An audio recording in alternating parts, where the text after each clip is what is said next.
can take place. So we're going to stay until such time as we're going to run it, essentially, until such time as a proper transition can take place. As everyone knows, the oil business in Venezuela has been a bust, a total bust, for a long period of time. They were pumping almost nothing by comparison to what they could have been pumping and what could have taken place. We're going to have our very large United States oil companies, the biggest anywhere in the world, go in, spend billions of dollars, fix the badly broken infrastructure, the oil infrastructure, and start making money. What's up, folks? We're live. We're alive. I'm live early. Ready to We're obviously covering all the stuff that's going on. There's so much happening. We need to do so. So we were prepared to do a second wave. Here. If we needed to do so, we actually assumed that a second wave. I don't know why would the audio is so ass. But now it's probably not. The first wave, if you'd like to call it that, the first attack was so successful, we probably don't have to do a second, but we're prepared to do a second wave, a much bigger wave, actually. This was pinpoint, but we have a much bigger wave that probably won't have to do. This partnership of Venezuela with the United States of America, a country that everybody wants to be involved with because of what we were able to do and accomplish, will make the people of Venezuela rich, independent, and safe. And it will also make the many, many people from Venezuela that are living in the United States extremely happy. They suffered. They suffered. So much was taken from them. They're not going to suffer anymore. Oh, yeah. The illegitimate dictator Maduro was the king. We needed someone who's like, we needed someone who's a pliant Zionist psychopath. Machado. Illicit drugs into the United States. The people are welcoming us as liberators. Indictment. He personally oversaw the vicious cartel known as Cartel. Yeah. De la Source. De la Rose. Not real, by the way. Not a real cartel, by the way. All of this is fake. Responsible for the deaths of countless Americans. The many, many Americans, hundreds, thousands over the years of Americans died because of him. Maduro and his wife will soon face the full might of American justice and stand trial on American soil. Dude. Right now they're on a ship they'll be heading to, ultimately, New York. And then a decision will be made, I assume, between New York and Miami or Florida. Hasan, reading your predictions? No, I will defend one aspect of my predictions and not defend the overwhelming evidence of their crimes will be presented in a court of law. But later. And but we'll talk about it in a second. I've seen what we have. It's both horrible and breathtaking that something like this could have been allowed to take place. For many years after his term as president of Venezuela expired, Maduro remained in power and waged a ceaseless campaign of violence, terror, and subversion against the United States of America, threatening not only our people, but the stability of the entire region. And you all saw it. In addition to trafficking gigantic amounts of illegal drugs. The United States is the greatest terrorist of all time. It's the #1 terrorist on the planet. It's really funny that people try to act like that's not the case. It's really funny that they even try to make it seem as though there's any sort of legal justification for what we did last night. For those of you who are under a rock and unfamiliar with what took place, Donald Trump is currently giving a speech about, why we had to bomb Caracas and shit. Caracas, capital of Venezuela. The reality of the matter is, we do it because we can. We do it because we want their oil. We do it because we want their gold. We do it because we want to attack. We want to decouple anyone in our backyard, right? From collaborating or cooperating with other countries that we've declared foreign adversaries, specifically China, specifically Russia, specifically Iran. We do it for the love of the game. We do it because we can. And it's really funny when they try to come up with justifications for it, as though there's any legalese that justifies this kind of nonsense. But yes, last night we bombed Caracas after months and months of bombing fishing boats off the coastline of Venezuela. We bombed Caracas and we invaded it militarily, but technically it wasn't a real invasion. And the reason why I'm saying that is because I made a prediction that America was not going to invade Venezuela. And then literally after I ended the stream, I think like approximately an hour after, they did do technically a special military operation, not an invasion, but a special military operation. We'll talk about the distinction in a second. And they arrested Maduro. Nicolas Maduro. With more cities, we're doing it, as you know, and we're doing it in Memphis, Tennessee right now, and crime is down. We've just sort of started a few weeks ago, but crime is down now 77%. And, of course, it's wrong, though. My prediction was wrong. It's just, there's no excuse for it. I was wrong. I did not think that Donald Trump was going to invade and then potentially occupy Venezuela. I'm done with invasion predictions. I'm done with that. Okay? I'm done. Never again will I ever say that a psychotic right-wing madman is certainly not going to invade another country. That would be so crazy. That would be so stupid.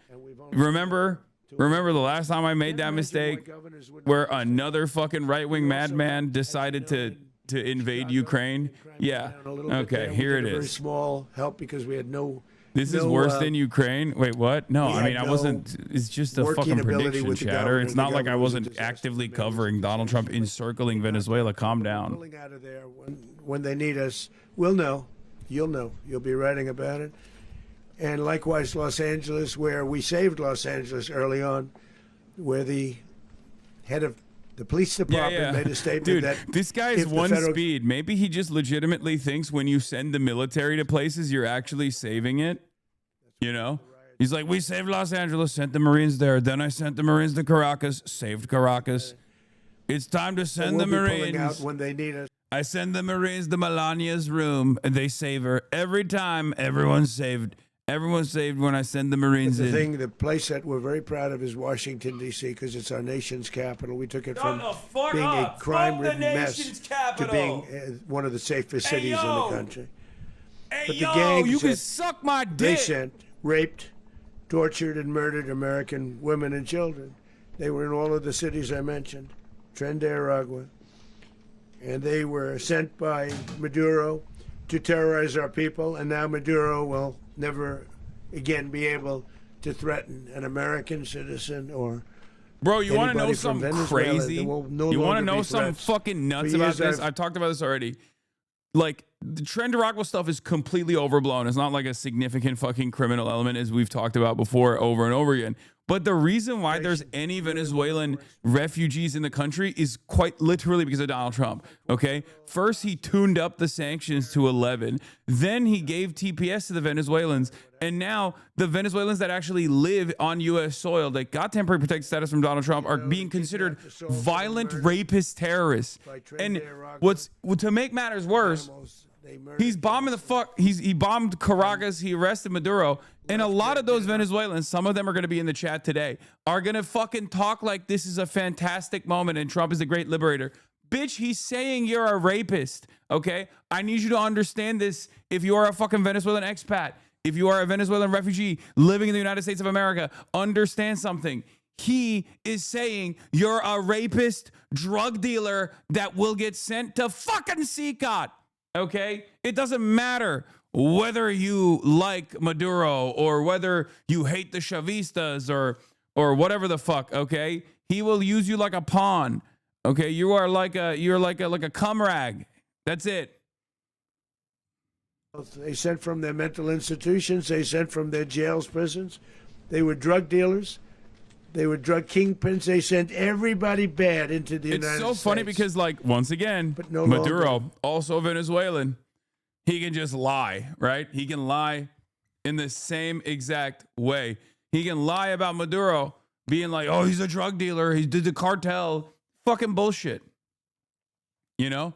Complete bullshit. Complete and utter bullshit. There's no legal justification for what we did last night, and there's no real justification for it at all, other than complete domination, and that's it. That's the only reason why we're doing it. And every single institution on the planet, from the Nobel Peace Prize to every single European centrist, liberal, democracy lover, appreciator, understander, is totally on board with this movement Once again, the world is, I mean, I guess there's a little bit of honesty in it. There's a little bit of honesty in all this. Like we're just completely dropping the ball on. We're just completely dropping any notion that the Western world is actually invested in liberalism, or maybe this is what liberalism is, you know? In the history of our country.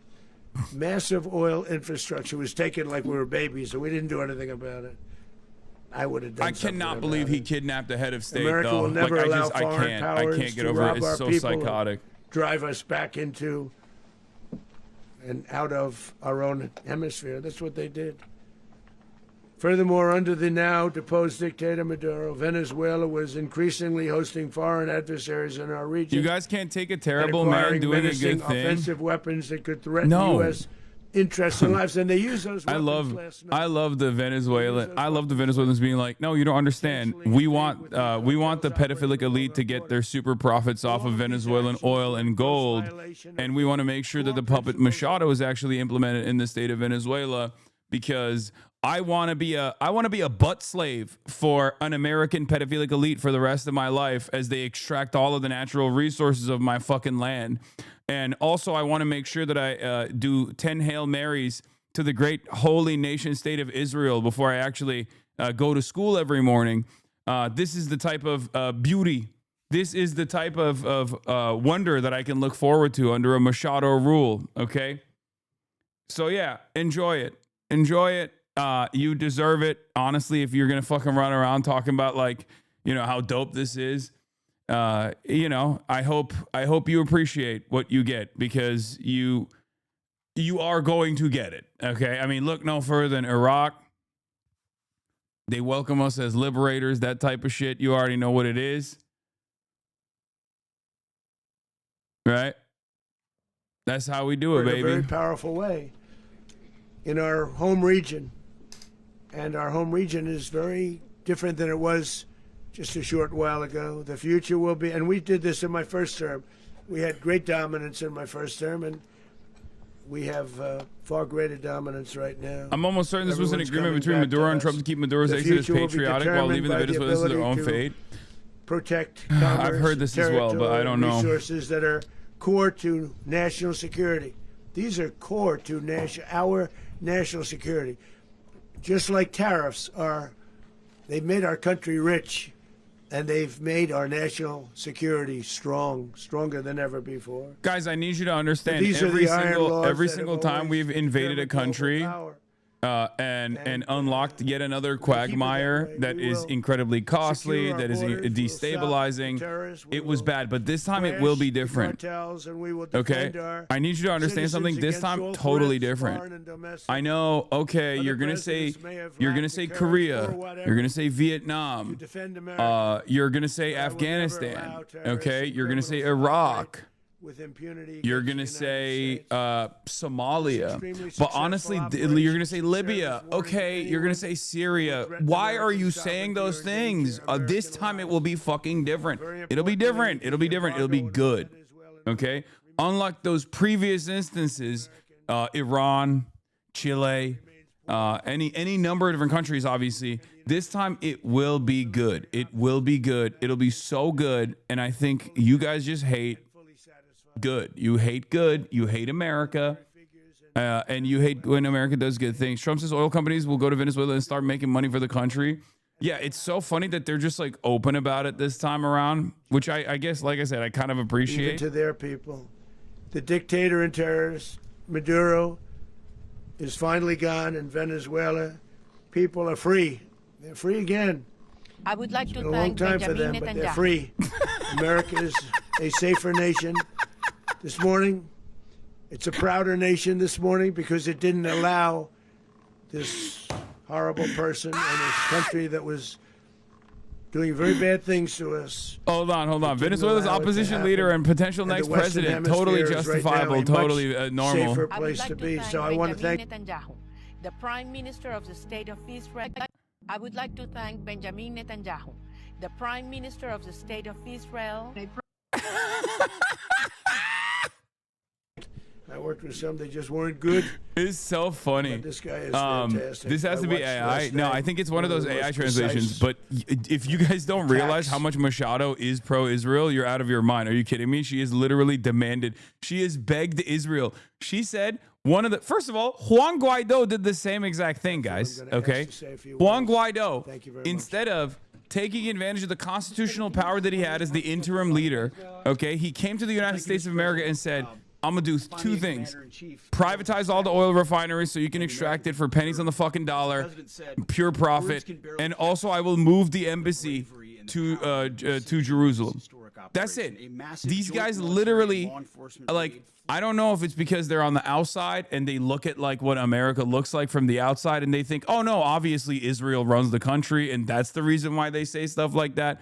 But like, for them, from their perspective, it is a consistent position. They don't just say, oh, we're going to give you guys like all the gold and all the bounty, you can plunder it. But also they will literally say like, and we are, going to be super pro-Israel if you let us into power. And that is unironically what Machado was saying as well, over and over again. She just kept repeating over and over again, I'm going to let you plunder the country. You can literally rape the country. It's totally fine. That's actually what I want you to do. And also I'm pro-Israel, Israel high.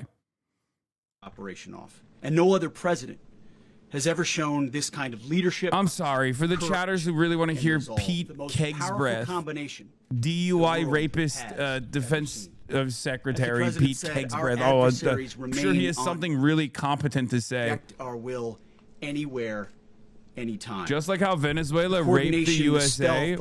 Explain to me how Venezuela has raped the United States of America. Justice, all on full display in the middle of the night. Nicolas Maduro had his chance, just like Iran had their chance, until they didn't and until he didn't. Hasan, who will hold anybody accountable for these evil motherfuckers? I think no one. I'll be honest with you. Moments like this, I do wish that there is a God, and I do wish that there is a heaven and hell, because I do think that like these people deserve eternal damnation, eternal hellfire for all of the monstrous bullshit that they commit to. And before people understand, like, because I know there's probably a lot of people who are like, I hate Maduro, like he's a bad guy, he stole the last election, or even people who say like, his influence was waning in Venezuela and all this stuff, right? None of that justifies what America's doing, and none of that, I mean, you'll see. I think what will happen next will shock you if you think that this is a good thing overall. It's not a good thing overall. It's never a good thing. It's never a good thing when America decides to intervene in the affairs of other countries, especially like this.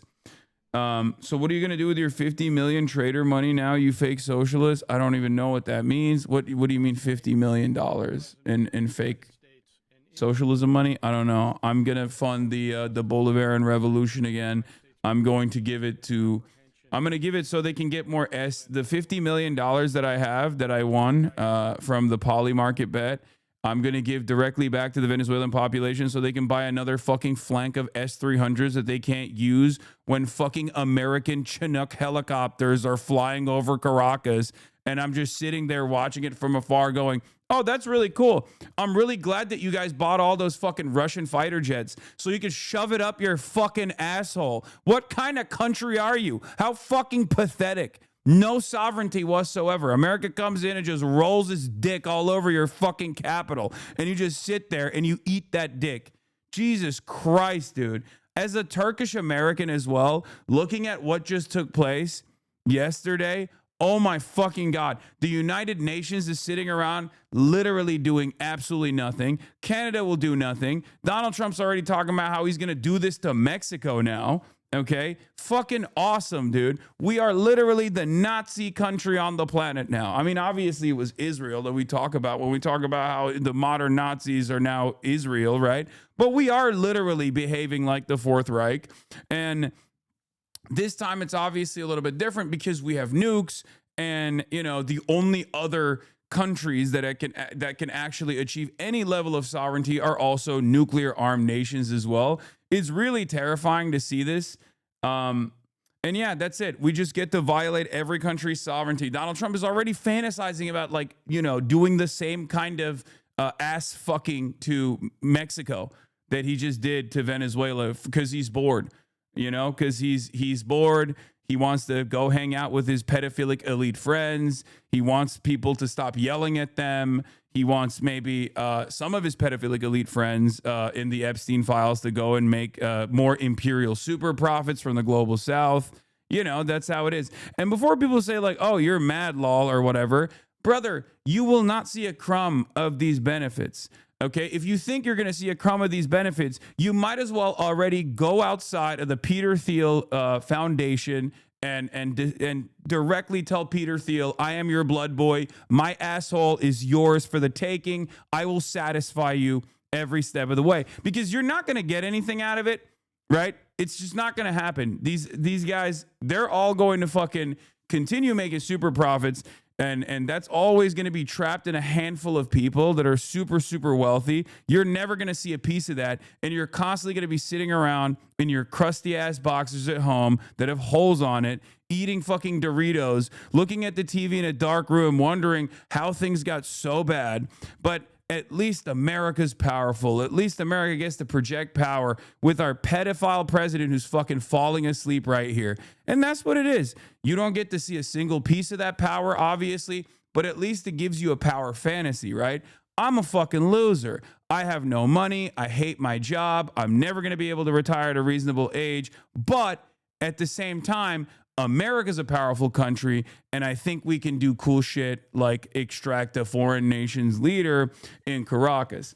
Ultimately, it's not that big of a deal. Nothing really changes. Every other country's leadership is also cowardly as fuck, but who am I to say anything? I'm a fat piece of shit living in the United States of America at the heart of empire. So who am I to fucking judge what China is supposed to do in a situation like this where they actually offer a dignity, like a crumb of dignity, a crumb of sovereignty for other foreign countries, even when it's beneficial for Chinese foreign policy in general, and same with Russian foreign policy too. So we can just sit around and demand that other countries do things, but the reality of the matter is America gets to rape the world, okay? That's it. America gets to rape the planet, and we all just sit there and we can just be like, oh, fuck, this shit sucks.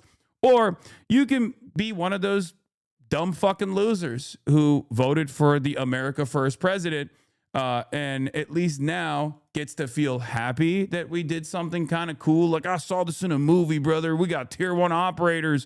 Come on, special forces. How can you not love that? And it's like, well, you're not going to get a crumb of that, and you actually voted for the America First president, so he wouldn't do that, and instead he would actually fix the potholes in your fucking neighborhood. But the reality of the matter is those potholes are never going to get fixed because you're dumber than dirt, and you actually celebrate fucking bullshit like this. And every single one of your content creators are also going to celebrate fucking bullshit like this and yell at people like myself and say, Hasan, you hate America. Why don't you actually sit back and enjoy the fucking show for once? Why can't you celebrate shit like this? Well, the reason why I can't celebrate shit like this is because this is where we spend all of our money, okay? This is where we spend all of our money, and it doesn't even come back to you, right?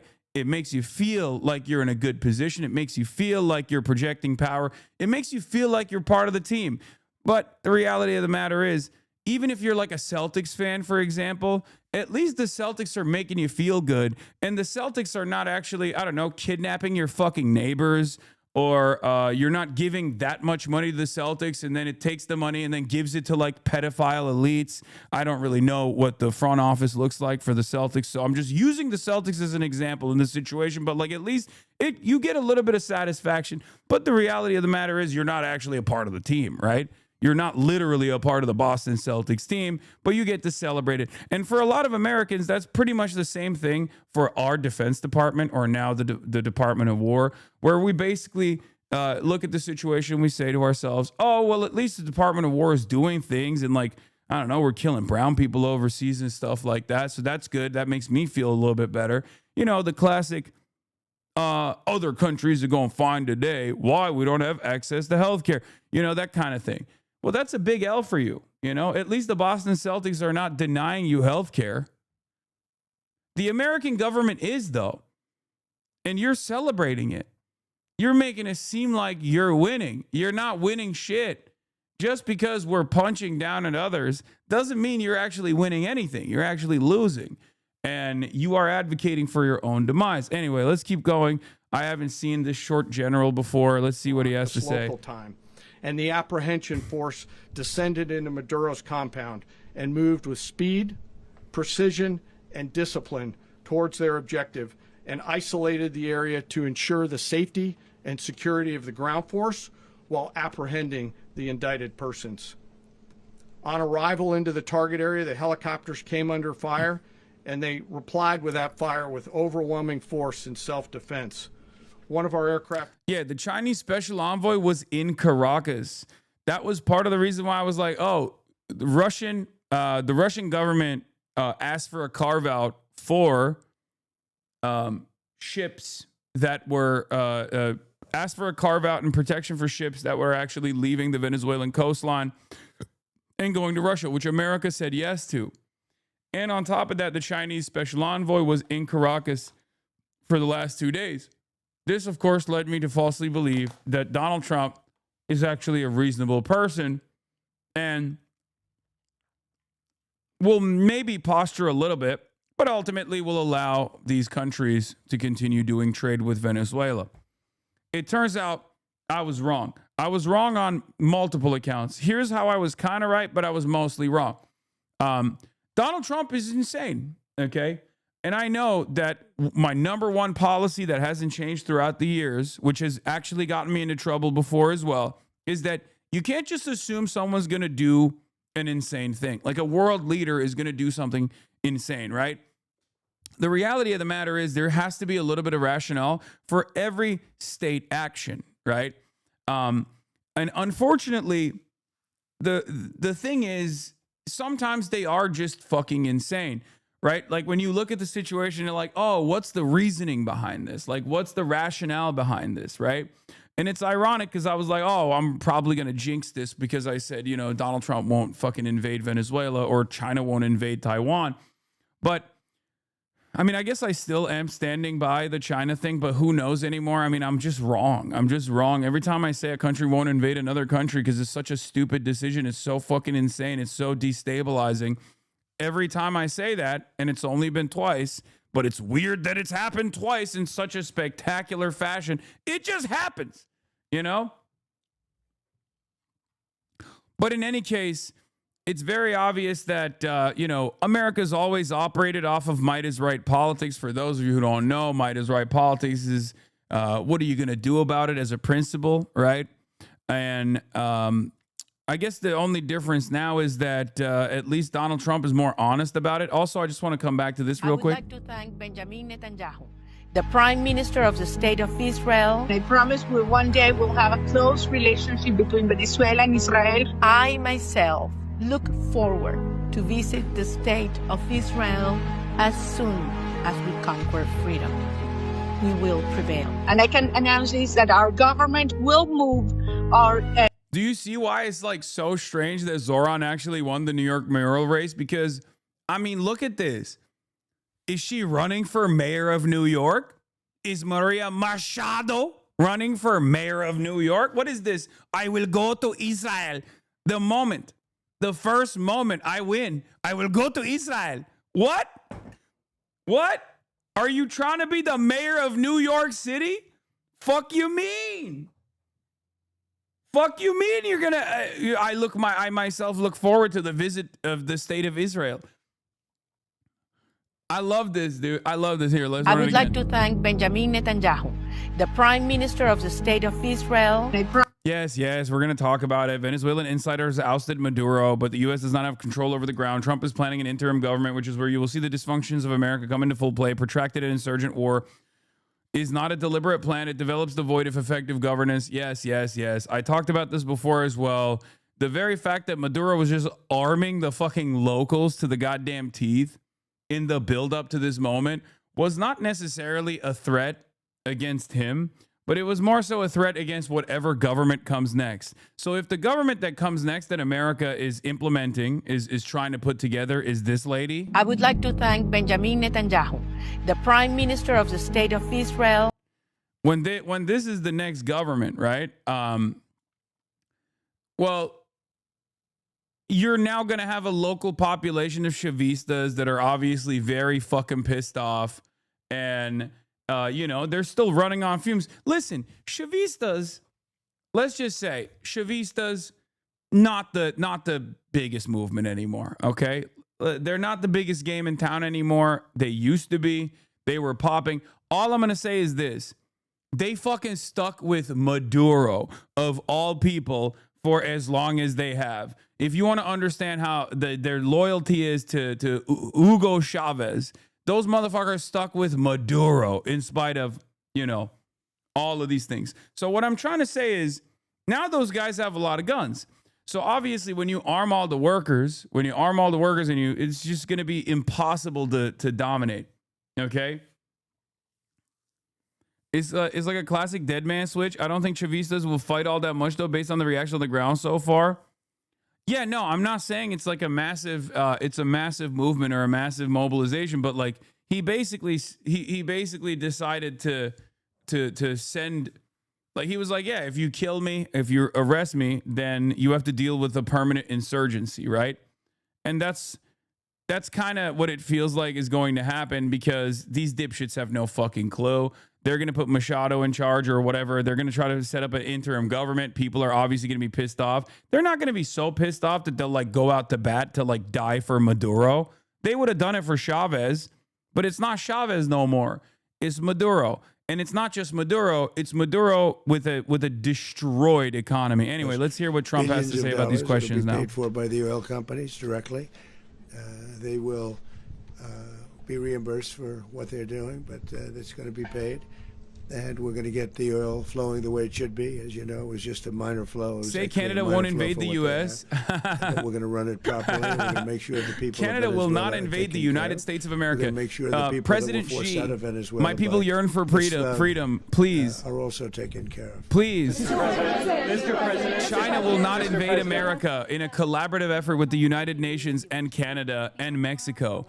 China will not invade the United States of America to liberate the American masses alongside the entirety of the United Nations, a coalition of the willing, alongside Canada, led by the forces of Marx Carney, and Mexico, led by the forces of Claudia.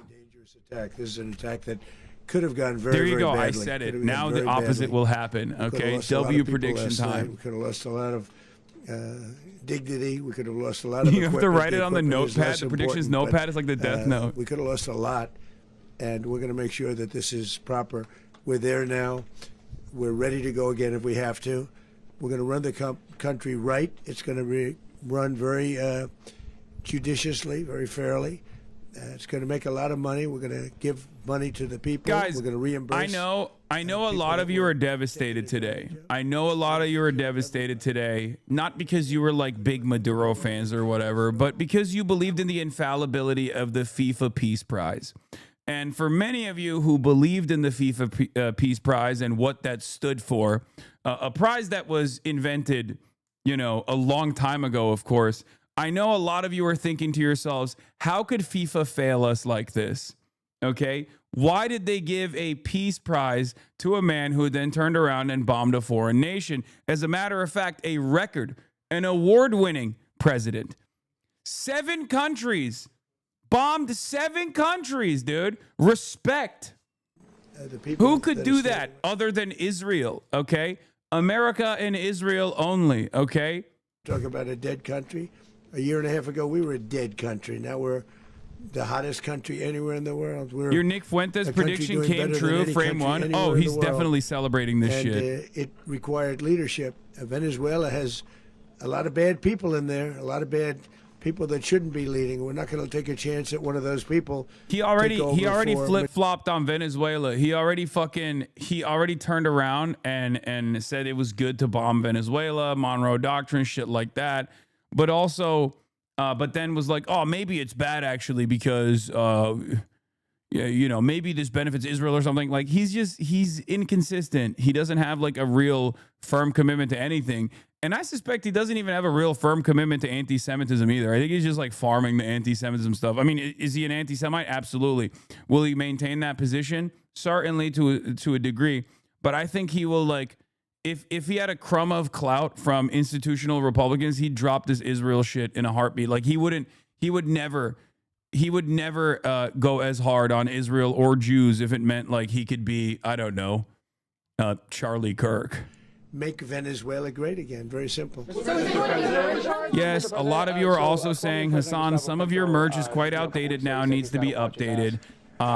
If you guys want, my suggestion is you can get one of those like white Sharpies and write Venezuela under all of the coups that we have successfully implemented. I apologize. America does more coups than my printers can actually, follow up on. He does have to watch his ass. Mr. President, did you notify any members of Congress in advance? Marco, do you want to talk about that? Because you were involved. Sure. We call members. Bro, if you're not a Venezuelan, shut the fuck up. Every single Venezuelan is against you. I don't care. Okay? I genuinely don't care. I don't even give a shit about Maduro, and I certainly don't care about what what people are saying about how this is awesome, this is cool. I care about America as an American citizen, okay? And I think raping Venezuela like this so that a bunch of Trump's pedophilic friends can continue drawing up imperial super profits is probably not beneficial for American citizens. If you don't care about your own country and you don't care about Venezuela potentially turning into another fucking Iraq, then I don't care either, okay? I'm looking at this simply from the perspective of where my tax dollars are going. So how about you shut the fuck up, okay? None of this standpoint theory bullshit. None of this they're going to welcome us as liberators bullshit. I don't give a fuck, okay? The Iraqis said the same thing too. Okay, look at them now. Oh, Libya, we are welcoming the intervention. This is great.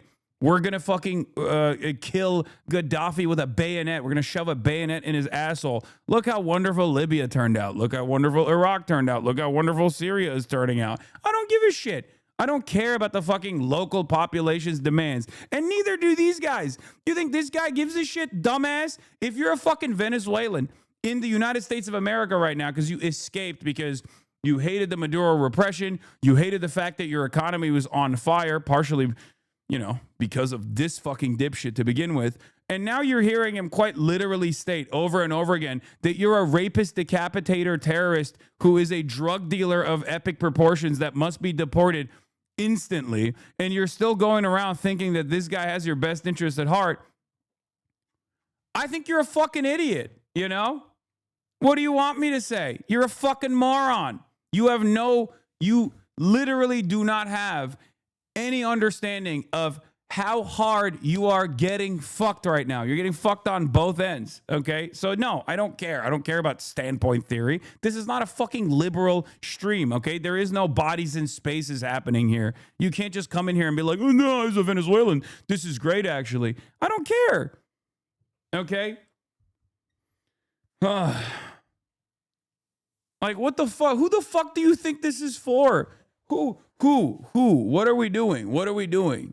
I don't care about your perspective at all. I care about this as an American citizen. Why the fuck are we wasting money on this shit so that, I don't know, ExxonMobil can control the entire oil production, okay? So that the United States of America can have a fucking significant upper hand in negotiations against China in the heavy crude refinery side of things, so that America can have an even harder leverage position against Canada, which is getting oil from Venezuela, China that's getting oil from Venezuela.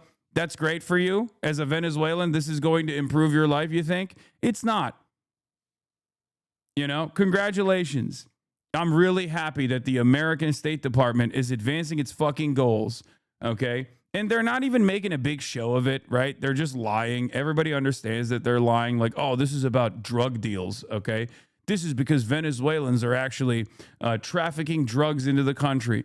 It's so stupid that even the average American didn't believe it. 70% of the country didn't want this to happen. Obviously, now that it has happened, 70% of the country will actually get excited that it did happen. Let's be real. A lot of people are dumb fuck, servile little hogs.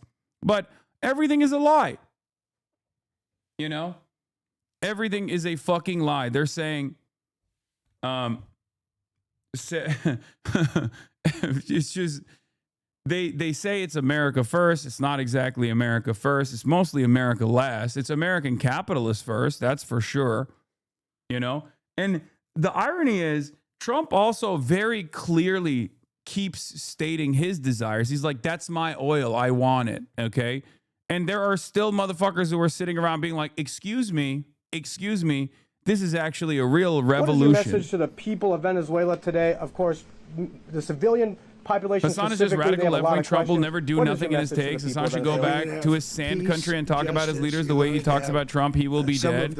Again, you're coping. You're coping maximum style. You're coping because the boot is lodged so far up your asshole that you've actually begun to enjoy the taste of it in your mouth. Okay? It's lodged so far up your asshole that it's actually coming out of your mouth right now, the boot. You don't win anything here, okay? You don't win anything here. And I've said this over and over again. You don't win anything when we bomb Yemen. You don't actually win anything when we bomb Caracas. You don't win anything when a new puppet is installed in Venezuela. You don't win anything at all. European hours of cooked us, not gonna lie, bunch of LARPers. Yeah, that's another one of the funniest. I think the thing I respect the least is a European, a Euro cuck that actually LARPs as an American MAGA guy. I have no respect for you. European liberals, at the very least, have the dignity not to do shit like that. So if you're a European, if you're a Euroid cuck that LARPs as a MAGA guy, like you're like, I'm a European nationalist, like, and I love Donald Trump, you are the most servile, peasant-minded moron that I've ever encountered. Okay? Straight up. You have been one-shotted by the worst propaganda of all time. No cool outfits, no nothing. Just a fucking self-interested, narcissistic moron who is more invested in ensuring that the pedophilic elite continue drawing super profits for both him and his besties. Okay? It doesn't help you at all. Europe gets shafted every step of the fucking way, and you're over here LARPing like you're a part of the American patriotic movement when the American patriots aren't even getting anything out of this either. In Venezuela, and the biggest beneficiary are going to be the people of Venezuela. And also, I can't stress this strongly enough, the people that got thrown out of Venezuela that are now in the United States. Yeah, and now frankly, he's threatening some Colombia, want to stay, now he's threatening Mexico. Want to go back. Yeah. So, Mr. President, what is being done to protect Americans in the country, and were any of the detained Americans Well, right now they're arrested very last protected night? because nobody's going to mess with us. They're very protected. The people of, and we let them know that you better not touch one of them. Are you concerned that bad elements of the Maduro regime will remain in place? Well, we know who they are. We're on them, and they're acting much differently now than they would have acted 2 days ago. And what can you Okay, say wait, about behind you, please. Mr. President, why is running a country in South America America first? Well, I think it is because we want to surround ourselves with good neighbors. We want to surround ourselves with stability. We want to surround ourselves with energy. We have tremendous energy in that country. It's very important that we protect it. Did you catch him saying he's confident Maduro's vice president will help make Venezuela great again? Yeah, I think. Oh, so that actually changes the calculation a little bit. That means Ukraine is fucked. Okay, I mean Ukraine was already fucked, but Ukraine is actually omega fucked. That means that there's a likelihood that this was like a deal that they designed with Russia. You know, you do whatever the fuck you want in Ukraine. You rape and pillage Ukraine all day, every day. We take Venezuela. You know, a little bit of a side deal there. But we want to also help the people that were forced out of Cuba. Because the VP, if I'm not mistaken, I think the vice president is currently in Russia, right? I just gave you a statement a few minutes ago about, you know, when the president speaks, you should take him seriously. So suffice it to say, you know, Cuba is a disaster. It's run by incompetent, senile men, and in some cases, not senile but incompetent nonetheless. It has no economy. It's in total collapse. And by the way, you know, one thing you should always ask yourself is, what is kidnapping a foreign nation state's leader going to do for my grocery prices, right? Like, am I actually benefiting from this? If you want to do that super selfish calculation, do the super selfish calculation. Right? Yeah, look, if I lived in Havana and I was in the government, I'd be concerned, at least a little bit. Cutting off the oil flow to Cuba from Venezuela? well, the president already announced a week ago that anything that's sanctioned. HasanAbi having deja sanctioned vu, oil, but he's older. It's not going to be allowed to get there. So that's an The answer is yes. Mr. President, Yes. is the U.S. aware of the location of opposition leader Machado, and have you been in contact with her? No, we haven't. No, we haven't. Mr. President, on Monday. Oh, I think it would be very tough for her to be the leader. She doesn't have the support within or the respect within the country. She's a very nice woman, but she doesn't have the respect. Mr. President, is it possible that the U.S. ends up administrating Venezuela for years? Oh, shit. Well, you know, it won't cost us anything because the money coming out of the ground is very substantial, so it's not going to cost us anything. Oh, We no. will. Okay, we want so safety they there. might have We wanna actually be cut a deal surrounded with by Russia then. Countries that aren't Oh housing my all God, of they our might have enemies actually. all over the world. That's what that was. Okay, happening. never mind. You don't want to have that, but we're going to be rebuilding, and we're not spending money. The oil So what? They just cut a deal with the fucking military hardliners, the party hardliners, the military, and like Maduro's vice president. Is that what it is? And Maduro's VP is everything that we spend. So it's going to be. It's going to be a very important. It's going to be a very important. This is a very big evening that took place last night.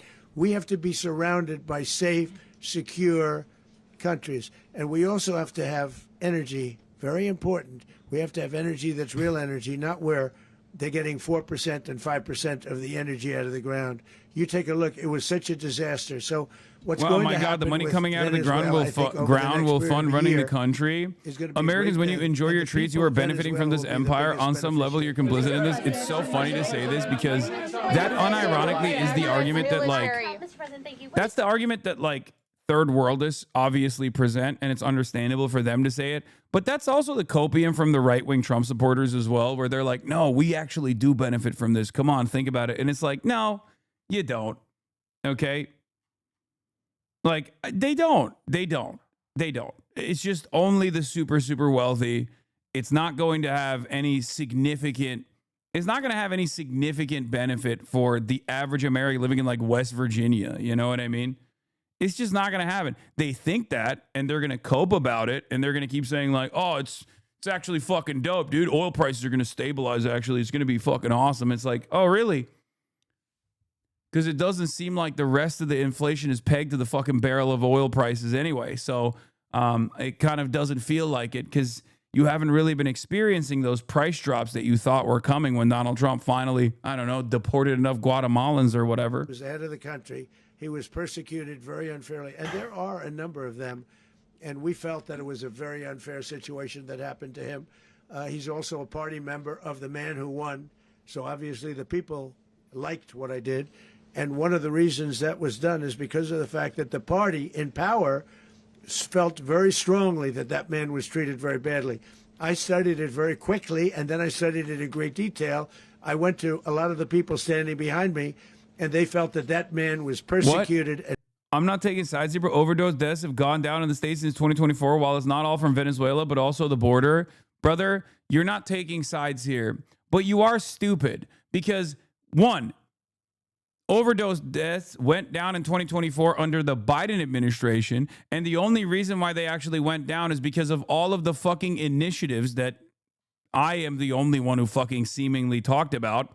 No one in the mainstream media really did, but because of the Biden administration's actions in terms of fucking safe needle sites and harm reduction initiatives, which ironically enough, Fox News regularly railed against and said was bad and wrong. So none of that actually matters because most Americans are fucking stupid.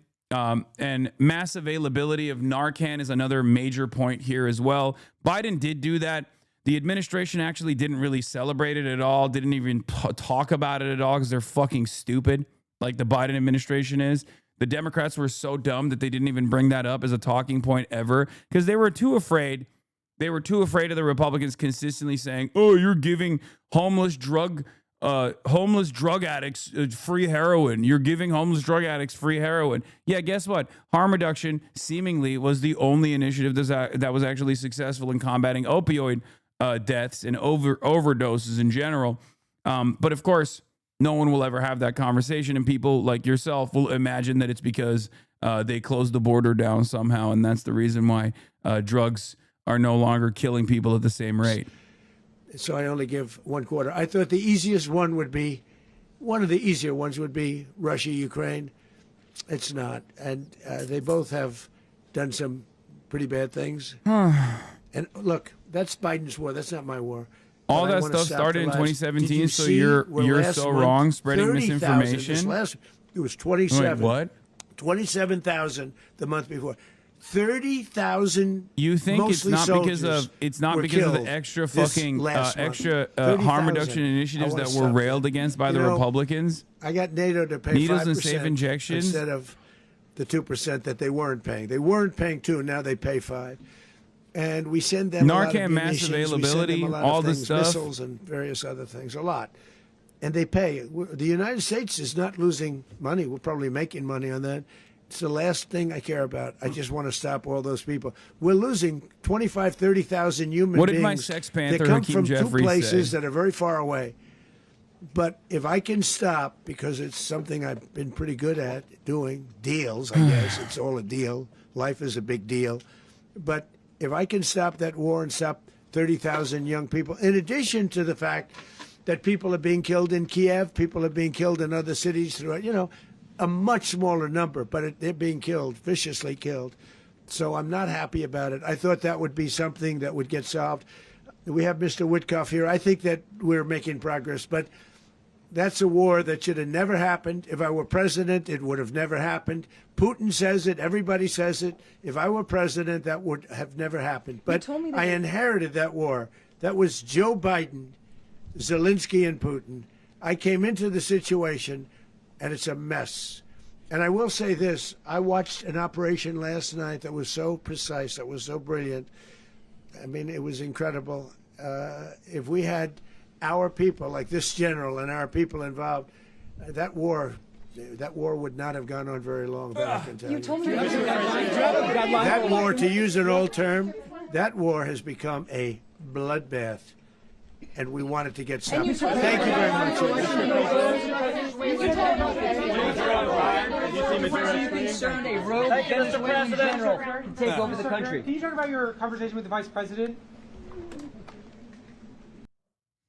Anyway, this is definitely not the right attitude of a FIFA Peace Award recipient. I agree. It's very cool. He said Cuba next. He said Mexico next. I mean, there's a lot of stuff that took place. He said Mexico better,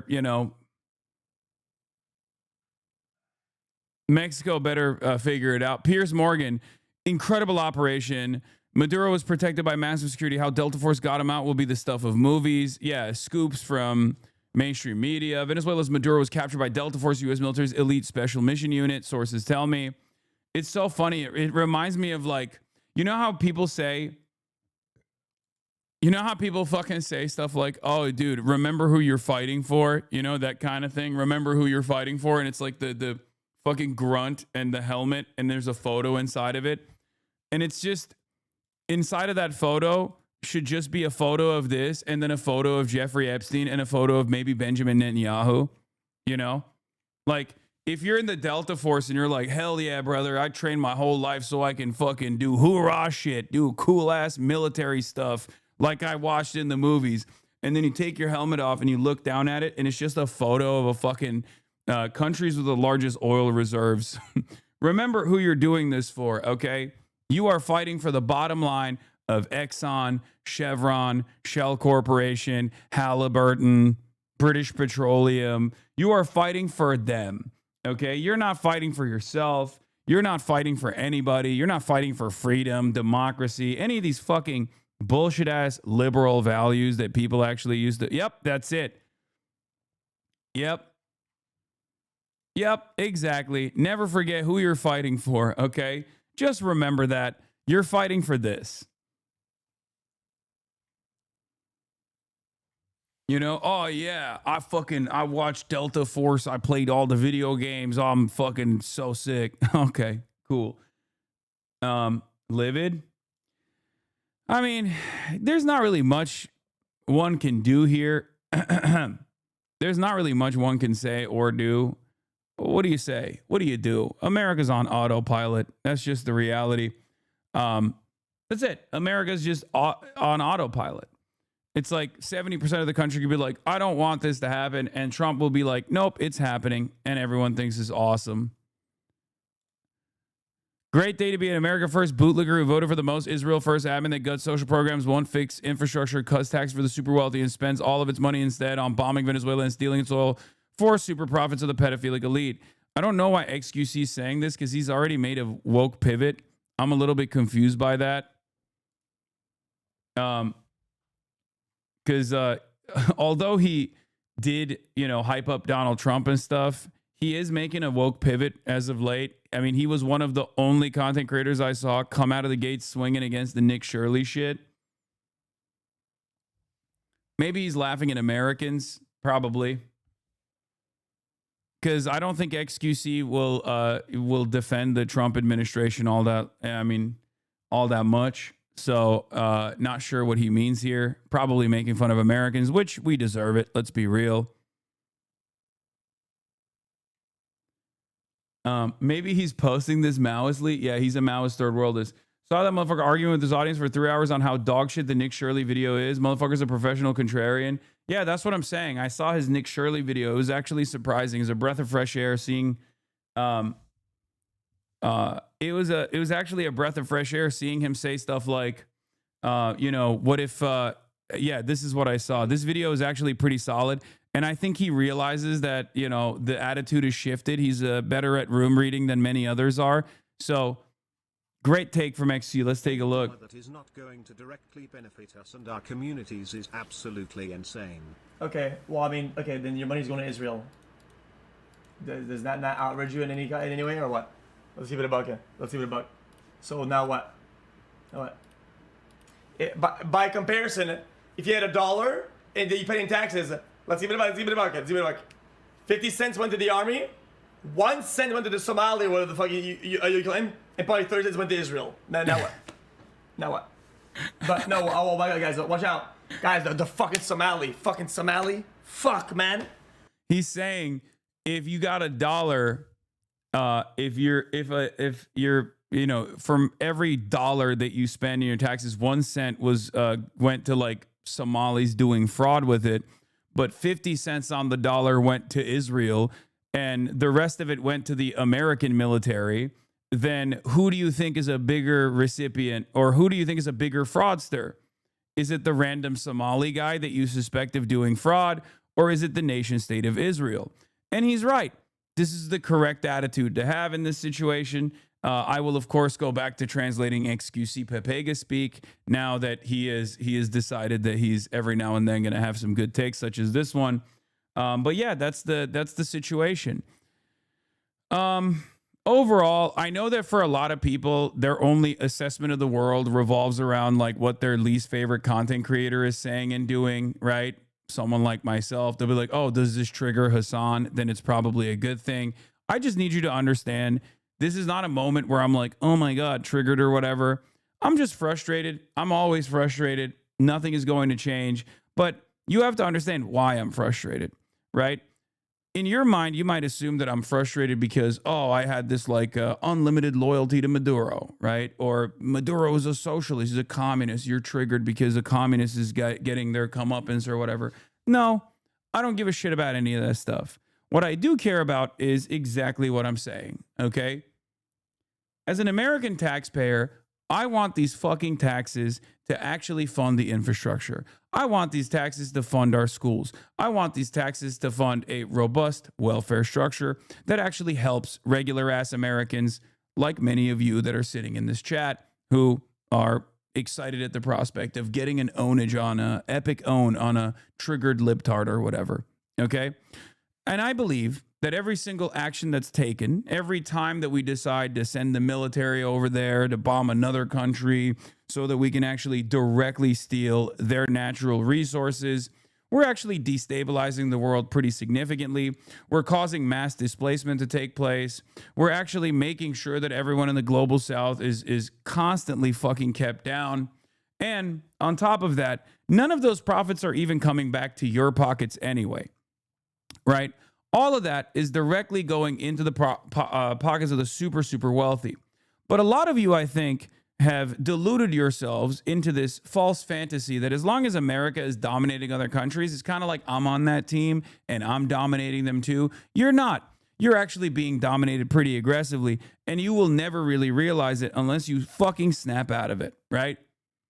There's a reason why many people in the, America First contingency were saying, oh, I'm going to vote for Donald Trump because he's the peace president, right? Kamala Harris is a warmonger. Donald Trump is going to do peace.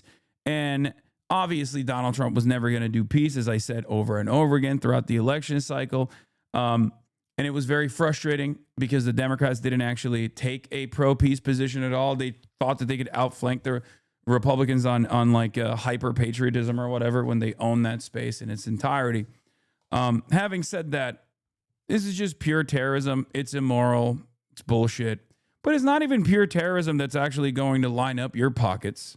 But at least, I guess, in the most pathetic way possible, you can feel like you're powerful because the American government is projecting power, right?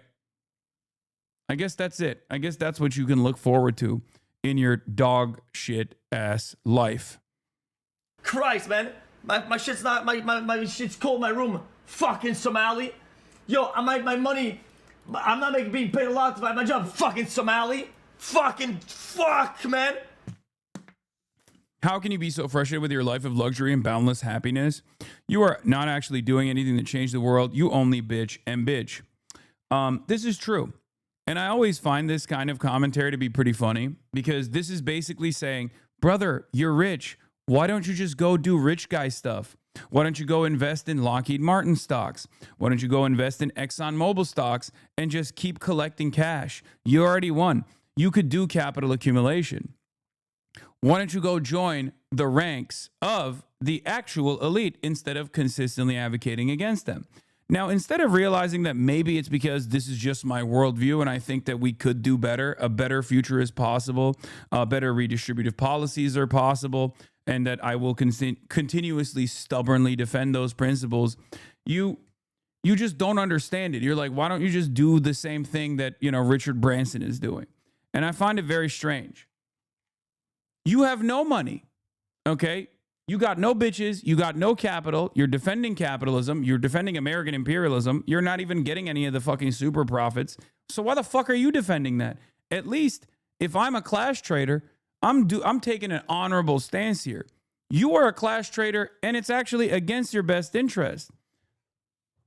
No, I say you don't done nothing but bitch. Go help people. Go feed the poor. Go help people who need help. Okay, I am doing that, but that's besides the point. You're just mad that I'm fucking talking, okay? You're mad that I'm criticizing America in this moment. So you have to be like, no, you. And it's partially because I'll keep it a buck. It's partially because I'm accessible and the American president and the pedophilic elite are not accessible. So in your mind, it's probably much easier to just like go chirp in the fucking chat of a Twitch streamer who ultimately has no power, but at least with the marginal amount of influence he has is trying to do what is best, right? Trying to organize people, trying to push people in the right direction, trying to do broad awareness, But that's it. If I'm doing nothing, what the fuck are you doing? All you're doing is yelling in a Twitch chat. All you're doing is typing in a Twitch chat at the end of the day. And the reason why you're doing that is because you can't actually break through to any of these actual people with positions of power. So in your mind, you have to turn around and make me seem to be like this most powerful person in your life. That's it.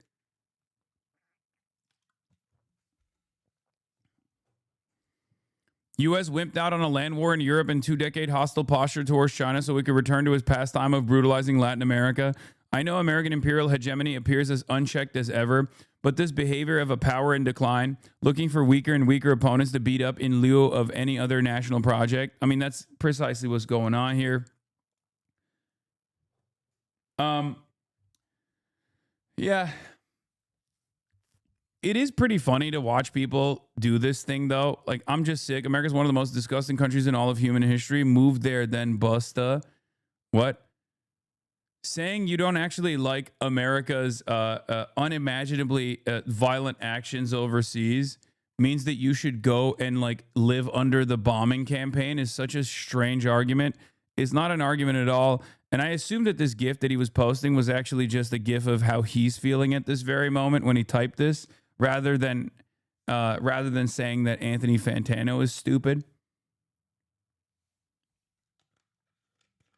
You know, I'm confused by this, but he has made a woke pivot on some things, but I guess not on this one.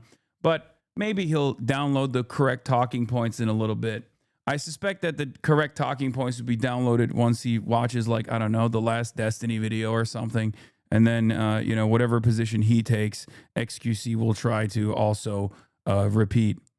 But I'm here for it when he takes the woke position every now and then.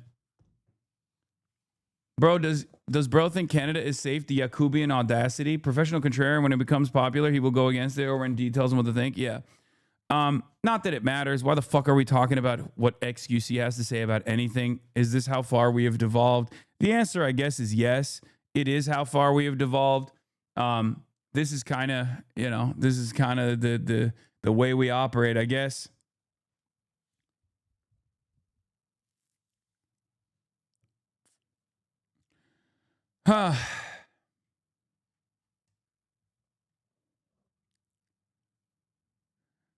It's pretty funny that the American government is not even like giving us the dignity of lying nowadays. That's pretty, I find that very interesting. Like they didn't even try to put out like a strong propaganda front to be like, this is why we have to do it. You know? They didn't even manufacture consent. They were just like, oh, you guys hate this? Well, guess what? We're going to do it anyway. Suck my dick. And plenty of people will look at that and go, no, we'll suck your dick, sir, Mr. President. We love that you are so powerful. We love that you make us feel powerful. Because that's where we're at nowadays. I think it's just like people want soothing, right? I think people are desperate to feel like they have any sort of control in their lives, any sort of power in their lives. And I guess American militancy, American adventurism, the American empire projecting its strength, even though it's literally dying. And these are the dying gasps of a dying empire. And many people don't realize it.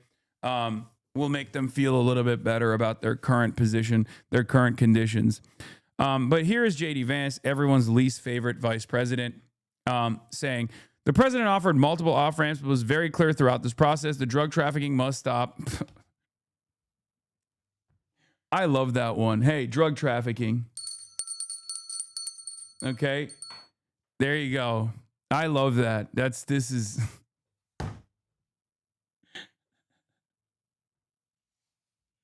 It's cool. It's cool. He's like, he's doing the actually all the time.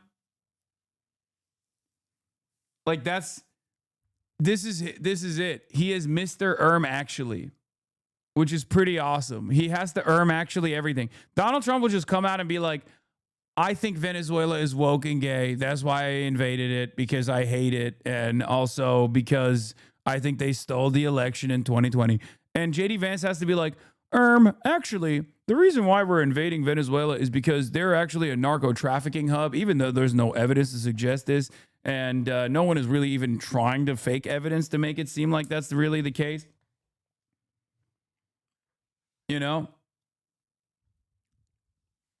Bernie's statement, let me hear it. Let's see. He's going to say something shitty about Maduro.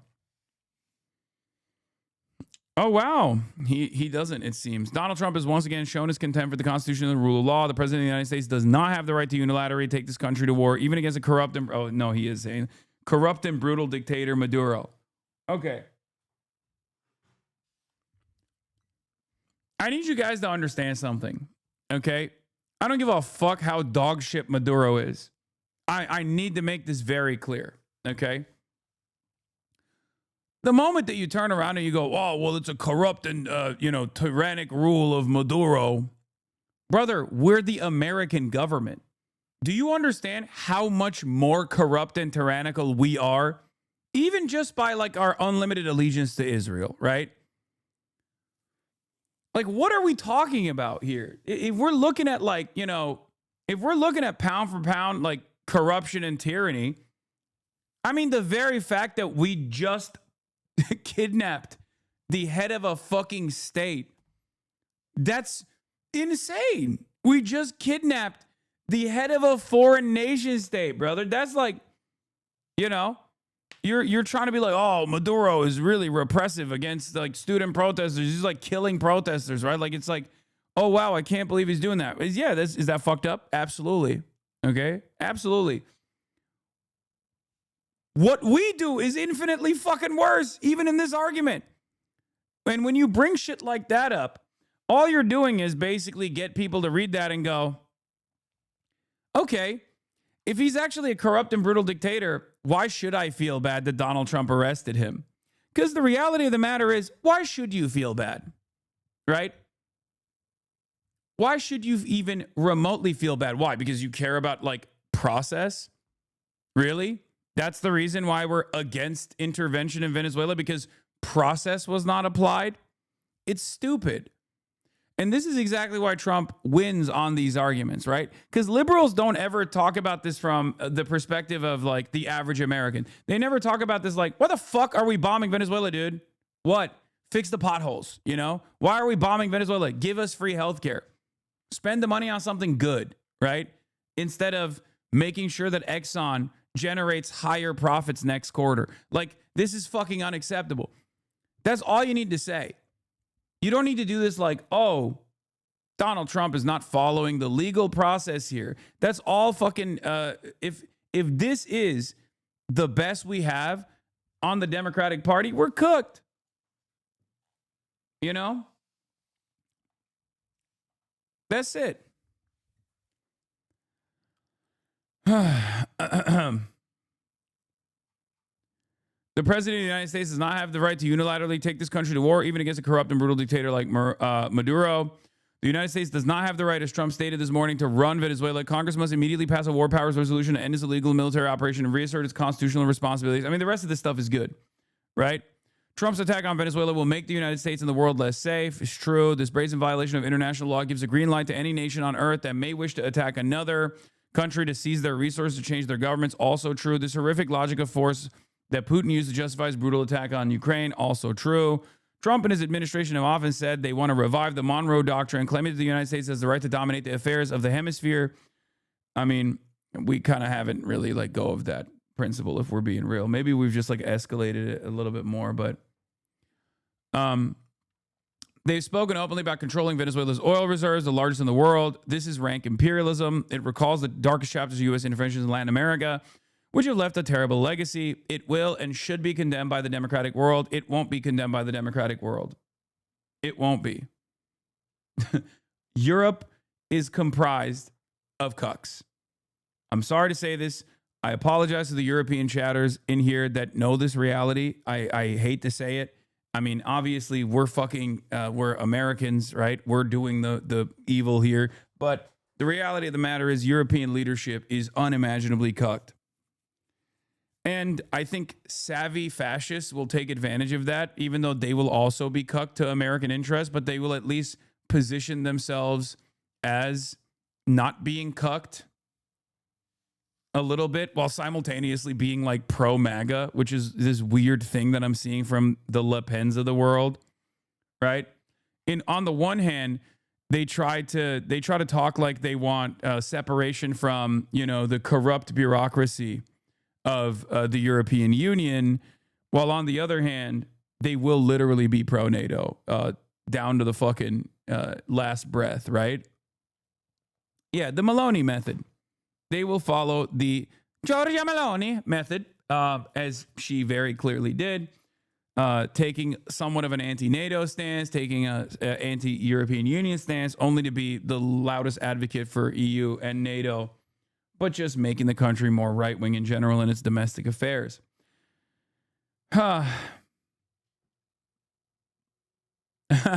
This is funny.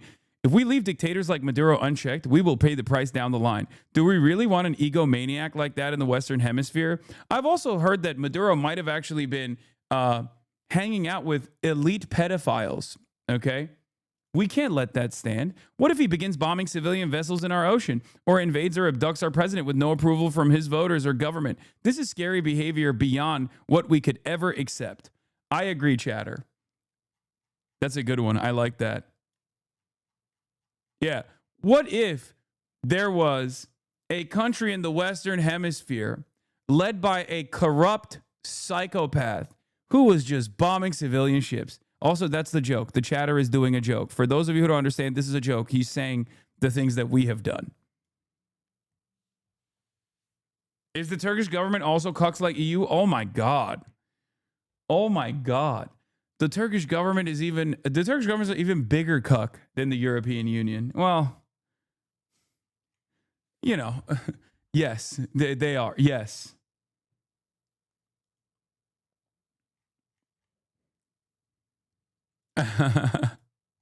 Nicholas breaking. Deposed Venezuelan leader Maduro and his wife Celia Flores will face charges after an indictment. U.S. Attorney General Pam Bondi says one of the charges is him having a gun, by the way. I think. Is that real? I can't tell if that's fucking fake or not. Like I heard it's like dumb shit where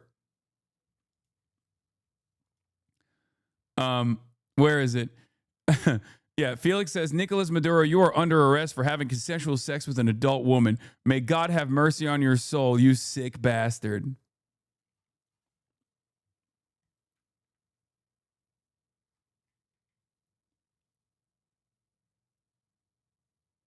It's not. It's to do with his possession and intent to supply narcos.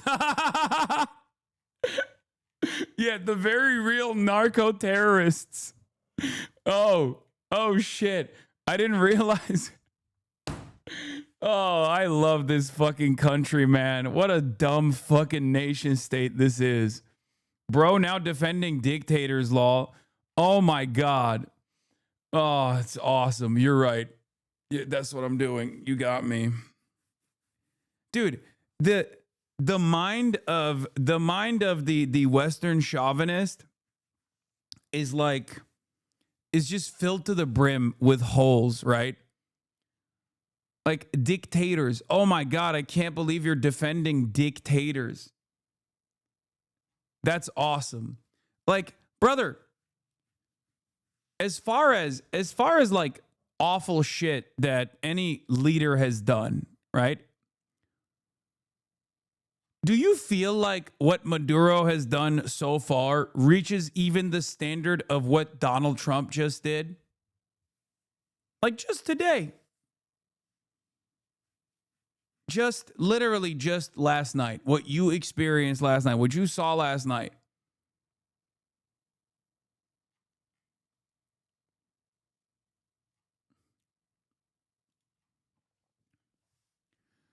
Anyway. I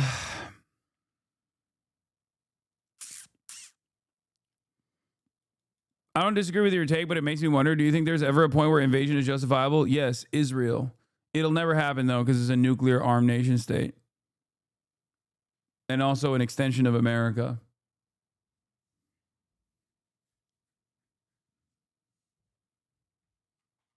Yeah.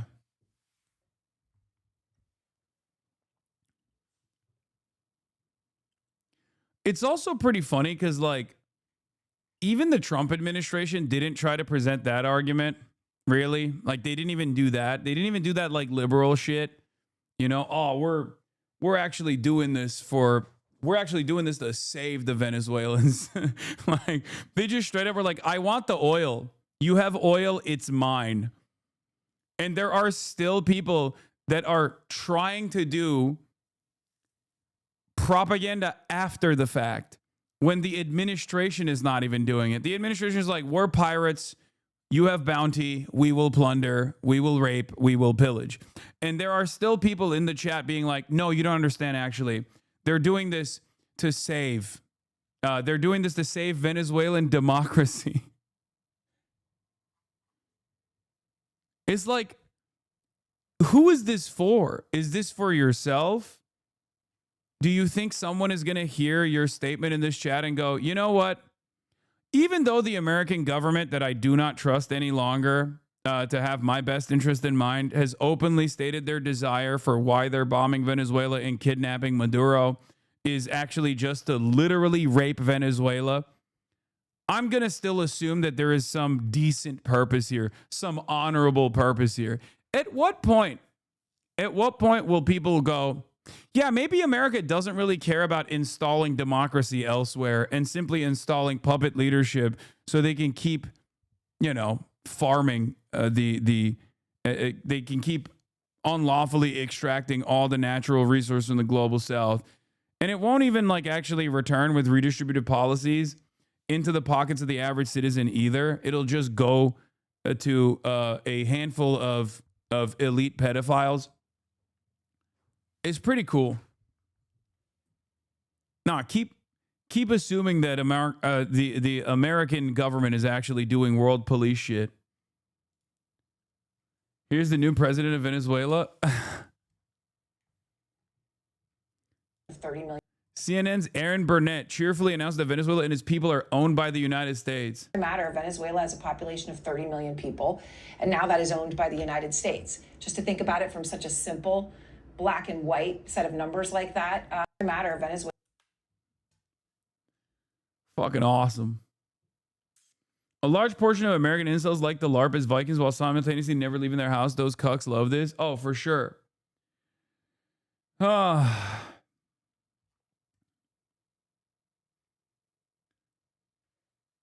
Yeah. Pam Bondi indicted for possessions of machine guns. Yeah, it's pretty funny because what do you call it? Donald Trump last month pardoned an actual cocaine kingpin who was an actual leader of a foreign nation state who actually went through the legal process and was found to be guilty in trafficking tons of cocaine into the United States of America. So this actually makes the situation even funnier because once again, my GOAT, Donald Trump, he is so good with this, okay? He will literally be like, I'm pardoning every, major fucking fraudster while simultaneously putting the beat on every Somali person and assuming that every Somali person is actually defrauding the Medicare system or something. Well, literally openly pardoning people who have stolen billions from Medicaid or Medicare, right?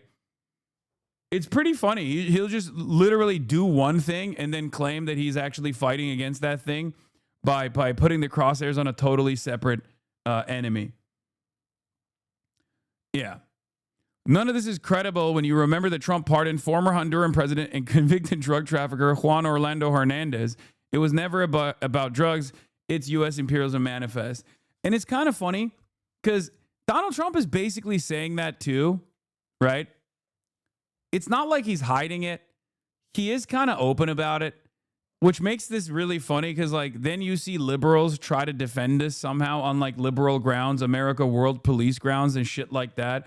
And it's who is this propaganda for? Is it for you? Do you want to feel comfortable with this kind of thing? Is that why you're no, Mr. President? It's you know what it reminds me of?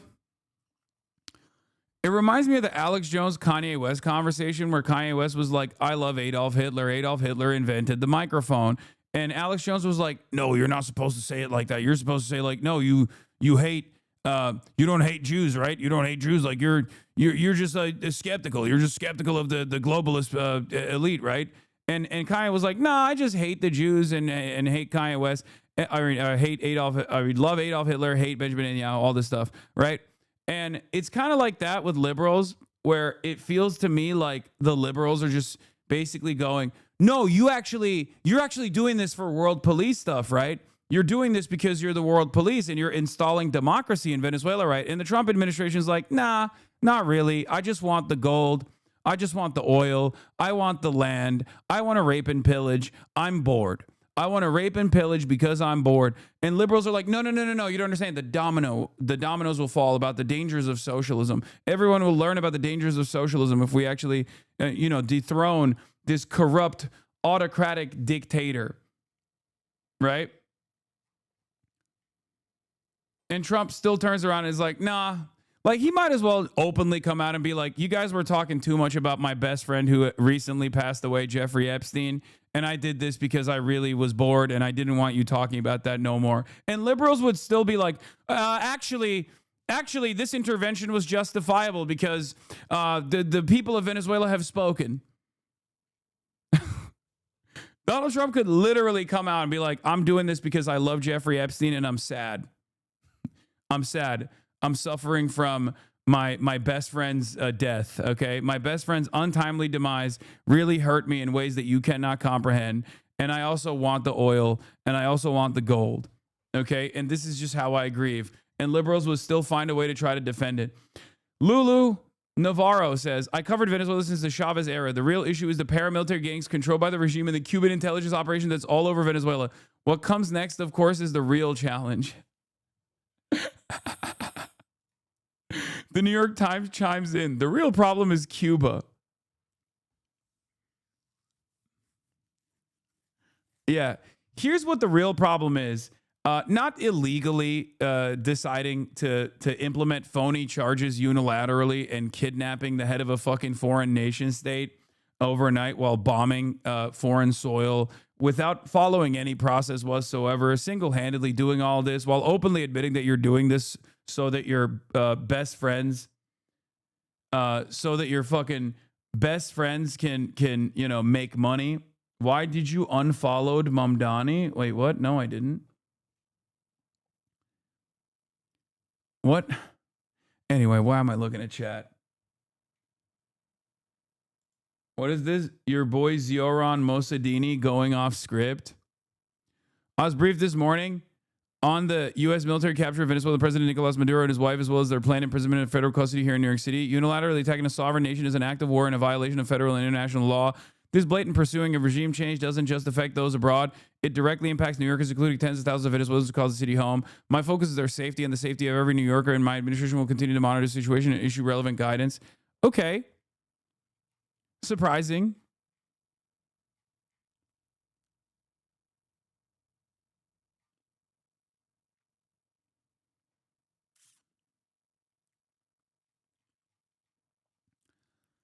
I mean, that's not bad. He didn't say like Maduro is a corrupt tyrant or whatever. You know? Why is that surprising? Well, the reason why that's surprising is because he was interviewed by what do you call it? What's his name? He was interviewed like a week before the election. Do you like Maduro? I don't care. Like my opinion or my dislike for Maduro is not pertinent to this conversation. You know what I mean? Yeah, it was Juan Pablo Ramos, I think, where he was like, Maduro is a fucking brutal tyrant dictator, and the president of Cuba is too. Like, he was saying some shit like that. And I think bringing any of that stuff up or saying anything like that is just so silly, so dumb, so stupid.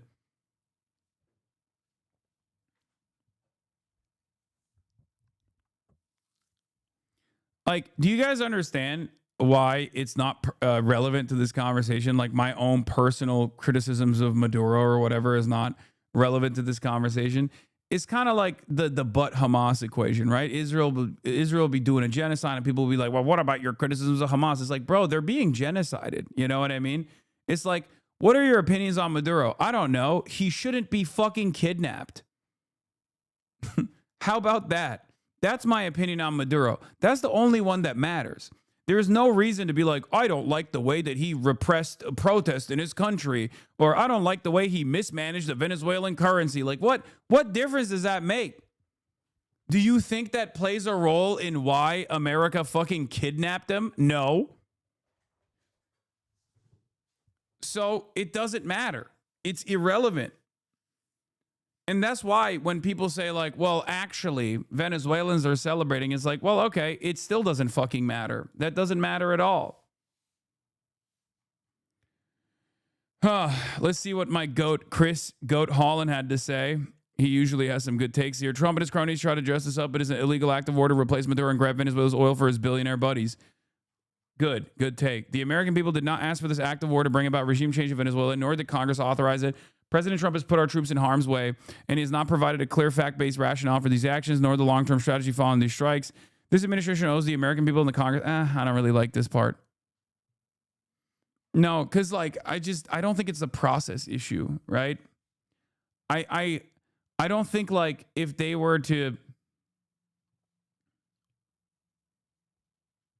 you're taking Zoran out of context. What do you mean there isn't? It was a quote. What do you mean there isn't space to talk about it? Wait, what? I don't know what you're referencing.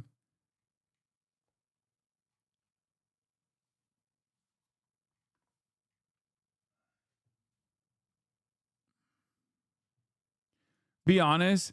Would you be mad if China kidnapped Trump and instituted a Chinese puppet state that promulgated socialism with Chinese characteristics in the United States of America?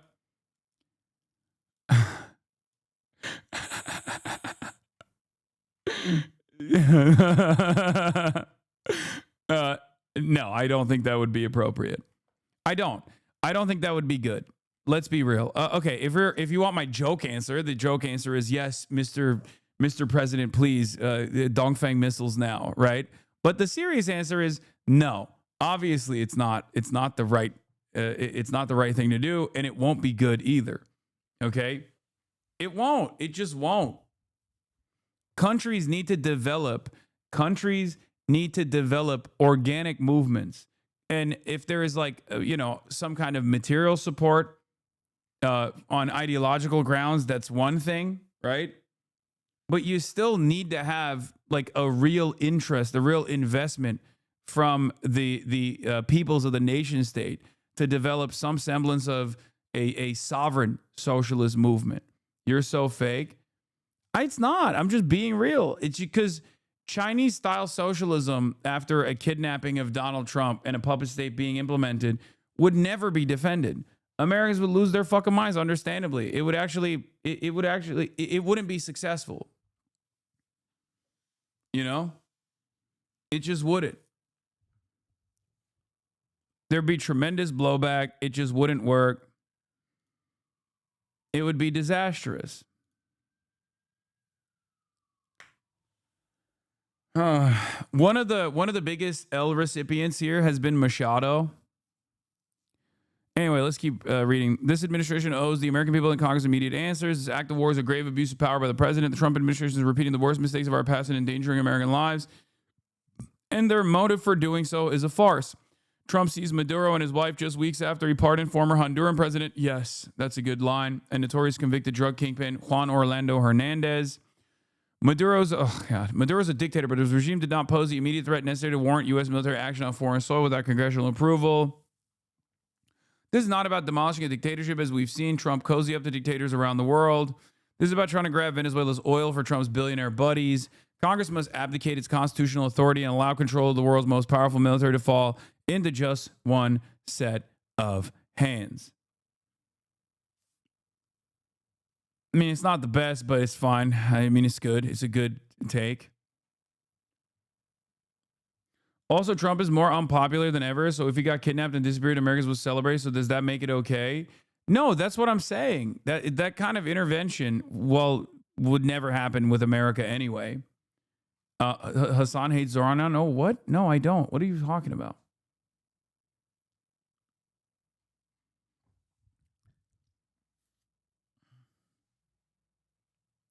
They're already spinning the narrative that all Venezuelans are happy. Yeah, I mean, they did the spin in Iraq as well.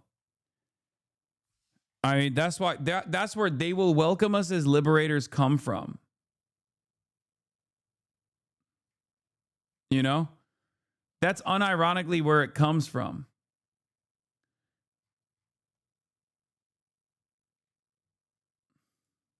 Do you see what I mean? The they will welcome us as liberators is a statement from Iraq. That was at a time when the American government was actively trying to propagandize a lot better than this one certainly is doing. It was trying to touch on the cultural attitudes of like, the white savior complex that liberals have. Yeah, Donald Rumsfeld said it. George W. Bush said it. And they also showed the toppling of the statue of Saddam, right? That was like a big deal. They were like, see, this is working so well. This is working so good.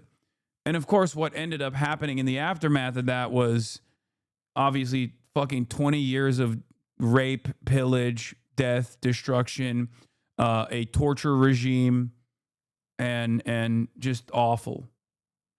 Just overall pain and a power vacuum that came from that led to the creation of ISIS as well, and numerous other issues such as that one that still plague even the Western world and certainly is a massive issue in the Middle East.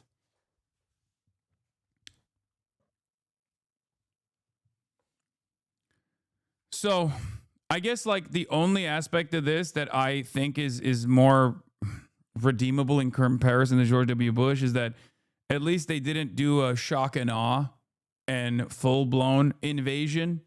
And instead they did a kidnapping, I guess, if you want to look at it from like the lesser of two evils perspective. But of course, for me, how about no evil, right?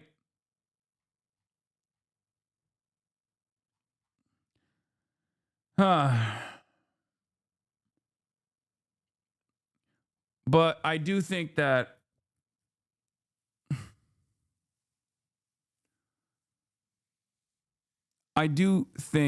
okay, why'd you get frustrated whenever people mention that Maduro's a dictator? Because it just gives righteous cause to Trump. Because Americans hear that and they go, okay, so why should I care that a dictator got kidnapped? The fuck? That's why. That's number one. Number two, as far as like the shit that Maduro has done, right? Okay.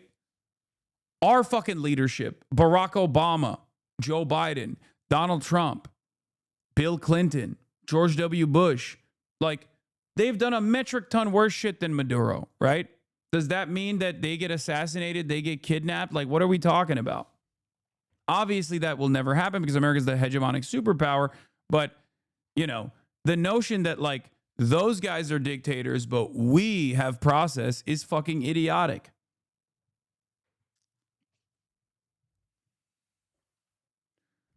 Well, Venezuela isn't overrun with Muslim extremists, so maybe it'll be different this time. Brother, if you think that the reason, first of all, you think what you consider Muslim extremism, do you think it happened because we have consistently destroyed the Middle East and consistently destabilized the region? Or do you think it's because they're just barbaric, backwards people and the Quran made them so violent? Like, which one do you think it is? It's kind of a matter of timing. Yeah, Maduro's a dictator, but when a guy gets shot, you don't pull up his criminal record and the condolences, Lamau. Yeah, it's part of that, but also it's like the person, when people do that, right? Actually, police brutality is a great example of this. When people do that, when they talk about like, well, look at the criminal, you know, look at the track record of this guy. That's the reason why he got shot. Everybody understands, like, you're saying that because you're giving credence to why this person got shot, right?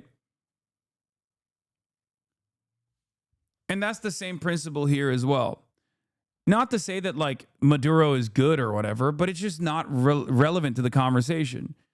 You know, if Maduro is bad, then Donald Trump is worse by a million fucking times, including because of what he just did to a leader of a foreign nation. And that's it. Like, it's not even comparable, you know? It's not even on the same playing field. Do you think this ended with one strike and kidnapping, which are illegal, or it will be indeed another Iraq war? I don't know. I don't think so, but we shall see, because it's entirely dependent on what the transition looks like. Okay? If the transition that comes about is actually with like party hardliners and you're just lying. Wait, what? Backwards, no morals, you're just lying. No morals. I think a lot of people don't understand something about my commentary. I am immoral, okay? I'm immoral in the sense that I don't fucking scream about America being the great Satan every day. Because like the ultimate black and white morality in this situation would cause you to recognize that America is basically the fucking the Fifth Reich with nuclear arms and has been able to dominate the entire planet. If you actually were moral, you would be like anyone and everyone that fights against America, whether it be the devil or not, is still somehow on the right side because of all of the fucking violence that we're dishing out around the globe. So you're right. I am immoral in the sense that I live in America and I do greatly, I do act as though there is something salvageable here. I'm not immoral in the sense that in the way that you think I am, right? I'm immoral in a different way. I'm immoral with any kind of fucking credence that I give to being able to salvage American democracy or whatever. That's the actual immorality. Let's be real. You know?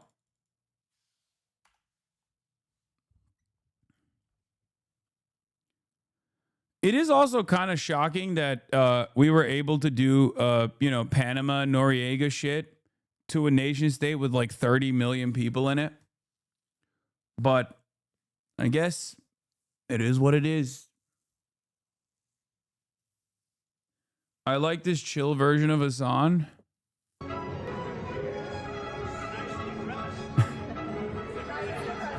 Mr. President, do you have a New Year's resolution? Peace, peace on earth. Is awesome.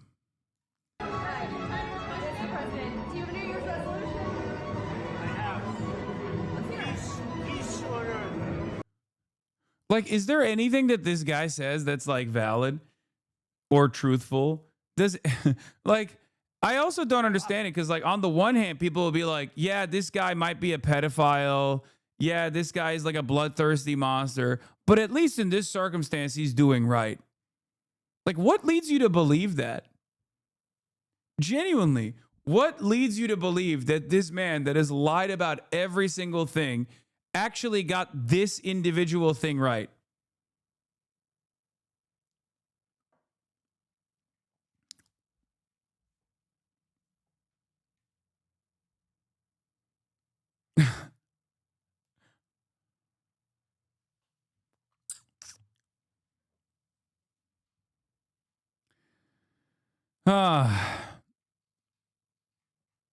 Yeah, he meant peace, peace on earth. We're taking a piece of everything on earth. That's what he meant. Of the location of opposition leader Machado, and have you been in contact? This part was with really her? funny. Major L for Machado, because she basically ran around being like, am Israel high? I love Israel. I'm going to put the Venezuelan embassy in Jerusalem.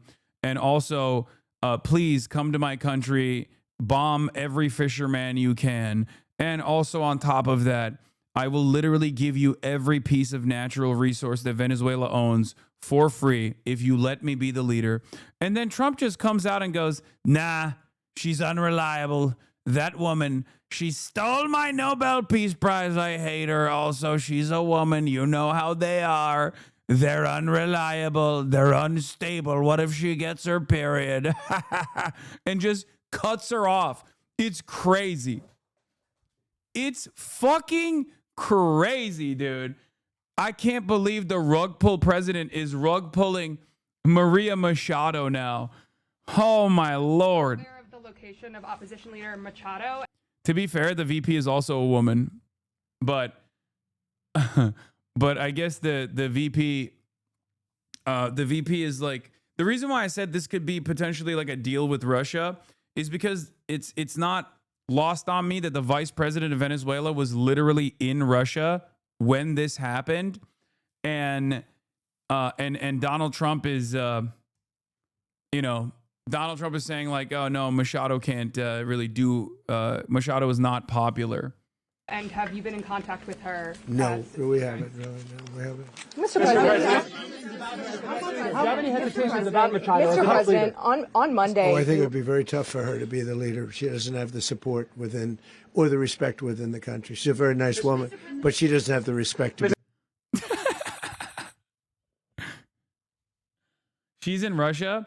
No, Machado's not in Russia. Machado is the Nobel Peace Prize recipient. That's like the Western puppet. And I think the VP might be a Russian puppet potentially, or at least like aligned with Russia. And that's fake, by the way. Russian Ministry of Foreign Affairs disproved. Wait, what do you mean? He's talking about the VP being in Russia, but those are rumors. No. He's talking about Machado. Do you have any hesitations about Machado? Mr. President, on Monday. Oh, I think it would be very tough. Machado's not the VP.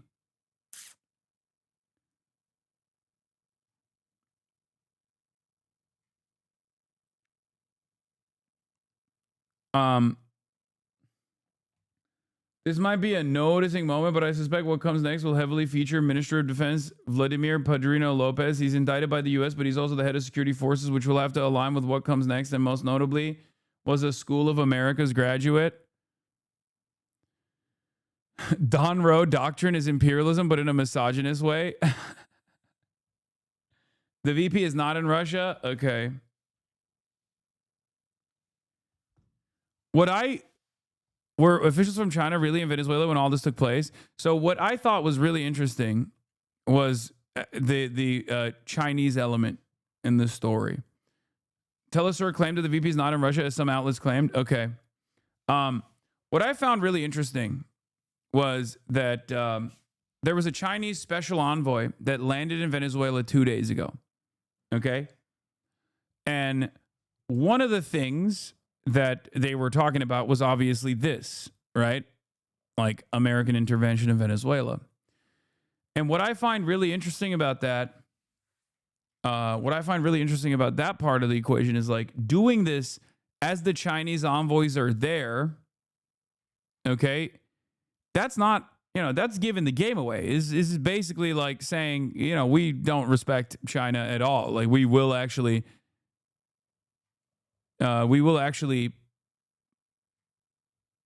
do this kind of fuck shit, and this is about decoupling Venezuela by force from China. It's a flex on Russia, it's a flex on China, unless it's actually a deal being cut with Russia.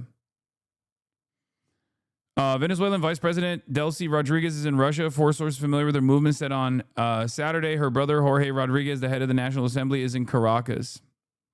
This is where I got this information from. But now Telesur is saying that's not the case.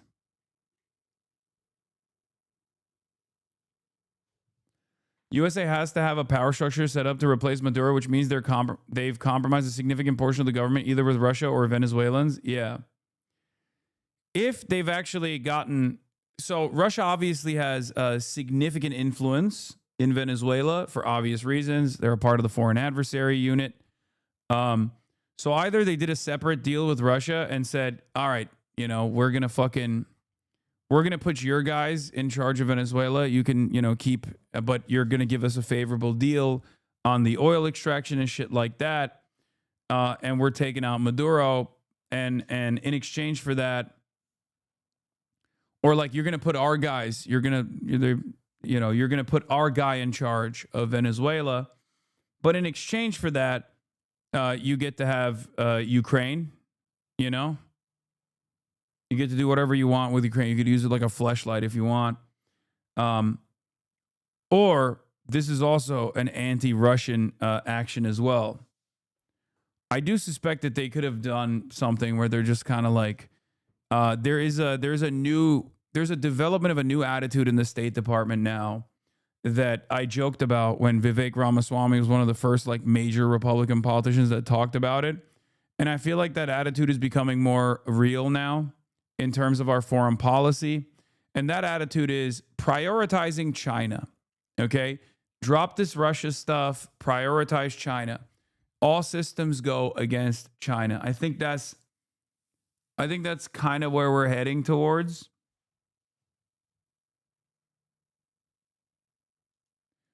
Do you think you have to become dumber as you spent your roaring 20s? Do you think you have become dumber as you spent your roaring 20s covering politics? Grift goo? I hope so, because I think being stupid is a superpower, especially in this day and age. So I hope that like I gave myself at least some level of permanent or temporary brain damage so I can do commentary in a way that is more effective to the masses.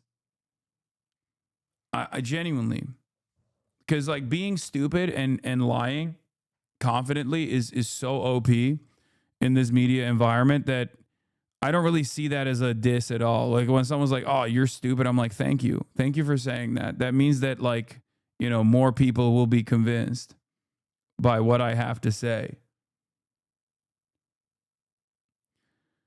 How is going all in against China going to go, considering people are more China pilled than ever before? I mean, that kind of stuff obviously doesn't matter. 70% of the country did not want any intervention in Venezuela at all. And Donald Trump didn't stop himself from doing this. He still did it.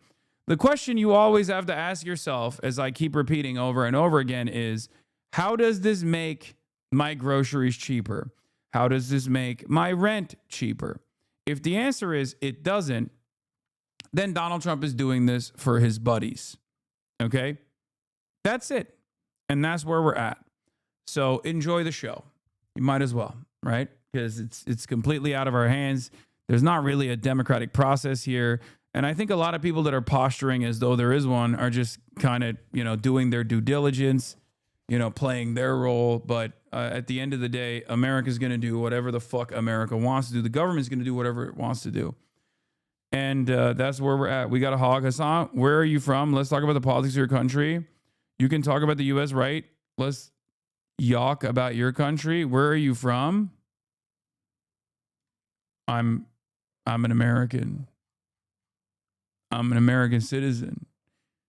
I live in Los Angeles, California. I don't know if you knew that. Do you think I'm not in the United States of America or something? What's happening? Anyway, what's so fucked up about this, though, is that it very well may make our gas cheaper. That alone will sway much of his base. I don't think making the gas cheaper is necessarily going to help. And I don't even think it's going to make the gas cheaper. If anything, it's going to allow the oil and gas companies that will be extracting the heavy crude and refining it to sell it to China and to sell it to Canada and not to like make your gas cheaper. When the fuck have we actually stabilized gas prices in this country by opening up new refineries? That doesn't work that way. The fuck? OPEC is still a cartel. No, they're just going to take the gas. They're going to take the oil and gas and sell it to foreign markets and use it as a leverage point against Canada if they see fit, and use it as a leverage point against China if they see fit. But in the interim, before they ever decide to use it as a leverage point, they will most likely just generate more super profits off of it. And that's what this is. That's it. It's not for you. And if you think it's for you, you're kind of stupid. I'm not going to lie. Okay? No, Hasan, you don't understand. With Venezuelan oil, when they build a data center down the street from my house, my energy prices will only triple instead of quadruple. Yeah, that too.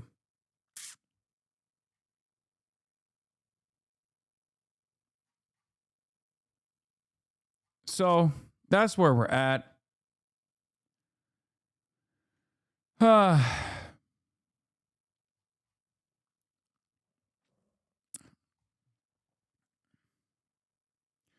are you from? It's such a dumb way to cope with the shit going on in the States right now. I know. It's the rallying cry of stupids. Anyway, Congressman Rashida Tlaib says Trump's illegal and unprovoked bombing of Venezuela and kidnapping of its president are grave violations of international law and the U.S. Constitution. These are actions of a rogue state. The American people do not want another regime change war abroad. Let's go. Simple, easy to understand, and correct. That's all you need to say. No like posturing, no like, oh, they're not following process. That's it. No equivocation, no justification for like any of this stuff, right? Just straight up be like, this is fucking insane. This is criminal shit. You're behaving like a madman. You're violent. You're irrational. You're behaving like a fucking madman. This is my first live stream, being live for a stream for war crimes. Oh, get ready. There will be a lot more of that. So let's get to it. Let's take a look at what our propaganda apparatus is saying in this moment of incredible crimes taking place. This morning, the United States launching an extraordinary nighttime attack on Venezuela. Dramatic video capturing the U.S. strikes overnight, Explosions ringing out in Venezuela's capital city beginning just before 2 a.m. local time. The night sky above Caracas turning bright orange, massive flames engulfing the air. Those giant plumes of smoke seen from miles away. President Trump confirming the strikes and announcing the United States has captured Venezuelan President Nicolás Maduro. Trump writing online, the United States of America has successfully carried out a large-scale strike against Venezuela and its leader, President Nicolás Maduro, who has been, along with his wife, captured and flown out of the country. This operation was done in conjunction with U.S. law enforcement. Venezuela's defense minister, speaking from an unknown place, calling it the most criminal military aggression from the U.S. in the history of our country. The massive escalation coming after a significant U.S. military buildup in the region. The Pentagon striking more than 30 boats the U.S. alleges were involved in drug trafficking operations, at least 115 people killed since those strikes began on September 2nd. In a memo obtained by ABC News in October, the administration telling Congress that America is in armed conflict and that drug cartels are deemed unlawful combatants. President Maduro facing drug charges, including narco-terrorism conspiracy since Trump. Another Arab unk, black-bagged and arrested. You know what I mean? Typical America. Trump's first administration, after federal prosecutors alleged he deliberately used cocaine as a weapon. Back in 2020, U.S. officials telling Americans they plan to eventually gain custody of the Venezuelan leader. In recent days, yeah, you'll see so much insanity from the editorial side of things. Wall Street Journal, Washington Post, New York Times. Washington Post using the kidnapping of a foreign head of state as a veiled threat against democratically elected leaders in this country. Washington Post editorial, for years, Maduro was a symbol of the false warmth of Latin American collectivism. Now he should spend the rest of his life alone in a humane American prison. His downfall is good news.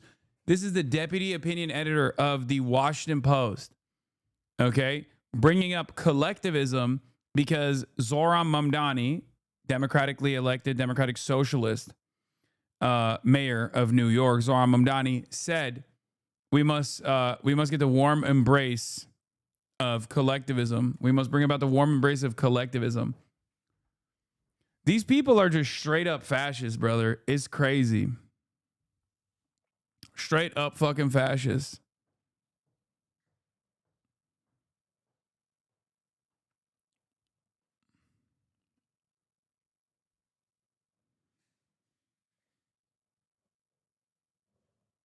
What do you say? What do you do?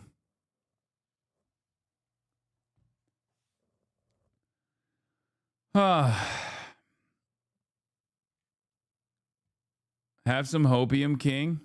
On January 2nd, 2020. Okay, that's crazy, but let's continue.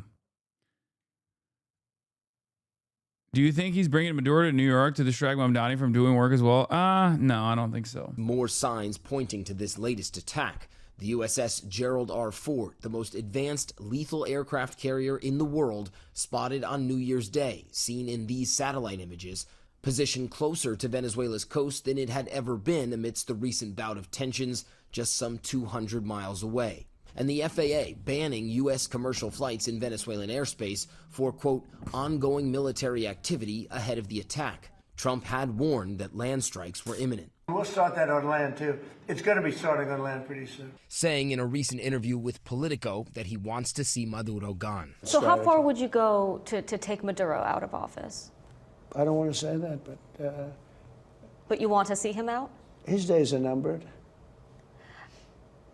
Can you rule out an American ground invasion? I don't want to rule in or out. I don't talk about it. For his part, Maduro had said just one day ago that he was open to talks with the U.S., and in a separate pre-taped interview released Thursday, described a recent call the two had. Saying, I think that conversation was even pleasant, but the events following the conversation haven't been pleasant. Let's hope.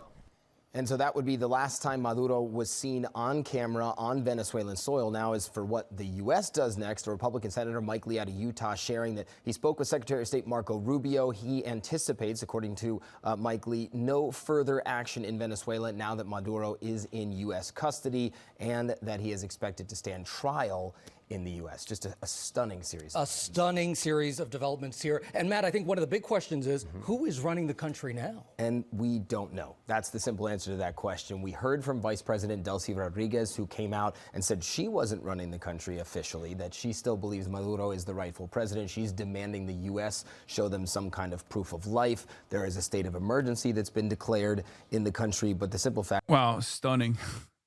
Stunning, extraordinary, incredible.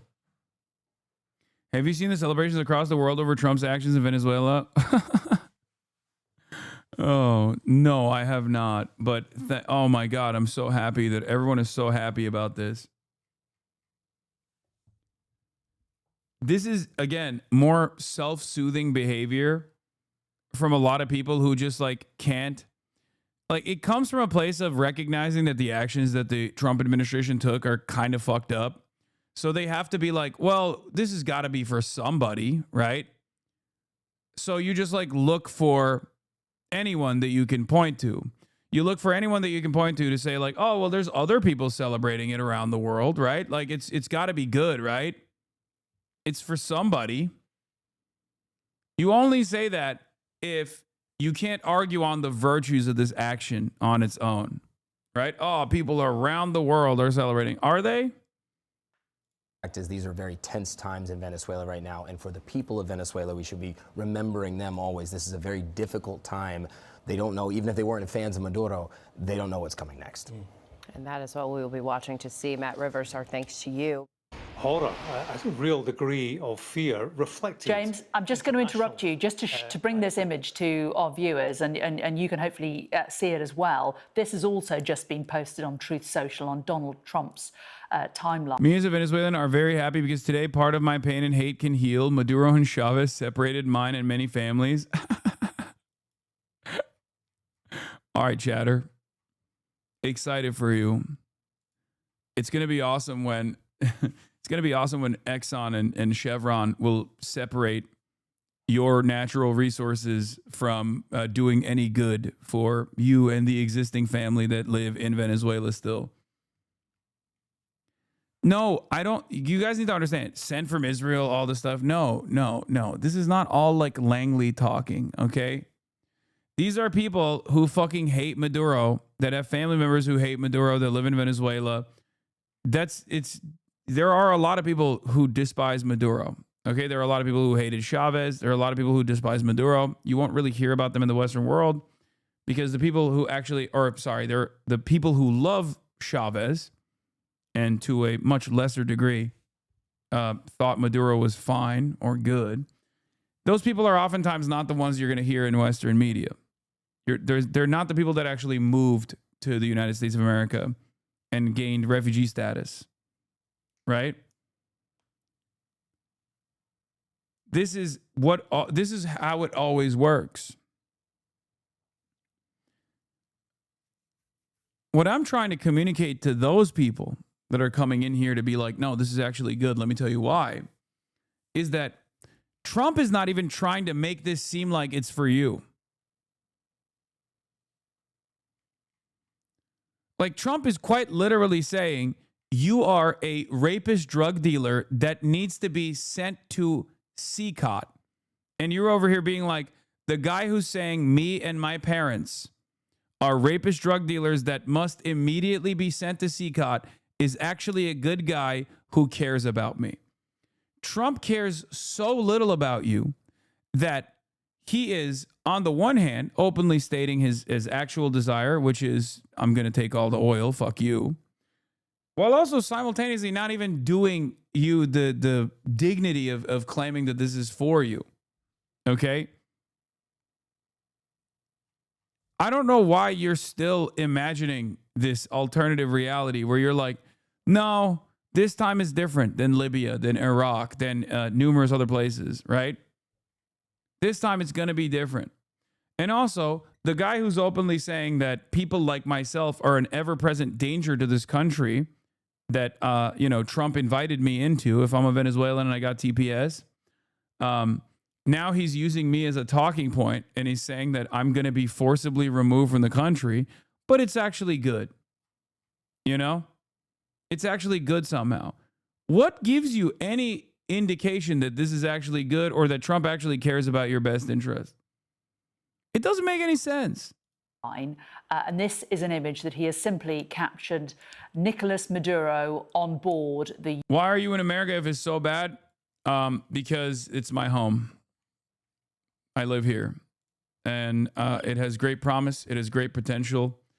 And I hope that one day we can at least change things around a little bit and do what's right by everyone, rather than whatever the fuck we're doing here. USS Iwo Jima.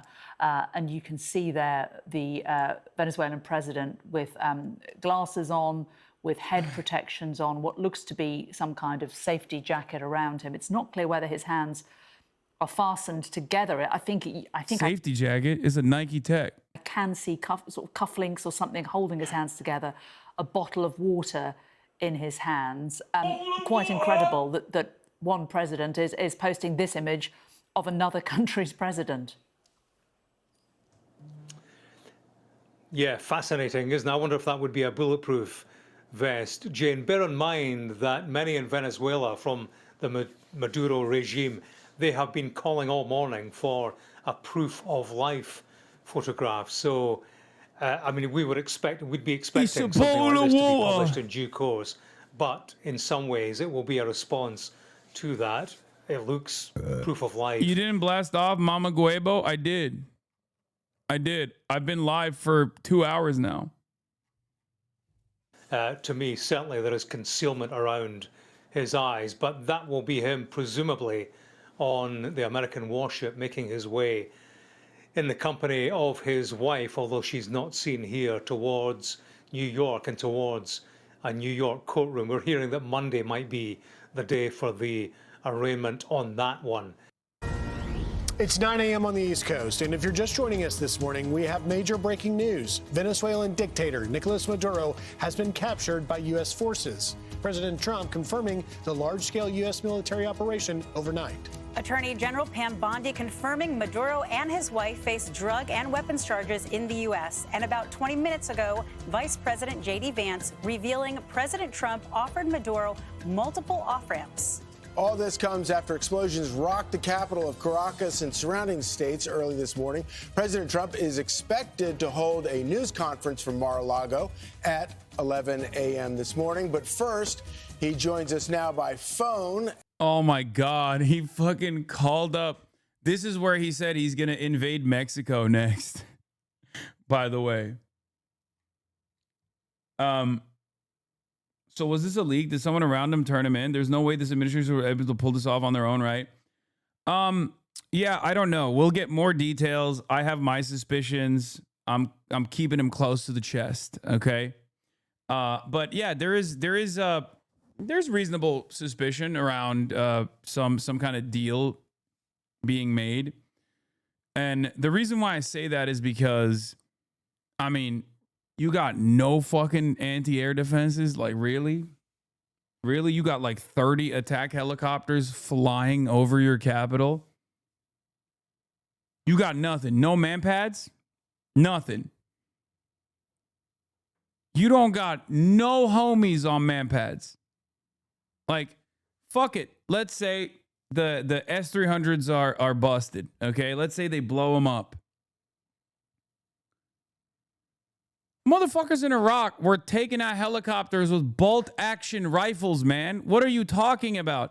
A helicopter is basically begging to explode to begin with. Helicopters already blow up when they're in distress on their own without any sort of, external factors. So that's the reason why I'm like, this is a strange situation.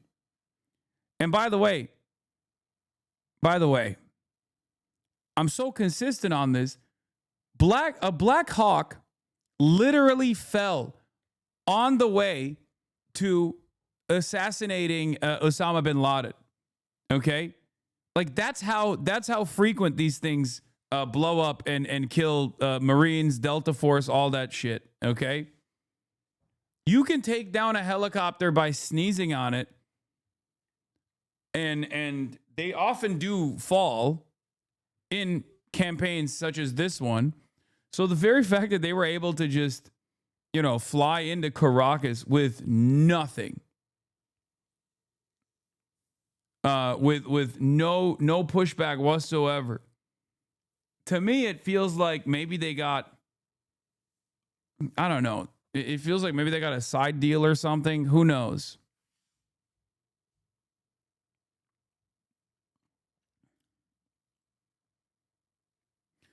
Reuters reports that Venezuelan President Nicolas Maduro was captured in an operation involving U.S. Special Forces, including Delta Force, with assistance from the CIA source inside Maduro's inner circle and cooperation from members of the Venezuelan military, according to U.S. officials and people briefed on the matter. A source close to Venezuela's opposition described the move as an inside job.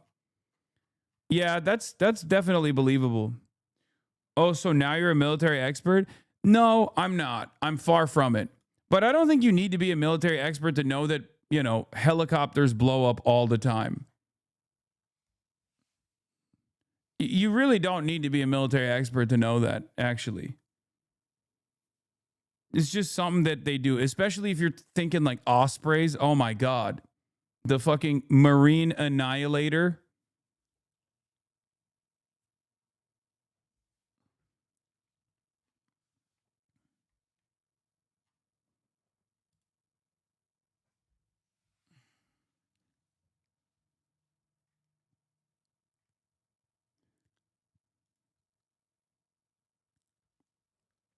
New from the Post. Delta Force units established a pattern of life on Maduro in advance of the operation, mapping out his location and daily moves. According to a person familiar, a CIA covert operations unit identified where he and his wife were staying. The U.S. deployed 2 Army Delta Force units, one from the Middle East and one from North Africa in recent weeks, and those forces established a pattern of life on Maduro in advance of the operation, mapping out his location and daily moves. According to a person familiar with their deployment, Delta Force, known within the clandestine community as Combat Applications Group, is among the Pentagon's most elite units tasked with executing high-stakes and secretive missions, including hostage rescue and kill and capture missions. The Trump administration relied on elite Delta Force and CIA Covert Actions Unit for the operation to seize Nicolas Maduro in a highly secretive snatch-and-grab mission to force the Venezuelan leader from power, according to multiple people familiar with the deployments. The CIA identified the location where Maduro and his wife were, and Delta Force soldiers sent by President Donald Trump to the Caribbean and conducted the raid. The CIA also provided support to the air, sea, and land operations, according to people familiar with the mission. Those CIA units, among the U.S. government's most secretive, specialize in irregular warfare and other covert action and have regularly worked with both the Army's Delta Force and SEAL Team 6 over the 2 decades of battling Islamist militants groups in the Middle East, South Asia, and Africa. This doesn't actually give us any more detail into whether or not this is an inside job, but I do think that it's something smells weird about it, considering there is no pushback, whatsoever.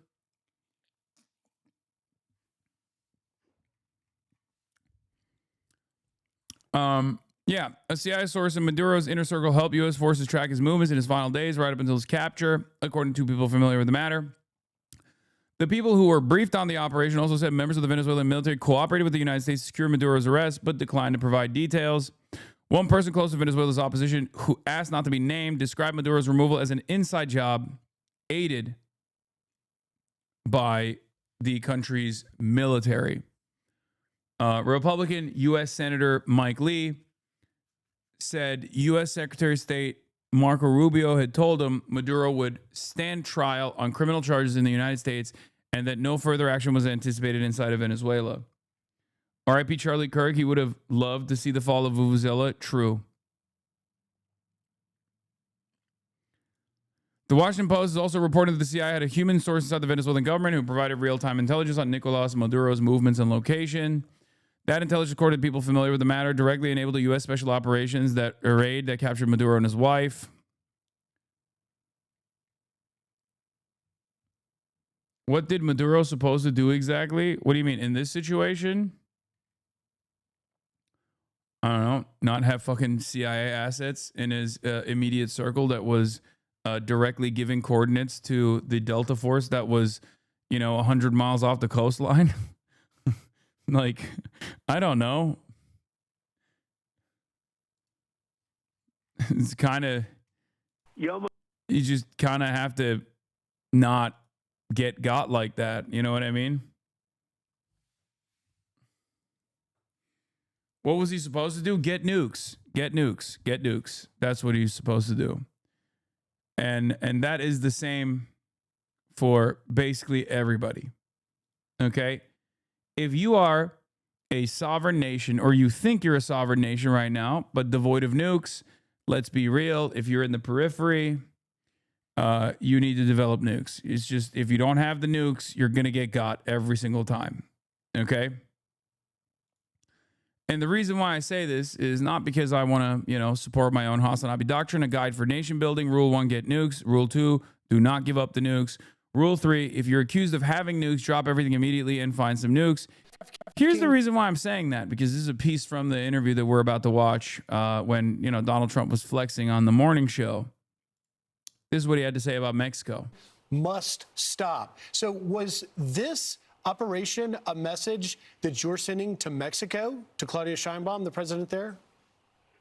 Well, it wasn't meant to be, and we're very friendly with her. She's a good woman, but the cartels are running Mexico. She's not running Mexico. The cartels are running Mexico. And we could be politically correct and be nice and say, oh, yes, she is. No, she's very, she's very frightened of the cartels. They're running Mexico. And I've asked her numerous times, would you like us to take out the cartels? No, Mr. President. No, please.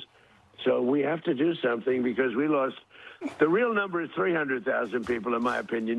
They like to say 100,000. 100,000 is a lot of people, but the real number is 300,000 people. And Claudia Sheinbaum, please develop nukes now. Madam President, please get nukes immediately. Please. You're cooked.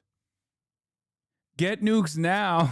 We lost it to drugs, and they come in through the southern border, mostly the southern border. Plenty come in through Canada, too, by the way, in case you don't know. But they come in through the... Lula, you need nukes. Brazil. If you want Lula Livre, you got to get the fucking nukes, man. Southern border, and something's going to have to be done with... Canada, Cuba. Everybody needs nukes. Mexico. Why did you... Everybody get nuclear now. Everybody needs to get nuclear immediately. Immediately. Or else you're fucking cooked. And let's get right to the President of the United States, Donald Trump. President Trump, thank you so much for joining us this morning. Well, thank you very much. Good morning. So you've had quite a busy evening. Tell us about it. It was slightly busy, I would say. It was very dark all over, especially in Venezuela. The team did an incredible job. They rehearsed and practiced like nobody's ever seen. And I was told by real Open military presence, thank you people for the that there's 25 no gift other country subs. on earth. Once again, the Piker Broadcasting Service is sponsored by you, the viewers, for you, the viewers. There are no ad breaks on the Piker Broadcasting Service, unlike many of the other Twitch streams that you watch on this platform. And because I don't run any ads, I don't even benefit from Twitch Turbo. So if you want to support the show, you can voluntarily subscribe for $6 a month with a regular Twitch subscription, or a free one in the form of a Twitch Prime, or gift a sub to others in the community as well. Piker Broadcasting Service is for viewers like you. Thank you. Sponsored by viewers like you, and it is for viewers like you. Thank you. That could do such a maneuver. Yes, rewind is enabled for subscribers. That's true. And you can send links. You can send me links. You can rewind. And not only that, but you can also, I guess that's it. You can use emotes around the platform. Would have seen what happened. I mean, I watched it literally like I was watching a television show. And if you would have seen the speed, the violence, they say that, the speed, the violence, they use that term. It's it was an amazing thing. Legal Heritage, thank you for the 20 gifted. Job that these people did. Nobody else could have done anything like it. You're at Mar-a-Lago right now. How were you able to watch this? Well, we watched it from a room. Seemingly on Twitter, actually. Isn't that crazy? Yeah, that's right. The Situation Room, photos came out of it, and they just had Twitter tabs open in the background. That's where we're at. Isn't that wonderful? They're just like us.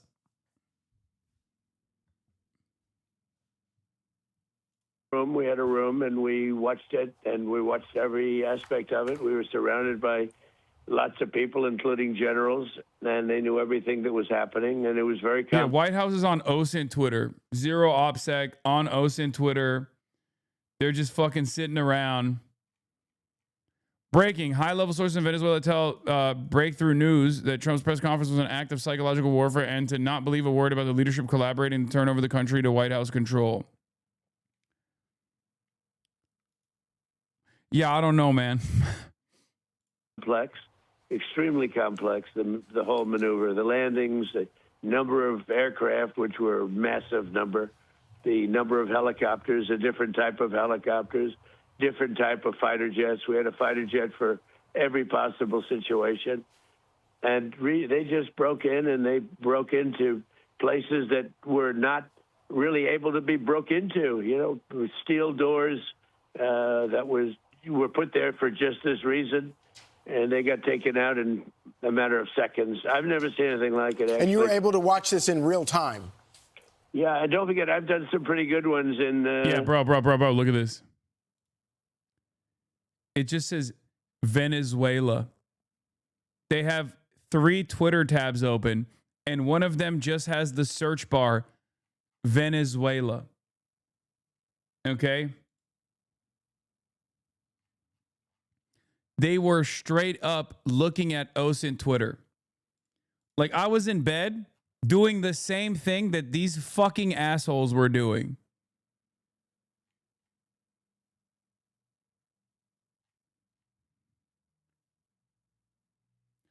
Well, to be fair, it's fast as fuck to find on the ground stuff.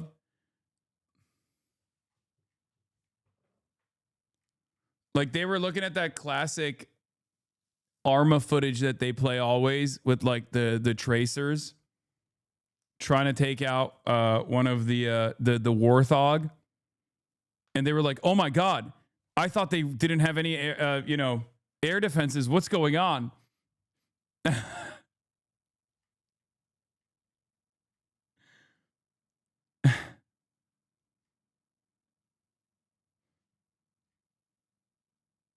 Warthog, sorry. Shut up. Shut up. ESL, ESL, ESL, ESL, ESL.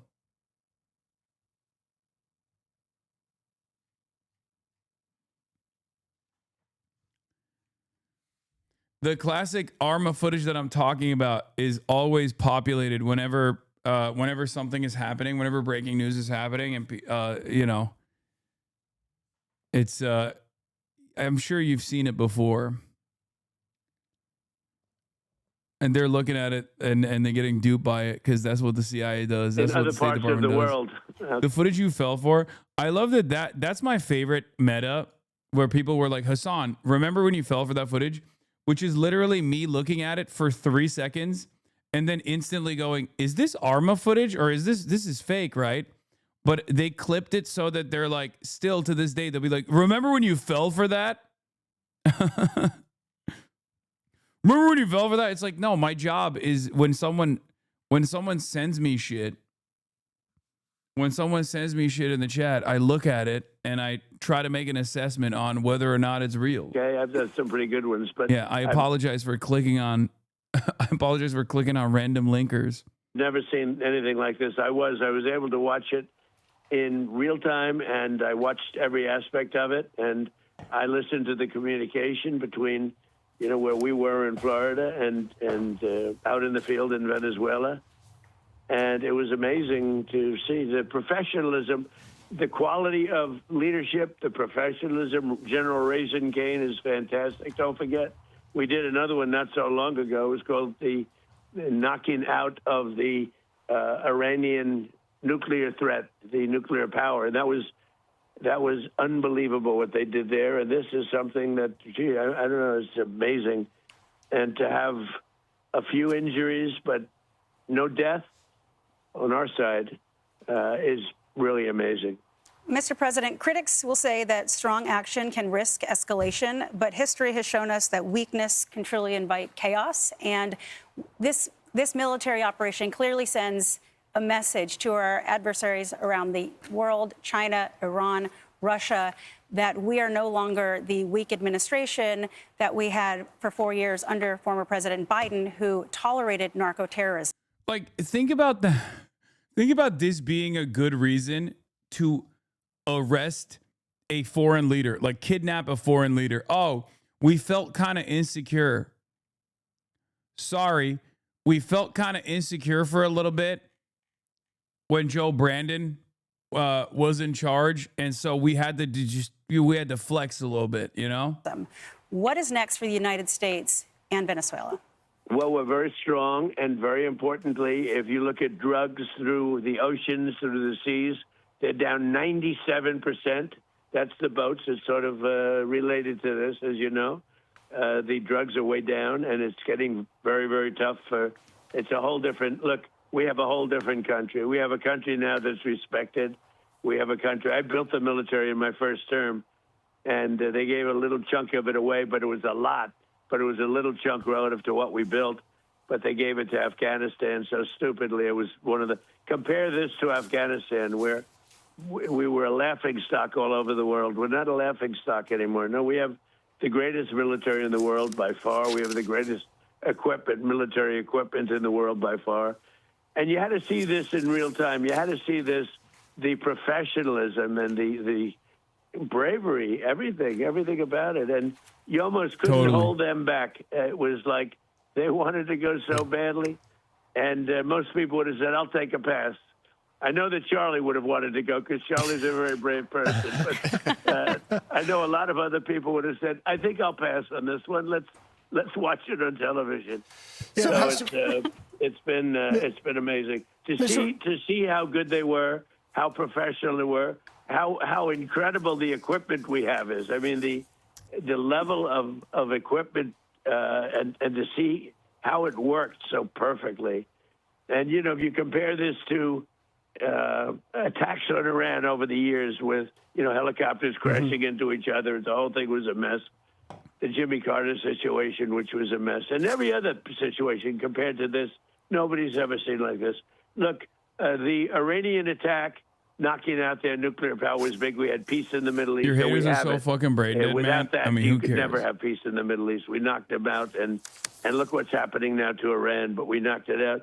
That was, it could not have been better, and this could not have been better. I don't even know which is, these are both really important. If you think about equal and importance, I wonder how it's going to be rated, but knocking out the nuclear power of, think of it, they were ready, they were within 2 months, they would have been a nuclear power. And comparing that to this in a certain different way, I think this might have been actually more complex. Well, it's interesting. But that was something that was amazing. It's interesting, Mr. President. We've looked, our own Lucas Tomlinson, our reporter here. I don't know if you knew this intentionally, but the capture of Maduro and his wife coincides with the 6th anniversary of your taking out the Iranian Revolutionary Guard's Qasem Soleimani. Interestingly, it's six years after. But let me ask you a question, Mr. President. Because by the way, that was the third thing, and we have a fourth. We got Soleimani. We have taken out so many. Look at what we did to the leader of ISIS, who's no longer with us, right? And everybody was after for 20 years, and we got him. We've done a lot, but this was something, maybe because it's fresh in our minds, because again, the Iranian situation was so big, knocking that out, and the B-2 bomber, every single missile hit its target. And the target was an air shaft. Right. Dark at night. Think of that. Dark at night, no moon. You couldn't see a thing. And every missile went right through that air shaft and just obliterated the place. He killed Soleimani on January 3rd, 2020. Didn't the American government also apprehend Noriega on January 3rd as well? What the fuck's up with January 3rd? Hold on. Are you making that up?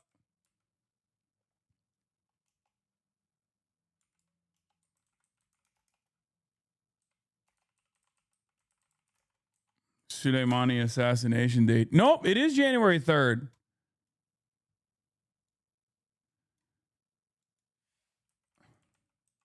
Noriega arrest date.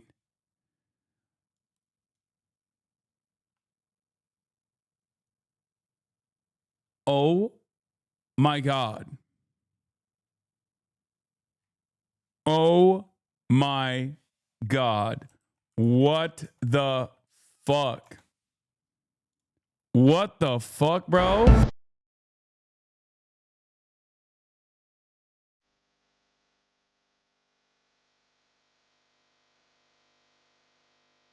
What do the numbers mean? What do the numbers mean? That's 3 for 3. Manuel Noriega was arrested by U.S. forces on January 3rd, 1990. Soleimani was assassinated on January 3rd, 2020. Mason, what do the numbers mean? So that was amazing, and this was amazing. I wonder, Mr. President, though, I want to ask you because from your Vice President, J.D. Vance, said that the message is pretty clear. The drug trafficking must stop. So was this operation a message that you're sending to Mexico, to Claudia Sheinbaum, the president there? Well, it wasn't meant to be, and we're very friendly with her. She's a good woman, but the cartels are running Mexico. She's not running Mexico. The cartels are running Mexico. And we could be politically correct. It's the lowest risk day in all oil markets. All the balancing from end of the year is done. Okay, that actually kind of makes sense. I don't know if you made that up or not, but that does kind of, I don't know. I can't tell if you just like made that up on the spot. But since we're already being dumb, since we're already playing along with the fucking Illuminati symbolism of January 3rd, I'm just going to go ahead and say, yeah, that's the reason. And not like some Masonic shit. And be nice and say, oh, yes, she is. No, she's very, she's very frightened of the cartels. They're running Mexico. And I've asked her numerous times, would you like us to take out the cartels? No, Mr. President. No, please. So we have to do something because we lost. The real number is 300,000 people, in my opinion. They like to say 100,000. 100,000 is a lot of people, but the real number is 300,000 people. And we lost it to drugs, and they come in through the southern border, mostly the southern border. Plenty come in through Canada, too, by the way, in case you don't know. Yeah. Hey, Canada. Hey, I'm looking right at you. Okay. Claudia, Mexico, looking right at you. Cuba obviously cooked. Just wait. Just wait, dude. Hey, Canada, looking good, looking like you want to be annexed, I think. Looking tasty, like a tasty piece of meat that I will take. Why are you over there looking ready to be plundered, Canada? But they come in through the southern border, and something's going to have to be done with Mexico. Why did you decide to do this morning? Are you talking about calling you people or the shot? No, taking out Maduro. I'm not sure which is worse. If you want to know the truth, I'm calling you. I haven't spoken to anybody else because Charlie Hurd has been a great friend of mine for a long time. He was with me when it was not fashionable, and those are the people I like. He was with me, Charlie, when it was not at all fashionable. So that's the reason I'm doing this. And your show is great. You're doing a great job. What a good team. But I meant, why did you make the decision? I need you guys to understand something. This person that's currently talking is the quote unquote the leader of the free world, which is fucking bullshit, obviously. The American president, the person who has control over our nuclear arsenal, the person that just signed off on the illegal arrest and kidnapping of a foreign nation's head of state. And now he's talking about how Charlie Hurd was on my side from the start. That's why I'm making this phone call. That's why. fucking awesome. They're calling your doctrine Global Iron Dome. Every country on this planet that doesn't currently have nuclear weapons and would like to continue to be a country should probably get on that ASAP. Yep. HasanAbi doctrine, baby. To take out Maduro this morning. And what was Maduro? Like they're yucking it up. They're having this like funny conversation, this funny back and forth, right? Only moments after Donald Trump said that Mexico could get the smoke. Mexico also has cartels. They can also get the smoke. Doing when our guys came in on him. So we were going to do this 4 days ago, but the weather was not perfect. The weather has to be perfect. And we had just the perfect weather. We had, very good. A little bit few more clouds than we thought, but it was good. We waited 4 days. We were going to do this 4 days ago, 3 days ago, 2 days ago. And then all of a sudden it opened up and we said go. And I'll tell you, it was just amazing. And what was he doing? He was in a very highly guarded, like a fortress, actually. He was in a fortress. That we had nobody killed was amazing. I think we had nobody killed, I have to say, because a couple of guys were hit, but they came back and they're supposed to be in pretty good shape. But that we had nobody killed, that we lost no aircraft. Everything came back. We got it all back. One of them was hit pretty hard, but a helicopter, but we got it back.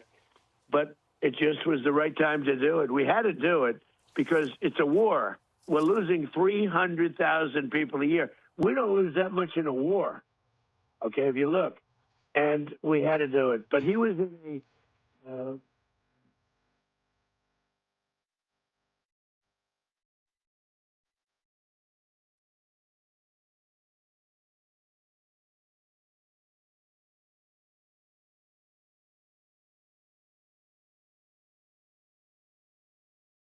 that he didn't get into that. We were prepared. We had, massive blowtorches and everything else that you need to get through that steel, but we didn't need it. He didn't make it to that area of the house.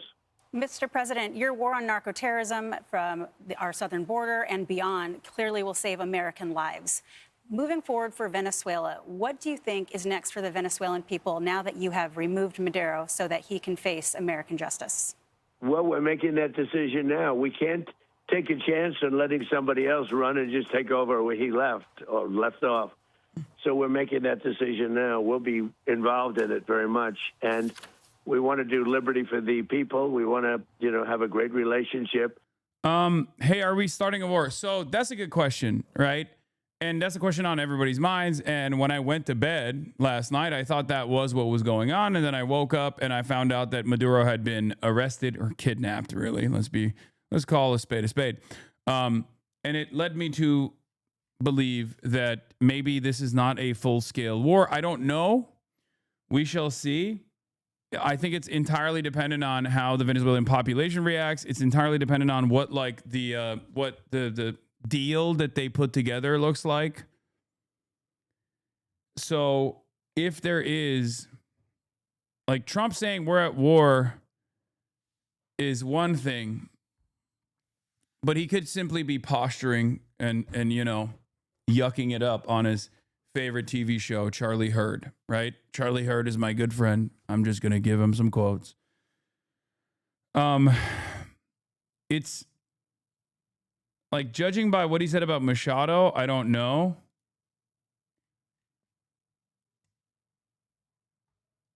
But in the photo shared by the Interior Ministry, people take to the streets to reject what authorities described as imperialist military aggression and to reaffirm that the president of Venezuela is Nicolas Maduro Moros. Damn, they got live views up in this. Look, they be using the same backpacks I'm using to do the live broadcast.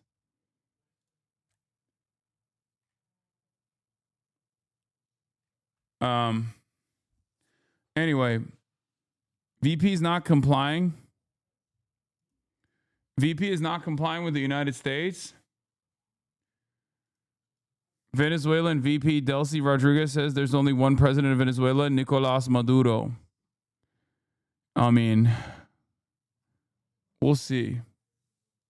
I think the people of Venezuela are very, very happy because they love the United States. You know, they were run by essentially a dictatorship or worse. It couldn't have been worse. It was a terrible thing that was taking place in Venezuela. But look, tremendous numbers of people were being killed through drugs. And what they did to our country in sending prisoners and people from mental institutions and drug lords and everything, they sent them by the hundreds of thousands of people into our country. And that is just... Talking tough, y'all would surrender instantly in the same position. Brother, I'm a Twitch streamer. I'm not the head of a state with command over, you know, a 30 million population and a fucking military. What good is any sort of anti-aircraft defense systems you have if you're not going to fucking use them on a bunch of helicopters that are flying over your goddamn nation's capital? Like, this isn't about like standing up to a playground bully. We're talking about nation states. It's unforgivable. That's why, you know, he wanted to negotiate at the end, and I didn't want to negotiate. I said, nope, we got to do it. You know, he was trying to negotiate at the end. You probably saw that. And trying hard to make a deal. And I said, and, you know, this could have been a very... Macron, the Venezuelan people are today rid of Nicolas Maduro's dictatorship. People can only rejoice by seizing power and trampling on fundamental freedoms. Oh, God, I hate the indignity. God, European leaders are so disgusting. Oh, my God. They're even worse than the Democrats, dude. How can you be worse than the Democrats, brother? Oh, my God.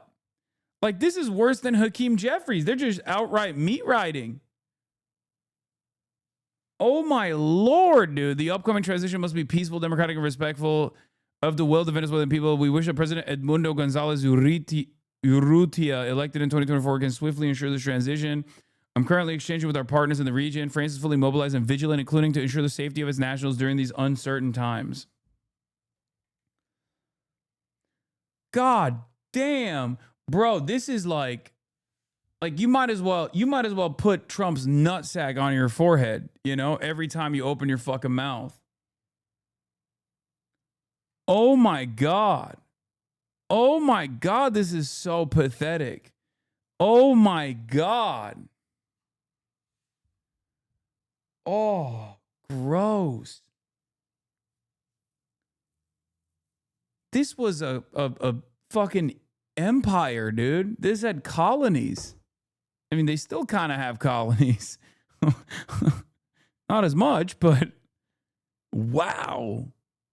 Wow, dude, European statehood is a lie. Like every nation state in Europe is just so utterly servile. So openly falling over one another to demonstrate fealty.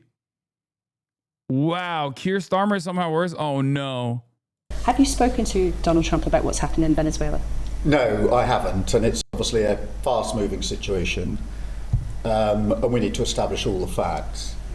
What I can say is that the UK was not involved in any way in this operation, and as you'd expect, we're focusing on British nationals in Venezuela and working very closely with our embassy, and so I will want to talk to the president, I will want to talk to allies, but at the moment, I think we need to establish the facts. I think President Trump is doing a press conference later, so hopefully more information will come out then. What is clear, though, which the White House has said, is that America carried out strikes on Venezuela and captured their leader, Maduro. Some politicians in this country have already condemned that. Do you? Well, I want to establish the facts first. I want to speak to President Trump. I want to speak to allies. As I say, I can be absolutely clear that we were not involved in that. And as you know... I'd like Daddy to tell me what to say first. Oh, I dare not speak out of turn. Daddy will fill me in with his delicious... I'm not going to say it, but you know what I mean. Daddy will fill me in with all the facts. And then and then I'll know what to say. I always say and believe we should all uphold international law. But I think... But international law, of course, means nothing when American superiority is called into question. Of course, who's going to stop them? You, not me. At this stage, fast-moving situation, let's establish the facts and take it from there. And just lastly, for people who might have family there or the small number of Brits in Venezuela. He said international law must always be called into question. First of all, not on Israel. Secondly, not whenever America does anything, which is, again, basically saying not on Israel. But there's something funnier. There's nothing funnier than just like having this response in perhaps one of the clearest violations of international law.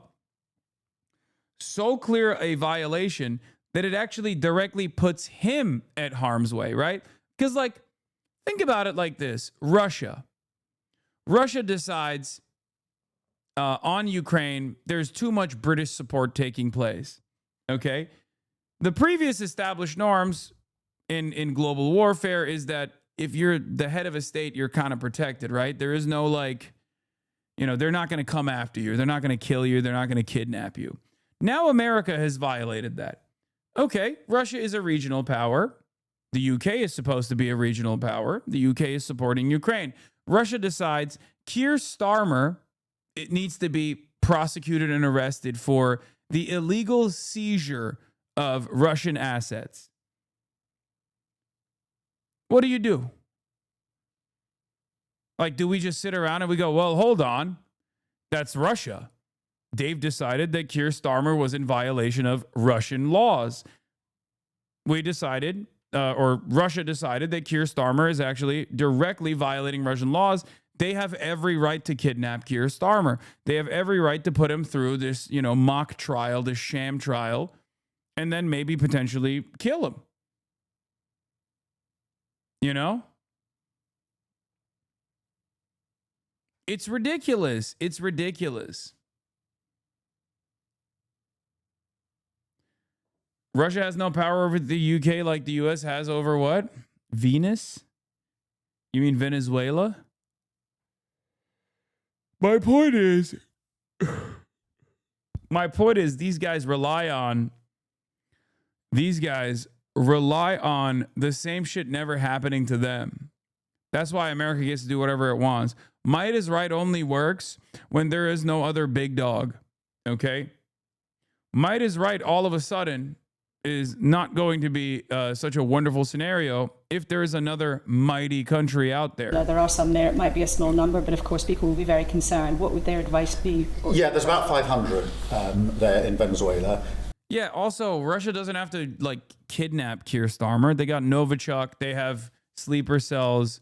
It's, you know, they assassinate people in Europe all the time. You know, don't drink the tea. Don't stand so close to the window, Keir Starmer type shit. You know what I mean? Would that be appropriate? Would we go, oh, we have to look at international law and follow international law in that situation? No, you would understand exactly what the fuck that is. And we're working with the embassy to make sure that they are well looked after, safeguarded, and get appropriate advice. So we're working at pace with the embassy on that. It is a small number, but it's an important number. It is about 500, so that's what we're doing there.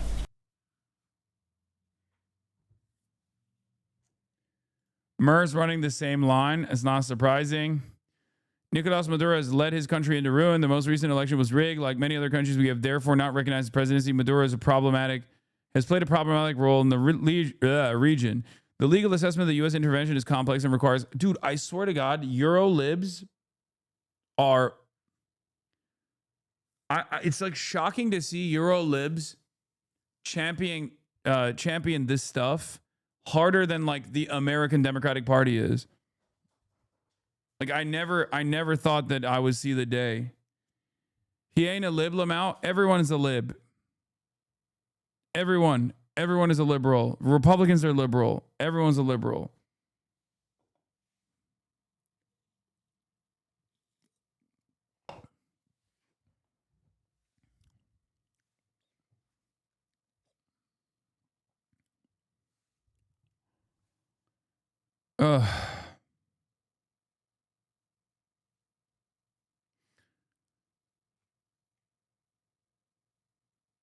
They just handed Taiwan and China on a silver platter. There's no argument against an invasion anymore. Come on, guys.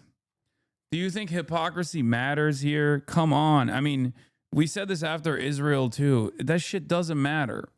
Oh, really? You think European leaders that are saying this about Maduro in defense of Donald Trump are not going to fucking turn around? Like, look at Ukraine versus Israel. Look at Ukraine versus Israel. They chirped and chirped and chirped endlessly about what Russia was doing in Ukraine.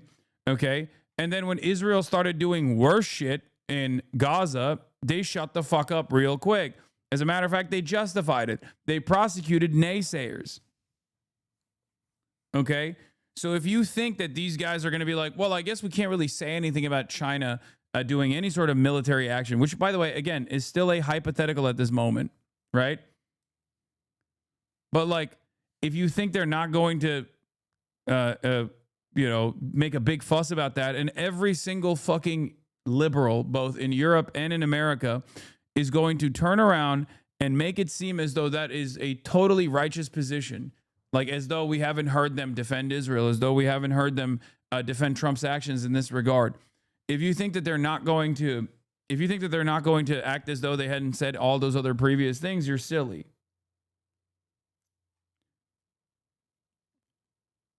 You're silly.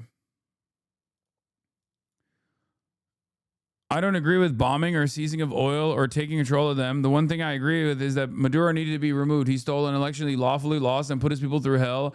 I know Trump most likely didn't do this for moral reasons, but it's still the one positive in this whole ordeal. Yes, dude, we're actually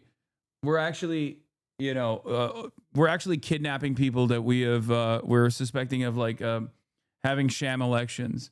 Any day now, Recep Tayyip Erdogan is going to get arrested and apprehended. I don't know if you know this, but America is aligned with basically every dictatorship. And ironically enough, America has actually installed dictatorships in Latin America, not so far away from Venezuela. Okay? Nobody gives a fuck about whether or not, this does not play a role in the calculus. Okay? It's not a part of the calculation at all.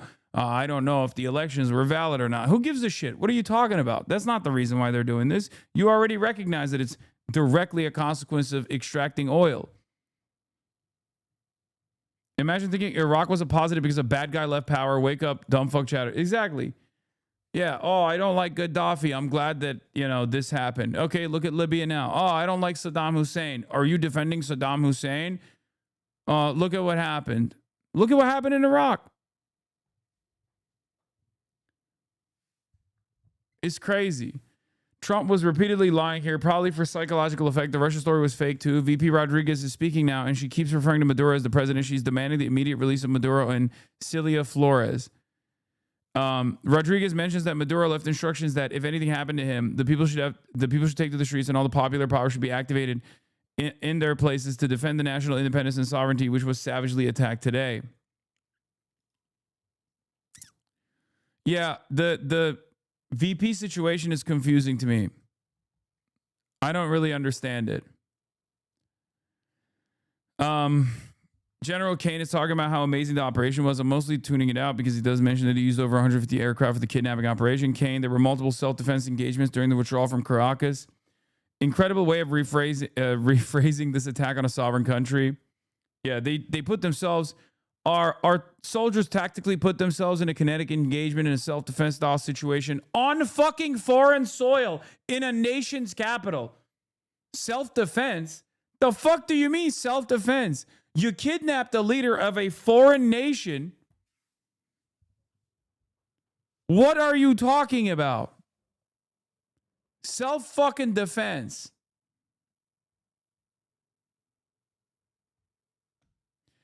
Trump, we are going to get the oil flowing the way it should be. We're going to rebuild the oil infrastructure. It's going to be paid by the oil companies, and they will be reimbursed for what they're doing. Again, openly admitting it.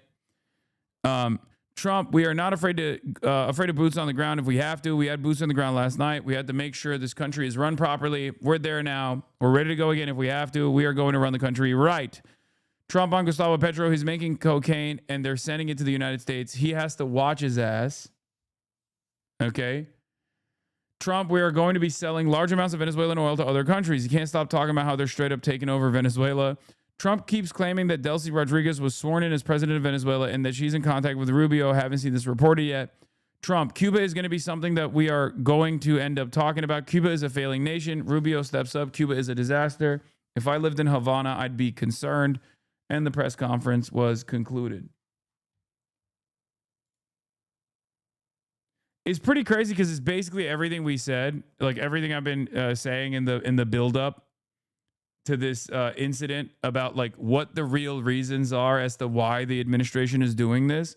It's kind of an interesting predicament because back in the day, I had to duke it out with liberals a lot when I would be like, Venezuela is not about democracy. Venezuela, if I were to say like 5 years ago, 6 years ago, this kind of situation is not about democracy. It's about, stealing the resources, specifically oil, but gold as well. And like all this shit. Liberals would argue seriously about how like, no, you're wrong. It's not about that. It's actually about democracy, all this stuff. And what's crazy is when you nowadays it's just the Trump administration is openly stating it, openly saying like, nope, we're doing it specifically for oil. They're just giving the game away. We're doing regime change for oil. We're doing regime change for oil. They say it over and over again. And yet, seemingly, there are still pliant people or people that are manipulating themselves, I guess, that want to believe in an alternative goal here, an alternative ambition here, that still make it seem as though there is a separate reason for why this is happening. And that reason, as a matter of fact, is not oil, it's just democracy.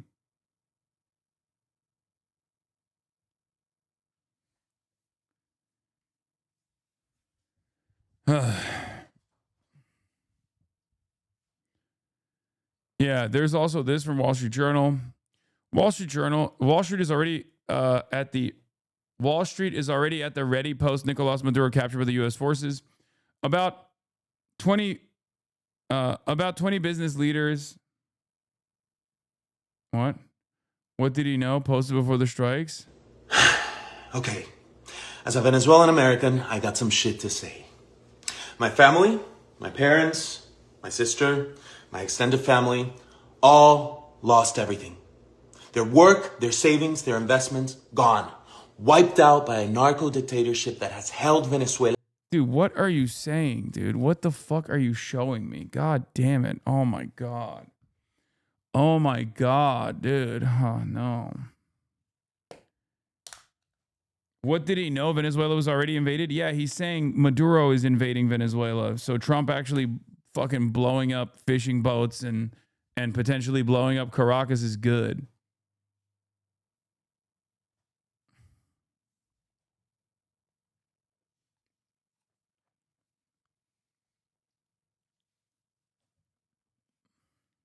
Anyway, about 20 business leaders, including those from some of the top hedge funds and asset managers, are preparing to go on a March trip to Venezuela to look at investment opportunities there, including energy and infrastructure. Awesome. It's like they're just giving it out for free. It's such a strange world to live in, where for years and years, people like myself, anti-imperialists with my worldview, with my position, had to go through this weird song and dance where we had to like literally explain to people like, guys, they're lying to you when they try to create a just cause for why they're doing this sort of engagement. They're lying to you. The real goal is plunder. The real goal is plunder. Okay?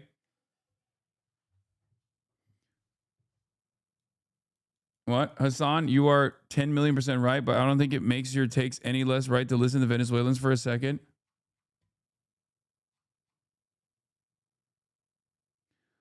I am talking not about the best interest of Venezuelans. I'm talking about American intervention, okay? If you want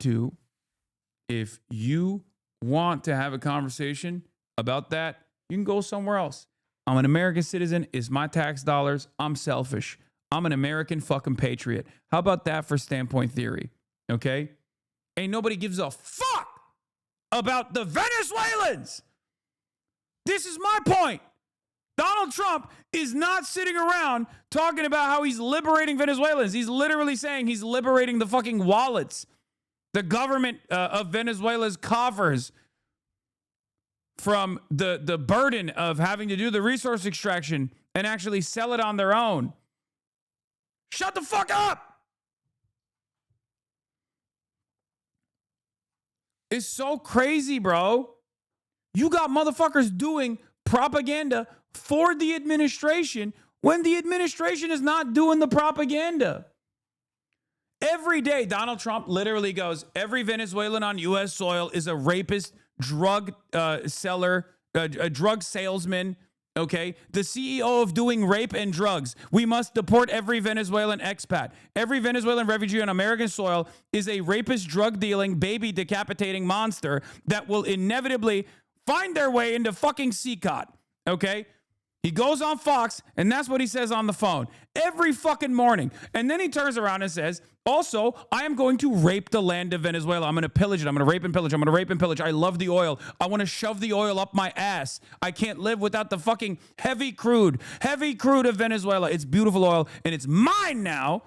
And there are still fucking morons in the chat being like, excuse me, can you take a deep breath and cover the perspective of Venezuelans who are delivering a fucking deep sigh of relief? I don't care, and neither does Trump. Nobody fucking cares. Shut the fuck up.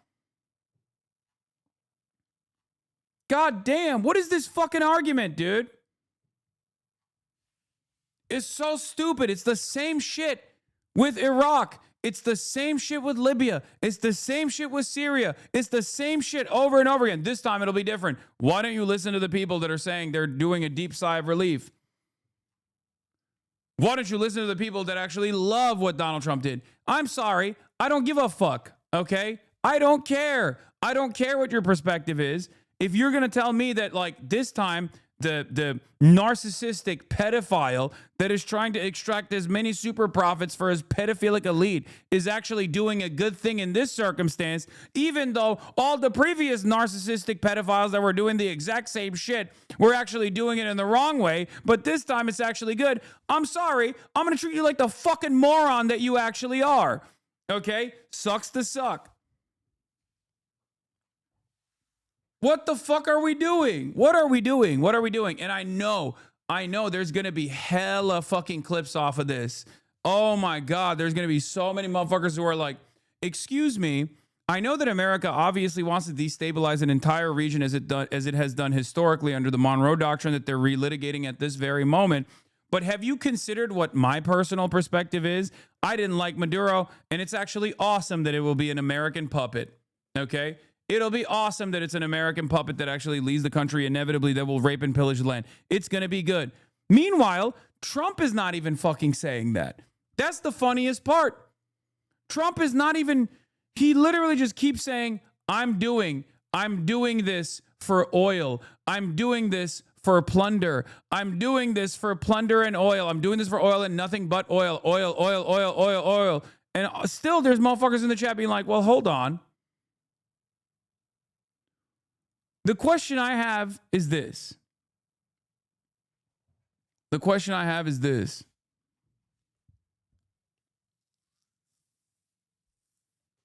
Why are you doing propaganda for Donald Trump in a way where he's not even doing propaganda? Okay? Like, it makes no sense. You're arguing a position that the Trump administration is not even taking. Like, they dropped it. They didn't even felt the need to even say those words. And you're still like, nope. As everyone knows, the oil business in Venezuela has been a bust, a total bust for a long period of time.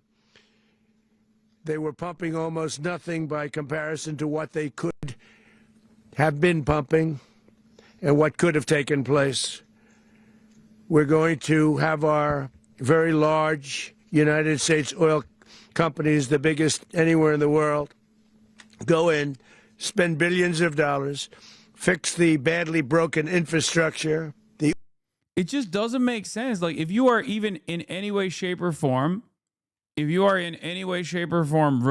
like a liberal person or invested in like human rights or whatever, why in the ever-loving fuck would you be like, yeah, this psychopath is actually doing this for this? I'm going to imagine an alternative reality where this psychopath is openly stating what his desires are, but I'm going to assume he's actually doing this to liberate me. Right after he called me a rapist drug dealer who needs to be sent to a fucking slave labor colony in El Salvador. Like, at that point, if you still can't understand that this isn't for you, okay, then I guess, have fun in CCOT, all right? Like, what do you want me to say? I'll still fight to make sure you don't go there. I'll be on the streets. But good luck, I guess. It's so wild. It's such a wild situation. Oil infrastructure and start making money for the country. And we're... Yeah. As always, a liberal is someone who opposes every war except the current one and supports all civil rights movements except the one that's going on right now. Please read my question. No. Very foolish thing if it didn't work out, but I said, nope, we can't do it. What he did... It still benefits them? Are they supposed to be sad? No, you're right. No, it's going to be so beneficial. Dude, it's a higher level of copium than even like the dumb American hogs that think this is good for them, okay? Because if we're doing Cope Olympics here, right? On the one hand, you have the right-wing hogs, right? The MAGA hogs that are like, America first, America first, America first. And they're coping thinking like, oh, well, Donald Trump's a peace president. He's doing peace through strength. And it's actually good for me that he's kidnapped Maduro, right? And he's like stealing Venezuelan resources. The reason why they think that is because they're weak. They know that nothing is good, but at least America can still project power. It's like team sports for them, right? But if you're Venezuelan on top of that, you're even doubly fucked because there isn't even anything you can point to. There isn't even anything you can point to here that is remotely salvageable. You don't get state repression from Maduro, but instead you get state repression from whoever comes next, okay? And on top of that, the resources are no longer being, the resources are no longer funding government programs, but instead you have that wonderful foreign capital control instead, where you have no autonomy whatsoever. It's ridiculous. All the while, international law is completely done. It's over. I mean, it's been over, but yeah, they will welcome us as liberators. Look, the armed people come out in defense of the government of the President Nicolas Maduro, kidnapped in the early morning by the current government of the United States. I mean, that's, yeah, there's gonna be fucking pro-Maduro people that show up. There's gonna be anti-Maduro people that are celebrating. It's a fucking massive country. Maduro is not exactly super popular, okay? And of course, as is the case, there's always going to be a diversity of opinion. People who want to defend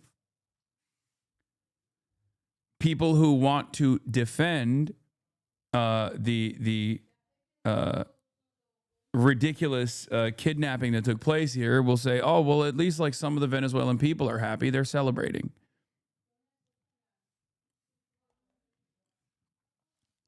And the people that want to defend Maduro or are against the intervention will say, no, people are actually very upset.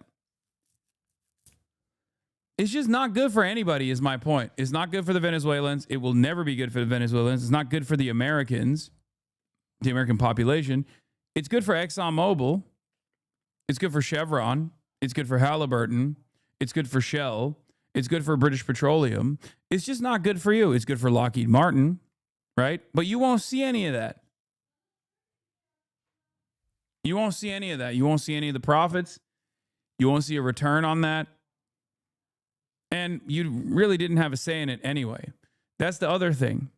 It's not like you had a say in this, right? Did you? I didn't. All polls showed 70% of Americans actually did not want intervention in Venezuela. 70% of Americans. Now, those numbers will change now that the intervention took place. You're wrong. Okay. I guess I'm wrong then. What he did with a lot of other things is bad, but what he did was sending hundreds of thousands of Tren de Aragua and drug dealers, and they emptied out their jails into our country. They emptied out, if you think about it, they emptied out all of their mental institutions. There would be people defending it if a foreign nation came and removed Trump. It doesn't mean it's good for it to happen that way. Okay. You think if Russia did that, people would be celebrating it? You think if China did that, people would be celebrating it? Yeah, liberals hate Donald Trump, but liberals also hate China. You think, like, what are we talking about? That's not how anything works. I mean, this is a idiotic hypothetical anyway. America is the world's greatest superpower.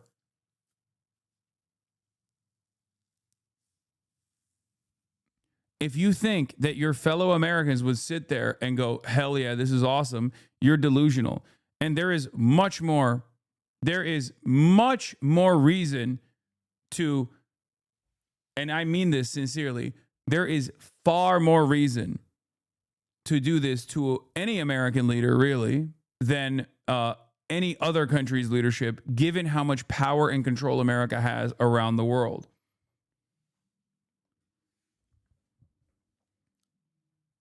Into our country. What he did there, and every other thing, is unforgivable. Mr. President, you're already getting reaction from members of Congress on both sides. One Democrat, Jim McGovern, is saying that you did not get authorization from Congress. And he says Trump just launched an unjustified illegal strike on Venezuela. Wanted to get your reaction to that. Well, look, these are weak, stupid people. Yeah, when we see Xi Jinping kidnap the Japanese prime minister, then we can talk. Yeah, it's not even like forceful reunification with Taiwan. The comparison here, not even Japan, because Japan is appropriate because it's like proximity wise, it's like similar, I guess. But yeah, Xi Jinping kidnaps the fucking. Xi Jinping comes out and says, "Hey, just so you guys know, the Japanese prime minister has actually violated our rules that we came up with. So we flew over there and we actually kidnapped the Japanese prime minister. And now we're going to hold him accountable in China." How do you think the world would approach that? How do you think that would look? Yeah, it's good for the Japanese, by the way. The Japanese will welcome us as liberators.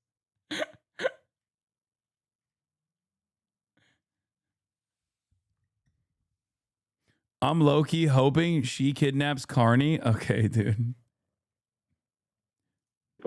And they're trying to save themselves from almost destroying our country. If I didn't get elected, our country would not. I don't even think we'd have a country right now. We were heading down the path of destruction. And if you want to find an even closer comparison, Philippines. Okay. Incredible amounts of misinformation, son of a former dictator, right? Bad leadership in general, kidnapping the fucking leader of the Philippines. Sorry, he's doing crimes. We have decided to kidnap him. How does that work? Inflation, we had high prices. They're the ones that caused high prices, not us. We're bringing the prices way down. We have oil now in many places $1.99 a gallon.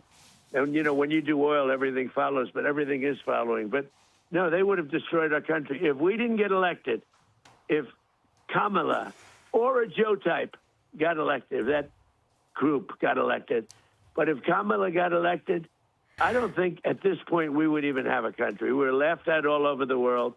We were... Yeah, Eric Levitz is right. In my day, critics denounce U.S. wars of choice as imperialist schemes to seize foreign oil. while the president insisted they were really attempts to spread democracy. Now, critics denounce such wars as attempts to spread democracy, while the president insists they are really imperialist schemes to seize foreign oil. No, literally, that's what I'm experiencing right now, and it blows my fucking mind. And Eric Levitz is a liberal. Like, he's not... Like, Eric Levitz is not exactly an avowed anti-imperialist by any means. But it's become this fascinating phenomenon to observe if you are even remotely intelligent and you watch these people defend the Trump administration on boundaries that the Trump administration is not defending itself. And you just imagine that this is the case. Like, no, you don't understand. You don't understand, silly leftist. Trump is doing this for democracy. There's definitely a democratic purpose here at play. Okay, if there is one, Trump certainly is not saying it. The money was flowing out. Everybody was leaving. The companies were leaving. The people were leaving. The wealth was leaving. We have $18 trillion coming back into our country, the biggest number in the history of the world. The second biggest number was $3 trillion. We're at $18 trillion, and it's building factories and plants. It's doing things that no country has ever seen before. But as far as last night is concerned, it was really genius. What they did is genius. And the Democrats, maybe they'll take a shot. You know, they'll take a shot. Oh, all they do is complain. They don't talk about, they should say, you know what, we did a great job. We're stopping drugs from coming into this country. And nobody's been able to do it until we came along. But they should say, great job. They shouldn't say, oh, gee, maybe it's not constitutional. You know, the same old stuff that we've been hearing for years and years and years. They did an incredible job. These men and women that went out there last night, the courage they had, going into an area where, you know, all the lights were turned off. We turned off almost all of the lights in Caracas. Yeah.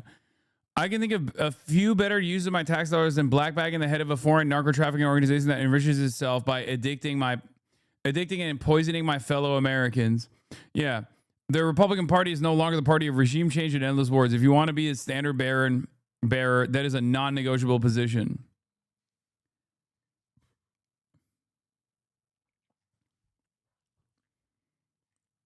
Okay. You know what's not a fucking endless war? Nuking every country on the planet that doesn't submit to American wishes. I should not have said that out loud. I just realized that I just said that out loud, and now it's the new American foreign policy position. I fucked up. I should not have said that. The American foreign policy position now is we just nuke you if you don't submit.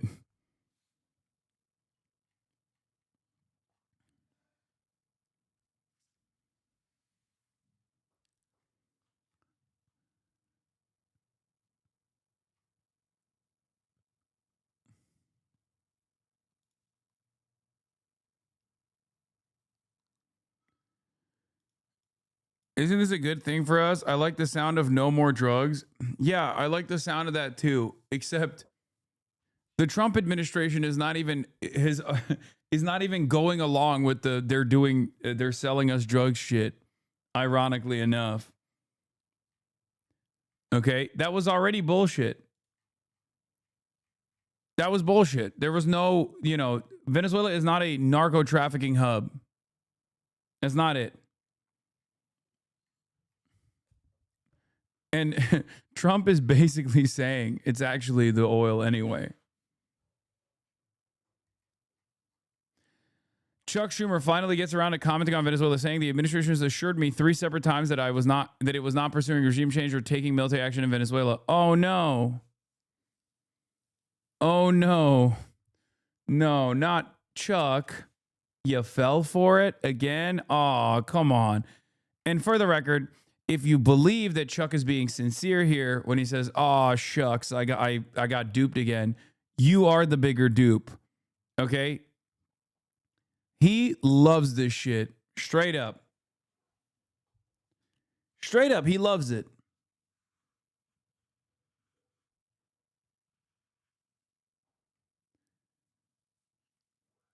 Today, Senate Democratic leader Chuck Schumer released the following statement after President Trump launched military action against Venezuela without congressional authorization in his announcement that he plans for the U.S. to run Venezuela.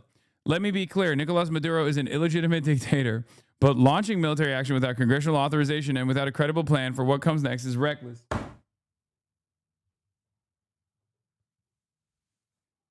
He's like, bro, why won't you let me in on it? I want a peace. He's like, come on. I just wanted a piece of the action, and you wouldn't even let me in on it. The administration has assured me 3 separate times that it was not pursuing regime change or taking military action in Venezuela. Clearly, they are not being straight with Americans. He's mad that he couldn't put a Calci bed in. He's like, why won't the administration tell me ahead of time that they're going to do this stuff? I was going to put a poly market bet in, and it's really fucked up that you didn't do that. The idea that Trump plans to now run Venezuela should strike fear in the hearts of all Americans. The American people have seen this before and paid the devastating price. Yeah, we were the ones who suffered from our endless occupation of Iraq. I mean, it's true, we did, but like also at the same time, I feel like there was some other people suffering there too, but who knows? You know, what do I know? The fuck do I know? Also, Chuck Schumer supported the Iraq War, didn't he? And he's kind of supporting Venezuela too. So what are we talking about? He's hey, last time I supported this exact same thing that's going on, but in the Middle East, that was really bad. And this time, it's also not very good. But I'm still kind of supporting it. The administration must brief Congress immediately on its objectives and its plan to prevent a humanitarian and geopolitical disaster that plunges us into another endless war, or one that trades one corrupt dictator for another. To distract from skyrocketing costs Americans face in the historic cover-up of the Epstein files, Donald Trump is attempting to throw Americans into more international chaos and uncertainty. Oh, yeah, here. People did make big bets and won big, okay? Some war-related insider trading. A brand new account in Polymarket only invested in the U.S., going to war with Venezuela, and Maduro out by January 31st. Up 13K so far. Was spending thousands on Maduro out at bargain prices as recently as 4 hours ago. Now it's at 50 cents. Or 0.50. This account, Burdensome Mix, has existed for only 1 week and quickly became the biggest yes holder in the Maduro out market. Seems pretty suspicious. Pete Hegseth making some beer money on the side, ? Now that Maduro is at 0.99 following the Trump announcement, this account has in 1 week realized nearly $150,000 in profit and has hundreds of thousands more in unrealized profits.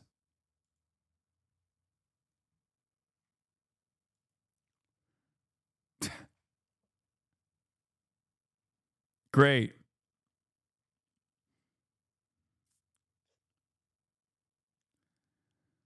Thanks for reminding me that I need to bet on the Seahawks game. Okay, guys, the point here is not that you should go and also fucking gamble. I mean, this thing was so organized, and they go into a dark space with machine guns facing them all over the place, and then you hear from a guy that I'd never even heard of him, but you hear from some congressman saying, oh, this is so terrible. We're saving lives. And by the way, the boats, every boat, because that's sort of related to this, every boat that we hit saves 25,000 lives. Yeah, I don't think you're going to get any hosannas or thanks from certain Democrats in Congress, that's for sure. But one of the things, you've already obviously cracked down on these drug boats. You've also cracked down on these illegal oil shipments coming out of Venezuela. The countries that negotiate with Venezuela for that illegal oil are already starting to suffer. What do you see as the future of Venezuela's oil industry? Well, I see that we're going to be very strongly involved in it. That's all. I mean, what can I say? We have the greatest oil companies in the world, the biggest, the greatest, and we're going to be very much involved in it. We can't do something like this, and we're prepared. We were prepared to do a second wave. We were all set and this was so lethal. This was so powerful that we didn't have to, but we're prepared. We're so collectively desensitized to the U.S. empire that we're not even registering the absurdity. The U.S., a country where guns are sold at Walmart, has just kidnapped the president of a sovereign nation and head of army to charge him with possession of machine guns with the intent to distribute to a fake cartel that doesn't exist, that we invented whole cloth. Like, that's how you know the enshittification has already completely calcified in the American administrations, because the Cartel de la Roses thing, or Cartel of the Suns shit, was one of those attempts in, like, I think, like the early 2000s that they just shelved, right? Because sometimes the American State Department will, like, come up with fake reasons whenever they want to justify intervention, right? Cartel de los Soles, not Roses, my bad. And that was a fake justification, which doesn't even fucking exist. A Spanish law professor and author spent several years trying to track down evidence of Cartel de los Soles' existence and its connection to the Venezuelan government. This was his conclusion in 2020. The Trump administration, the DEA, the Department of Justice, and the intelligence services are the architects of the myth of the Cartel of the Suns. In fact, they are the main and only source that feeds this myth by leaking information from anonymous sources without verification. At the same time, they are the main actor of political destabilization of Venezuela with their unrestricted support of the self-proclaimed interim president and encouraging all kinds of adventurers, including terrorist invasions. If the unfolding events is not stopped, it could lead to devastating consequences for the region. Let's hope that this piece accomplishes the generation of a serious debate about the non-existent existence of the Cartel of the Suns, and that the organizations, media institutions, and people directly identified in the study as biased and not very rigorous will respond, offering arguments and evidence that prove them right, and that I, in the best case scenario, am wrong, or in the worst, am a mental moron. However, I have a sense that the aforementioned will respond, as always, with silence, hiding in the fact that they possess the hegemonic media and therefore have dominion over the truth, which exempts them from giving any kind of reason to my allegations. In fact, replying to me would mean exposing themselves, and that would blur the halo of truth in which they disguise themselves, and which is nothing more than an outright lie.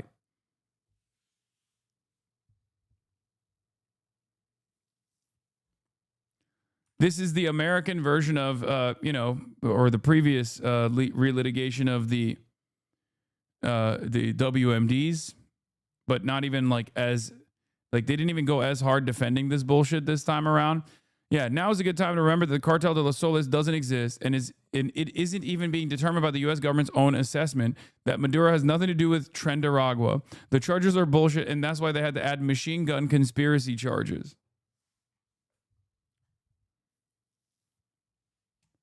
It's pretty crazy.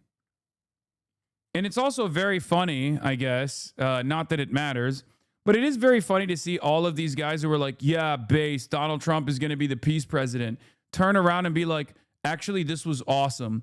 Isn't this so sick? Aren't the libtards malding? Because you know that's happening. Because for a lot of these people, they have no like real goals or anything like that. In the next few hours, all your mutuals and pages you follow will turn into geopolitics experts, historians, and journalists all at once. I like that he's saying this, but he's doing that as well.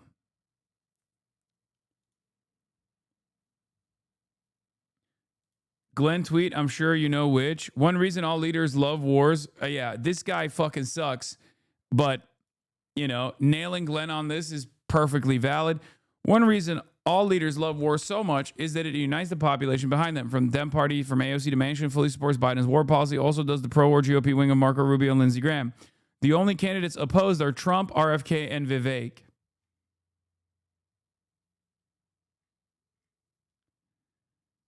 Yeah, Donald the Dove, Hillary the Hawk. That was in 2016. That's what's so stupid about this entire process, is that like none of this shit matters. Like so many right-wingers, So many right-wingers were like, oh, I love that Donald Trump is a peaceful dove. He's no new wars, no new wars, no new wars. He's awesome. He's the peace president. He's awesome. He's the peace president. Only to now turn around and be like, actually, it turns out war is awesome. It turns out this is perfectly fine. We love that. Yeah, maybe you just like Donald Trump, man. I don't know.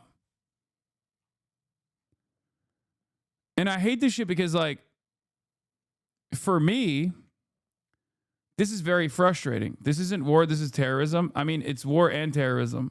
Okay? It's both. And also, one can say all war is terrorism. But you need to remember something. This was a big part of the reason why I was so fucking critical of Kamala Harris, who presented a narrative that she would be actually more militant. Okay? This is why I lost my mind when she went on stage at the DNC and said, we're going to have the most lethal military. So if you're wondering how a lot of these guys were duped so aggressively, okay? A lot of these guys were so duped. How could they have been so duped? Well, you played a role in it. The Democrats played a role in it.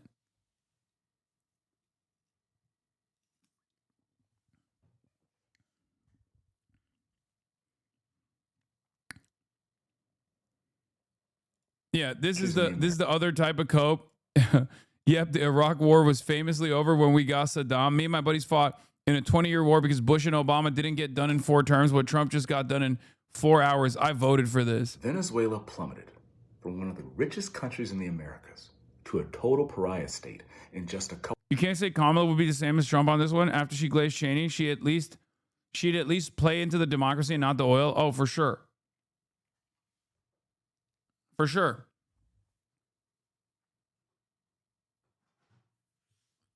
The propaganda would be better. For sure. If liberals were responsible for this, they would be really hitting the lines like girl boss Maria Machado wants to liberate Venezuela. They'd be propping up every Venezuelan expat, every Venezuelan living on U.S. soil, celebrating, Maduro getting arrested, all this shit,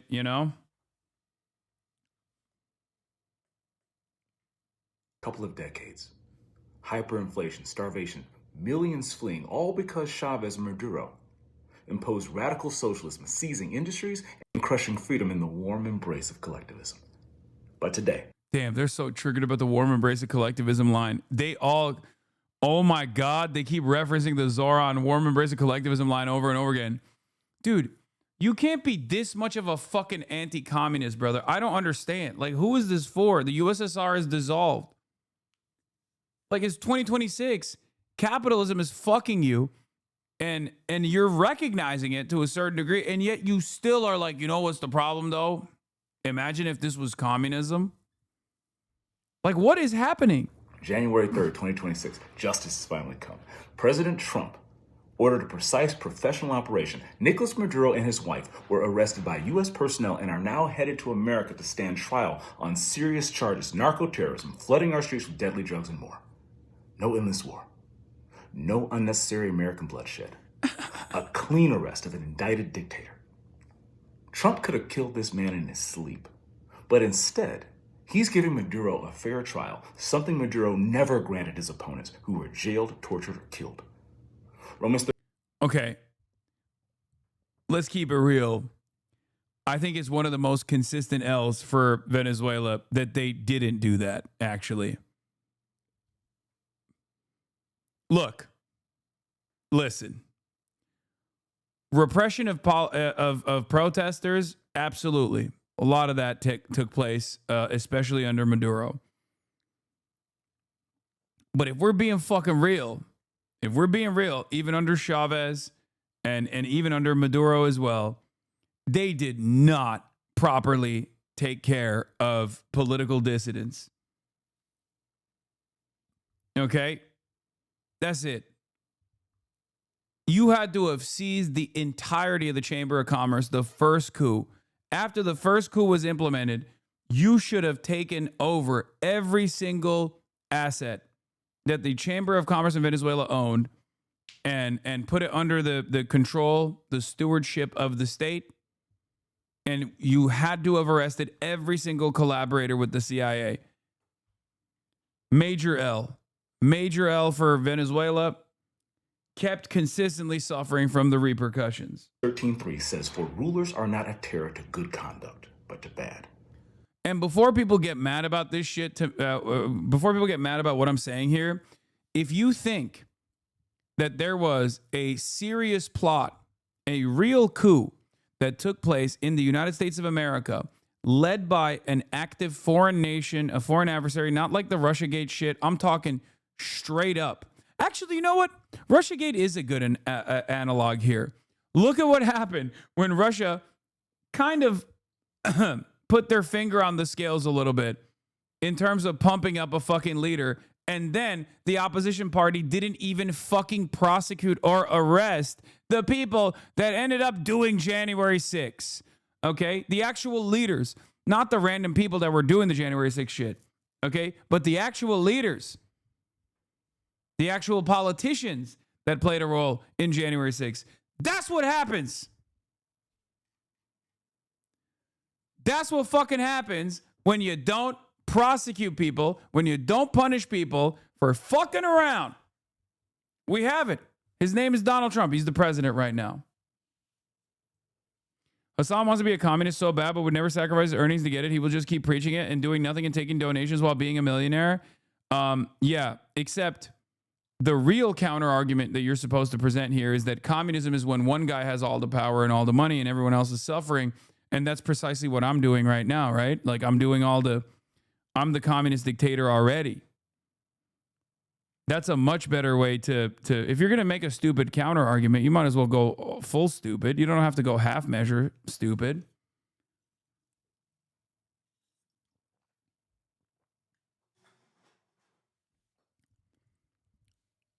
So I'm full communist already.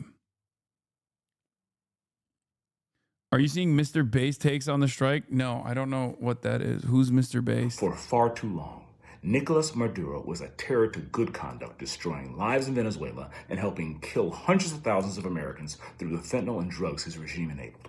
Today, a righteous authority stepped in and removed that evil without starting another war. And just as Proverbs... Donald Trump literally is like, we did it for oil, and also it is a war. This guy's like, no, listen. This is righteous authority. This is righteous indignation. This is Donald Trump not doing a war, but instead, like, what authority, brother? What do you mean? You can't just like decide someone is a fucking criminal and violate all norms and all international law. Like, what the fuck? Verse 29:2 declares, when the righteous thrive, the people rejoice. When the wicked rule, the people groan. The Venezuelan people groaned for years under wicked rule. Now, go check social media.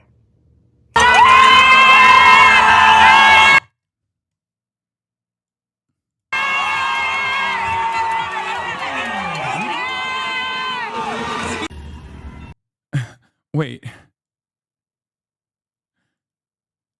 Is this I don't even know if this is a real live stream. I think there's an old video.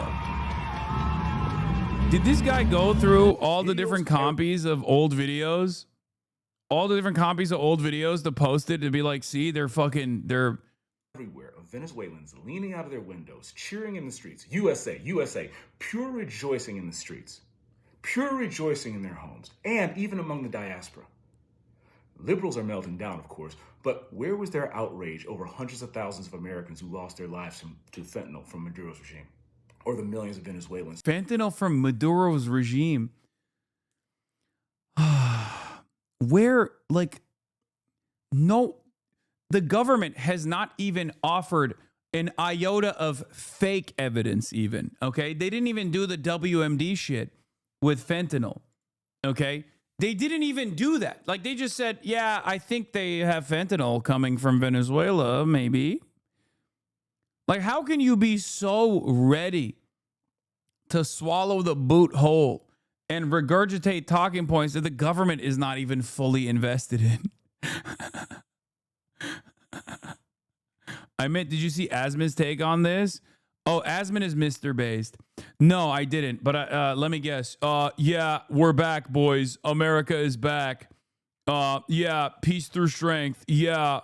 I mean, Asmongold's take is basically this exact same take, I suspect, as is the take from every single fucking right-winger, with a couple base in there for, you know, for extra seasoning.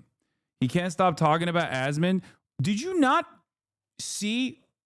I have not brought Asmongold up one time. That chatter said, have you seen Mr. Base takes? I said, who's Mr. Base? He said, Asmongold. And I replied to him, calm down, okay? You were here. You were here. You saw this take place. You saw this back and forth happen in real time. I finally baited you. You did. Take an hour off.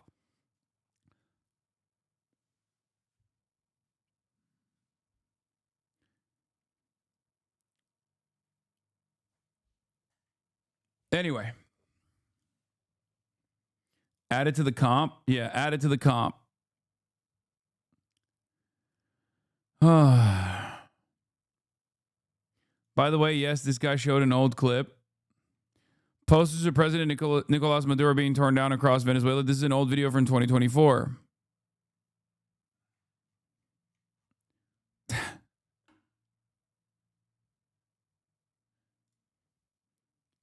Every right-winger in this situation cannot just like rest on the laurels of this action. So they have to actually imagine or invent a liberal that's being owned. Imagine an oppositional figure that's being owned.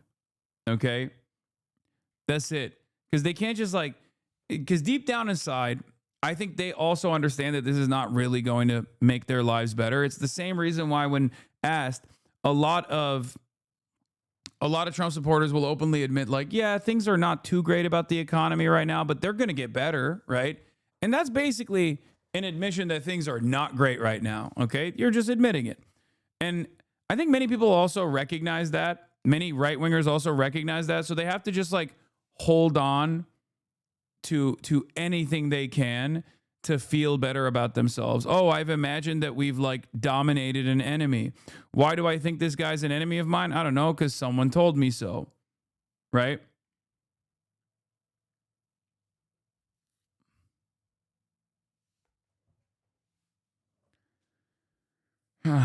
They really cut their Somali fraud story short with this kidnapping. I would have waited a month.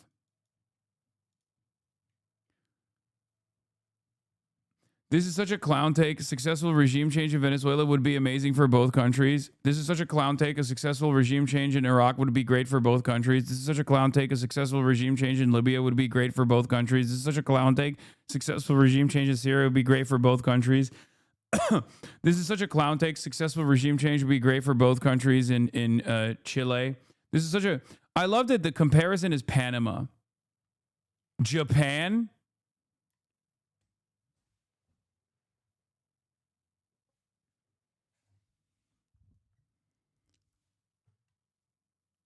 Do you cope harder, my man? This is such a clown take. Successful regime change would be great for both countries in Vietnam. This is such a clown take. Successful change would be great for both countries in Afghanistan. This is such a clown take. Hey, notice how I have a million examples and you said Japan? Notice how I gave you virtually every single example post World War II and you said Japan. We nuked Japan.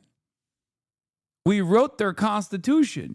And when they were doing too good, we shut off their economy. And it worked.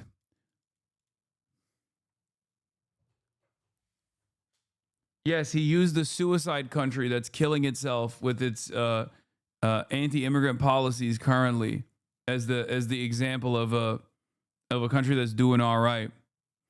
Also, Japan's leaders stayed the same, like literally the same people. Also, yeah, we didn't even do much change.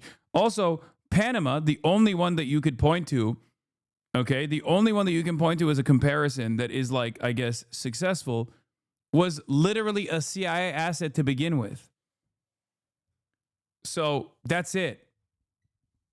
The only example that you can use is again, not exactly great, but was already a fucking CIA asset. So no. I don't think there are many good examples.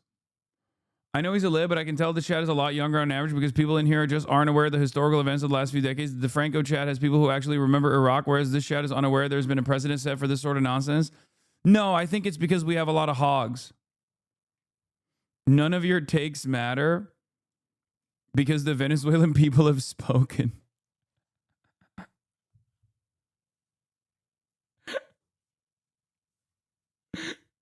Oh, this is going to be the line, huh? We're just going to have to consistently bring up images of the Saddam statue being toppled over and over again until people kind of understand.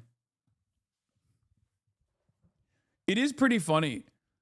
It's not even the Venezuelan diasporoids, right? But it is funny that the Venezuelan diasporoids who are saying that this is objectively a good thing are basically 5 minutes away from being deported to CCOT. And they're like, no, you don't understand. This is really good, actually. Okay, well, have fun at fucking CCOT, I guess. I don't know. Trump is calling you a rapist drug dealer and a decapitator of children. So, and is using you as a pawn. What makes you think you're safe on U.S. soil with this administration that has not even remotely entertained your humanity?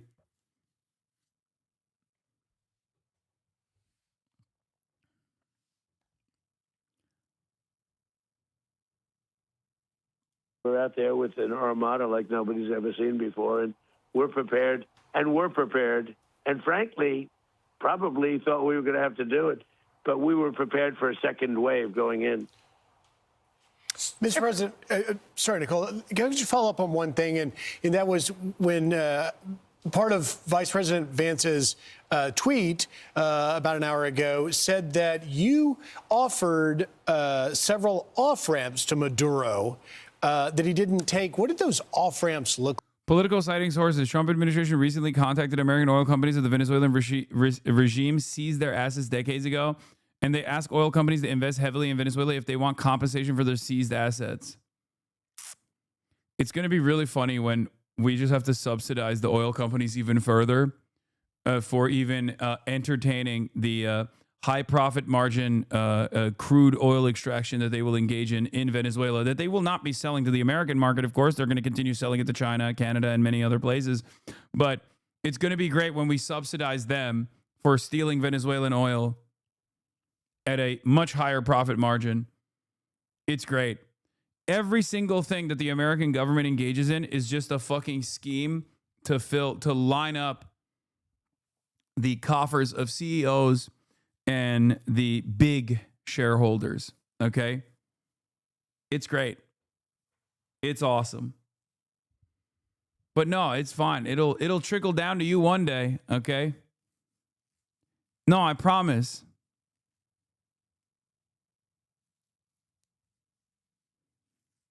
Like? Well, basically, I said. So that's leverage against China. Then the world runs on oil. Come on, don't do this anarchist oil bad grift. Wait, what? Yeah, it is leverage against China. I know that. I recognize that. Okay, and Trump will continuously sell. Trump will continue to sell oil at bargain bin prices to China as the good lapdog that he is. What an interesting analysis that I don't even disagree with. I'm asking you, dumb fuck, how does this help you? Okay? America posturing aggressively against the largest manufacturing hub on the planet. How does that help you? Explain to me how, right now, that is going to immediately improve your material conditions. Right now. Consistently saber rattling against our largest trade partner. How does this benefit you, chatter? Please enlighten us. Oh, it's great. We're decoupling Venezuela from China. It's going to be awesome, actually. Go ahead. Explain to me how this helps anyone but elites. This is the point. A lot of people refuse to recognize, like a lot of Americans think that they're hyper individualistic, right? And in some respects, they are. But what they don't realize is they've been duped so aggressively by propaganda that they don't even realize that this shit doesn't even benefit them. Like half the time when the American government is engaging in this kind of action, it doesn't even help them at all. It tells China that they have to respect U.S. interest, trickle down isn't real, but industrial benefits helps everyone.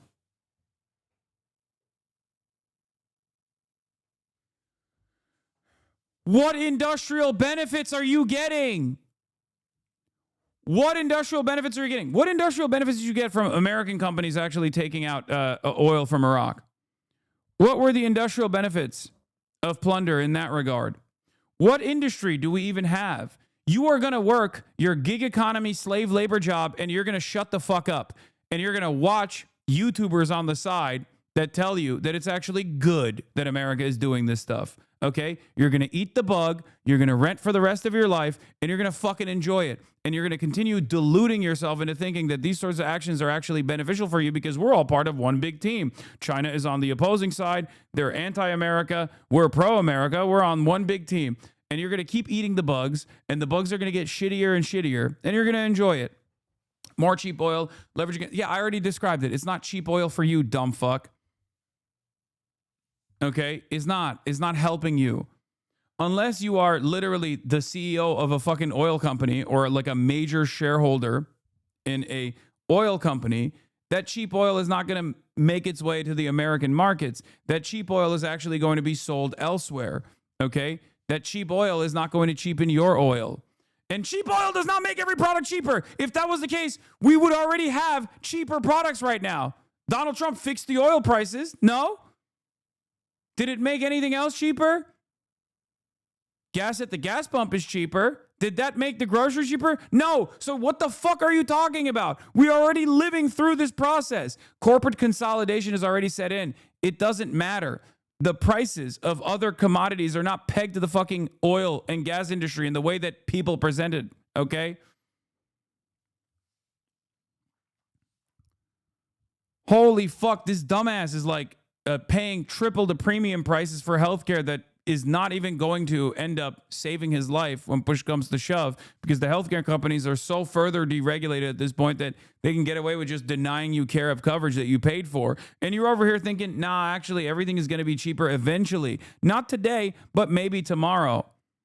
Okay? Less immigration crisis if they make a stable government Venezuelans don't have to run from. Oh my God! I didn't even read the second part. More cheap oil, leverage against China for better deals for companies based there. Fucking, I don't even know what you mean by this. Okay? Better, no. Chatter. The NatSec argument is totally separate from this, okay? You are inventing stuff because I put you on the spot. This is not the correct argument. The real argument is this. America needs to be the hegemonic superpower in order to continue dominating the planet. And China is making significant gains in its One Belt, One Road initiative. And China is actually gaining a serious foothold. China also controls the extraction, basically, the damn near entirety of the extraction. And certainly the more expensive and more difficult part of the process, refinement of rare earth minerals. Rare earth minerals are necessary for all commodity production, specifically in national defense. Okay? So any kind of leverage point against China that shuts off their access to energy or cheap, affordable energy before they are able to permanently move into the renewable space is a good thing. So that if they ever actually turn around and try to hit the nuclear option and say, oh, if you want rare metals, you can't actually receive those rare metals because we just stopped you from receiving said rare metals, we can turn around and say, okay, well, you don't get oil then, or you get oil at a much higher price point. That is the actual NatSec argument. You fucking moron. You don't even know the actual appropriate arguments to make. You're just fucking fantasizing about dumb shit because you got put on the spot and you went, oh, the leverage against China for better deals for companies based there. What the fuck does that even mean? All the companies that are based in fucking China are already half owned by the goddamn government, with the exception of Tesla. What are you talking about? What do you want me to do? Do you want me to make the argument for you so I can fucking steel man it first and then destroy it? What the fuck is this?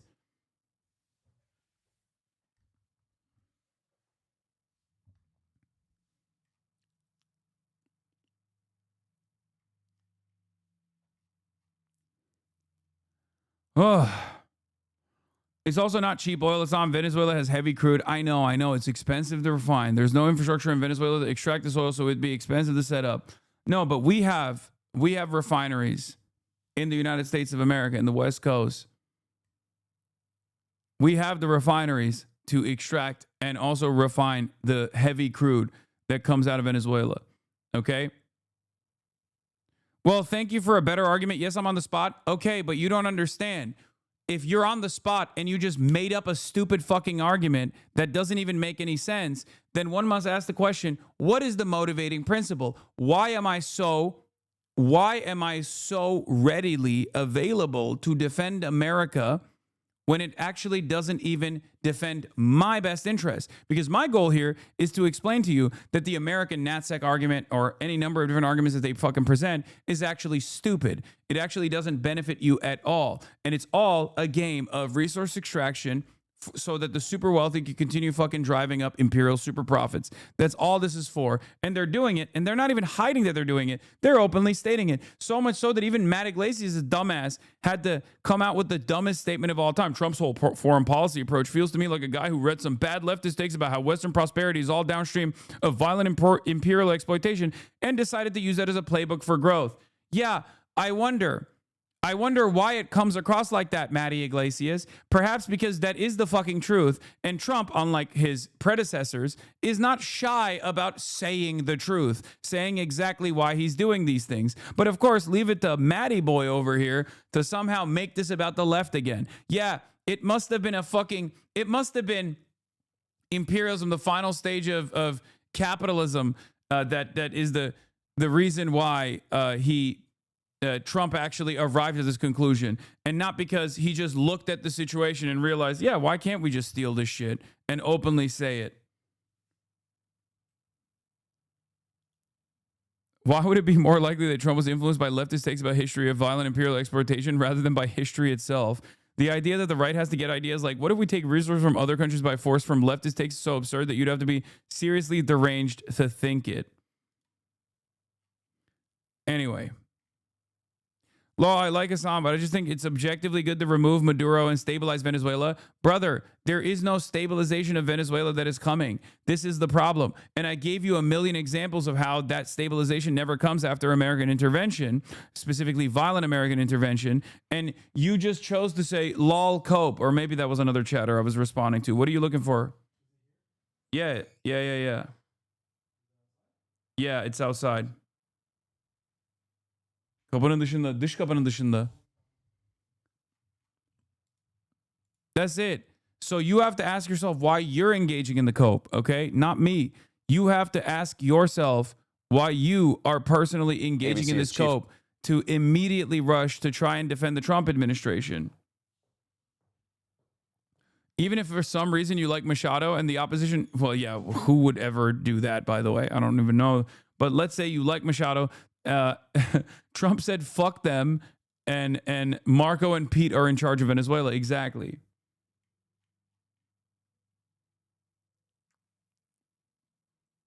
Does no one care about international law? No. No one cares.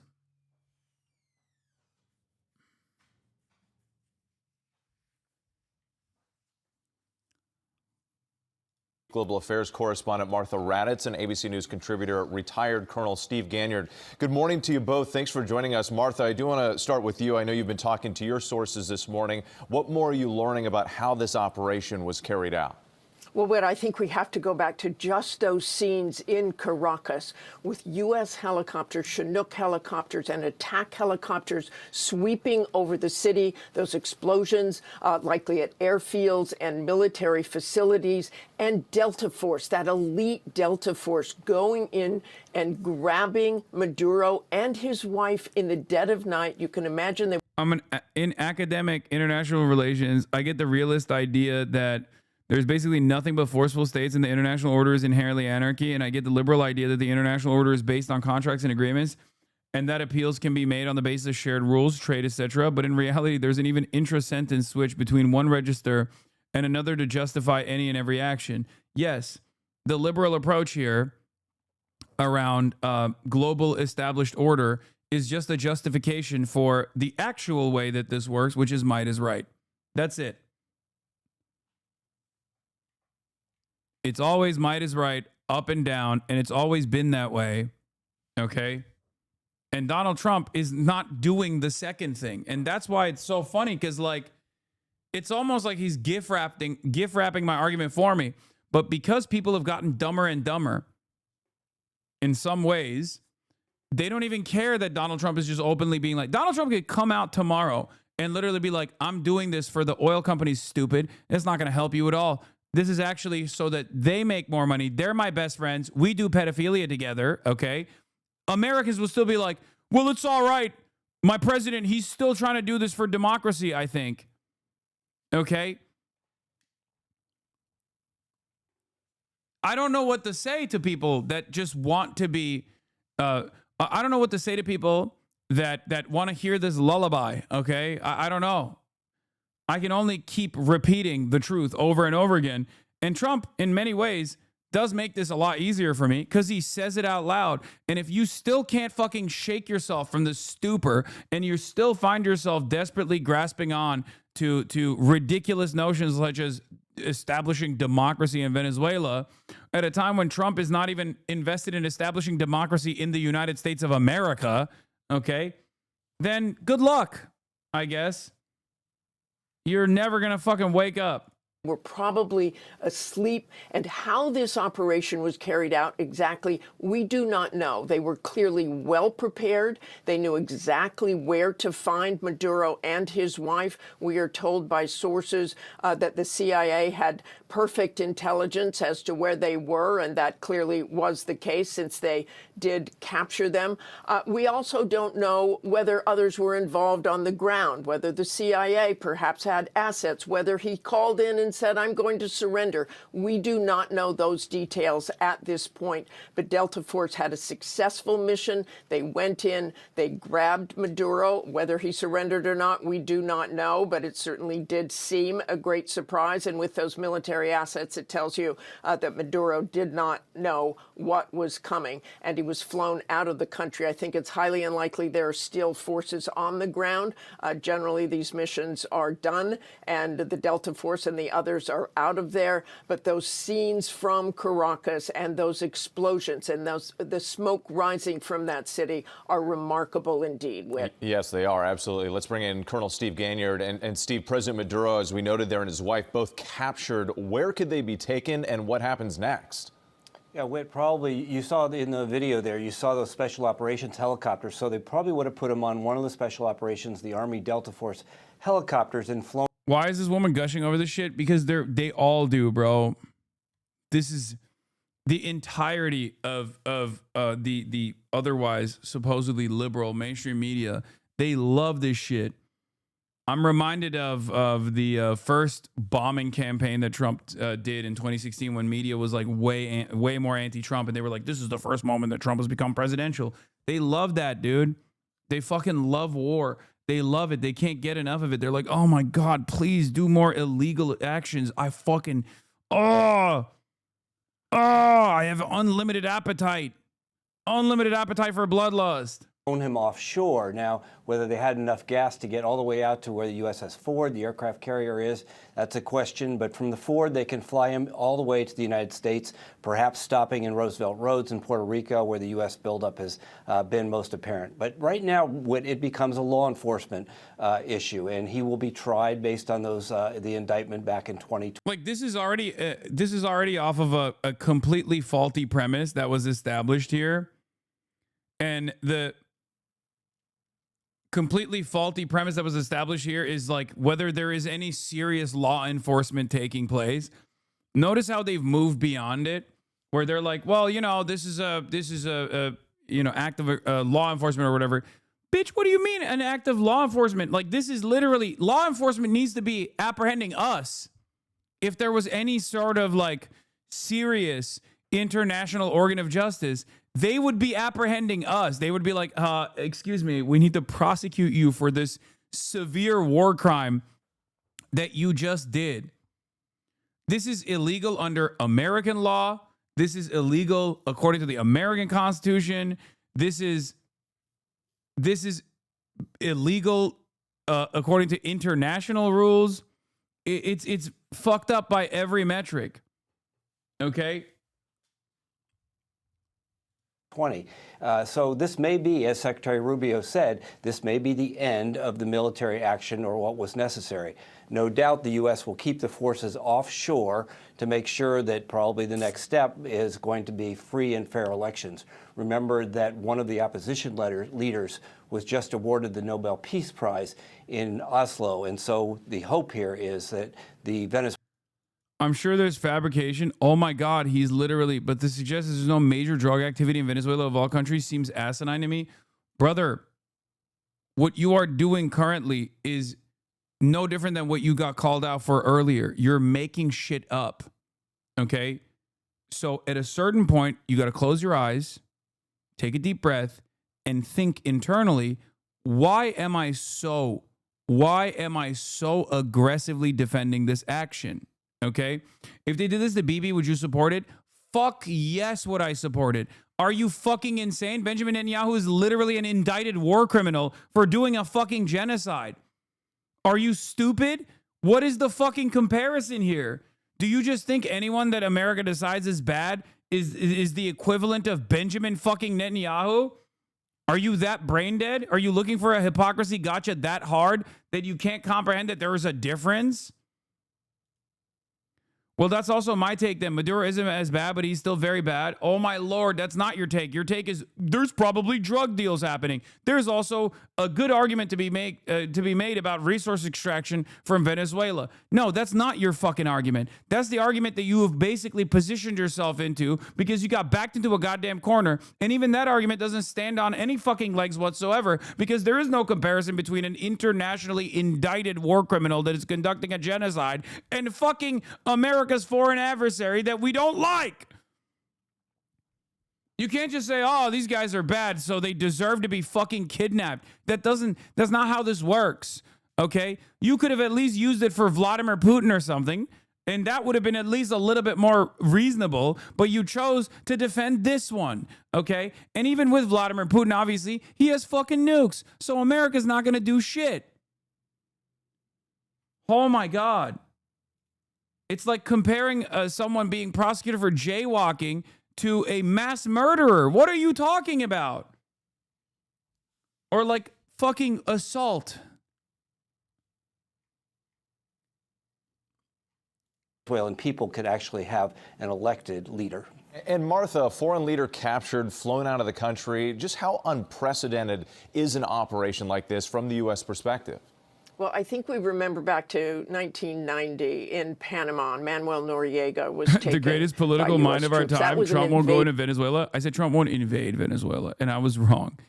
Even though he technically hasn't invaded, he did a special military operation. Okay? I'm done making predictions about invasions, okay? Of Panama, however, and Manuel Noriega was not ever really the elected president. He was a military dictator.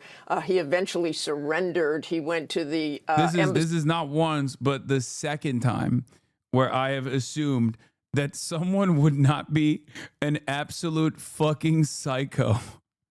Another right-wing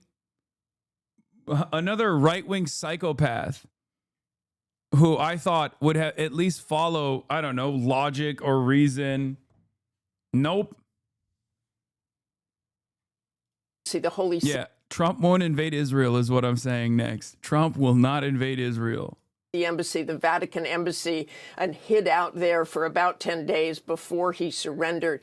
I also want to bring up Juan Hernandez, who was in Honduras, and he was convicted of drug trafficking. In fact, the Justice Department said he was at the center of the largest and most violent drug trafficking conspiracy in the world, helping to bring 400 tons of cocaine into the U.S. He was recently given a full pardon at the end of November by President Trump. So we have that convicted criminal who was released by President Trump, and now overnight this arrest and capture of Venezuela's president. Yeah, we've seen a number of people pointing out that contradiction. And Steve, the Trump administration also has accused Maduro himself of narco-terrorism. Why then has there been this recent escalation? You were wrong from the start. CIA was already there in 2025, so that was a dumb prediction from the get-go. No, dumbass. I know that the CIA was there. What the fuck are you talking about? Donald Trump literally admitted to bombing Venezuela already, like Venezuelan landmass.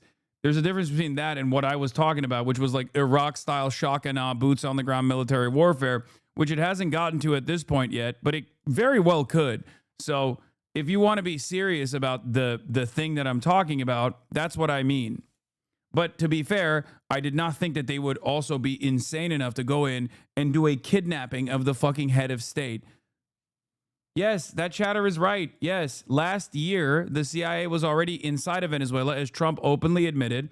And not only that, but they also blew up I don't know if it was a refinery or not. They blew up something on Venezuelan soil already, which the Venezuelan government was trying to hide. And then the Trump administration, well, not even the Trump administration, but Trump basically admitted it on a fucking phone call. With Venezuela. Well, the Trump administration has an idea that they call the Trump corollary, and that is an extension of the old Monroe Doctrine. That is a re-emphasis on security in the Western Hemisphere. And so the White House sees Venezuela as the source of many problems, not only in South America, not only in the Western Hemisphere, but around the world because of their connections to Hezbollah, to the oil that gets shipped offshore and helps keep the Russian war machine going in Ukraine. And so given the connection between drugs and illicit oil transfers, the administration says now is the time to stop this, because the next step is where does the Cuban... Dude, the media is fucking going crazy over this shit. I'm telling you right now, it is... I mean, look, liberal outlets are saying this is a good thing. Obviously, every right-wing reactionary is saying this is an incredible thing. And you know, I guess some Democrats are pushing back, like some Democratic leadership is pushing back a little bit. But not really all that much. Like,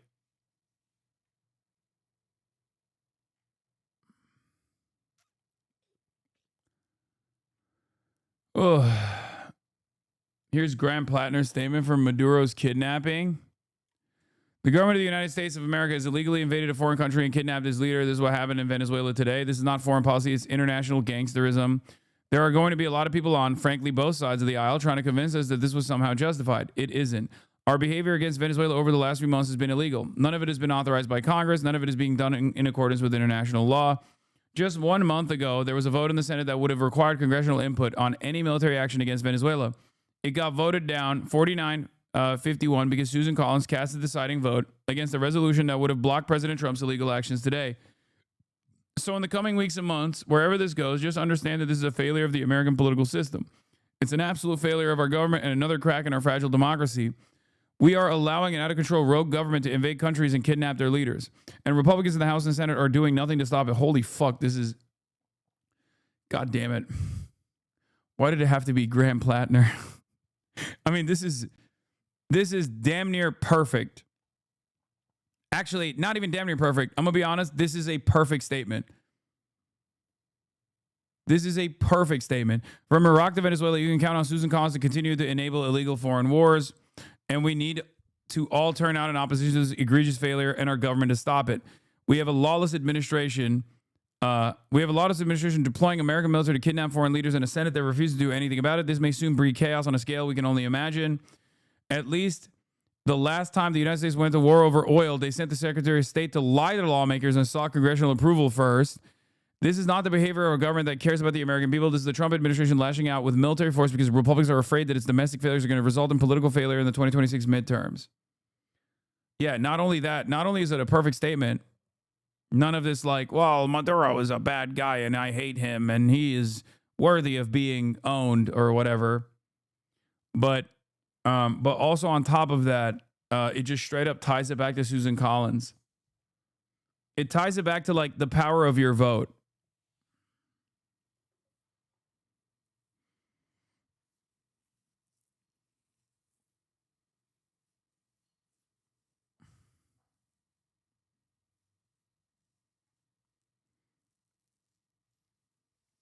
Because it directly just says unconditionally that the false framing that the Republicans are half-heartedly leading into is just false. And it's good that people are saying it. You know? It's good that someone is saying it. His Blackwater brain chip must be malfunctioning. Yeah.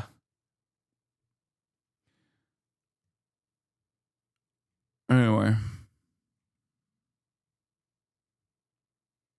Is CGTN a trustable news? I mean, it's a fucking Chinese state broadcaster. I was on it. You know, state broadcasters are going to be good on international news, but bad on domestic affairs. It's the same as like Al Jazeera. Or I guess Al Jazeera is a little bit better than BBC on international news, let's be real, or at least Middle Eastern affairs, but it's like that.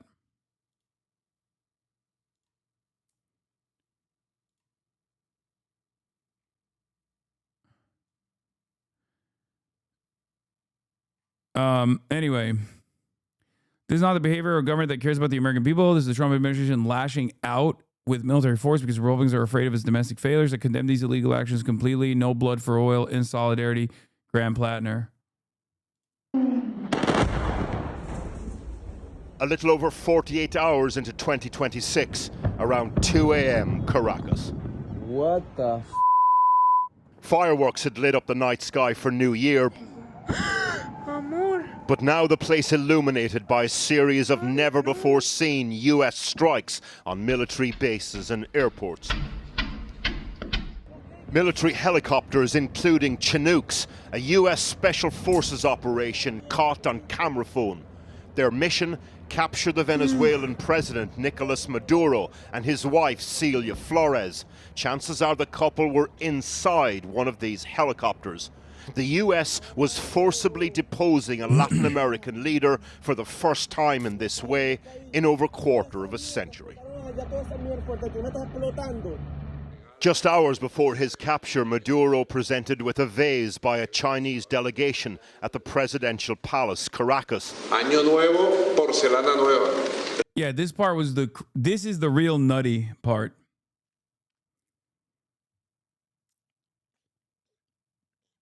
It's honestly incredible that they didn't have any handheld anti-air ready. They could have destroyed those choppers. I know. Which leads me to believe that there is more to the story than we think. Specifically with respect to like who gets to be in charge once the exchange of power takes place. Because not even manpads, really. I mean, not even fucking manpads. We're talking about Chinooks. Like, dude, those things literally already explode on their own. Like, no one was shooting at the helicopters. Like, what are we doing?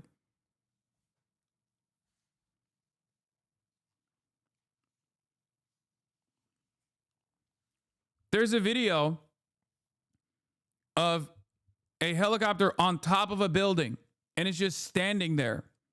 It's just hovering over a building as they're like getting out of the helicopter. As they're like,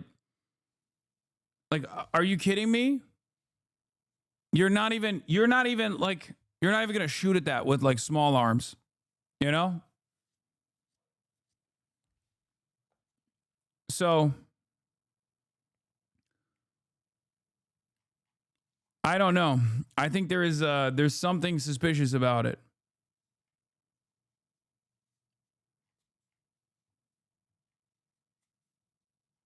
They had anxiety. They had performance anxiety.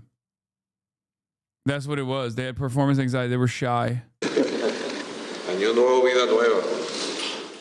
Not long after this, Maduro and his wife were being bundled into a helicopter by U.S. Special Forces. They were brought to an American amphibious assault ship. Like, they showed it. I think they showed some of the helicopters flying. Like, there's no way that they didn't have any fucking manpads. They didn't have any fucking rifles. There are stories of people taking out helicopters with like a bolt-action rifle. It's crazy. The Iwo Jima, which was docked off the coast of Venezuela. Trump posted this picture of Maduro on board the vessel, blindfolded and handcuffed, As we speak, him and his wife are being brought to New York City, a journey that would typically take between 3 and 4 days by sea.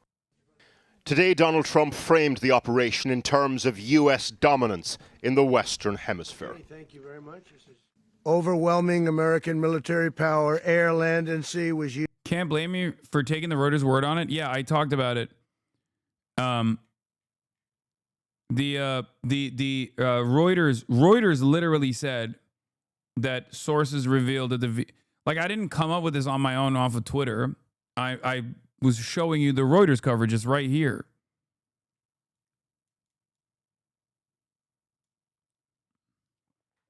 That also leads me. That also is like suspicious because like Trump is also talking about the VP. Like Trump was making it seem like he was in contact with the VP or something. And it was strange because like, what are they trying to do? Are they trying to like invite suspicion?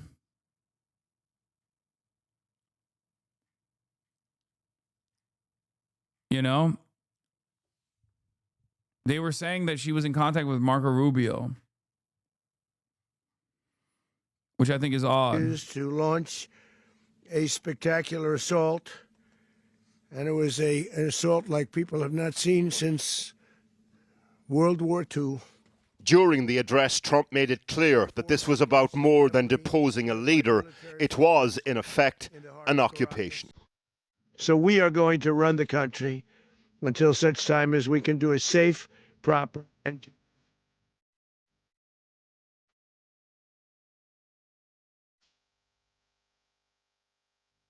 although he gave no clues as to what that would actually look like in reality.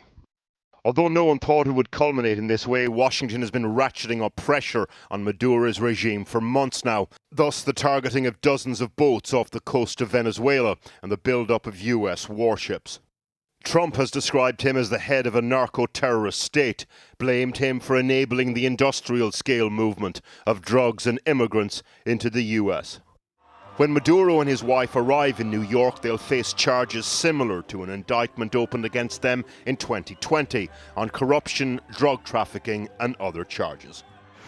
But there's much more going on here also. Venezuela has the largest oil reserves in the world, and according to Trump today, the US is going to take over the country's oil business. we're going to have our very large United States oil companies, the biggest anywhere in the world, go in, spend billions of dollars, fix the badly broken infrastructure, the oil infrastructure, and start making money for the country. Dawn over Caracas and the questions. What role will Venezuela's exiled opposition leaders now play here? What of Maduro's intact inner circle? And what does a US-run Venezuela actually look like? So how is all this being viewed on the ground in Venezuela? Earlier, I spoke to Mary Trinimino, who's a freelance. Here we go. Now, the rest of the piece, first they talk about how illegal, how ridiculous this is, and how Donald Trump is openly saying this is for oil, and nothing but oil. And then the second part comes in where they're like, well, actually, it's still good. Look at how much they're cheering this on. Look at how much the average Venezuelan is celebrating this action that we just described to you as like patently absurd, illegal, in violation of numerous laws, both international and also domestic. And just, you know, what did Grant Plattner say? International gangsterism, which I really like as a good take.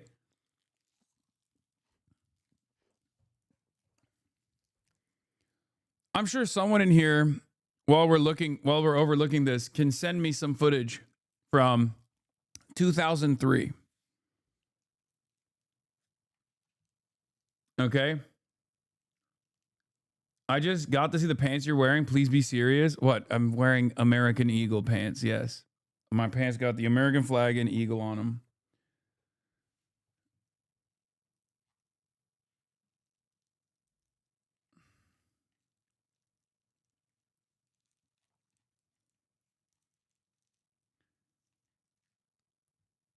Anyway, I'm sure there's a, you know, Looks no different than Baghdad in March 2003, another capital city massacre for war for oil, and we're supposed to believe that America only recently became evil. It was always like this. I mean, that was shock and awe. That's a little bit different. This was a little bit different. Let's be real. Like, the operation conducted in Caracas was significantly more precise, and there isn't like an immediate deployment. Okay? But the way they're selling it in the news is identical.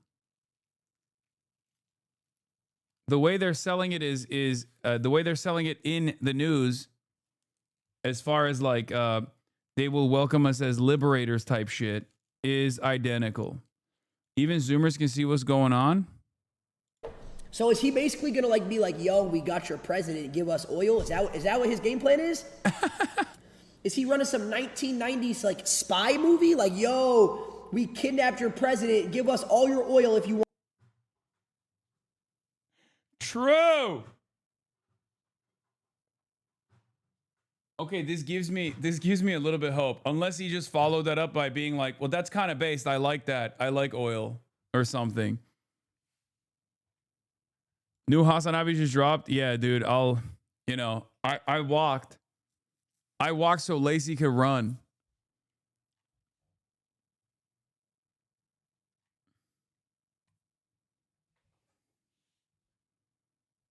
He just like you. Oh, actually, what I'm thinking is we went in to Venezuela, kidnapped the president, and honestly, shut the fuck up. He put up. The presidential election in the nation coming together as the Electoral College unit is not responsible for the transition into. Is that what I sound like? To a person who is just watching from afar, to the uninitiated, when they tune into the stream, they're like, "Oh, there goes Hasan again."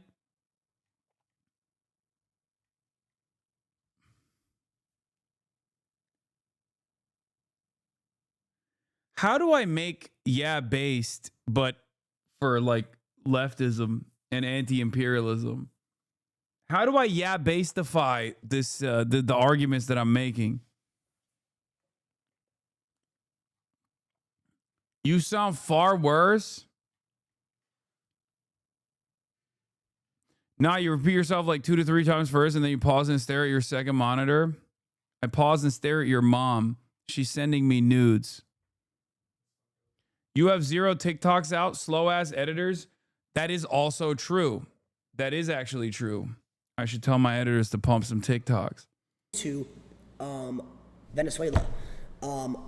Someone in the chat just said, "We've been tracking him since August." So I'm here to tell you, it's W.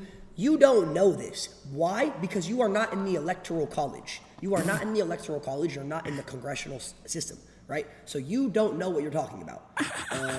So all the uneducation needs to get out of the chat.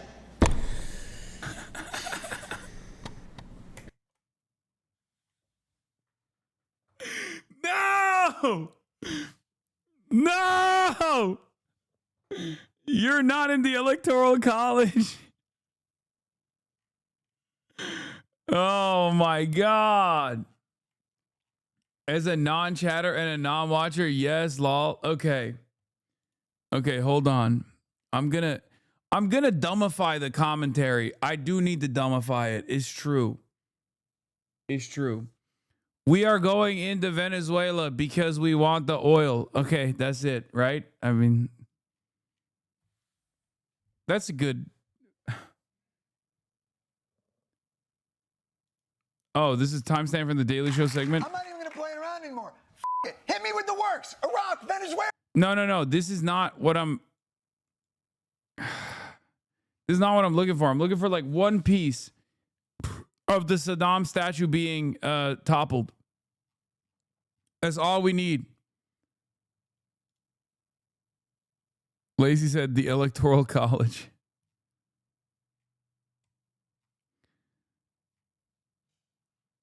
We need all you need to see is one news hit from 2003 about how Iraqis were celebrating. Oh, here it is. Iraqis across the world celebrate the arrest of Saddam.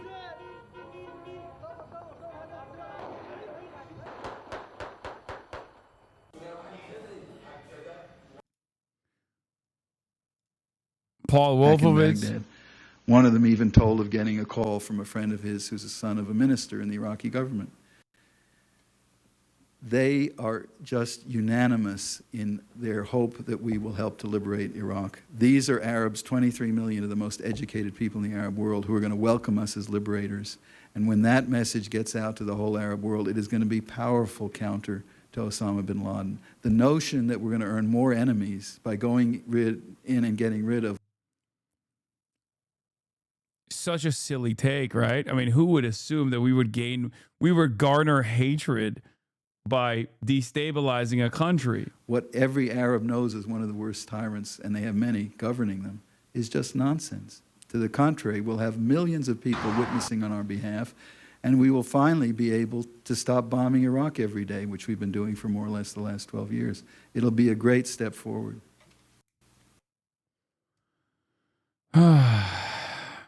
There's more.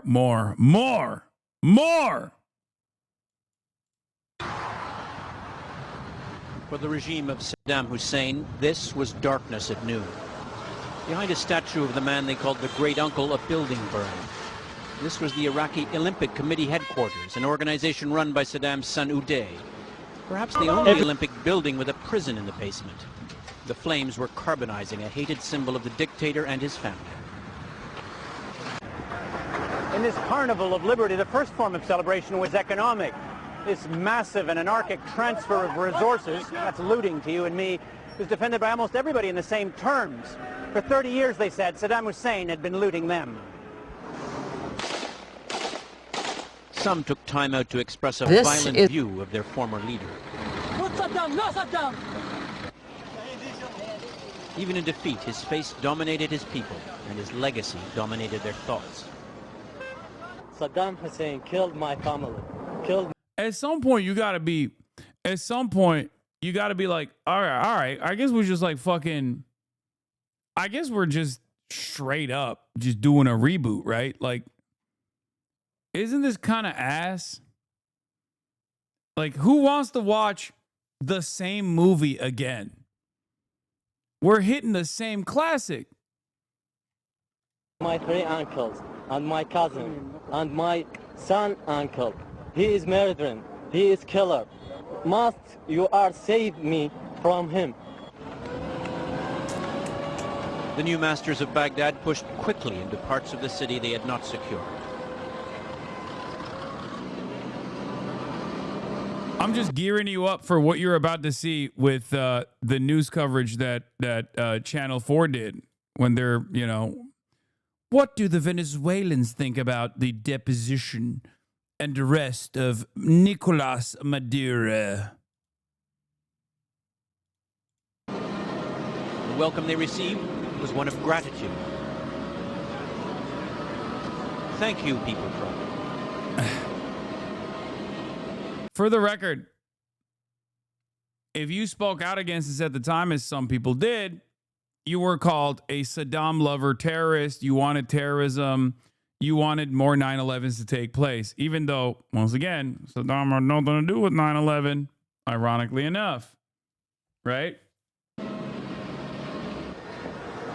The Americans pushed on, approaching the Palestine Hotel, where journalists covering the war in Baghdad were lodged. Crowds surged into the streets to applaud them and their work.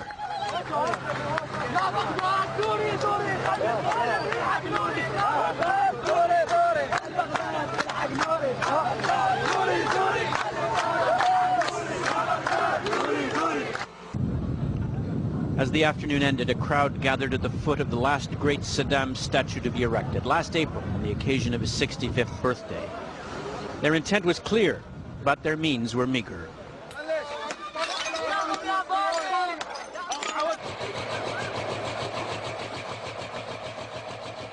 Once again, the Americans came to the rescue. An armored vehicle equipped with crane and chains took center stage. Within half an hour, all was ready for the symbolic execution. What Americans did What Americans did in Iraq made Saddam look like fucking child's play, brother. Okay? Was Saddam ruthless? Abso-fucking-lutely. No question about it. Okay? But when you're a foreign occupation, you don't even have any people that you care about. You don't have any care or consideration for the population at all or the resources because it's not your home. So that's the reason why there are pieces like this. This is from July 5th, 2016. I toppled Saddam's statue. Now I want him back. تمثال يعني أتألم وأنقهر أقول ليش أنا يعني سقطت هذا الصنم أعيد الصنم احتمال يعني صنعه وأعيد له مخاوفا I'd put it back up, but I'm afraid that I'd be killed. رجع Khatim al-Jaburi used to repair Saddam Hussein's motorcycles. But then he fell out of favor and was jailed for a year and a half. More than 14 or 15 people in my own family were executed by Saddam. So I was happy the day that the Americans came and got rid of Saddam's oppressive regime. Venezuelans from Doral, are you watching? Are you watching? Are you paying attention, Venezuelans that are in the chat being like, yo, you don't understand, dog. You need a Venezuelan's perspective on this, okay? And it's even crazier. Well, I guess it's not that crazy because like Americans also were mistreating Iraqis in America at the time as well. So if you were Iraqi and you were like, I fucking hate Saddam, bro. Saddam sucks. You probably were mass surveilled and then might have even found your way into Guantanamo Bay or at least knew someone that got fucking, pee-pee poofed. Same shit. Same shit. Different flavor. Same shit, different flavor. Meanwhile, you got the Trump administration being like, we are going to literally put every Venezuelan living in the United States of America in CCOT. Another fucking Spanish-speaking country that we're sending people to because technically it's better so that they don't have any sort of domestic legal system to protect these people. Oh my God, is it a fucking Guantanamo Bay? Now we're sending motherfuckers to El Salvador. Literally, it's like 1-to-1. And you got motherfuckers in here being like, nah, it's different, dude. Dude, you don't understand. It's so different this time. سمعت بأن الأمريكان دخلوا ضواحي بغداد ففرحت وأخذت المطرقة هو الهمر شابوت وطلعت بالسيارة بديت أضرب بالصنم لأن أمنيتي هي أسقط الصنم قبل ما نسقط صعد أحد الجنود من شرق آسيا خلى العلم الأمريكي على وجه التمثال فأنا مقبلي حطيت علم عراقي حقيقة سنة عن سنة للأسوأ وبعدين كشفنا ذول الحرامية There was corruption, infighting, killing, looting, vices. قتل صدام بس يعني مش Saddam killed people, but it was nothing like this current government. راح صدام وجانا 1000 صدام. أحس كأنما إحنا العراق مخرج عندنا وبغداد يعني بصورة عامة هم كانوا يدعون بها سقوط بغداد وهاي الكلمة يعني تأثر من الهواية. لا شيء أكيد كذابين. أي كذابين لأنه هم دمروا العراق ذول الاثنين. بلير وبوش. هم رجعونا للصفر ويمكن أقول لك رجعنا للقرون الوسطى وأكثر. أنا لو مجرم يعني أقتلهم بداية.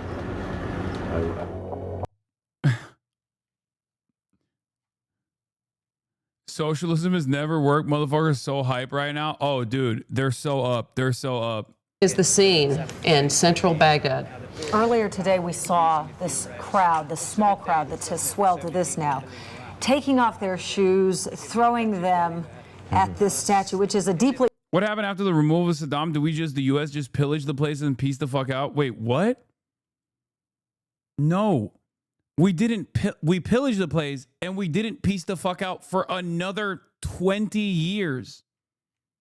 Actually, We're still there, you know?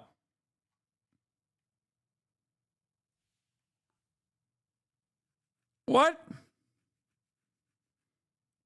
Chatter. You know we still got, like, a base in Iraq, right? Like, we still got soldiers in Iraq and shit. There's still U.S. troops in Iraq. We never really fully pieced the fuck out.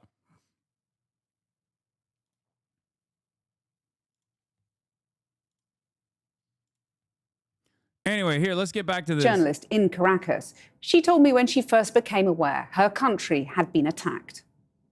It was a couple of nerve-wracking minutes for many of us. We heard a loud noise, and geographically, Caracas is surrounded by mountains, so it was a hard noise that we can hear, and it was for several minutes, about 45 minutes. And when you saw the announcement on Donald Trump's Truth Social account that Nicolas Maduro had been captured, how did you react to that? It was something expected in a way, because the Trump administration began this campaign about 4 months ago, and the government was praising for something like that. Even Nicolas Maduro, he said that if something happened with him, the people of Venezuela should know how to behave, how to do, to go to the street to protect the sovereignty of the country. How did people feel about what's unfolding? It's history in the making. It's a story that continues to follow. We don't know exactly the situation.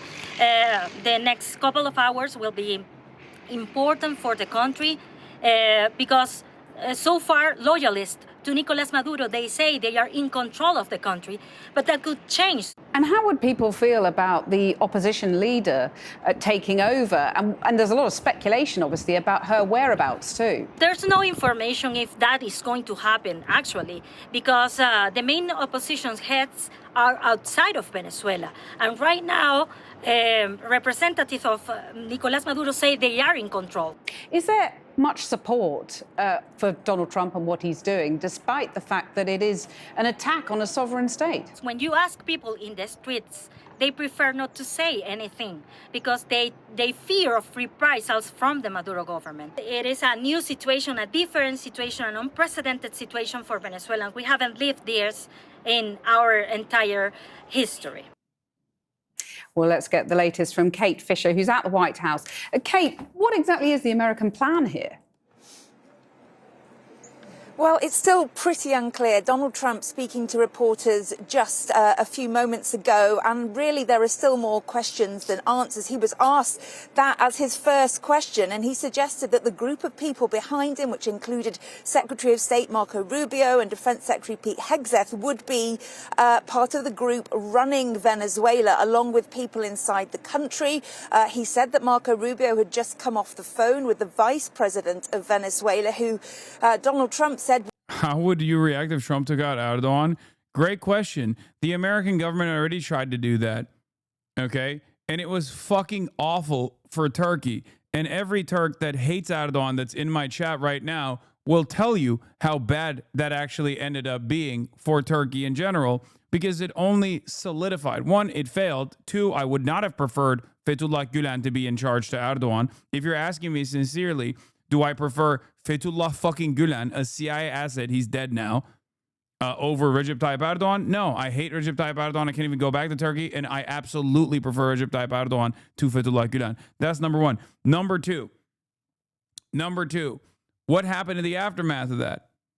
What happened in the aftermath of that is that Erdogan was able to thwart the coup and pull a referendum and change the Turkish constitution, turning the Turkish system of governance from a parliamentary structure to a presidential one. And he did that with 51% approval. One might even say that the failed coup actually gave a lifeline to Recep Tayyip Erdogan.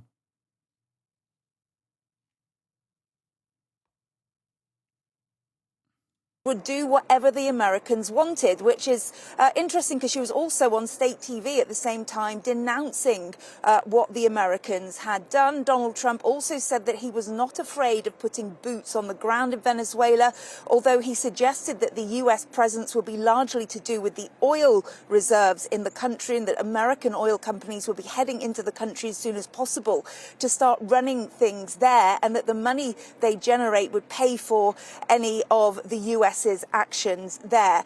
He said we are going to run this country, which of course is a very different statement from the one he ran his presidential campaign on, which was to remove the US from foreign wars and not to intervene abroad. Well, there's been a lot of international outrage. It's funny. So Shadow said, at least they're being honest this time. It's about that it's about the oil.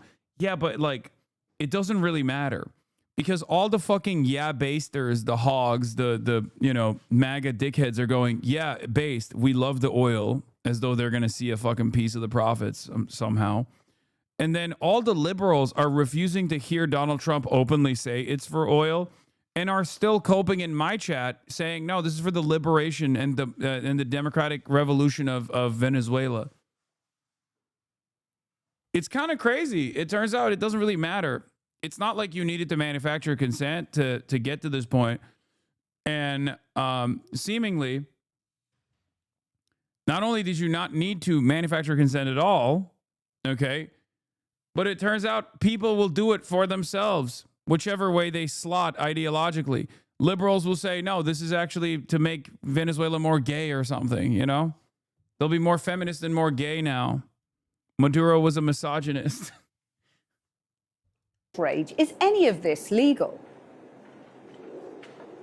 Well, if you read the indictment against Nicolas Maduro, his wife and others, it suggests that... Also, we bombed... Is it true that we actually bombed Chavez's tomb?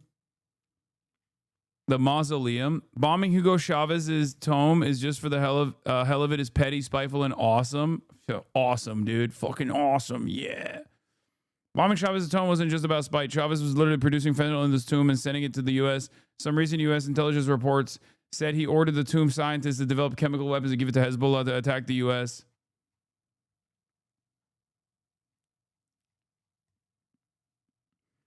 What an idiotic comment. The issue is to exterminate a pilgrimage site of a dictatorial and totalitarian regime. Oh, my God. Oh, my fucking God.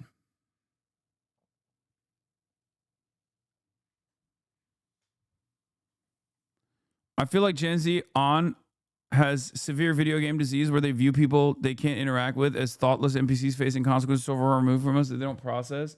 Nah, people have always been selfish and shitty about victims of colonial plunder.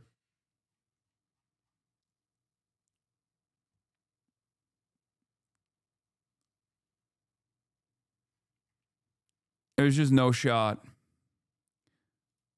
It says that Nicolas Maduro is the de facto but illegitimate ruler of Venezuela. And I think this is one of the ways the Trump administration is going to suggest that they have the legal authority to do that, because they say that Maduro was not the official head of state. And essentially this was a law enforcement, an arrest warrant for a drug trafficker, and not the removal of a head of state. And Marco Rubio, the Secretary of State, said essentially just that. This was largely a law enforcement operation, and therefore we did not need congressional approval. Kate, thanks very much. Well, joining me live now from Washington is Elliot Abrams. He was the U.S. Special Representative for Venezuela and Iran during Donald Trump's first administration, and also held foreign policy positions under Presidents Ronald Reagan and George W. Bush. Elliot Abrams, how can kidnapping effectively a sovereign country's leader, no matter how deplorable that leader, and then running his country, be justified? Well, he lost an election in a landslide last year. He is not, in the eyes of any democratic country, the legitimate leader of Venezuela. He is an indicted drug.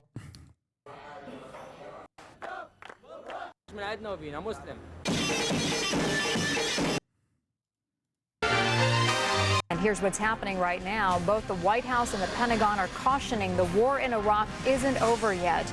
They point out that while much of Baghdad has been liberated, some important northern cities remain under Iraqi.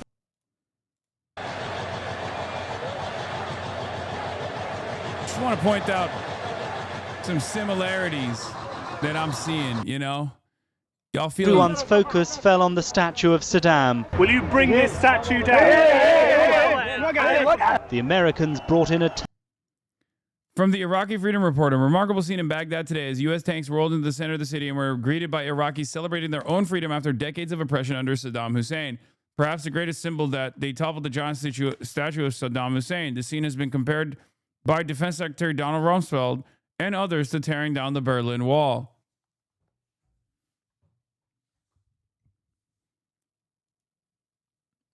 Sounds like the Venezuelan foreign minister was watching you react to Macron. The Venezuelan people, wait, what? The Venezuelan foreign minister, we must strongly reject the insolent statements made by Macron, which constitute an unacceptable interference in the internal affairs of a sovereign state and the demonstration of a profound ignorance of the country's political, institutional, and social reality.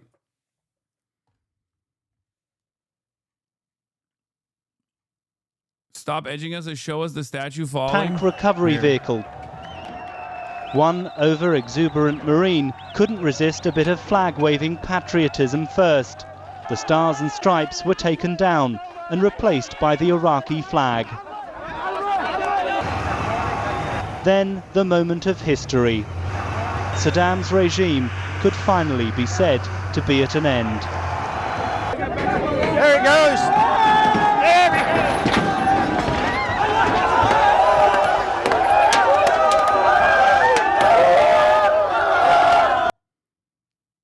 Fucking taste of freedom, baby. Taste of freedom for everybody. Isn't that fantastic? Dude, they always keep welcoming us as liberators everywhere we go. Drug trafficker. So arresting an indicted drug trafficker. How are things now in Iraq? Prosperity. Unimaginable prosperity. Things are so good. When I think of like a country that simply works, I think of Iraq.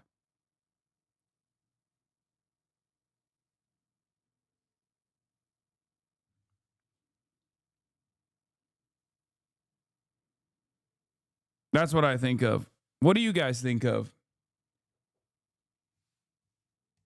I think of Iraq when I think of awesome. Afghanistan. It's something that happens all the time. The fact that he called himself the president of Venezuela, I think, should not be of particular concern to us. I think the question of what happens now, as your reporter said, is the big one. I mean, what does it mean we are going to run Venezuela? I mean, the phrase doesn't even have any meaning. Right. I thought it was particularly unfortunate that the president said the administration had spoken to Maduro's vice president, but had not spoken to Maria Corina Machado, the Nobel Prize winner, who actually won that election last year with Edmundo Gonzalez.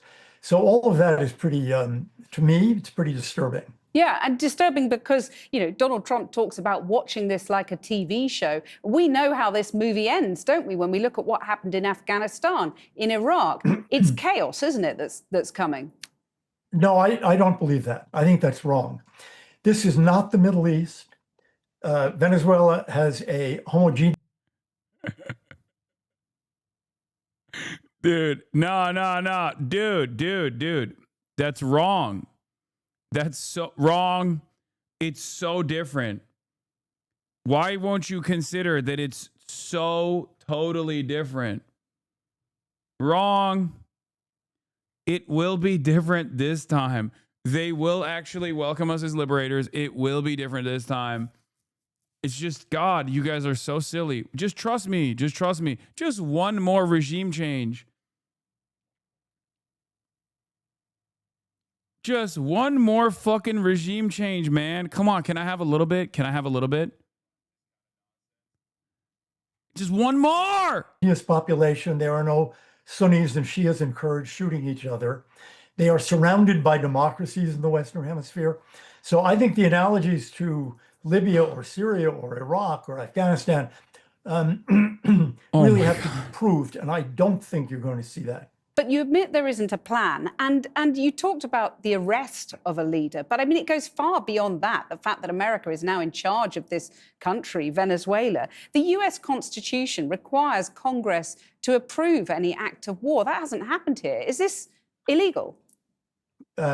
Look, some years ago, Barack Obama spent 2 months bombing Libya and claimed this was completely constitutional. Congress did nothing about it. So there is a long track record here, and it is bipartisan. And when I hear some people, particularly in the Democratic Party, saying, oh, this is so terrible, who were dead silent on Obama, that's just politics. Yeah, but I mean, is what's really going on here that Donald Trump wants to get America's hands on some of the largest oil, well, the largest oil reserves in the world. He's already sending the US oil companies in there. Well, Chevron, one of the largest, is already in there. This is a very strange thing because truthfully, we don't need that oil.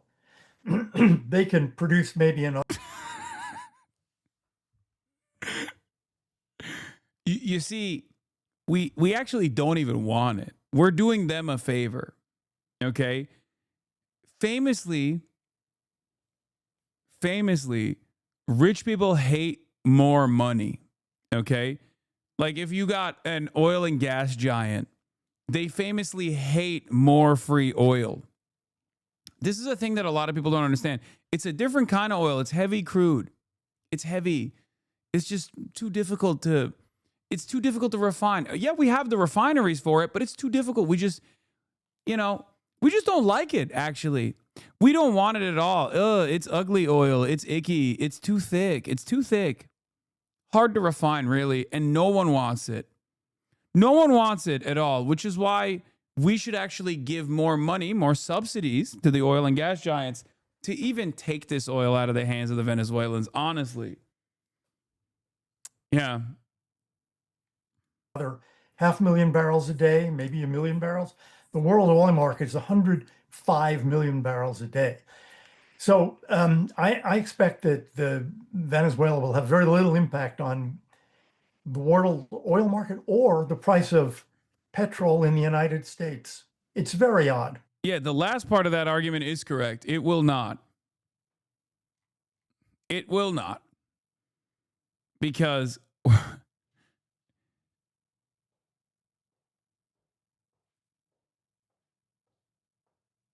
Because why would it be? Why would it be? I mean, you can just improve your profit margins if you keep the prices in the same at the same level, but now you have more supply. You can just sell it elsewhere, right? Keep the price at the same level, and now you can sell it at the same price point to other places. And you say that there is, you're disturbed that there is no plan. How do you think the Trump administration is going to salvage this? And it says it's prepared to go in again with a second, much more devastating wave. I think if they can salvage it, if they let the Venezuelan Democratic opposition that won the election in a landslide take over the government and lead the country as the people of Venezuela asked them to do by voting for them last year. If we try to substitute Americans, or worse yet, people from the Maduro regime, that will be a disaster. But Trump says the people don't trust her. That was a very bizarre remark. And I am asking myself, where did he get that? Oh, that's classic Trump, baby. He just says what comes to mind, okay? Yeah, he's fucking it up. He's like, we already set this plan in motion. We had the fucking Nobel Peace Prize. Give her a goddamn Nobel Peace Prize, the Nobel Peace Committee. And this motherfucker came out and was like, nah, she sucks. Where the hell is he? Where's he getting that from? That's not how it's supposed to happen. Also, apparently, Maduro is landing in New York right now. Do we have footage of this? Do we have footage of Maduro? Yeah, he said, China, Russia, and Iran have interest in Venezuela. How does this operation affect their relationship with them? In terms of countries that want oil, we're in the oil business. We're going to sell it to them. We'll be selling the oil. Yeah, as I said. China, Russia, and Iran have interests in Venezuela. How does this operation affect your relationships with them when it comes to the oil and drugs? And Russia, Russia when we get things straightened out. But in terms of other countries that want oil. Zoran is going to release Maduro. Zoran Mamdani is going to release Maduro and send him back to Venezuela so he can continue being the leader of his country. And then Donald Trump is going to do another special military operation to extract him once again. The refineries in Southwest USA are equipped to refine heavy crude from Canada, but given Canada's reactive trade policy to Trump, he may be looking at alternatives. Otherwise, these refineries operate at 40% capacity. So there's a possibility that this action in Venezuela is a reaction to Carney seeking out new markets. What is this? Listen to everybody. Nobody believes in you. What are you prepared to do about it? Don't let no one come into your house, take your meal, do what you need to do today. I'm not nervous. I'm just telling you. I know it's a lot to ask, but I would like to see Mayor Mamdani help Maduro escape to custody of the New York Southern District, or at the very least confound his transfer. Mayor Mamdani, sir, you have a wonderful opportunity here. You have an opportunity to do right. You have an opportunity to strike a blow at the heart of empire. Do it, Mr. Mamdani. You said you want to protect refugees. Maduro is a refugee. Some might even say an illegal immigrant currently on U.S. soil. Mayor Mamdani, your people yearn for freedom. Live plane footage, Maduro flight, stairs attached to a plane and door opening, deplaning momentarily, police boarding flight right now. What is this, NBCNewYork.com? All right, let's see. Let's check it. Terrorism charges following my sources his are telling me by the Mayor United Mamdani States. will be saving right now. Maduro. This is Chopper 4 live over Stewart Air National Guard Base in Orange County, New York. Why are they doing it? Wait, why are they doing it in New York? Because it's the Southern District of New York that does all the high-profile international cases. Open. We're watching this on Chopper 4, and agents just went on to the airplane. I saw FBI, DEA agents entering that airplane. Before what Maduro can and his Mamdani wife do? Nothing. Will be what do you transferred to the mean? Metropolitan We're joking. Detention He's the Center fucking mayor. in Brooklyn. We have Terry it's a Monahan joke, on the chatters. phone for you. He is our former NYPD Chief of Department, a News 4 contributor. Terry, thank you for being with us. We're watching this unfold right now live from these images on Chopper 4. Walk us through what's happening next. I saw DEA, I saw FBI going onto this plane. What's going to happen in these next few hours? So right now, the federal agencies are talking to him. They're getting ready to transport him from Stewart Base into New York. U.S. Marshals should have the ultimate custody of him right now. They're the ones who transport prisoners. He'll be taken off of that plane, and he will be put on a chopper to be transported into the New York area, at which point, once he lands in New York, he will be taken over to the special Southern District Courthouse over on Pearl Street, where he will be processed as any other prisoner would be at this point in time. He will be fingerprinted, photographed. He will go in front of a judge where they will unseal his indictment, at which point the judge will make a determination that he needs to be sent to the Metropolitan Detention Center. He will be transported out of there and quickly taken to the detention center. I am sure all the transports are going to be highly protected. The NYPD's role in this would be to lend support to the federal authorities who have him in custody.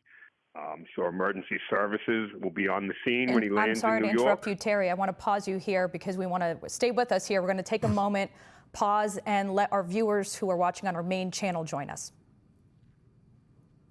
Live from News 4 New York, this is a special report. This is a special report from News 4 New York. I'm Rana Novini. Right now, we are watching the arrival of Venezuelan President Nicolas Maduro and his wife to New York, here to face narco-terrorism charges following their capture by the United States. Take a live look. This is Chopper 4 live over Stewart Air National Guard Base. This is in Orange County, New York, about 60, 70 miles outside of Midtown Manhattan, where they have just arrived by plane. They will next be transferred to the Metropolitan Detention Center of Brooklyn, We want to bring in on the phone former NYPD Chief of Department and News 4 contributor Terry Monahan. Terry, thank you for being with us. We have been speaking about this moment. Terry, we're watching DEA agents, you said U.S. Marshals, FBI entering the plane here. We're watching live on Chopper 4. Walk us through what's going to happen next in the next few hours here in New York. As he walks through, obviously he's going to be taken off. He's in custody. He will be transported via helicopter into the New York area.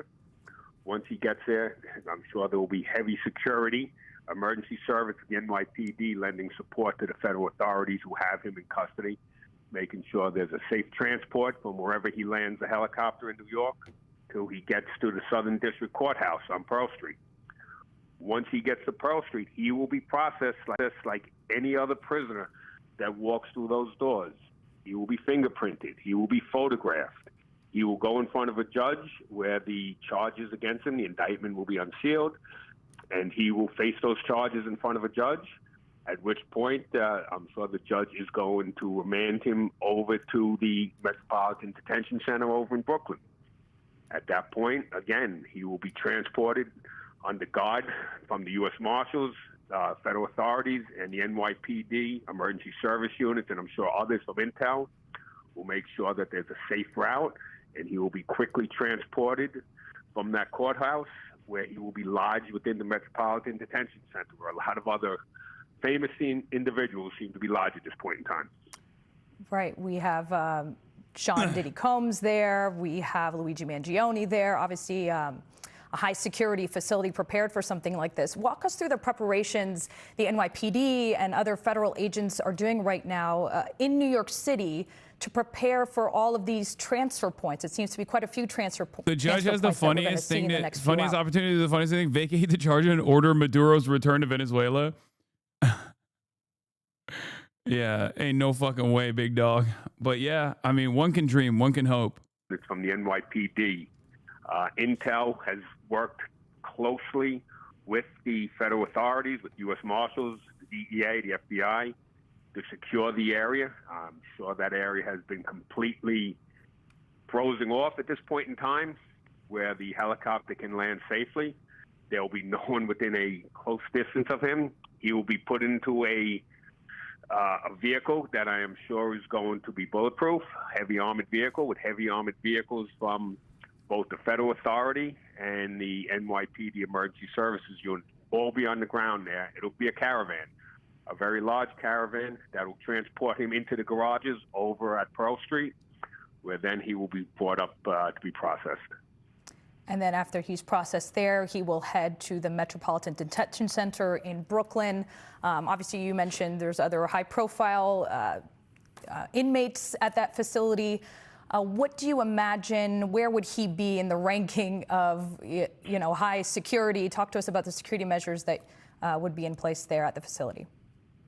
Obviously, at the facility, he's going to be one of the highest security. I seriously despise both the USA and the American people, including these shadows. Everything is an entertainment for you guys. Go out. You guys have insane accessibility to guns. Use them for a good cause. The global population has had enough of the complicity of the American population regarding the crimes and horrors that their terrorizing fascist capitalistic country impose on other sovereign nations. You need to do better, guys. All right, buddy. Yeah. What kind of terrorism have you done recently? Like, what kind of Fed posting is this shit, dude? He gets to face justice here in the court system. The guards, I am sure, going to have extra guards assigned. What if they grab Maduro's body double? Yeah, that's what happened. And his lodging goes without incident. It's something they've done before. Like I said, Pablo Escobar, that same sort of high-level drug trafficker that there was a lot of fear about when he went into that facility. And the guards over at MDC were able to secure him without an issue. Bro drafted that tweet on the... Bro drafted that post on the flight back from Venezuela. Yeah, he's in the plane right now. He's like, come on, comrades. It's time. It's time for an armed revolution now. Nicolas Maduro and his wife have just been brought to New York. They have landed here on U.S. soil. We're waiting to see if they walk out of that plane. We have Chief Investigative Reporter Jonathan Dienst joining us now. Jonathan, walk us through how we got to this point. What has happened up to this point?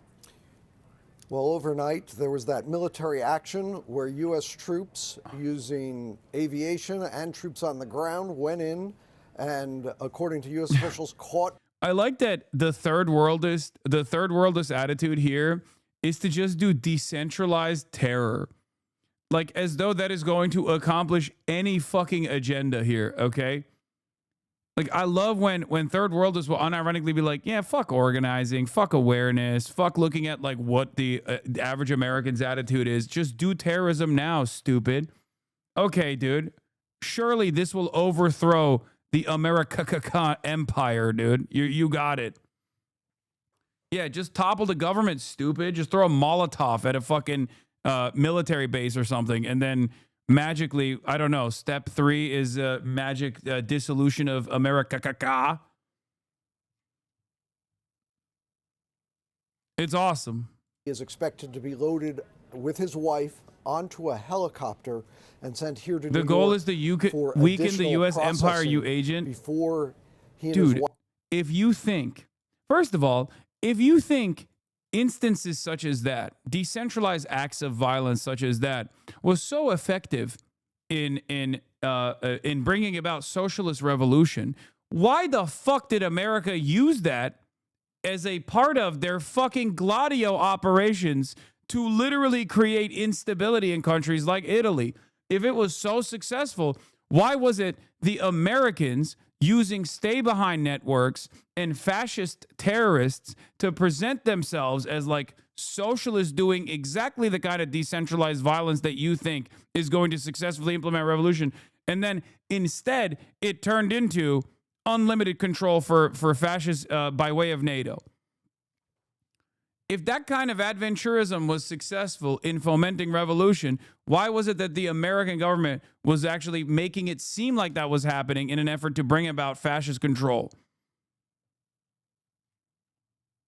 Like, sure, it's good in movies and stuff, and it's fun to watch it, but you're out of your fucking mind if you think that this is how anything works. Like this. I think what's unprecedented is the nature that the U.S. military was used in, as the president and others at that press conference earlier today said that they had used the military to go into a foreign country to arrest the head of state there and bring him back, that the military was used in what they said was an assist mode to enforce an arrest versus what critics say that this has been a regime change effort by the Trump administration. President Trump announced that he will see to it that the U.S. for now will be running Venezuela. Exactly how that will be carried out remains to be seen and is causing quite a bit of controversy on Capitol Hill as, again, the former President Maduro is on that plane, and we are awaiting his escort down those steps formally into U.S. custody here at Stewart Air Base in upstate New York. Talk to us about their first court appearance, or what we expect to be their first court appearance. You're hearing probably Monday? Possibly Monday. We are waiting once this processing gets done.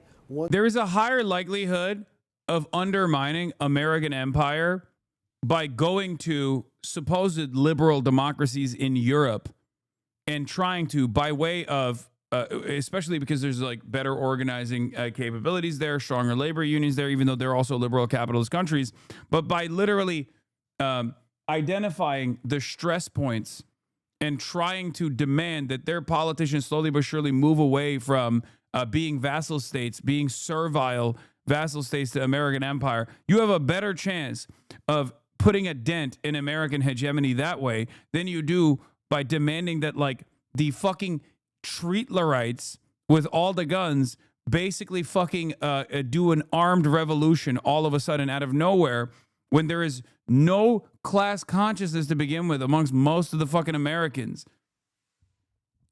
You do realize that while there's 52,000 people in here, there's 76,000 people. They should have given him a red carpet. They should have. Yeah, based and nutting over how fucking awesome this this action was, right? Like I just want to give you guys a brief snapshot just to help you arrive at like a frame of reference about where Americans broadly are at. Okay, just so you understand. most people are looking at I mean, there are plenty of people who are looking at the Maduro situation and thinking it's like a criminal enterprise. It's like totally fucking ridiculous and all this stuff. But there's always plenty of fucking dumb fucks that will celebrate shit like this. Does Trump being so open about this being oil right in the beginning of the media coverage have a significant impact on the public perception?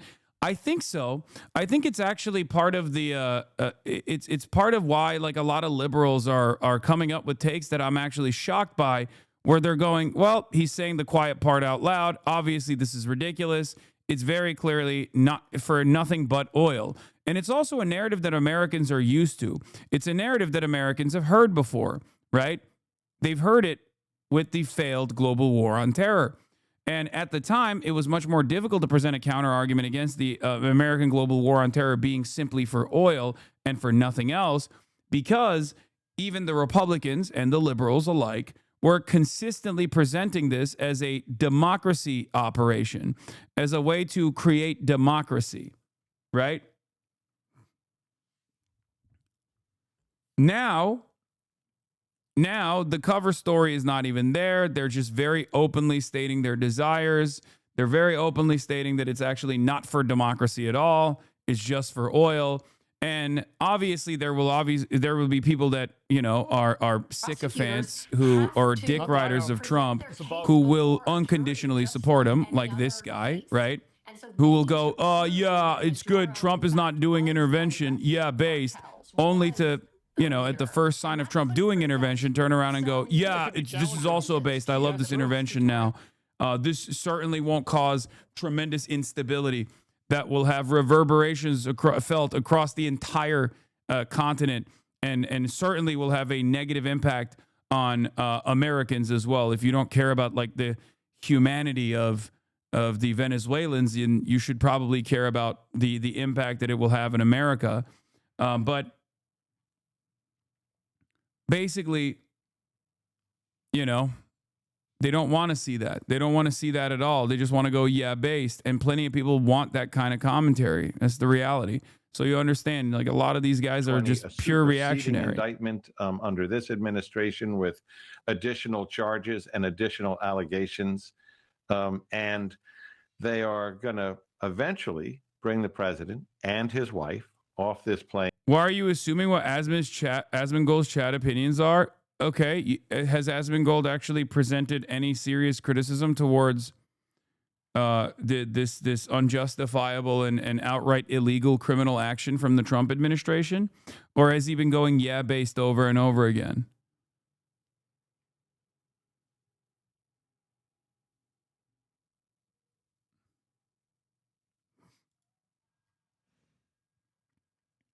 I'm sure there's plenty of people who go over there and watch what he has to say as well. I'm sure they can fill us in. I don't have to watch why are we talking about Asmongold? There's more to the world in political commentary than him. Every now and then I will briefly bring this up, considering that he is, you know, the largest political content creator on this platform with, once again, now 78,000 people watching.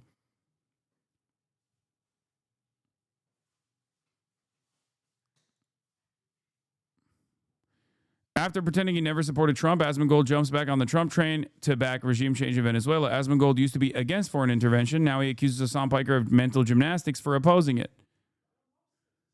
though Hasan's position is consistent. Asmongold's analysis is pure nonsense. He claims that the Venezuela is a cartel government, but they have no cartel connections and are not a significant exporter of drugs. He claims Venezuela is an existential threat to America, even though Venezuela has never threatened the United States. He claims Trump's bombing of Iran is a great success, which wiped out Iran's nuclear program and changed the geography of the place to the point that you couldn't even see the building. This one is especially stupid. There was never, ever a building to see at Fordow. The facility is underground. The geography didn't change at all, but the bombs left a couple holes in the ground. And according to U.S. intelligence, the strike failed. Iran's nuclear program is intact. Only now they've kicked out the International Atomic Energy Agency and don't allow inspections. Their stockpile of enriched uranium, which was preemptively moved out of Fort Howe, is now unaccounted for. He claims Iran did nothing in response. In reality, not only did Iran shower Israel with missiles, but they bombed America's military base in Qatar. The Iranian strike destroyed a critical communications array on the base. Additionally, Iran was preparing to mine the Strait of Hormuz, though a third of the world through which a third of the world's oil supply travels. This could have caused a global economic collapse. Finally, Asmongold thinks bombing Iran and kidnapping Maduro has ended both conflicts. In reality, the U.S. and Israel are already threatening to resume war with Iran because of their first failed attempt, and nobody has any idea what will happen in Venezuela. The same government is still in power. It's only Maduro that's gone now. Nobody that has the capability that we have. You know, when I watched that war in Russia. You have more active users in your chat, 44,000, than Asmongold right now, 43,000. His view count is slightly lower than yours. Yeah, I mean, bought it or not, it doesn't matter, okay? At the end of the day, that's still a sizable amount of people that are watching him, like sizable amount of real people that are watching him. You need to understand that. And that's actually how the botting stuff works anyway, because like most people just like click on the top profile. That's the problem with botting in general.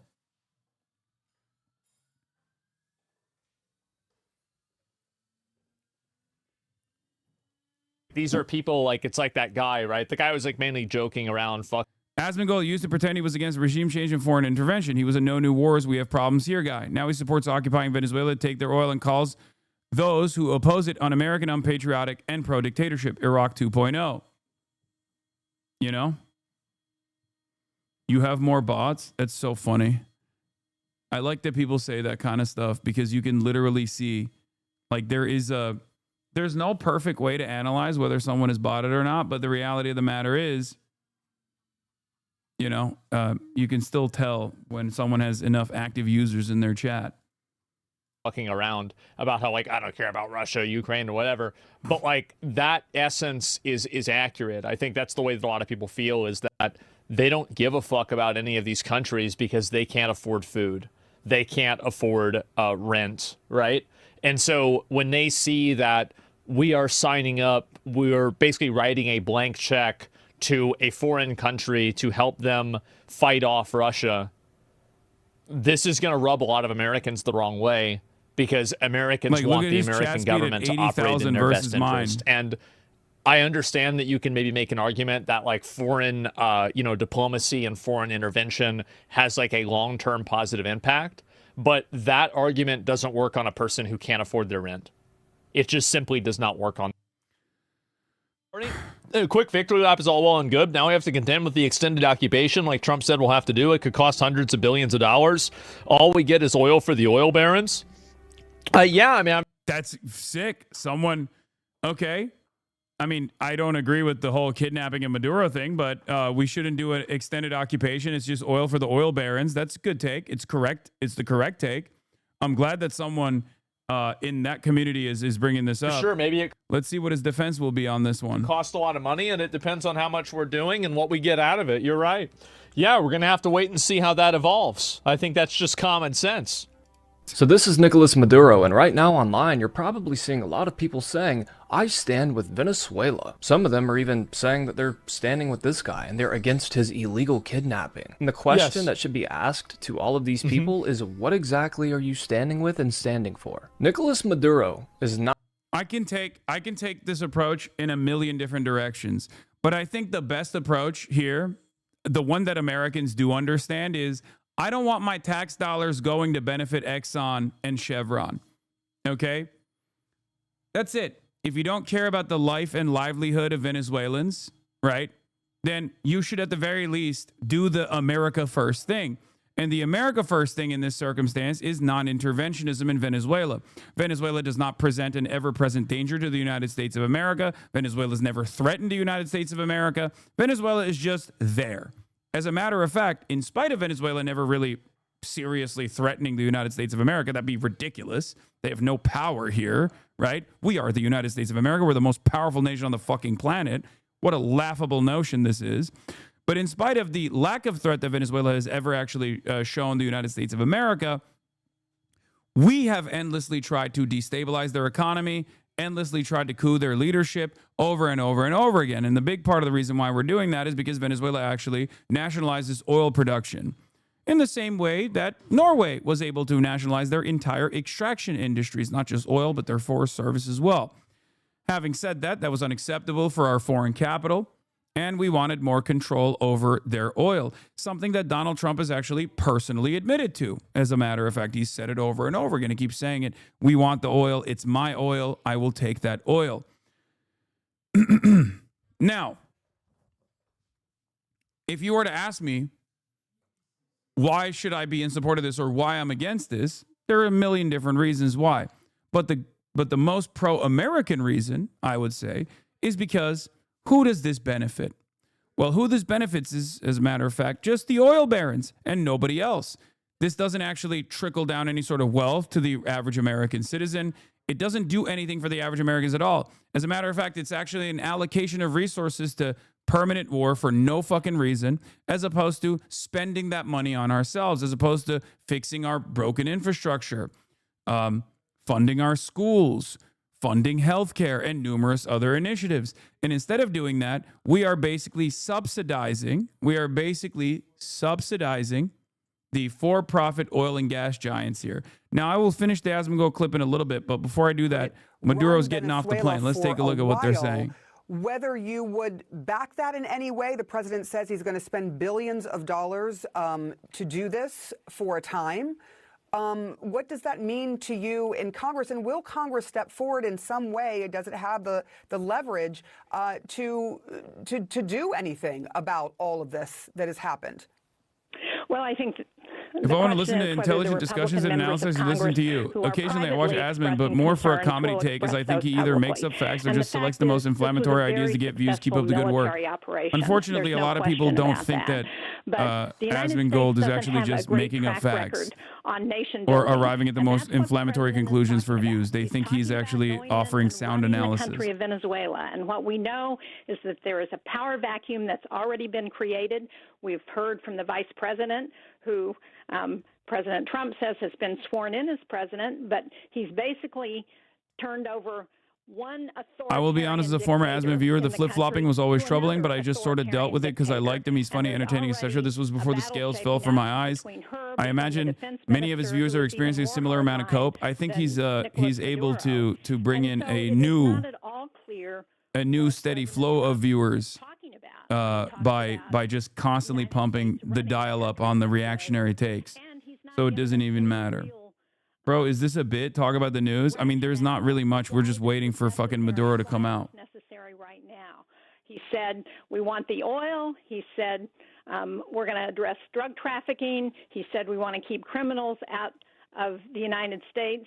But none of that. He keeps changing the explanation for why this is so critical at a time when we have a lot of But the legitimate leader invited Trump in. What about invasion by invitation? Wait, what? No, that's not the case. We have millions of people who have just lost their health insurance, and the president is focused on something that's happening thousands of miles away from the United States.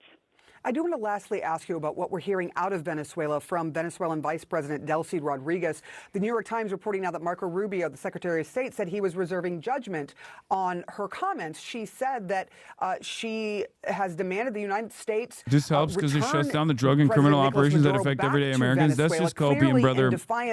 Not only did they lie to you, but they didn't even lie to you that hard. I guess you were willing. The United States, and now Marco Rubio is saying, look, we're going to make decisions based on. You basically were willing to entertain that. That's not what's going on here. This is not a serious narco trafficking hub at all. And there's no evidence that there is no evidence whatsoever that Maduro was doing some significant narco trafficking, especially to the United States of America.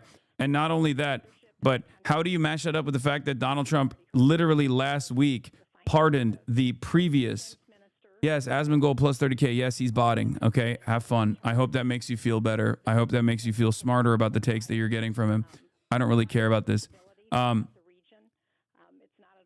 I was saying, last week, Donald Trump pardoned the Honduran president for trafficking metric tons of cocaine into the United States of America. If you think that he's actually sincere about combating drugs that are actually being trafficked by heads of state, he probably wouldn't have done that, right? But it doesn't necessarily matter because there's no evidence for this, and that other incident was actually was actually prosecuted successfully, and the person was convicted, and yet Donald Trump pardoned him because he doesn't give a fuck about narco trafficking at all. it's also not the best way to deal with narco trafficking anyway. Like the way to stop drug trafficking into the United States, or the way to combat opioid overdoses, as the Biden administration did, was through mass availability of Narcan, you know, safe injection sites and things like that, things that Republicans objectively hate. And not like continuing the silly war on drugs, or the war on terror/drugs now. Everyone wants to know more about what the plan is, although the president, lay out some of the plan, saying the United States will now run Venezuela for a time. Give us some sense of what you're hearing, if you're getting any updates on this as you cover the administration during this time. No, and the president was remarkably vague about what exactly he meant when he said that the U.S. was going to run Venezuela going forward. We heard so much from the briefers today about what went into this operation, the months and months of planning that was. I agree the situation is messed up, but stating that there's no evidence is just stating something you don't know. Really? They might make up some evidence later down the line. But yes, in relation to the narco-terrorism charge, reminded that there's no mention of the Venezuelan government or Nicolas Maduro in the DEA's 2025 drug assessment report. As a matter of fact, the only time the DEA has ever brought up Venezuela in previous reports as a narco-trafficking hub was to basically say that Venezuela is not a significant narco-trafficking hub at all. So yeah, no, I do actually have evidence. And it's not even that crazy because this administration is very incompetent. They didn't even fake it. This is actually one of the major pieces of information that I kept hammering over and over again as we surrounded the waterline of Venezuela, the coastline of Venezuela, and they kept pushing this idea that they were blowing up narco traffickers over and over again. The reality was, even back then, we knew that there was no evidence whatsoever from any of the official organs of the government and any of the official agencies that actually are tasked with combating drug trafficking, that there was any significant drug trafficking into the United States from Venezuela. So that's the reality. But one must ask the question why you instantly thought, actually, there's probably no truth to this. From Trump's own 2025 DEA National Drug Threat Assessment, Venezuela does not appear once in the report in the fentanyl section, and briefly appears only to highlight Trendaragua as a low-level street traffickers who specialize in human trafficking. Trendaragua is also a prison gang with no real connection to the Maduro administration either. We can go into detail on that one as well. The Trump administration, as a matter of fact, utilized a completely made-up, totally separate criminal element that has never actually existed. There's no evidence for its existence, called Cartel of the Sun. Cartel of the Sun has never been in operation. It was a totally made-up thing that the administration put together. Not even the Trump administration, former administrations had, and they were like, this is so silly that, this is so silly that we're not even going to use this as a point of propaganda to justify intervention in Venezuela. And the reality is they're still not really using it. They basically keep repeating over and over again, this is for oil, this is for oil. The drug thing is just for, I would say that the drug argument is for the dumbest Americans, the biggest of the stupids that surround us, right? It's almost like a separate filter for either demonstrating your loyalty to Donald Trump or to just showcase how fucking unimaginably stupid you are, because they haven't really tried to present this drug argument that much. They haven't shown any evidence for it. They just keep saying it every now and then, but they are far more open about their ambition when it comes to extracting all the oil, right? This is for oil. This is for oil. We want the oil. This is my oil. And yet there are still people who are stupid enough to believe that this is actually for drugs. The DOJ has brought against him, and what will happen in the next moments as they take him down from this plane? Well, he's facing but fear charges not. of narcotics. For the hogs that believe in the drug narrative, there's an even dumber narrative out there. And that dumber narrative is that this is for democracy. This is somehow to give liberty, to offer liberty to the Venezuelan population. Because the Trump administration has not even fucking said that this is for liberty at all. And yet liberals seemingly are adopting that position despite all evidence pointing to the exact opposite. The Venezuelan DEA, their narcotics enforcement federal agency, and the head of a drug cartel, basically to make sure that he would have free passage for his drug shipments. He is charged with receiving payments of up to $100,000 per plane load that flew into and out of Venezuela from the Colombian drug cartels run by people like El Chapo, and then through Mexico for cocaine distribution into the United States, and dealing with the Mexican drug cartels. He is charged with allegedly providing drug traffickers with diplomatic passports so that they could pass through Venezuelan ports and other ports under diplomatic cover so that their bags and possessions could not and would not be searched. And then there are shocking charges beyond the simply outrageous charges that that President Maduro and his wife arranged for the kidnapping, beatings, torture of drug traffickers who either were behind in payments in bribe money or refused to pay because they were paying other people.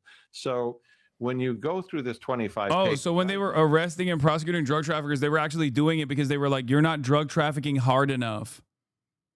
Continue drug trafficking for us harder, please. That's what was going on. That makes sense.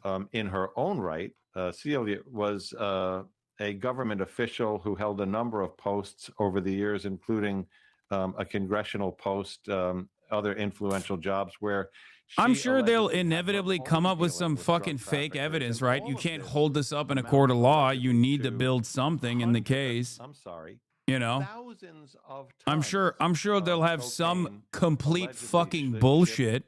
Through Venezuela, from Colombia, You have stopping in to. Venezuela. They can't be that incompetent, right? I don't think this administration is that incompetent. I suspect that at a certain point, even an incompetent administration such as this one will find something to point to. Israeli-style CGI video incoming. True. Facility in New York City where they're going to be booked. And the process of booking someone, as actually President Trump learned himself, for a major criminal or a minor criminal is the same. You know, they're going to have a mugshot facing forward, then facing sideways. They're going to be fingerprinted. They're going to give various biometrics and, you know, fill out the forms, and then be taken to jail awaiting the arraignment, which will likely be on Monday. But what is not routine, even though they'll go through the same routine as any other pair of prisoners. Yeah, I told you this is old. How they were arrested. This is a process where the U.S. brings... Okay, this is so fucking boring. They're just like describing how the arrest works. In 2005, Hugo Chavez explained how the U.S. would use bogus narco designation to justify toppling Venezuela. He was told they're going to end up accusing you of being a drug trafficker, you directly, Chavez. They're going to implement the Noriega formula. 20 years later, the U.S. is accused as successor of running a drug cartel, parked a massive armada offshore, and threatens to start another regime change war over so-called narco-terrorism. So the thing about this is that's why I said the whole like cartel of the sun narratives actually came out against Chavez initially. And then they just like shelved it. They were like, yeah, there's probably better ways to attack Venezuela. And Trump tried to, in a half-hearted way, claim that was the reason why he was doing this. You need to open this for stream. Billionaire, answer to drug war is legalization. Billionaire New York developer Donald Trump said Friday that legalizing drugs is the only way to win the war against what he considers one of America's most serious problems. Oh, there's movement happening? Oh, they're moving? To tell given the lighting conditions, but it does appear that they are about to bring him from the doorway of the government airplane there on the ground. Abby, talk to a Venezuelan. It would be good to see our opinion. Now, is there a helicopter waiting for him? Isn't the situation similar to Panama 1989? Oh, I didn't know that Maduro was a CIA asset. I don't think he's going to have to wait long. If it's not right Shit, there, my bad, chatter. It's not far, and you can Hey, see you know what's actually a closer comparison than Panama? descending with You know what's actually a closer comparison? Iraq. sure. Perhaps it's a comparison that you don't want to see, and unfortunately, And you in will some kind of, recognize eventually. Jail garb. Now, in terms, no, go ahead.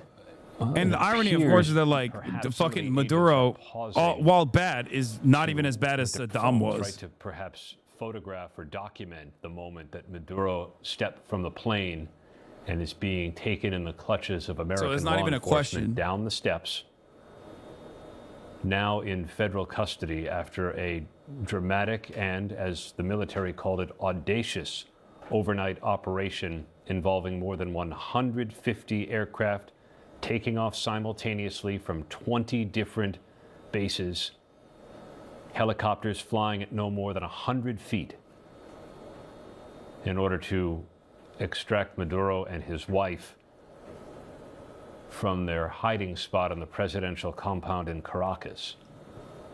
Aaron, what happens tonight when he gets on that helicopter and he's brought to Manhattan? What's the next step? He'll be processed as a criminal defendant, and that means in all likelihood a photograph, a mugshot, will be taken. We may not see it. They are typically not released in the federal system.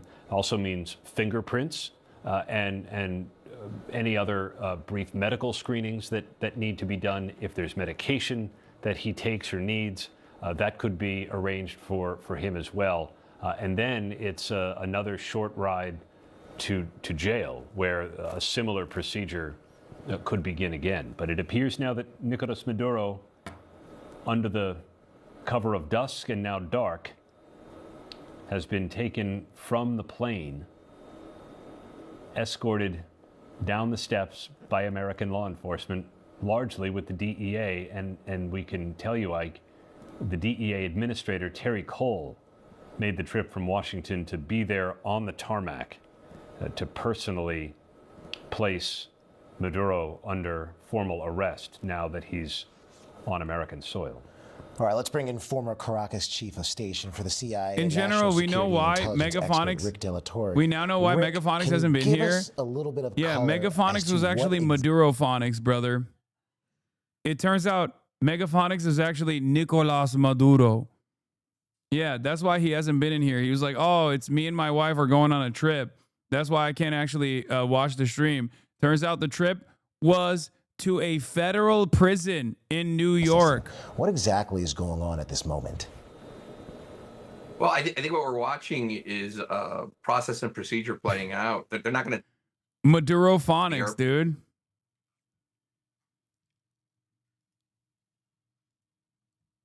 All right, what's the CNN legal analyst There's saying? an important concept in federal prosecution called venue.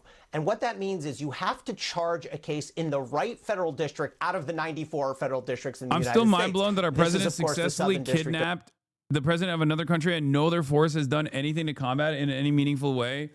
Yeah. Yeah, that's just kind of how it is now. I don't know. I mean, he also did it without like any popular support whatsoever.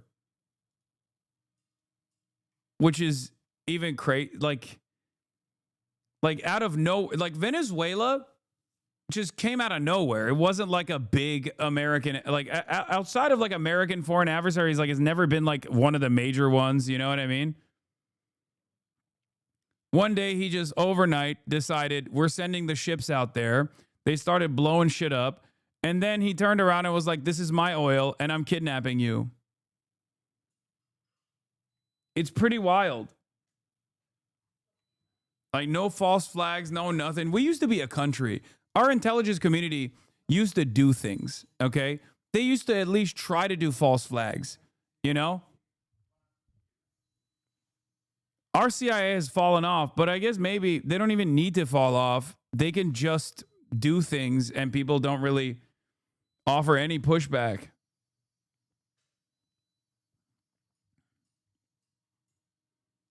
remarkable moment where we're seeing him walking on U.S. soil flanked by more than a dozen federal agents. This is moments ago. I know it is very dark, hard to see, but eventually you will start to see it lighten up just a bit, and you'll see most people surrounding him are wearing black clothing, but he is not. He is wearing something that is lighter, a gray color, or it looks like gray, potentially light blue, but similar to what we saw in the pictures that were sent out by the administration. You are seeing him there flanked by so many agents and taking steps very slowly as they take him to the next I genuinely position. don't know what the fuck China's doing, brother. I know that back with us to give us all the China dick riders will turn around and be like, Latin America needs to save itself. Why are you demanding that China save Latin America? And it's like, that's not even the point. The point is like, I don't know. I feel like they have a pretty solid approach overall in terms of long-term resilience, in terms of like their long-term initiatives. Having said that, however, I feel like this is just a straight up fuck you to China. They did this literally while the Chinese special envoy was in Caracas. In U.S. policy here. No question. Let's talk about the ripple. Yeah, the foreign ministry condemned this action. What the fuck does that mean? They condemn every action. Who cares? That's nothing. So the first one, the most obvious one, is in Venezuela. Who leads the country now? Who runs the country? How does the U.S. run it if the president is true to his word here? Does that involve military forces on the ground, a long-term political engagement with that country to set it on its way to elections the president seems to be referencing here? That's an enormous task. Then go out from there, because there is a direct connection between Venezuela and Cuba, because Cuba depends in large part on Venezuelan oil money to run itself. Is Cuba the next target? In what way? Just economic pressure or military pressure as well? There's a whole host of U.S. forces in the Caribbean now quite close to Cuba as well. We know that the Secretary of State, Marco Rubio, has an enormous interest there. Is that potentially a next target? Then you emanate further out from there to how do Russia and China, both of whom have direct interests in Venezuela, Russia in particular from a security standpoint. There have been Russian forces on the ground there in the past, but also direct financial and economic interests there given oil ties. How do they react? Do they attempt to stand in the way of this going forward? Could they cede an opposition to, let's say, U.S. forces are on the ground to disrupt the aftermath of this? It's possible. There's precedent for that. But also then how do they read the U.S. approach to the other countries where the U.S., Russia, and China are coming into conflict? Ukraine, Taiwan potentially. Do they read this as the U.S. being less interested in those conflicts, therefore perhaps more amenable to Russian control of or progress in Ukraine or Chinese threats to Taiwan? You know, those concentric circles of the ripples, Sarah Seidner, go out quite far from Venezuela and, of course, what we're watching right here in Newburgh, New York. And goodness, I was writing down on a piece of paper here a rough list of other U.S. operations to remove the leaders of other countries. Put Iraq there, right? That was messy, to say the least. Panama worked out. It was relatively, short, minimal cost, but a much smaller country. Grenada, again, got to go back to the 80s here. Much more. Dude, Grenada? Are you fucking kidding me? Oh, my God. Okay. Dude, it's so funny that every liberal writer right now is just going, la, la, la, la, la, I can't hear you. Trump will be like, it's for oil, it's for oil. Every liberal writer is like, here's why this is actually a very reasonable and just military operation, albeit a little bit messy, okay? Not sure what's difficult to understand about this. Controls a key resource about geopolitical power. Venezuela has the largest oil reserves on earth, and the U.S. control of it, and Russia and China being iced out is about power projection. It's not about short-term U.S. energy needs. They keep going. Quite funny that during Iraq, when the U.S. was still a massive net oil importer, it was at pains to say it wasn't about oil.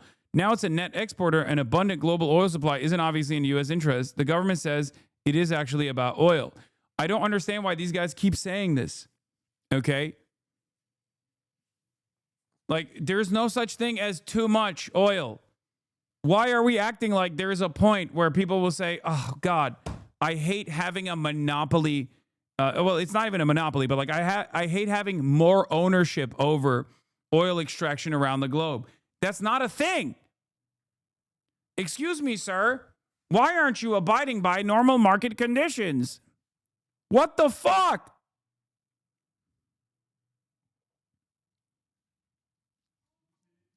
It's very convenient that Trump keeps making this abundantly clear. Nevertheless, our media meddling class keeps spinning on his behalf. It's just, why are you propagandizing against the narrative that the president is setting? Ability of the entire region. Now, in a speech earlier, Venezuela's Vice President, Delcy Rodriguez, demanded the immediate release of Maduro and his wife and said Venezuela has a, quote, duty to safeguard its sovereignty that has been savagely attacked, and they are ready to defend themselves. Let's bring in ABC News Chief Investigative Correspondent Aaron Katersi with me here in New York. Aaron, Maduro is in the U.S., so what happens next? Nicolas Maduro touched down a short while ago, like about 15 or so hours after U.S. Special Forces exfiltrated him from the presidential compound in Caracas so that he could face federal drug charges here in New York. A 4-count, 25-page indictment charges him with narco-terrorism conspiracy and also names his wife, who's in custody along with him, and his son, who does not appear to be in custody, along with 3 other Venezuelan officials. Maduro descended that staircase at Stewart Air National Guard Base in Newburgh, New York, in the company of the DEA, and is now on his way to Manhattan for formal processing as a criminal defendant before he spends the night in jail, at least one night. We expect that his first court appearance in a U.S. courtroom could occur as soon as Monday, Ike. Yeah, stunning images here that are coming out of Newburgh, New York. What more do we know about how this operation was carried out? This was, to listen to the Joint Chiefs of Staff, an audacious operation carried out under the cover of night. It was dark and it was deadly, according to Donald Trump. 150-plus aircraft simultaneously took off from 20 different bases, the military said. Helicopters flew no more than 100 feet off the ground in order to get elite Delta Force troops into the presidential compound at about 1 o'clock in the morning Eastern Time. 2.5 hours later, Nicolas Maduro, the now ousted president of Venezuela, was on the USS Iwo Jima in the custody of the United States. And President Trump celebrated what he called this incredible and flawless operation. We know that U.S. forces took fire during the entire time, Ike. There were a couple of minor injuries, but we're told for the most part all U.S. troops are going to be okay. And once the operation ended, it was clear that Venezuela was free from the clutches of dictatorship, but in very short order seemed to be in this sort of neo-colonialism, as President Trump announced the United States would run the country for a period of time until a new suitable government is established. And he didn't quite explain how all that's going to work. Right. I believe we have live pictures right now from Stewart International Guard Base. They were just on your screen moments ago. You're seeing a lot of law enforcement. There we go. A lot of law enforcement presence at that base, obviously getting ready to transport Maduro. Aaron, I want to talk to you again. Once he gets to Manhattan and he starts to get processed, what does that look like moving forward? That looks like fingerprints, which are no longer dipped in ink and put on a piece of paper. It's an electronic process by and large now. And also a photograph, a mugshot is going to be taken of Nicolas Maduro. For the United States, this is a long time coming. Maduro was first indicted here in New York, in the Southern District of New York in Manhattan in 2020 on narco-terrorism conspiracy charges. And the updated indictment expands the timeline of his alleged crimes to bring it up into the present day. For 25 years, the United States accuses Maduro of sitting atop this narco conspiracy that flooded the U.S. with cocaine, that also accused him of colluding with violent and dangerous drug traffickers. Okay, he's gonna get a lot of pushback from fucking Donald Trump Jr. The Sinaloa cartel. Because I love that they're no longer doing fentanyl. Now they're saying it's cocaine. Similar trip into the clutches of the United States not long ago, and himself was convicted. Now Nicolas Maduro is going to face, as the Attorney General Pam Bondi put it today, Venezuelans want to know where Maria Machado is. Where's the statement from the so-called Nobel Peace Prize winner who talks about peace when her country, Venezuela, has been attacked by American imperialism? White House correspondent Selena Wang traveling with the president. Selena, what did President I will give Trump you an tell answer you to where she about is. how this? She is in Oslo, I believe. She escaped the country. So that's where she is. How does that work? How is that person chosen? What happens? Maybe she went to Tel Aviv, actually, probably. So there's two ways this could go, Sarah. He could, of course, It hire is pretty his funny that own Donald Trump private said lawyer. It needs to be a person who is that, licensed to practice Machado in federal is court boring in and the Southern District of New unpopular. York. However, if he, let's say, gets a lawyer who's not licensed to practice in that district, you can get what's called waived in, meaning you can get permission for that lawyer to come in for purposes of a given case. So certainly Nicolas Maduro, I don't think, is going to have any financial inability to hire a lawyer. So he can choose to hire a lawyer, whoever he would like, whoever's willing to take the case. If for some reason any criminal defendant, I can't imagine how this would be the case with Nicolas Maduro, but if any criminal defendant cannot afford counsel, then one will be appointed for them. He said she At doesn't have times, the that could be respect, federal which is public true. defender, And neither did Juan or other Guaido. times there's something called the CJA panel, the Criminal Justice Act panel, which is a panel of experienced New York-based criminal defense lawyers who will take the case at no charge to the individual. So I think it's very likely that Maduro and his wife and the other defendants in this case. Nicolas Maduro is going to be judged by a jury of his peers. So 12 heads of different nation states will be shipped out to New York that haven't heard about this case and don't have any biases prior to the case. They will judge him. On the ground in the United States. He will have his day in dark, court. They're flanked by dozens of federal agents on his way to, as the president put it, face justice in the United States. I want to go now back to Jim Shooter. You have been on the phone, working those phones as you always do. What are you learning? I've been speaking to the Venezuelan opposition about their reaction to this, and I'm told that the opposition leader, Machado, has been in touch with governments across the world following this operation. Israel. That includes the government of France, President Emmanuel Macron, but also, and this is crucial, governments in Latin America, Argentina, Ecuador, Panama, Paraguay, who I'm told have shared with the Venezuelan opposition their shared desire in, quote, restoring the will of the people. I think this is important, Sarah, because here is the opposition low-key, it is true. I think Trump just wants to run Venezuela himself. Like, he's doing the same thing that he did with, like, the Gaza peace plan, where out of nowhere he just added a clause where he would be in charge of the Gaza, the new Gaza Foundation or whatever. And it's like, and everyone was like, wait a minute, what the fuck? Wait, what do you mean you're going to be in charge of it? He's like, nah, let me do it. I'll do it. He raised some questions about the He's like, I'm doing so well here in America. I think the people of Venezuela will truly, truly appreciate my wisdom and my experience running a state. And certainly in the eyes of many countries in the region and around the world, legitimacy to her claims to leadership in any sort of post-Maduro government.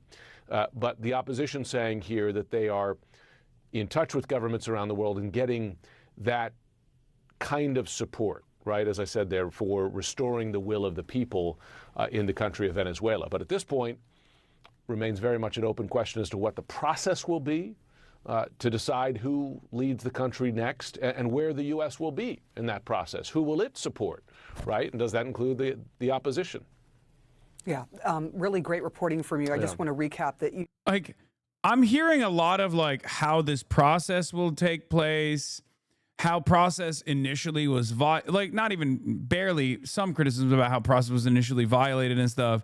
But I'm not hearing a lot of how fucking insane this is from the supposed liberal mainstream media. Like how objectively insane it is that we can just go in the dead of the night to a totally separate random country, okay, that has done nothing to us, and decide to kidnap its leader. What the fuck? And this, ladies and gentlemen, boys, girls, and MBs, this is how you manufacture consent. This is how you normalize what's going on. You talk about all of the good that this will do. You talk about what the next steps are. You talk about how the Venezuelans are actually totally in love with this move. Okay? And even if there are a shit ton of Venezuelans that are like, nah, actually, this is pretty awesome, that doesn't mean that it's actually going to be awesome, right? How is there not a single person that's even remotely invested in the alternative vision here? The vision that dictates that maybe we should have some rules. Maybe we should be a nation of rules and laws. Maybe we should follow some semblance of international rules and not like normalize this kind of gangster attitude. Done a great job of commenting on, okay, Maduro's gone. Who's leading Venezuela? And we don't seem to know. And when President Trump says that the U.S. is going to be running Venezuela in the short term and seems to have no idea what that means, or you how get to mad achieve when we do it to ourselves in America. You get mad when we do it to others outside of America. There's just no pleasing you. That's not in the U.S. interest, and we don't seem to have a plan to fix that. And what U.S. interest is being advanced here exactly? It doesn't seem to have a lot to do with stopping drugs from coming into the U.S. And again, we don't know what the future is. And the president basically has decided that the U.S. has the right to simply remove another country's president by force when we feel like it. That has enormous implications, certainly for the Western Hemisphere and Trump's vision of us in the U.S. being able to dominate it, but also for Russia and China. You know, what do we say to Putin if he says, well, I'm going to go in and remove Zelensky? So President Trump is taking us in what I think is a very dangerous direction broadly in terms of policy, and then specifically in Venezuela. Where is this going? We don't know, and that could lead to all manner of different dangerous outcomes. I'm curious to get your response. We just heard from Jim Sciutto with some great reporting. He's talking to the opposition in Venezuela, who says, look, we have gotten express support from several other countries, France, Argentina, Panama, Paraguay. But he did not mention the United States in that. What do you make of that? Yeah, well, again, it goes back to what is Trump's goal here. And I think the easiest way to sum up Trump's goal is he wants the oil. He wants U.S. oil companies to have greater control over Venezuelan oil. Now, there's all manner of problems with that. To begin with, what's the infrastructure like to even get after that? And also, what's the legality of the U.S. asserting that level of control? But he hasn't seemed to give much thought to what comes next. The stated purpose behind this for a lot of people was that Maduro was not legitimately elected. He lost the election to Machado. And she should be the legitimate president of Venezuela. But if that's the case, we've removed Maduro, and now, as I understand it, the vice president, who's no more legitimate than Maduro, has now taken over the presidency. Well, what are we going to do about that? Who should lead Venezuela, and what's the process for getting there? So as I said, there's a lot of very troubling unanswered questions about where this policy goes past the, okay, we snatched Maduro. Great job. But where does that leave us, and what is the policy behind it? Are you pleased with the way that this was executed? Not obviously, you are not pleased that this happened, but do you give the administration credit for how it happened? No deaths, and the president managed to do what he had planned on doing.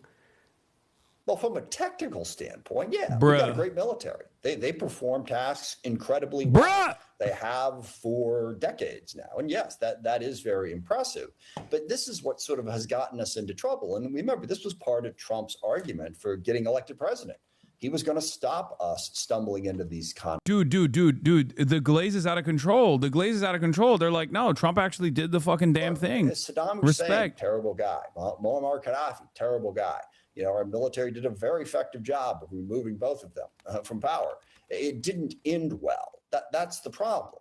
That the military is really good at doing what it is assigned to do, but it's not in the nation building business, as we learned. They can take people out. They can kill people. Bro, this line is identical to what Nick Fuentes' cope is.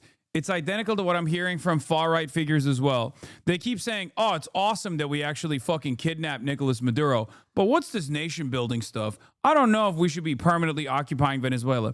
First of all, you're going to fucking eat the bugs.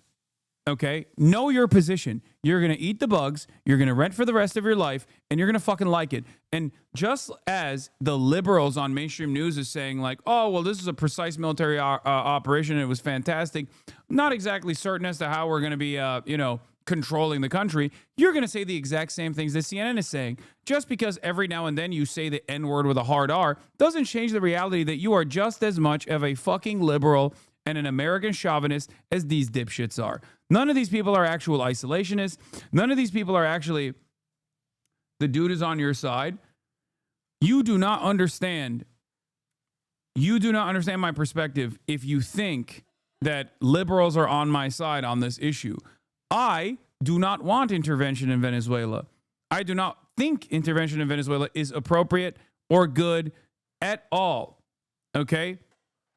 That's the major difference.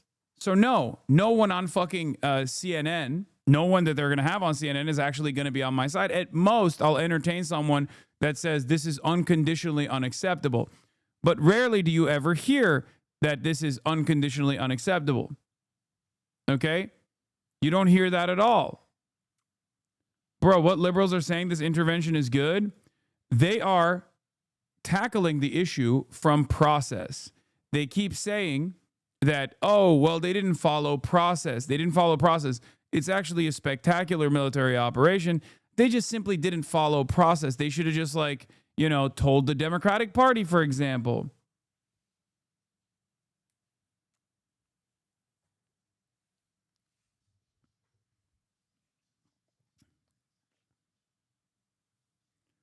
Their coverage is justifying this by calling up 20 years of Venezuela being a drug dealer. Exactly. Anytime they bring up any of that fucking faulty justification, any of that bullshit justification, bullshit reasoning, is a opportunity to normalize this shit. Okay? Everyone should be in unison saying this is completely unacceptable. This is completely illegal. It is basically opening up an even worse future for America and everybody, foreign allies and adversaries alike. It's just ridiculous. Like, it's the law of the jungle. It is the law of the jungle. It's might makes right through and fucking through. It's also the same exact shit that Israel was doing that people were frustrated with. Not necessarily just like the violation, not necessarily the violation of the rule of law or whatever, but because everybody gets to do that in war to a certain degree, but also doing it in this like open, arrogant way where you were just saying like, what are you going to do about it? There's nothing you could do about it. When people lose, when people lose confidence in our institutions, okay, they're less likely to rely on them. It's more things get more unstable. I don't think you guys are good at listening. Sometimes, yeah, the CNN guy is annoying and way too laudatory, but he also did say that this is not okay because this isn't just how things are supposed to be done. How can we criticize Russia when it does stuff like this? This specific CNN guy said exactly that. Okay. Maybe I misunderstood and got too fired up because of what he was saying about the military operation being, solid or whatever. The point is that we are destroying what remains of how like civilized society is supposed to operate. Okay. The new order that was designed post World War II was obviously very beneficial for liberal capitalists. It was aggressively pursued to beef up. It was aggressively pursued to beef up American interests, Western capitalist interests. It was a sham through and through, but there was still like some semblance of respect for the institutions that were propped up. It's completely gone. It's pure chaos from this point on. Basically, the only stability you can ever have is if you just say America is the God King and they are the leaders and they do whatever the fuck they want. And God forbid one day they get mad at me.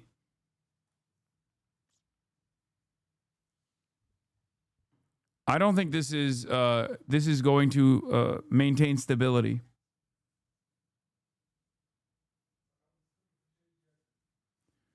You're wrong, Hossie. It's always been the rule of the jungle. Iraq, Vietnam, Korea, Latin America. I agree. It's always I understand that. I understand that might makes right has always been the modus operandi of the American government. My point now is that we are unwinding even like the liberal massaging of narratives in a way that is basically undeniable, where we're basically going out and saying we are the villains, right? There's a difference between doing villain shit and saying we're not the villains and teaching people that doing villain shit is wrong, right? When we come out of the gate swinging and say we are the villains, a lot of you are going to say, well, at least the mask is off, the facade is gone, you can make up your own minds about it. But what you don't realize is that for a lot of people, they hear that and they think, oh, I have a permission now. I can openly say I'm the villain. It's a good thing. That is going to have downstream impact on not only culture, but on societal development, on the way we look at these institutions, the way we treat other countries. It's devastating. It's the principle behind.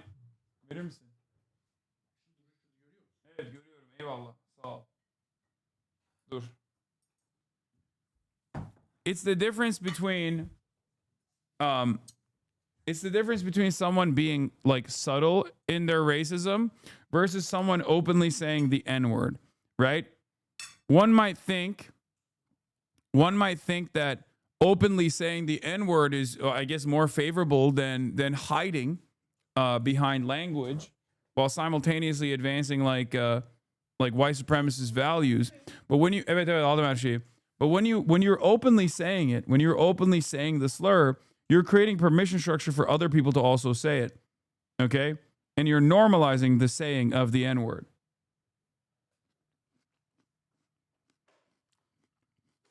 That's not good.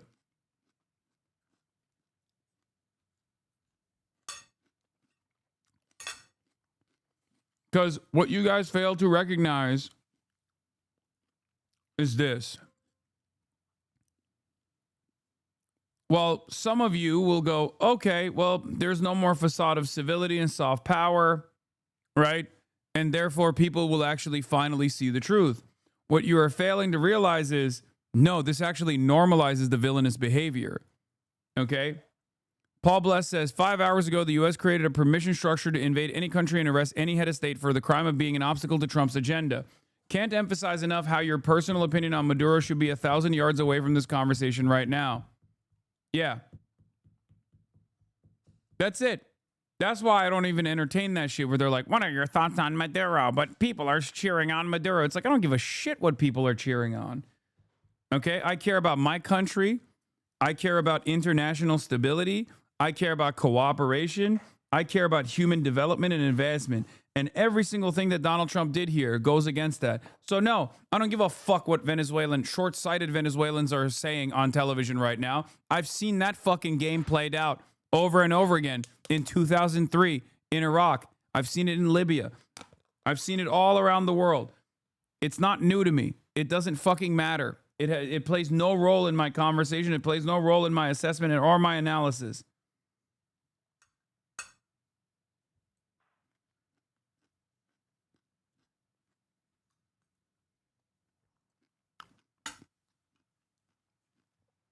Information. This was Nicolás Maduro and his wife just a few days ago, looking relaxed and smiling. Un acuerdo de combate contra el narcotráfico. Estamos listos. He tells his interviewer he's open to closer cooperation with Donald Trump. He has now, it seems, been deposed and is on his way to an uncertain fate. Not war, just peace, forever, forever, forever. Whatever the future brings Nicolás Maduro may be remembered most for pictures like these. A leader who danced as Venezuela's... Yeah, screw the Venezuelans and what they want. Listen to Schumer. Yes, unironically. Yes. Yes, what you think is going to happen is wrong. And if you don't want to fucking hear it, then, you don't have to.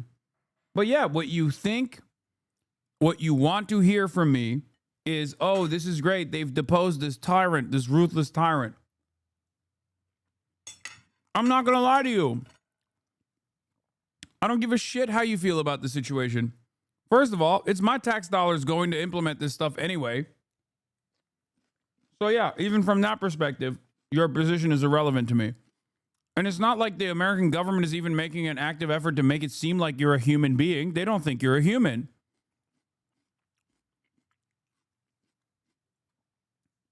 It's so crazy that people are trying to do this at a time when the Trump administration is openly saying every Venezuelan on U.S. soil is a fucking enemy of the state. And there are still dumb fucks in this chat being like, yeah, this administration that has presented every Venezuelan as an ever-present danger to American national security actually has my best interest in mind. They're not even saying that. So why are you doing that propaganda for the administration that's not even saying that? You're just making it up. You're just entertaining a false narrative, a false reality, one that the administration is not even presenting. It's utterly ridiculous. At least the dumb fuck MAGA people, and I suspect many of you are dumb fuck MAGA people that are trying to justify this action. So you're looking for like a liberal ass attitude around this action being justified. So that's why you're like, no, but the Venezuelan people, why don't you listen to the Venezuelan people cynically?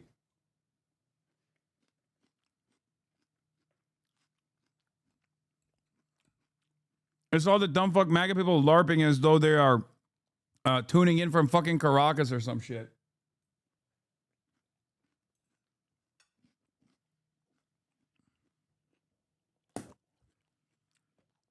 Good response, guys.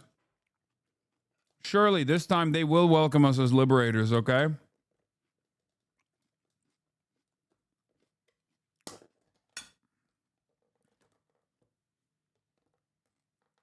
Yeah, it's Reddit liberals that are fucking brain broken with NatSec shit.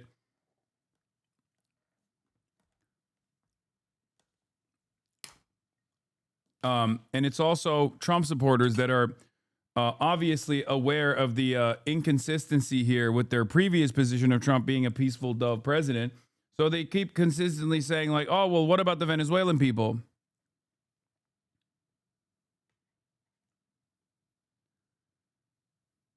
We've already seen this song and dance play out in Iraq, okay?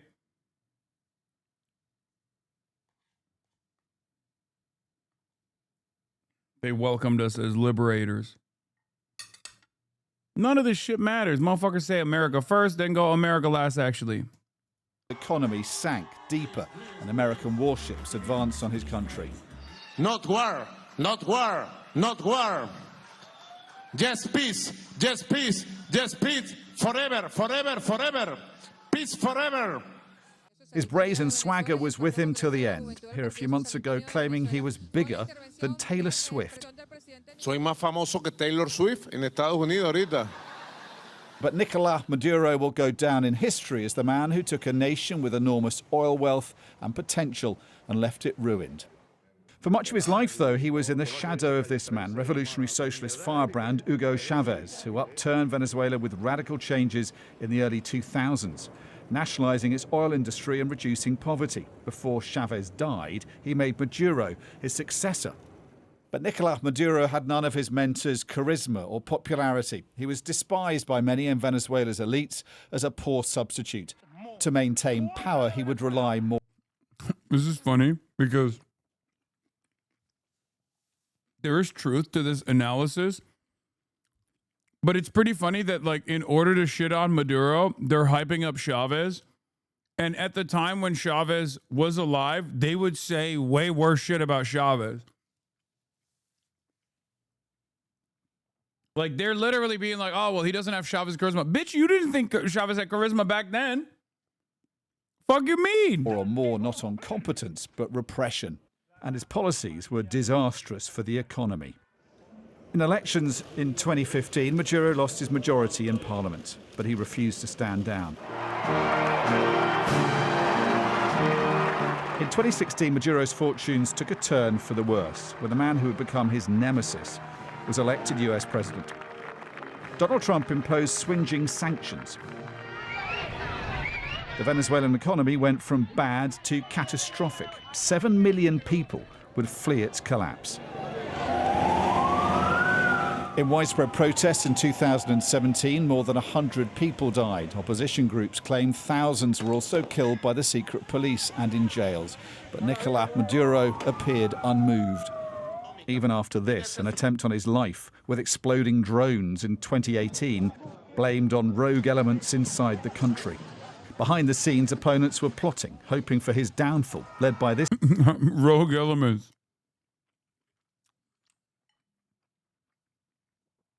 Yeah, I wonder who did that.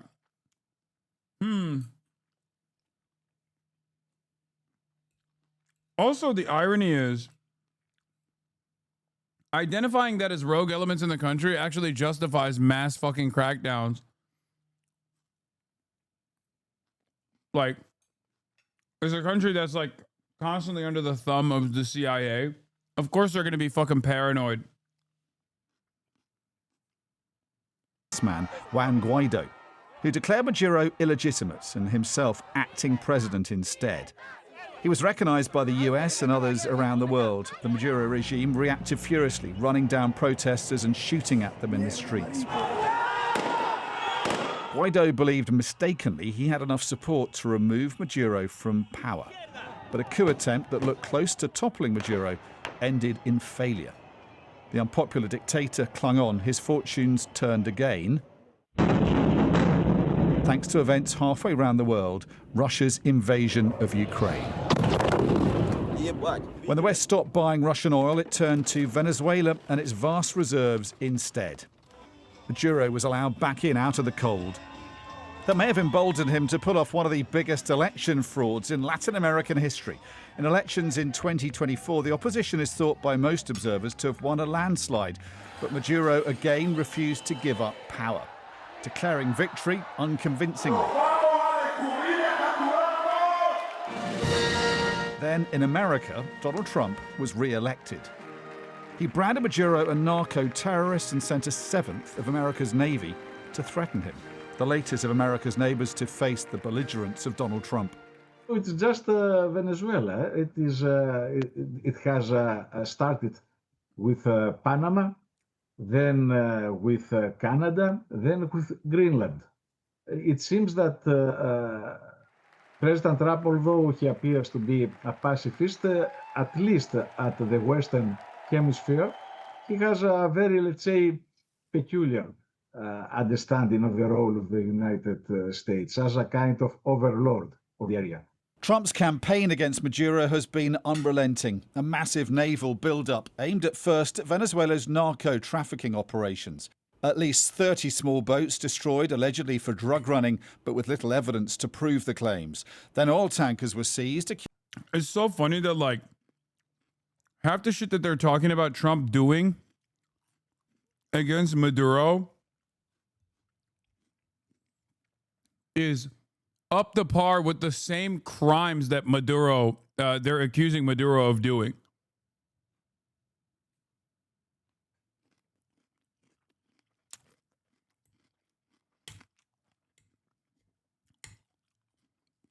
Like, Maduro's worst instances, Maduro's worst moments are literally, bro, what? You sound slow? Maduro's worst moments fall flat when you think about the actual crime that took place in terms of kidnapping him.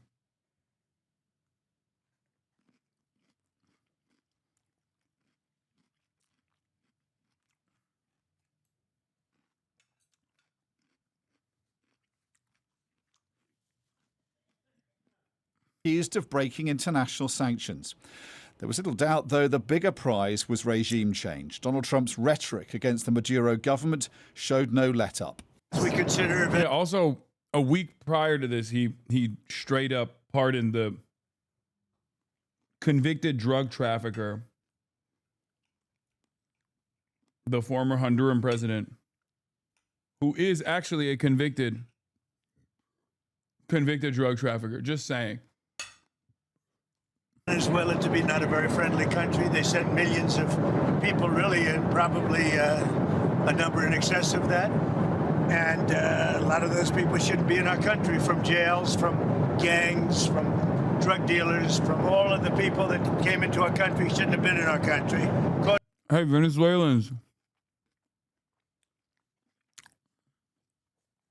Venezuelans, y'all think this guy's gonna save you? I mean, good luck. He's gonna fucking. Did you blast off on IG? What? I didn't. Why do you care? What the fuck? Chatter, it's been 6 hours and 22 minutes since I went live. That's an insane question to ask me right now. I don't think I went blasted off on IG. But who gives a shit?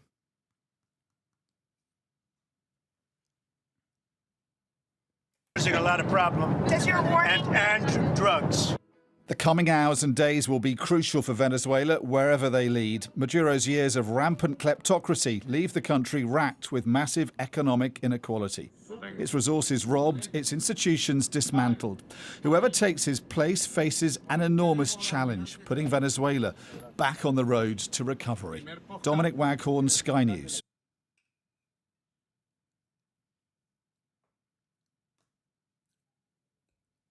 That was terrible. Nicolas Maduro's more than decade in power came to be defined less by governance than by defiance.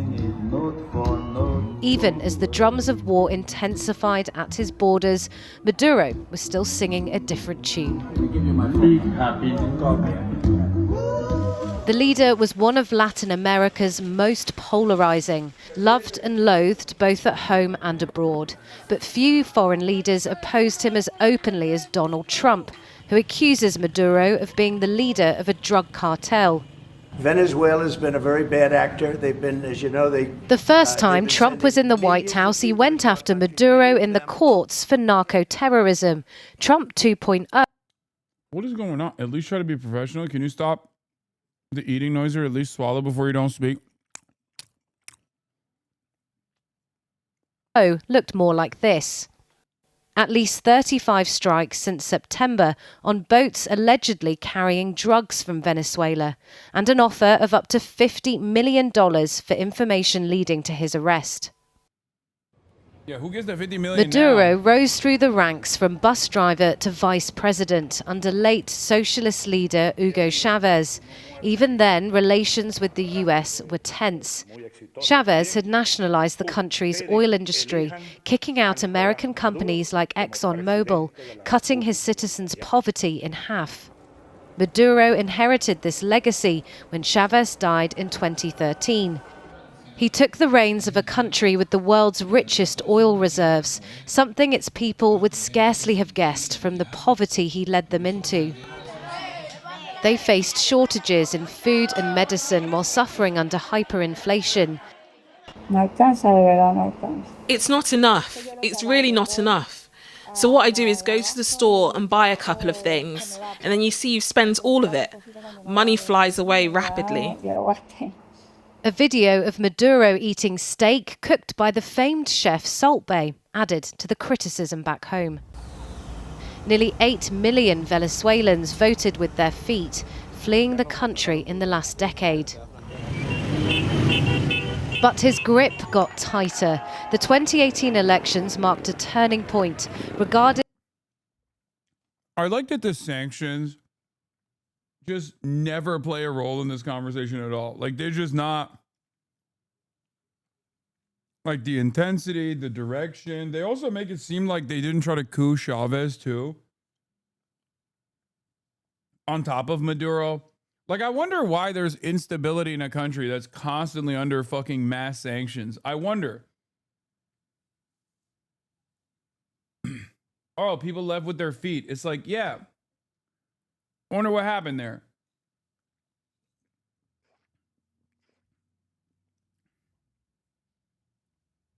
It's just it's such a stupid way to make this argument. Like, you can talk about political repression, all this stuff, but if you leave out like giant parts of the story, no one is going to get educated on this. It is neither free nor fair. Maduro refused to stand down, cracking down on protesters, calling on him to resign. Opposition leader Juan Guaido had declared himself president and was backed by the US and other countries, but he eventually fled to the US. And Maduro's political opponent in the 2024 elections was barred from running, Maria Corina Machado. She escaped in a secret mission in December to collect the Nobel Peace Prize for her work in promoting democracy in Venezuela. I am very hopeful Venezuela will be free. This is who Machado now wants to take interim control. Edmundo Gonzalez Urrutia, the man who ran in her place in the last elections, while Trump says America will run things instead. But today, inside the country, where the streets are empty, many are waiting to see who, if anyone, emerges from the ruins of Maduro's regime. Well, earlier I spoke to Phil Gunson, a senior analyst for the International Crisis Group, who's been based in Caracas for more than 25 years. I began by asking how he thought President Trump running Venezuela would work. I don't know how it's going to work because what we can see, or what we appear to have witnessed since the early hours of this morning, when we were woken by loud explosions in Caracas, what appears to have happened is fairly significant operation, clearly, to blow up a few military installations, snatch the president and his wife, and take them out of the country. But so far as we know, there are no, U.S. forces left here in Venezuela. So it's not clear to me what Mr. Trump means when he says that they are here. I don't know who they are. The CIA is probably here, yeah. Well, presumably the plan is to install Maria Corina Machado, but I suppose that what remains of the regime might have other ideas.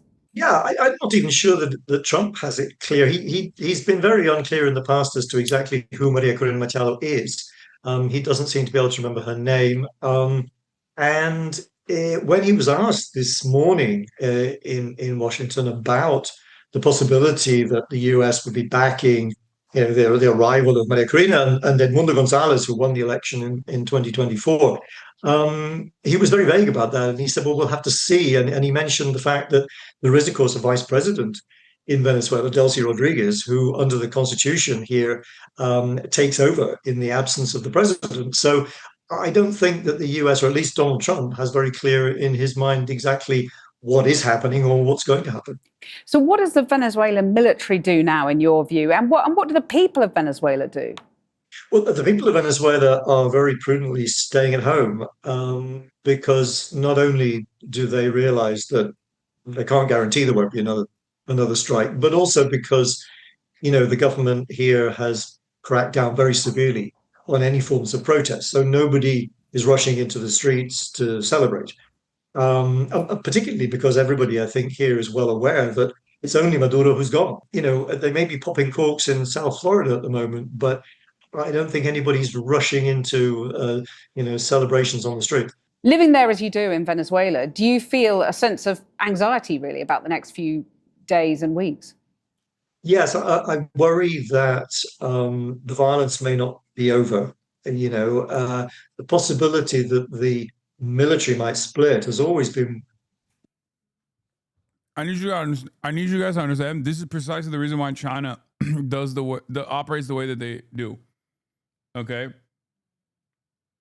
Like, the reality of the matter is, you got Westerners in your country. They're in fucking Caracas. They get to talk openly about, they get to do propaganda from the heart of your fucking capital.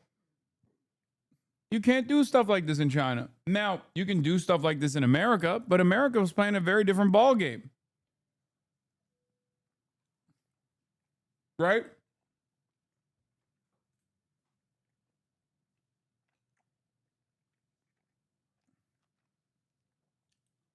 If you want to understand where, state repression comes from, it's for this reason. And it's ironic because Venezuela has never really done it the way that the way that most liberals present it. Unless you criticize Israel and the US, I mean, yeah, but you can still say some stuff about Israel, right?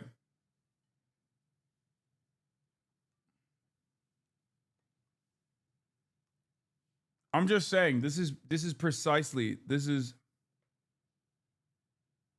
Breaking New York Times about a Venezuelan official. At least 40 people killed, including civilians and soldiers in the strike. Wait, I thought they did a fucking perfect strike with no casualties. How'd that happen?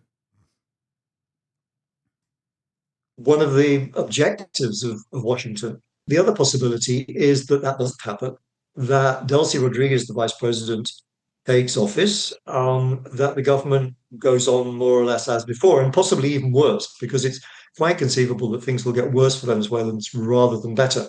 And it seems to me that the path to what we all would like to see, or most of us anyway, which is a peaceful transition to a more democratic and humane society in Venezuela, political system, the path is very, very narrow and strewn with obstacles, much as it was before the bombing. Might the military have already split, given that Trump has been boasting about turning the lights off in Caracas? That there could be some help being given already.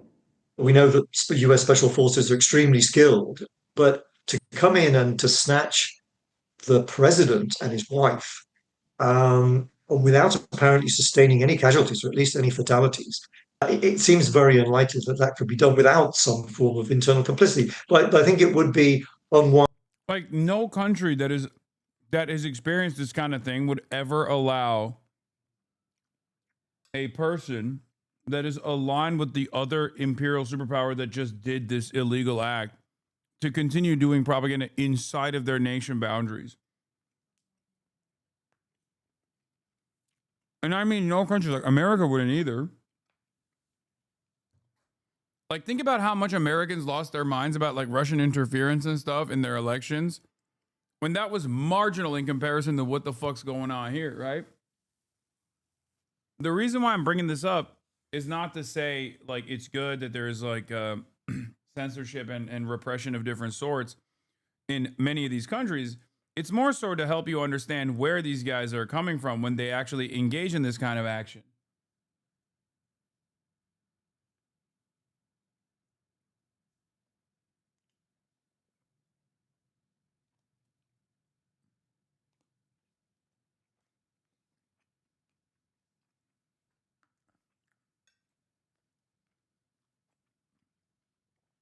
And no, I don't actually believe in like a country that has intervened in the affairs, like Russia coming in and fucking killing Donald Trump would not be something that I favor at all. Okay? The Tendy man says, wow, eating at a time like this, you're right, I should kill myself. How dare I eat?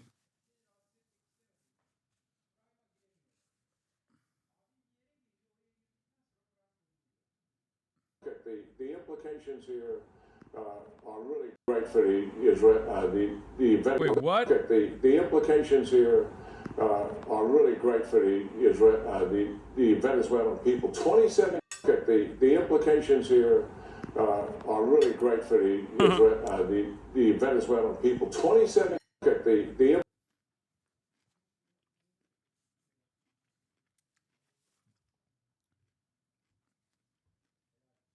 I mean, he ain't wrong.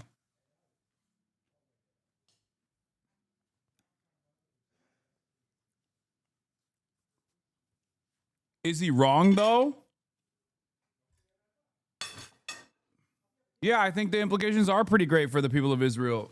I mean, Venezuela.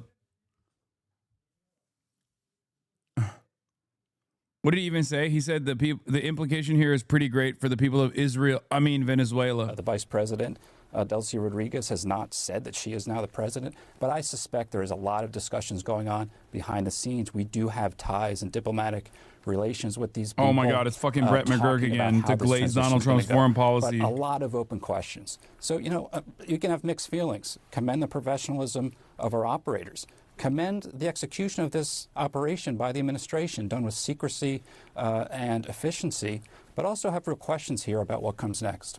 Yeah, I think it's interesting how you say that that's where it really turned, was during that press conference when we heard from the first time from President Trump in person since this had happened. And he did say that we, the U.S., in his words, will be running Venezuela. And that did start to open these questions about what comes next exactly and how might that work. And I think that's where a lot of people are now, is how might. Another servant of Israel, Brett McGurk. doing the same exact output. Oh, it's a brave, brilliant, incredible campaign. I mean, we have some questions about what comes next. Going in for the to work in the oil industry. What might that mean as well? Well, I sure hope we don't. I sure hope we don't put American forces on the ground to kind of occupy Venezuela. I do not think that would be wise as someone who spent a number of years in Iraq. But look, there is a government in Venezuela, and the first thing you want to do in a situation like this is a lesson from Iraq. You want to try to make sure the security services remain intact. You do not want to see a fragmentation of the entire state. That is how you get civil wars breaking out, and you have a basically implosion, a massive power vacuum. So I think it's wise to work with the elements of the Maduro regime who are still there and try to work through a transition. But, you know, there is a legitimate government in Venezuela that we recognize, that most of our allies and partners around the world recognize, led by Maria Machado, which President Trump basically said she's not prepared to take power in the country. There's some truth to that because she probably does not have the loyalty of the security apparatus, which I just mentioned. Bottom line, Jessica, this is now extremely complex, and it's going to require deft management, a lot of quiet diplomacy behind the scenes, and we'll have to see where it goes. But I do think it's worth pausing to just commend our operators who carried out this extraordinary mission. This is difficult to do. I've been in the Situation Room in operations like this, not as complex as this, but they always carry massive risk. So commend the professionals. I think it's a good day for Maduro not to be in power in Venezuela and in an American jail. But now some serious questions about what comes next. Yeah, I have one more question for you, but I do want to note for our viewers that we know you're seeing how Biden's guy, by the way, if you want to understand what I mean when I say this shit is uniparty, if you want to understand it, this is it. That's Biden's own guy. to confirm that for you, but that is what we are seeing right now. We are certainly seeing helicopters in the sky. We are just working to confirm if they are or are not on that. So we're going to keep watching that. But Brett, I want to ask you before I let you go, because again, I think this is a broader question that is at the heart of this, because the president and the administration have talked a lot about drugs and stopping drug trafficking. Obviously, a lot of these charges, the charges that Maduro is facing, are wrapped up in all of that as well. There's also the issue of Iran, Russia, and China, as you noted. And what is the connectivity there? If people are looking at this, again, from a global perspective, what should they know about those three countries and how they connect to Venezuela and how these pieces might fit together? Well, on the one hand, if you do disconnect that trade between Venezuela and Iran, that'll have a real impact on Iran and kind of their economy, which is completely imploding. And Iranians are taking the streets to protest that regime in Tehran, and rightfully so. We need to support those Iranians in the streets. That'll have an impact. Yeah, looking at what's going on in Venezuela, I think you guys understand, a similar thing that we have been attempting for decades in Iran. And you get to understand why some of these governments are a lot more repressive than they otherwise would be if we had like a free and fair society that did not consistently try to destroy and attack and kill and maim and murder and steal. How strange. Another oil-rich nation.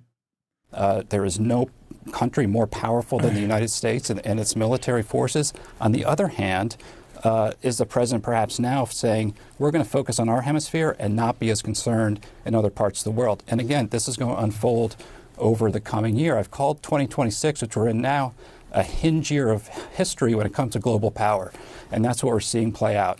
Venezuela, Taiwan, Ukraine, Iran, it's all going to play out here over the coming months. It's kind of chicken or the egg, though. The people might not be susceptible to trying to overthrow their government if their government wasn't so repressive. We're 3 days in now, so we'll see. Okay, why is the Chinese government not running into the same issues?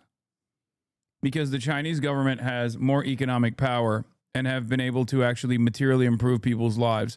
And therefore, people understand that while there is some level of social repression, political repression, they don't necessarily give a shit. Yeah, they deliver the goods. The only difference here is that you can't really sanction China and cordon off China from the rest of the world in the same way that you can for Iran and Venezuela. And when you cordon off China, or rather, when you cordon off Venezuela and Iran, you end up causing them not to be able to deliver the goods for their population. And in that process, people get more and more mad. The repression for protection, like the political repression to protect sovereignty, would be would be endlessly permissible in these countries if these countries were actually improving people's living conditions and living standards.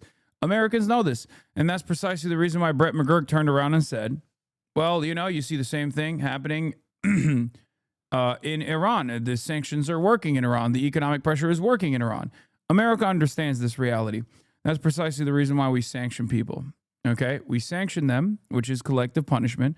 And the reason why we sanction them with collective punishment is so that we can cause instability. So that we can cause instability and have the population yell, get mad, get angry, revolt, riot, and have the government even implement further repressive forces in an effort to stop the riots from taking place. That's it. It's kind of like, America's been doing this, and America will continue to do this. No one is ever going to stop America from doing this. Let's be real. But like even in Venezuela, the greatest example of this is like you saw a faster paced version of this with Donald Trump. Donald Trump surrounds the Venezuelan countryside, right? The Venezuelan sea line or the Venezuelan coastline. Sorry. And then he says, I'm going to bomb the fuck out of you. Right? And then he turns around and says, okay, well, I'm either going to bomb the fuck out of you or you can escape. You can just give up control over the country. That's not a real negotiation. That's a threat. And sanctions work in a similar way, where basically they'll go, hey, either liberalize your economy, allow foreign capital to come in, and also, establish a puppet leadership, or we're just going to make your economy scream. That's not a real negotiation at all. There's just demands, and the demands are being pushed at gunpoint, basically. And after years and years of doing exactly that to Venezuela, obviously there was a lot of instability. A lot of people left. 8 million people or so left. And eventually we got to this point. And now people use the instability born out of the sanctions first and foremost, and some economic mismanagement as well, to justify that this guy needs to fucking be assassinated, executed, whatever, to justify the actions that we're taking in Venezuela. He has also openly stated, Donald Trump has also openly stated that he's just going to run Venezuela. And that the oil is ours. It's bullshit. The U.S. has carried out a series of airstrikes in Venezuela, capturing President Nicolas Maduro and his wife. President Donald Trump has said his threats against Venezuela, the U.S. military buildup in the region, and the destruction of civilian boats are about alleged drug trafficking. But there's another issue Trump has been talking about. The oil business in Venezuela has been a bust, a total bust, for a long period of time. We're going to have our very large United States oil companies, the biggest anywhere in the world, go in, spend billions of dollars, fix the badly broken infrastructure, the oil infrastructure, and start making money. Yeah, it's true. His biggest gripe about Iraq was that the U.S. didn't get to keep the oil. The idea of an open society with less repression is that people can voice their discontent via legal means. By shutting off pressure valves people have for discontent, speech, organizing, voting, you channel what might otherwise be moderate demands into subversive attempts. This is the mistake China made at Tiananmen, changing a reformist protest to overthrow the state protest. Repression doesn't work. Okay, but China is also literally a success story. And also, Venezuela is a story of having more liberal speech rules being an abject failure. This isn't to say, and for the record, I'm not saying this is my perfect design. You guys know what my opinion is. I like free speech. I think free speech is awesome. I will try to do everything in my power to preserve free speech in the United States of America. I'm just simply giving you an alternative perspective as to how these governments that we understand as repressive engage in acts of repression. Because between China and Venezuela, if you think that Venezuela is far more repressive in terms of stamping out discontent, stamping out dissent, allowing fucking any sort of like Western press to exist and operate within Caracas, you'd be wrong. Venezuela allows Western think tanks to operate in Caracas. Venezuela allows Western liberal journalists and Western right-wing journalists to operate inside of Caracas. Venezuela is an open society in comparison to China. Okay? This doesn't mean that Venezuela is as open about free speech as the United States of America is, but the reality of the matter is Venezuela is far more open in terms of its free speech, in spite of the ridiculous conditions that they're experiencing.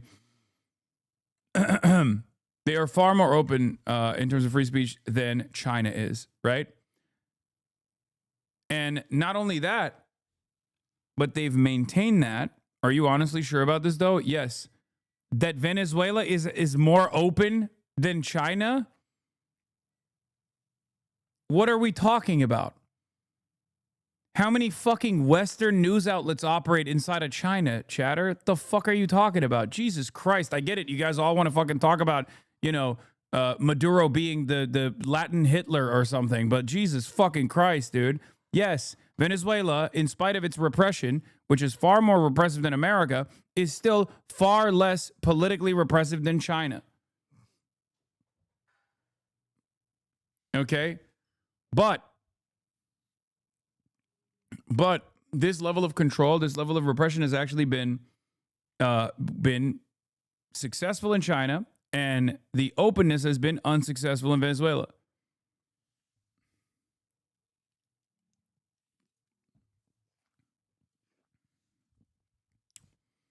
In any case,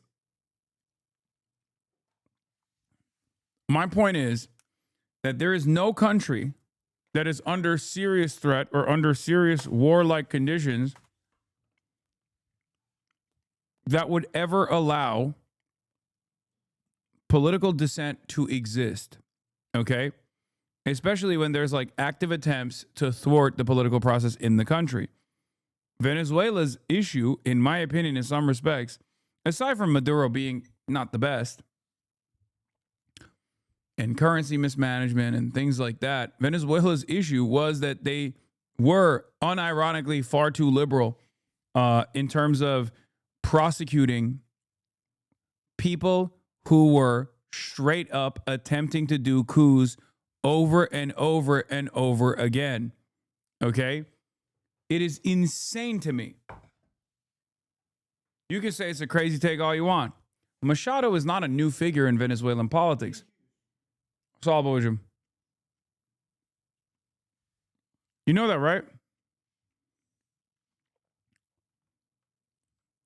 If you think the United States of America would have, let if you think that the United States of America would let another country get away with doing to it what it has done to Venezuela, okay, and would allow opposition figures to completely exist in free society, despite openly and outwardly, consistently fucking working alongside the CIA, consistently trying to thwart the regular political process. You don't have to agree with Maduro's ideology or whatever. I'm not saying that at all. But if you think that America would allow someone like that to survive, then no, they would kill him for treason. 100%. Like Machado, like people think about the people winning elections like having to flee or whatever. Machado was the opposition figure inside of Venezuela who won a Nobel Peace Prize while demanding that Donald Trump keep fucking bombing Venezuela. What are we talking about?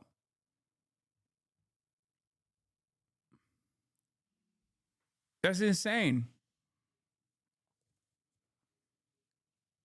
That's insane.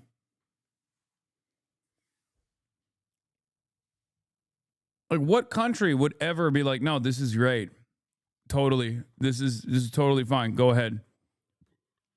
If anything, and the reason why I brought this up is because, if anything, we're experiencing what happens when you don't actually prosecute former political leaders that align themselves with American foreign adversaries like Russia, who then actually foment so much discontent that they actually have race riots in the country, Charlottesville, and then they turn around and actually lose the election, but they don't want to give up power, so they also then do January 6th, an insurrection.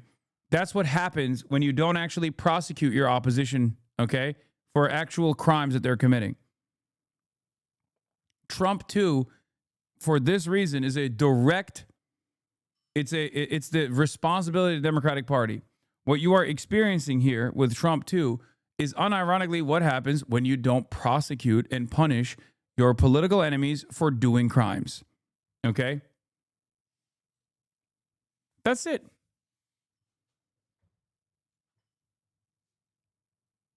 Imagine believing China is pro-free speech. Wait, what? You have a bash keyboard name because you were probably banned here before gray name. You're barely worth this. I mean, China does not have American free speech. No other country has American free speech. Okay. An important fact that runs counter to a lot of conventional wisdom is that during Trump 1, a lot of those military officers he surrounded himself with were the biggest restraints on his warmongering impulses. That was what his comment about wanting Hitler's generals was about. Him surrounding himself with an army of ass kissers who have built their careers around rationalizing everything he does was the worst thing that could have happened in this regard. Didn't Hitler's generals try to do a fucking assassination attempt, though?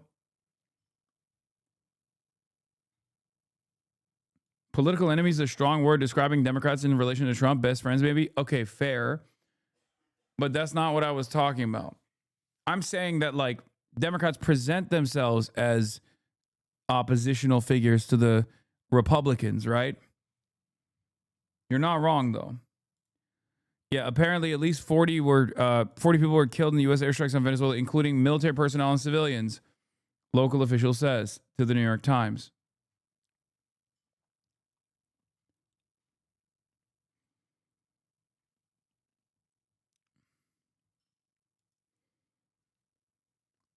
Yeah, Venezuela currently has 303 billion barrels of crude oil reserves, which Trump says the U.S. now controls. Oil prices are trading at $57 per barrel, making Venezuela's total reserves worth $17.3 trillion. Even if the U.S. sells this oil for half the market rate, that's still $8.7 trillion. In other words, in 12 hours, the U.S. has gained control of oil reserves worth more than the entire GDP of all countries in the world, aside from the U.S. and China. That's 4 times larger than the GDP of Japan. Most people do not realize how much the world just changed. Oil markets will react to this news for the first time on Sunday at 6 p.m. Eastern Time. The next few days will be critical. You guys understand how we're talking, right? Like, this is plunder. This is colonial plunder. You should revisit the clips from Asmongold. I think his fans are starting to realize he's a grifter. I don't think his fans are realizing that he's a grifter. I think they like his soothing voice. They just want to hear someone go, yeah, based to whatever the fuck Trump is up to, you know? But yeah, he went from presenting himself as an isolationist who was like, Trump is the peace president. I'm glad that we're not interfering in the affairs of other countries and we're focusing on ourselves, to straight up saying like, oh, dude, it's actually awesome that we're doing this. Do not look for consistency in these people. Yeah, when you frame it as colonial plunder, it does seem that way. I mean, I'm not framing it as colonial plunder. Trump is. He said you were an intervention supporter. Wait, me?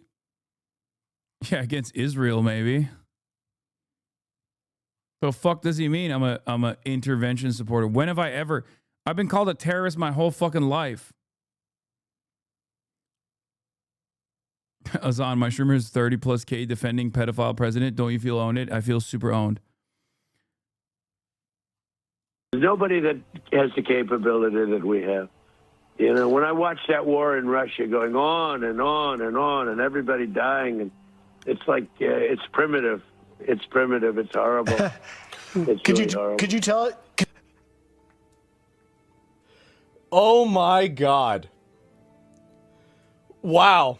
So Will this change your opinion on voting on Trump? Well, I mean, if he keeps this up for the next 3 years, maybe I would vote for him again, right? I mean, this is going pretty well.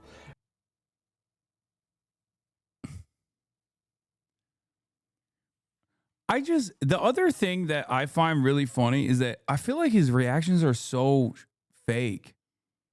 Like, I feel like he's just putting on a show every time he does this. Like, he's like, yeah, this is so based, guys.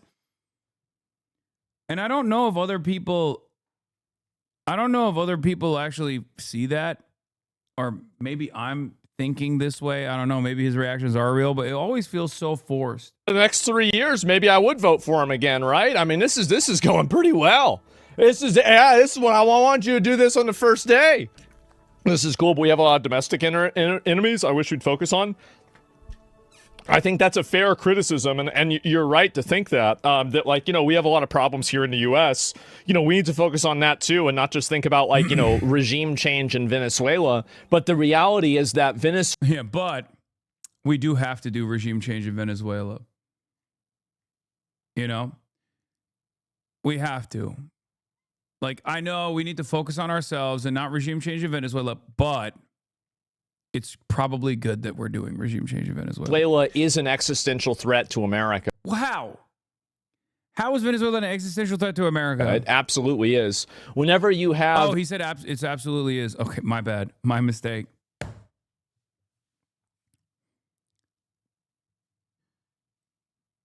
I didn't realize he was just going to say it absolutely is. I guess there's no counter argument. A cartel government that is based around running drugs and weapons and human trafficking. None of this is true. Inside of the United States. None of this is true. And ironically, one can make the argument that Donald Trump was more responsible for a lot of Venezuelans actually fleeing Venezuela due to the sanctions, and also offering them temporary protected status, which is, once again, interesting position, because on the one hand, I'm sure he will say this is good for the Venezuelan people that they like finally deposed of Maduro, who everyone in Venezuela hates, while simultaneously talking about Venezuelans coming into the country as a scourge. Again, if your goal is to just consistently pump up whatever the fuck Trump is saying and doing and say it's based, you're going to be just as inconsistent as Trump. Obviously, this doesn't matter for a lot of people who just want to hear someone say Trump is based. This is very clearly a problem for us. Like, this is it. It's not like they're sitting over there in their own area just killing each other. No, absolutely not. They go and they're doing it all over they're doing it all over the world. And they're doing it over. It's really interesting because Trump's very own DEA and you know, numerous agencies have found that Venezuela is not a significant narco trafficking hub at all. It's their own assessment of the situation. And that at most there's a little bit of Trendaragua activity, but that's a fucking low-level criminal gang that does like low-level drug dealing. It's actually a prison gang, once again, and does not have a connection to the Maduro government at all. For here, we can't let that happen. What are you talking about? So yeah, and the world should be thanking us for getting rid of them as a potential source of nuclear.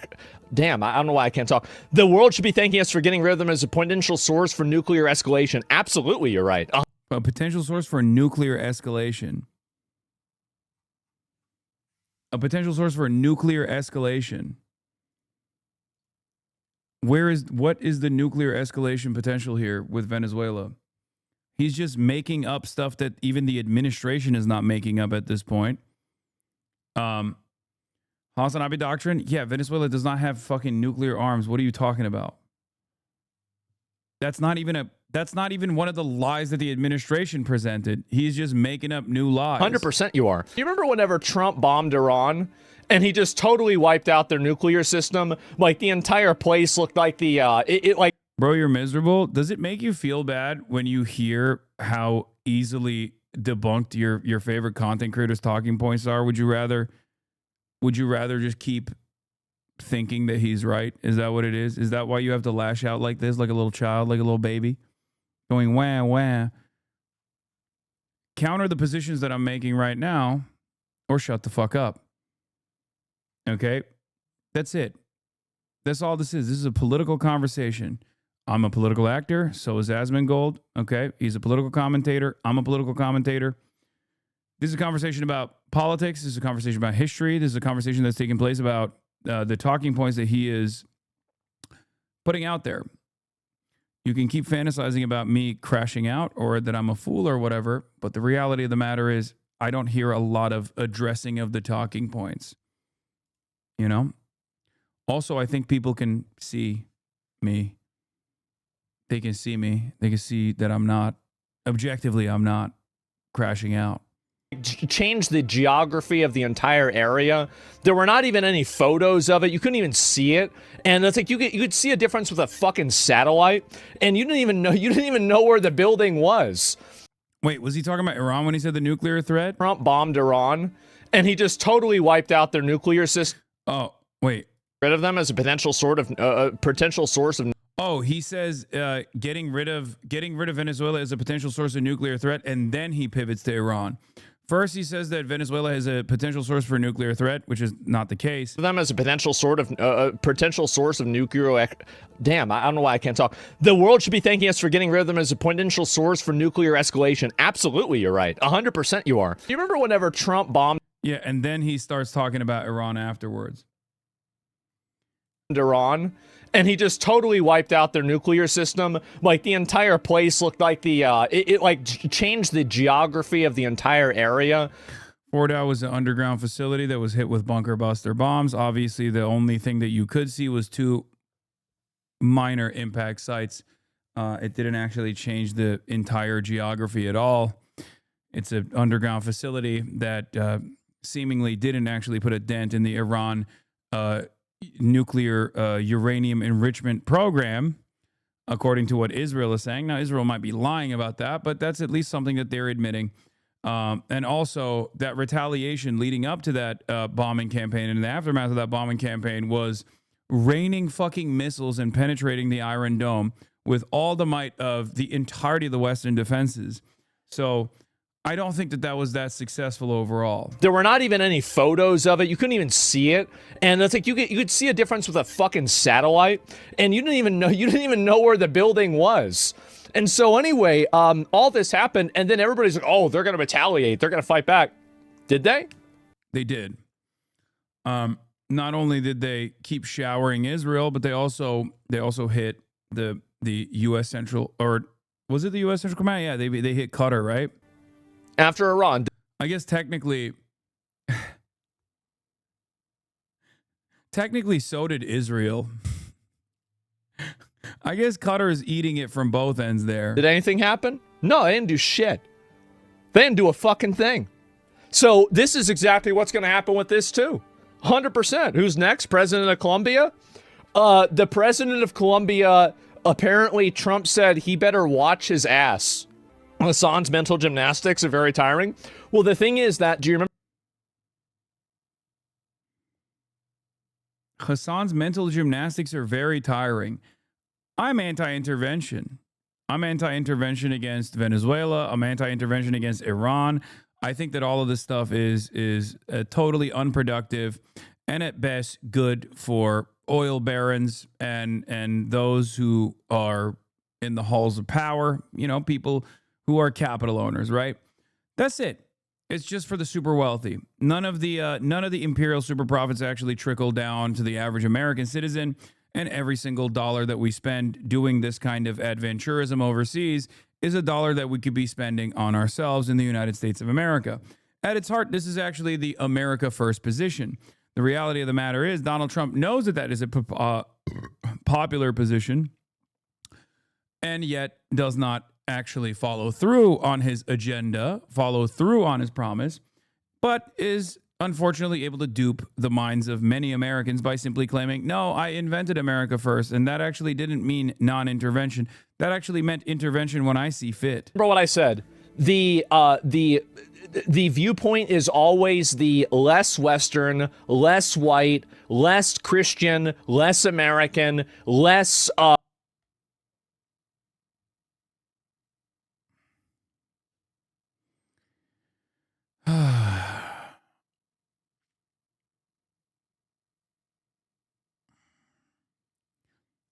don't really know what to say to that one. I'm going to reiterate my position. I want us, the United States of America, the wealthiest nation on the planet, to fund healthcare for every American, okay? White, non-white alike, Christian, non-Christian alike. I think we should be spending our resources here rather than through these kinds of idiotic adventures that seemingly only advance the interests of capital. But once again, this is a thought-terminating cliche. He's deploying this here so that his audience actually feels comfortable with their position. Oh, yeah, we're in opposition to Hasan. He's wrong. He couldn't possibly have the right opinion on this, even if it's one that even Donald Trump himself declared was his position, right? We're not hypocritical. Hasan is inconsistent because he's always finding himself at odds. Let's see what the inconsistency is, though. You know, like Western culture thing is good. So basically, whatever is... Also, Maduro is Christian and also Western. I don't understand, but go farther away from those values is the thing that these people will support. It is that simple. I know that you might think there's no way it's that simple. Absolutely it is. Yes. 12 plus years of writing, reading, doing political commentary, working on political campaigns, working with politicians, getting politicians elected, interviewing politicians, advocates, organizers. All of that reduced to a guy who does not shower saying Hasan just simply takes the non-white, non-Western, non-Christian position. Now,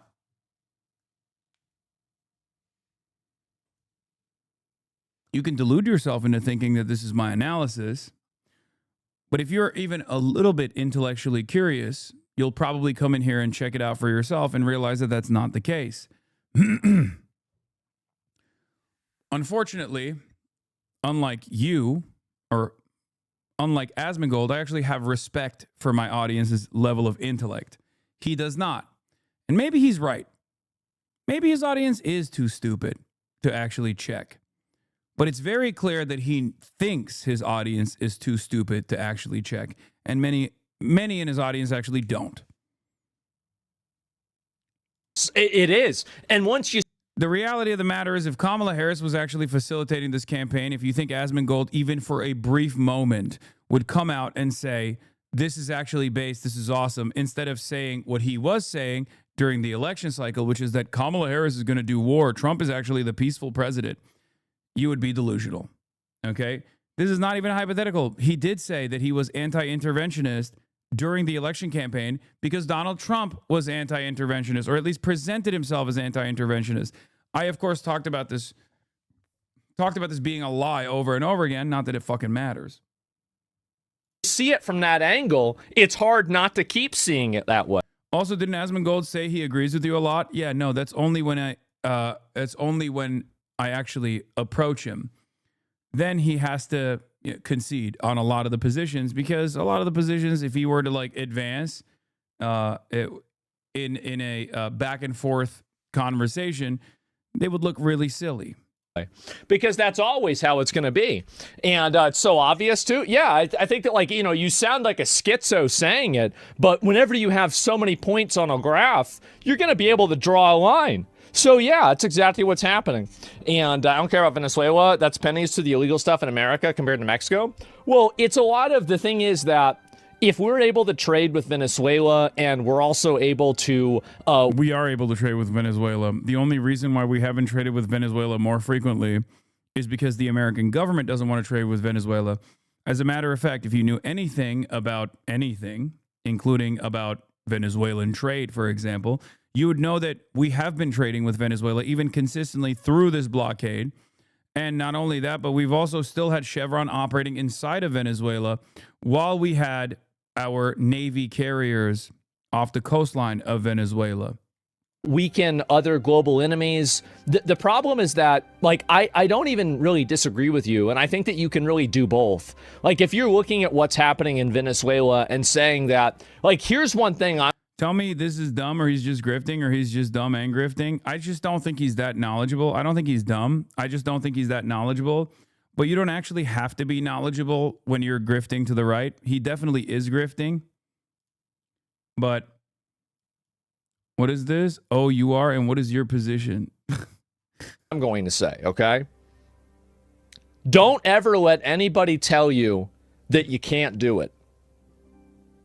Wow. Because if you... Well, Donald Trump dared to dream. The audacity of hope. Not by Barack Obama, but this time by Donald Trump. He dared the dream and he dreamt big. And that's why he succeeded, everybody. The leader of the most powerful military on the fucking planet was able to successfully implement this nighttime air raid on a country that it has dominated economically for decades. Every single one of these people fucking flip-flopped. Nick Fuentes is another one of these fucking nasty little flip-floppers. Nick Fuentes was against any military action in Venezuela. Just 3 months ago, he warned that an invasion could activate domestic terror cells and plunge America into an insurgency. Now he's claiming he supported it all along. Psychotic, but typical. Taking your own side means calling out Jewish oligarchs and anti-American peasants from third world shitholes. We are America second to none, and we own the finish line. I have literally never said no more foreign conflicts. I support U.S. empire. I support the Monroe Doctrine. I support hemispheric defense. I always have. Initially seemed like a solid operation to cleanly, bloodlessly, and quickly remove Maduro from power last night, but this new policy of running Venezuela with U.S. soldiers sounds like a massive overcommitment. I have zero confidence in nation building. Big mistake. Okay? He went from throwing up the USA to saying General Raising Cane's to saying, yeah, you know, maybe the running Venezuela isn't the best idea. Ironically enough, of course, our puppet that we were going to install is a Omega Zionist and massive supporter of Israel and has been begging Israel to also intervene or at least get America to intervene on her behalf. But then again, like I said, these guys don't believe in anything. He is not even like actually anti-Israel. Yes, he hates Jews, but even that hatred of Jews, I think he would probably tamper, like I said, or rein in, like I said before, if it meant getting a crumb of power, if it meant getting any proximity of power, getting any proximity to power. That's just how it is.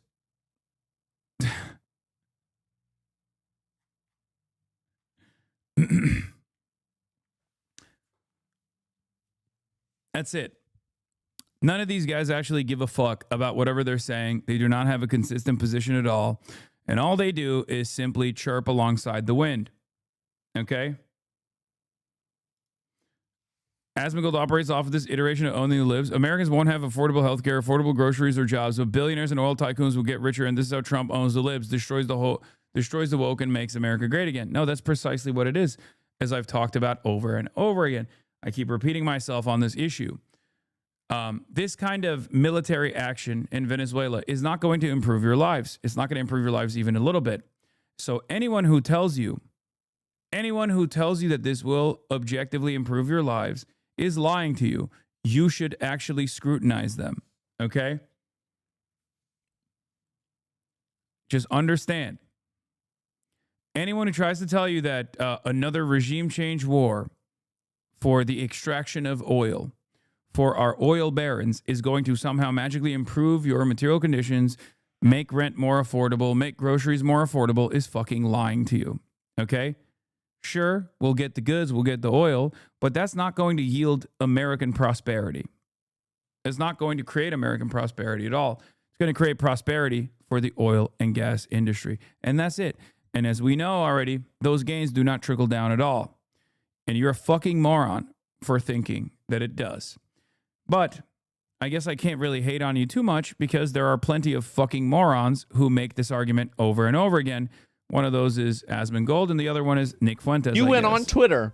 Everybody was saying, this is against international law. You have to wait for Congress. We'll read the Constitution. Oh, you can't just do that. That's illegal. Oh, never mind. He's destroying his opponents by making a silly voice.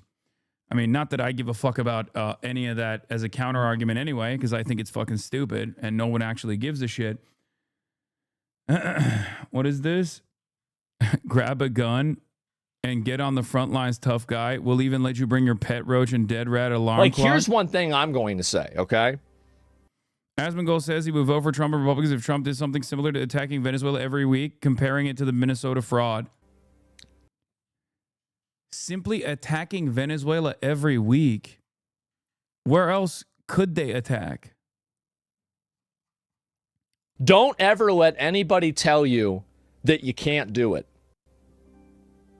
Because if you went on Twitter, everybody was saying, this is against international law. You have to wait for Congress. We'll read the Constitution. Oh, you can't just do that. That's illegal. It's a war crime. And you know what Trump did? He just went in there and did it. That's it. It's over.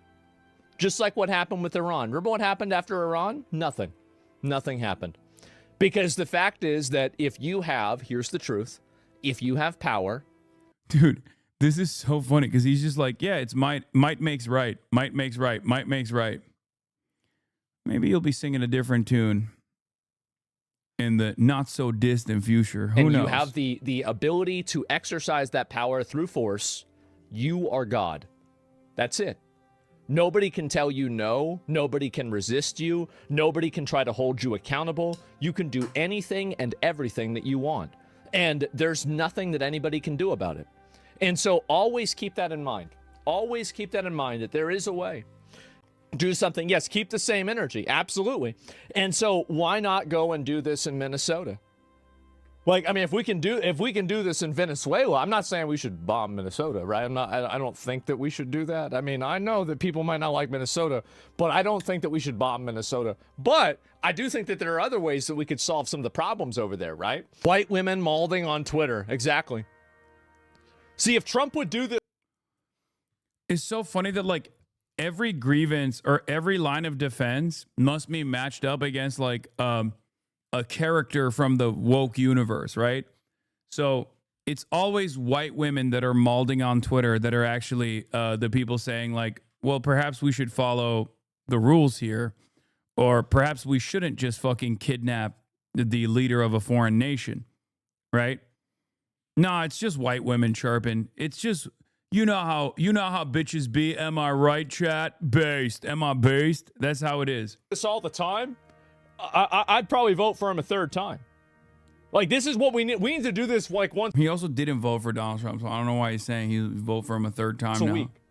Like, once a week, we need to go and like figure out who's going to get blown up today.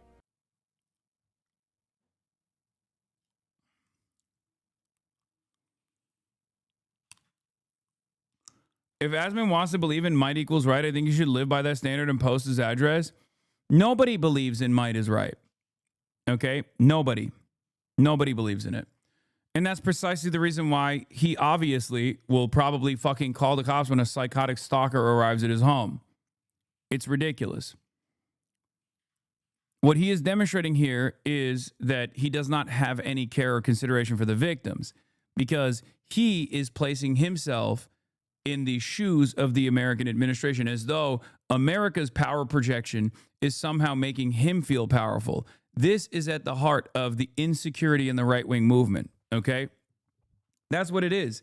You feel weak, you feel silly, you feel stupid, people have wronged you. All of those insecurities, all of that anxiety builds up inside of you. And then when you have nothing to hold on to, and with Asmongold, he has things to hold on to. Obviously, he can like, he can point to his own success as a person in this field of commentary. But for many of his fans, they don't really have a lot going on in their lives. And certainly the economy is not getting fixed anytime soon. So they have to lean into shit like this. Because at the end of the day, what is all of this for? If the answer is so that a bunch of faceless, lifeless corpo suits make, another collective $1 trillion in profit next year or add an additional $1 trillion into their net worth, then yeah, that's going to make you feel kind of shitty. But at least in this moment, you get to feel powerful because America got to dominate a country. America got to dominate a country that it's been dominating economically for many, many decades at this point. And that feels like, my team is winning, right? My team is winning, actually. It's not.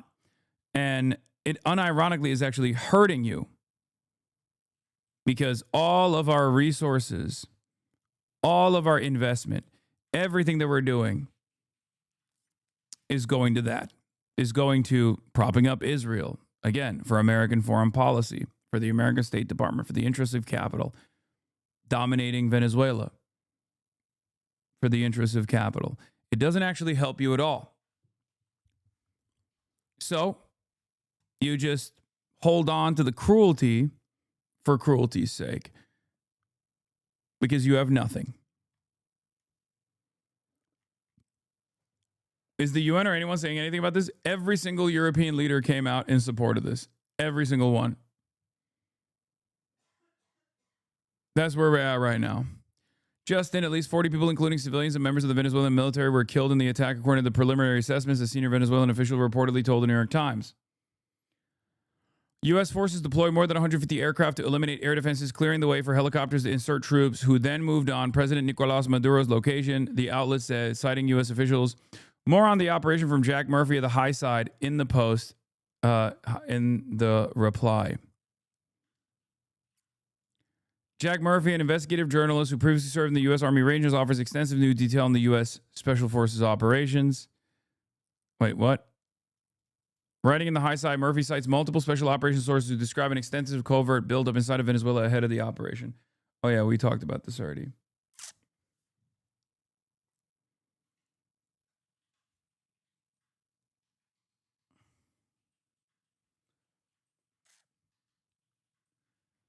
So that's where we're at. Venezuela, on paper, has more than 300 billion barrels of oil, or roughly 17% of the world's known oil reserves. Most of those reserves are in this vast deposit known as the Orinoco Oil Belt. But there's even more potential underground. The U.S. Geological Survey estimates that Venezuela has more than 1 trillion barrels of oil in place in the Orinoco Belt. To put it in perspective, the world, until today, has consumed about 1.5 trillion. The chances are they are going to outlast the world's demand for oil, so effectively they are limitless at this point. And there already is a U.S. oil company that's been operating in the country for decades. Chevron produces about 25% of Venezuela's oil today, is the largest investor in the oil industry and in the country. We are going to run the country. You hear that? Chevron already operates inside of Venezuela, as I explained earlier. Until such time as a proper transition can take place.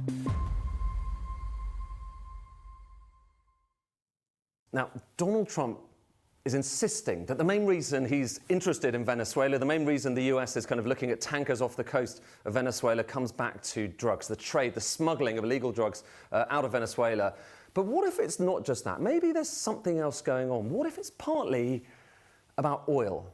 Now, on the surface, you might be thinking, why does America even need Venezuelan oil? And I can kind of understand your point, because if you look at just total oil production, look, this is up until 2005, the US was there, Venezuela was there, Saudi Arabia was there. But as you probably know, since then, everything has changed. Look, American output has gone through the roof, way above Saudi Arabia, and Venezuela has gone basically to the floor. And that's kind of post-Chavez, Maduro. They're one of the minnows now, and I think 21st biggest producer in the world. So again, that question, why should America care? Well, in the US, that big rise is largely down to this. It's down to the shale revolution. So you've got fracking all around the US producing extraordinary amounts of crude oil. And here's where we get to the interesting bit. Because when you're thinking about crude oil, maybe you're just thinking about, well, look, barrels of oil. It's all the same, isn't it? Well, actually, no. So if you kind of look at crude oil, there are various different types of crude in different parts of the world. There's actually kind of various different ways you can categorize it. But one way you can look at it is look at the kind of density. So you're basically looking at how thick that crude is. And when I say thick, I mean literally how thick. This is showing you global production broken down by the density of that oil. And so you've got the kind of medium stuff. Venezuela has the fucking heavy. Venezuelan oil is thick. And this is probably, if you've got kind of image in your mind of what crude oil looks like, it's a bit like this, it's kind of black, but it's not too viscous, it flows around. But there's other stuff as well. So this is light crude. And it kind of almost looks like a smoothie, doesn't it? And that's the same stuff. This is still crude oil, but down to the kind of geological and the biological conditions in the ground when it was being formed, you know, hundreds of millions of years ago, it comes out looking a bit different. And so that's light.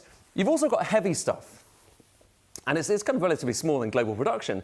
But this is gloopy, super viscous stuff. Heavy oil. So heavy, medium, light. Remember that.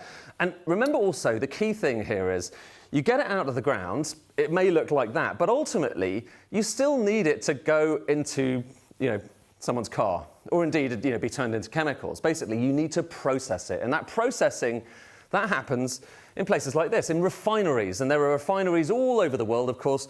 There are refineries all over the US as well. There's kind of more than 100 of them. And if we kind of look at where those refineries are, well, so there's some in California. So the history in America, actually, historically, a lot of the early Californian oil, that was the heavy, gloopy stuff. And if you look at kind of some of the refineries in America, so here are some of the refineries. There's one in LA there. These are the 10 biggest. You've got some up here around kind of towards Canada. We'll kind of come to that in a second. But a lot of them are down there, kind of Texas, Louisiana, on the coast. And here's the critical thing. These refineries are primarily set up for heavy oil, for taking that gloopy stuff and turning it into gasoline and all of the other different products. But here's where things get interesting. And remember that chart I showed you a moment ago, the one which showed kind of shale oil and how it kind of went through the roof? The oil that's generally produced with shale oil, the fracking oil, that comes out of the ground mostly in the light form. So it's the smoothie. It's sometimes actually even clear. It comes out of the ground clear rather than black. And that's the majority of American production right now. Shale oil tends to be light stuff. And actually, that's kind of going back 10 years. Look at where we are now. Look at those bars. In the last few years, the amount of light oil being produced in the US has gone up and up and up, and the amount of kind of heavy stuff has gone down. But back to those refineries. They need to be fed. If America's going to have gasoline, it needs to feed those refineries with heavy oil. So if you look at the kind of imports coming into America, in recent years, even though America is producing so much oil, more oil than it ever produced before, it still needs to suck in loads of oil from overseas. And the type of oil we're talking about, it used to be, it's mostly heavy crude. It used to be only 12%. So only 12% of imports were heavy, gloopy crude. Now, it's about 70%. So 70% of the oil coming into America, which it needs to basically keep its economy going, is heavy crude. And where does heavy crude come from? Well, here are some of the big countries where you find most of it. It's Canada and Venezuela. There's one other I'll come to in a second, which we'll come back to. But it's Canada and it's Venezuela where you get most of this heavy crude oil, which is why, about to think about where those refineries are, they're mostly set up, kind of, you've got some in the north there to get the heavy oil coming out of Canada, and you've got some around the kind of Louisiana and elsewhere and Texas to get that heavy oil that comes in from Venezuela. That was kind of the way they were set up. And it's really expensive to rebuild these things. You can't just chuck out a refinery very easily overnight. Some came from Mexico and the Gulf of Mexico as well, and that was pretty heavy too. So that's the picture in America. And the upshot is, even though America is producing more and more oil, the imports, this is showing you imports of oil into America, are still really high. And if you break down the... Bro, my shit is gloopy and thick. Oh my God, Katie Miller posted about Greenland. Oh my God, I'm done. No more predictions, no more predictions, no more predictions, no more predictions. Oh my God, I'm done. Oh my God. Oh God. It's just all we gotta do. Oh, fuck, man. The trifecta. Let's see what China says and does. And then we get the trifecta. Oh my God. Oh my God. Oh my God. I need to up my aspirin intake. Yeah. So I can fucking have my shit less gloopy.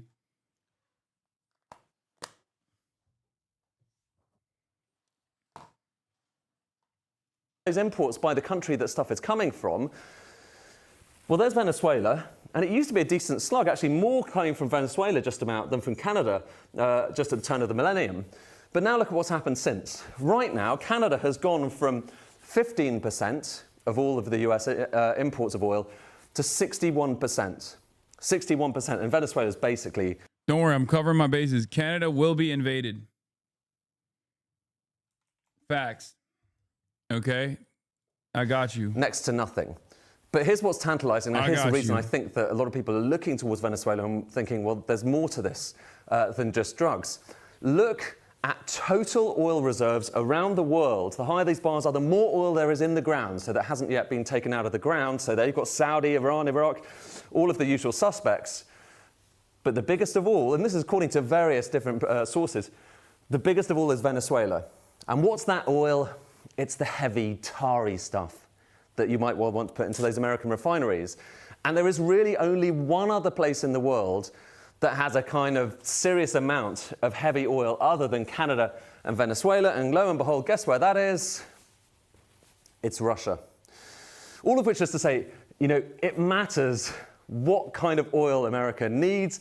It's worth just delving into these kind of nuances because that helps you understand a little. Yeah, we need it.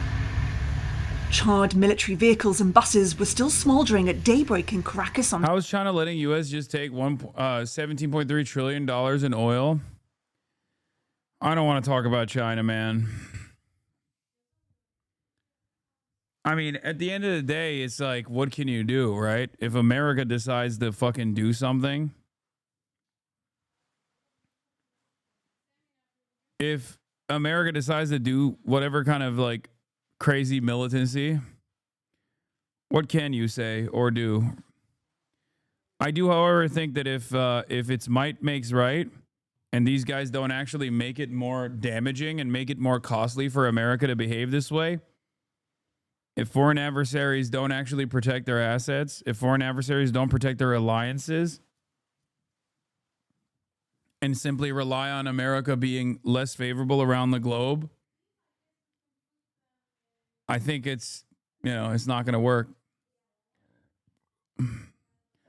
Venezuela isn't an ally of China. People throw around the word ally whenever two countries are friendly, but ally refers to states signing a treaty to defend each other. China has only one such relationship, and contrary to popular belief, it's not Russia. It's North Korea, isn't it? But it's so stupid. This is bad. Please don't send me stuff like this. North Korea has a defense pact with China. But as far as alliances goes, or as far as allegiances goes, the idea that like China doesn't have any allies is fucking ridiculous. Venezuela is an important asset for China. That's precisely the reason why it's currently under fire. Okay? China has hundreds of nuclear weapons, if not more than 1,000 by now. Our rocket force is very capable of hitting the U.S. homeland and impregnable defense in its own airspace. T.O. Sam doesn't pick on kids its own size. It only attacks countries that can't hit back. Yeah, I think this is silly. Okay? I think this is a silly attitude to have. It's 100% China's policies of not rocking the boat, which in moments like this turn into China allowing all of the effort and time and investment they place into developing strategic partnerships falling by the wayside due to American intervention. I love that Mehdi Hasan is saying this, by the way. That's crazy. If you're a country that doesn't get along with the U.S., the only logical move is to get nukes. Trump is fueling nuclear proliferation. That's crazy. Mehdi Hasan is saying things that I've been saying for years, and I would never have thought Mehdi Hasan would be saying that. Like, he is a lib through and through, right?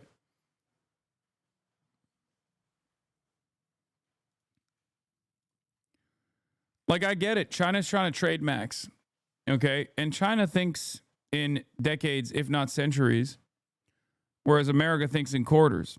Having said that, and look, I'm just a random dickhead living in the imperial core, okay? So I'm sure that the party apparatus has far better thinkers than myself. So I don't know what their calculations are. Having said that, however, I think this is ironically short-sighted. I'm going to be honest, I think you're wish casting a bit here. I mean, China's able to do in this circumstance really not much. They did do something. They sent a special envoy to Caracas to reaffirm their commitment to a long-standing alliance. And then America bombed Caracas 2 days after, while the envoy was still there. So the idea that China's not doing anything is incorrect. They are doing things. No, they did not. Yes, they did. Yes, they abso-fucking-lutely did. They did do that. They did. China sent a special envoy to Caracas 2 days ago. And there were talks between Maduro and the special envoy yesterday and the day prior. This was to reaffirm the strategic commitment and the partnership that they have between Caracas and Beijing. China already has a tremendous amount of investment in Latin America. So the very fact that they would just like cast that aside sounds silly to me. So I don't know. Here it is.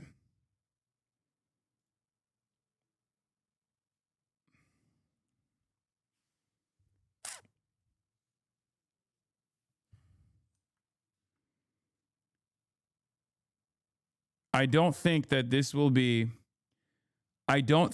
is something that China can let slide.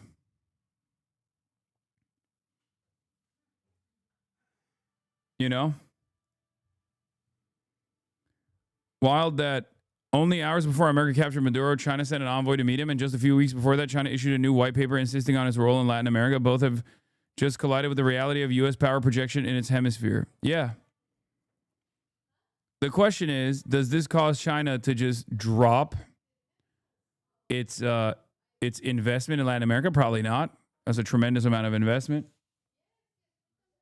Or what they do next.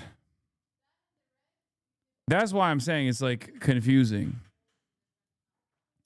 China knows it has no allies because no country has any military to help. Their calculation is that they're on their own, and in 1 to 2 decades they'll be able to solo contest NATO. China does not have the level of global military parity to the U.S. as the USSR did. The U.S. purposely did not try to do an operation like this for Castro in fear of Soviet reprisal. We can fawn over China's domestic development, and they have eclipsed the U.S. there, but they are totally bitched out on the U.S. when it comes to hard power projection. This is why I think it's a little bit off. It's a little bit on Europe. I think Europe as a market is not going to move away from being under the umbrella of American security, and they are far more fearful of Chinese dominance than they are of American dominance.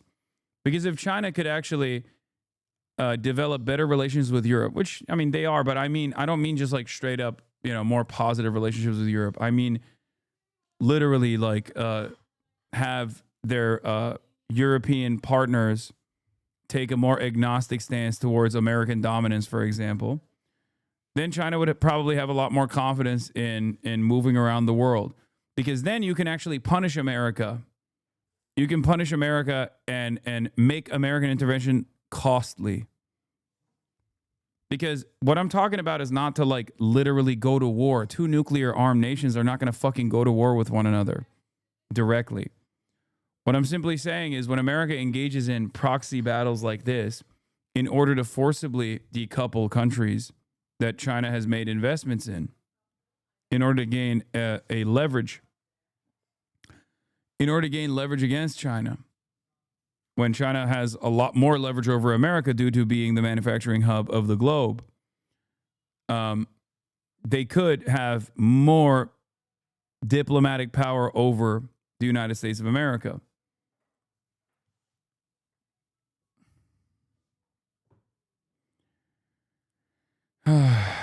America don't give a fuck. I don't know if you have noticed. Yeah, well,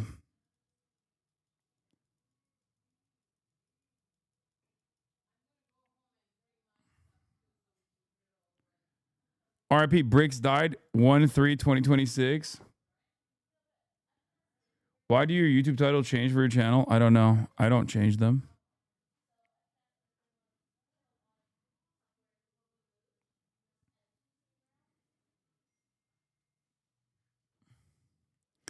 So we'll see. Sammy Gold argues that America's still the bigger gun in the military equation. What?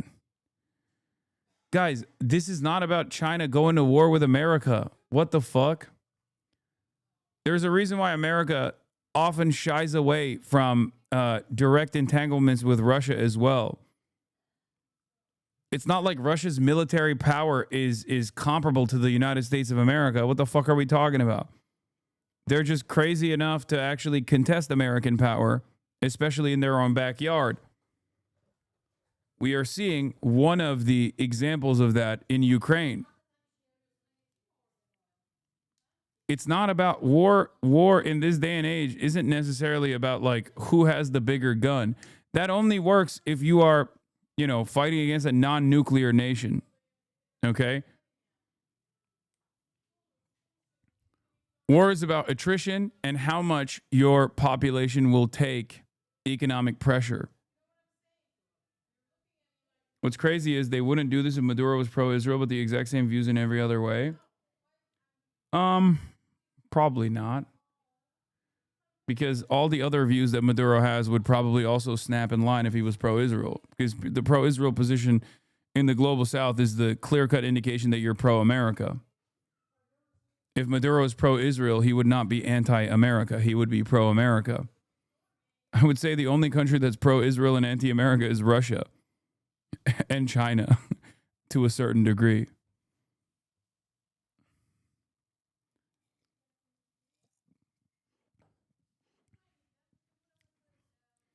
Whereas the consistent anti-America and anti-Israel position is only maintained by the Democratic People's Republic of Korea.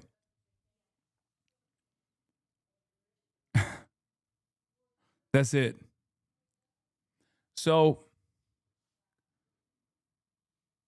maybe Indonesia. No, Indonesia's anti-Israel, but they're kind of pro-America. I mean, they are still pro-America.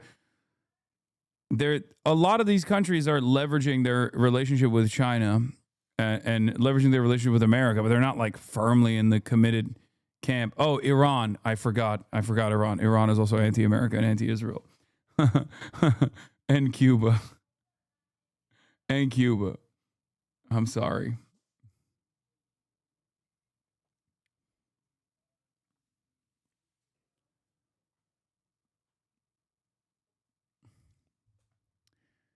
Anyway. Maduro did a bit of a lobby in favor of Israel back before 2006 until Chavez went madman demanding stuff to Israel. Even Israel upgraded our old F-16s back when early Chavez.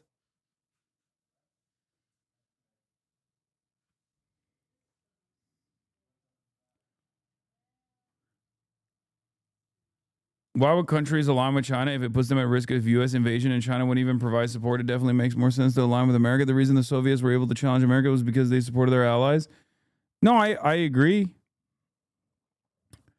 That's what I'm saying. I think like eventually if all these other countries that are leveraging their relationships with the United States of America realize that America is not going to sit around and is just going to straight up fucking bomb them and shit, then yeah, and China's not going to do anything to make that more costly for America and engage in some kind of attrition, then eventually countries are not going to do that. I mean, they'll at most try to leverage their relationship, but it's entirely dependent on how much America wants to punish them for that. So I don't know.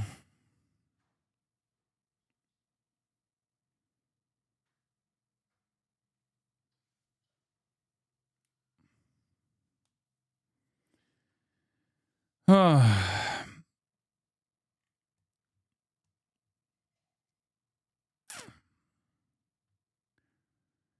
don't know where this goes, but I will say, I mean, this is not like, I'm not going to undermine other countries that are simply trying to survive, but I will say a lot of them are fake demons. Okay? A lot of these other countries are fake demons. Like Khamenei tweeting, you know, we will destroy our enemies and shit. It's like, come on, big dog. Saturday, as residents expressed shock after the US strikes hit military bases in Venezuela and removed President Nicolas Maduro.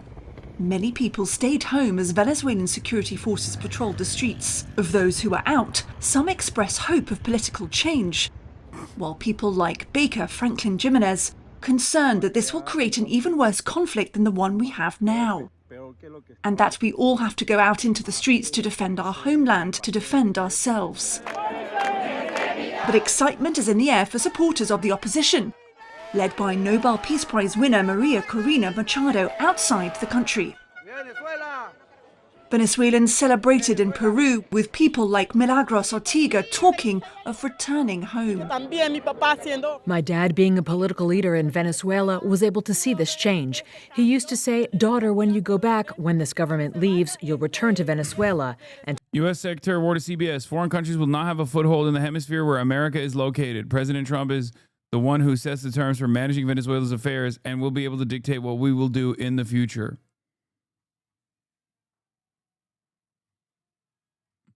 I don't think this is like strategic posturing from China. I think China's lack of response beyond like condemnations is because America is just going to keep dominating wherever China wants to even engage in economic improvement, economic development. Ultimately, the goal is to have some kind of leverage over China. So if China one day decides to even threaten with the nuclear option in trade, not like actual nukes, but the nuclear option in trade being shutting off America's access to rare metals, which China has a monopoly control over, then America can turn around and say, all right, well, you don't have any oil now. Yeah, China said this. China is deeply shocked by and strongly condemns the U.S.'s blatant use of force against a sovereign state and actions against its president. Such hegemonic acts of the U.S. seriously violate international law and Venezuela's sovereignty. At a certain point, people are going to have to recognize that international law doesn't mean shit. And I'm sure the Chinese state knows that international law doesn't mean shit.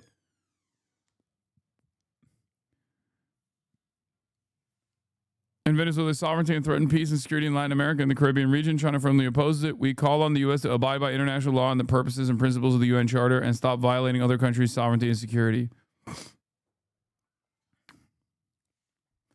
I can't believe there's still people going, now do Russia. Brother,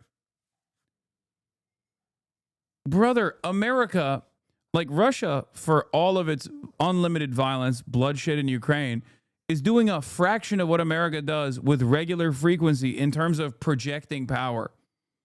Okay? What are we talking about? Like, what is this?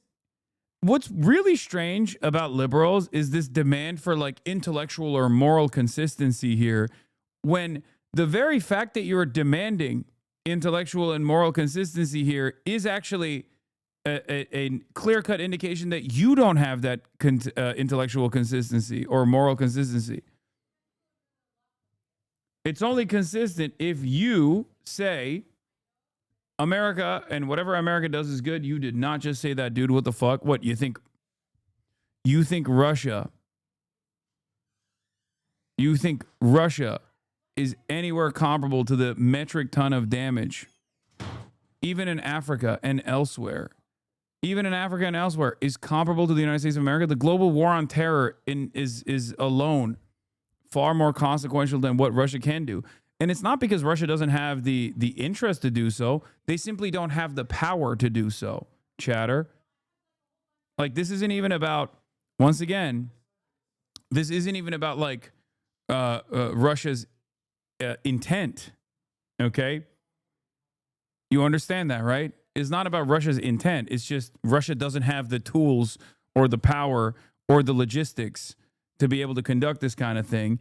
And what you're talking about is the fucking USSR, and I'm not even fucking defending that. I'm talking about something entirely different at this point. You know, we got a whole ass different country. That thing literally, what you're talking about there, collapsed the USSR, okay? And once again, even at that point, it was not even comparable to what America was doing. What the fuck? They were a lot more powerful. The USSR was a lot more powerful at that point.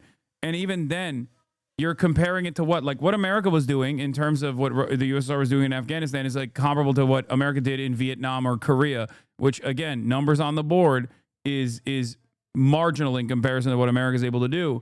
So even at its might, even at its like peak power projection, the USSR was doing damage, certainly doing a lot of violence. And Russia is still doing a lot of violence. I'm not saying it's not. It's just in comparison to America throughout its history, it has been marginal.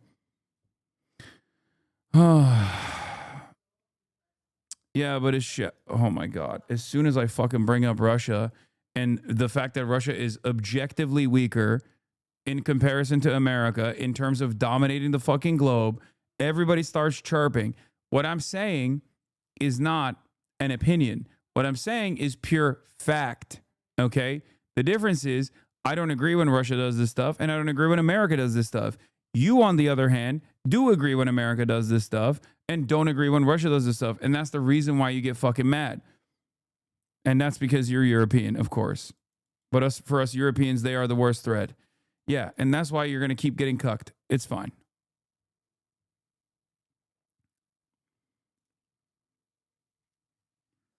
I got it. I already knew you were European by the way you were talking about Russia. I know.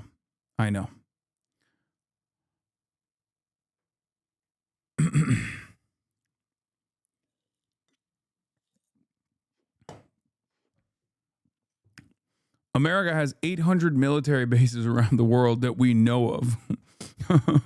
Like, there is no comparison.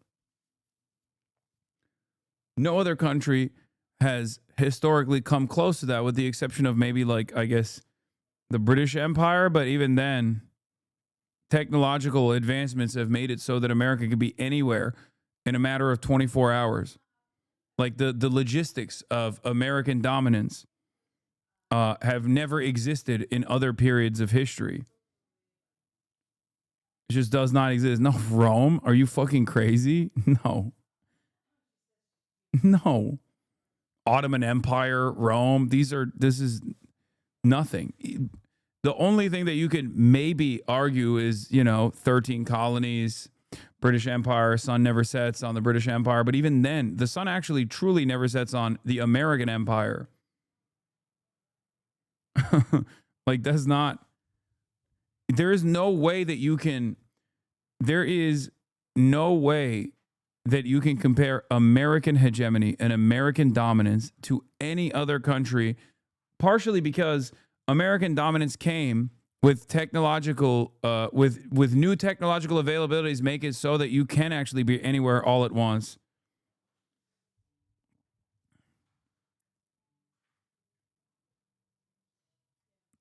Deformed by vassalage, to paraphrase Mao, the European governing elites can't even breathe through their own noses. Oh, 100%. I mean, this is a clear-cut indication. Macron's response to what Trump did, which is so clearly a violation of every fucking norm, okay? So clearly a violation of international law, so clearly a violation of American law, so clearly a violation of all norms. And every single one of these motherfuckers came out and were like, well, actually, it's pretty good that they did that. And, we hate Maduro, sucks to suck my dick, America #1, China not even #2. It's just so cucked.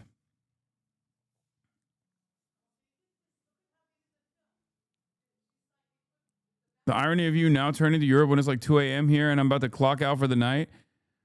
I mean, I've been talking about European leaders and their horrible response to this shit. Yeah. Kaja Callas, I require monitoring hat. I have spoken with the Secretary of State Marco Rubio and our ambassador in Caracas. The EU is closely monitoring the situation in Venezuela. The EU has repeatedly stated that Mr. Maduro lacks legitimacy and has defended a peaceful transition. Under all circumstances, the principles of international law and the UN Charter must be respected. We call for restraint. The safety of EU citizens is our country is our top priority.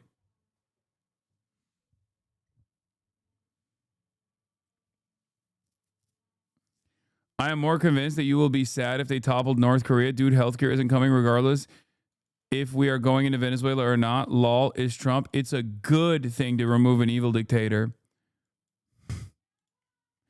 This is precisely what I'm talking about when I say when you have nothing, when you're lower than dirt and you kind of recognize your powerlessness in the face of it all, you just turn to America doing unnecessary evil around the world. And you think, oh, well, at least we just we destroyed another country or something. Like, you're just a peasant, dude. This is peasant mindset. Okay. Does this open a door for China and Taiwan? I mean, I think I don't know. I'm not going to say anything about China and Taiwan. Okay. I don't fucking know. Also, I don't think the world needs hypocrisy. Like, I don't think China needs to point to the hypocrisy of the Western world to take action in Taiwan or something. Okay. I think it's very silly to assume that like anyone's going to actually go, wait a minute, China is unifying forcefully with Taiwan. Hold on. I can't say anything because I was there defending America every step of the way. You think that's what's going to go? You think that's how they're going to operate? What are you, fucking crazy? I mean, we saw this dynamic play itself out with Russia and Ukraine and then Israel with Palestine. None of these guys in the West give a shit. There is no hypocrisy. They don't care.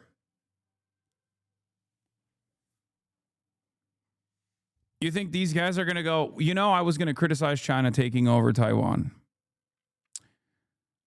But then I remembered America always is doing violent stuff and I keep defending it. So I can't anymore.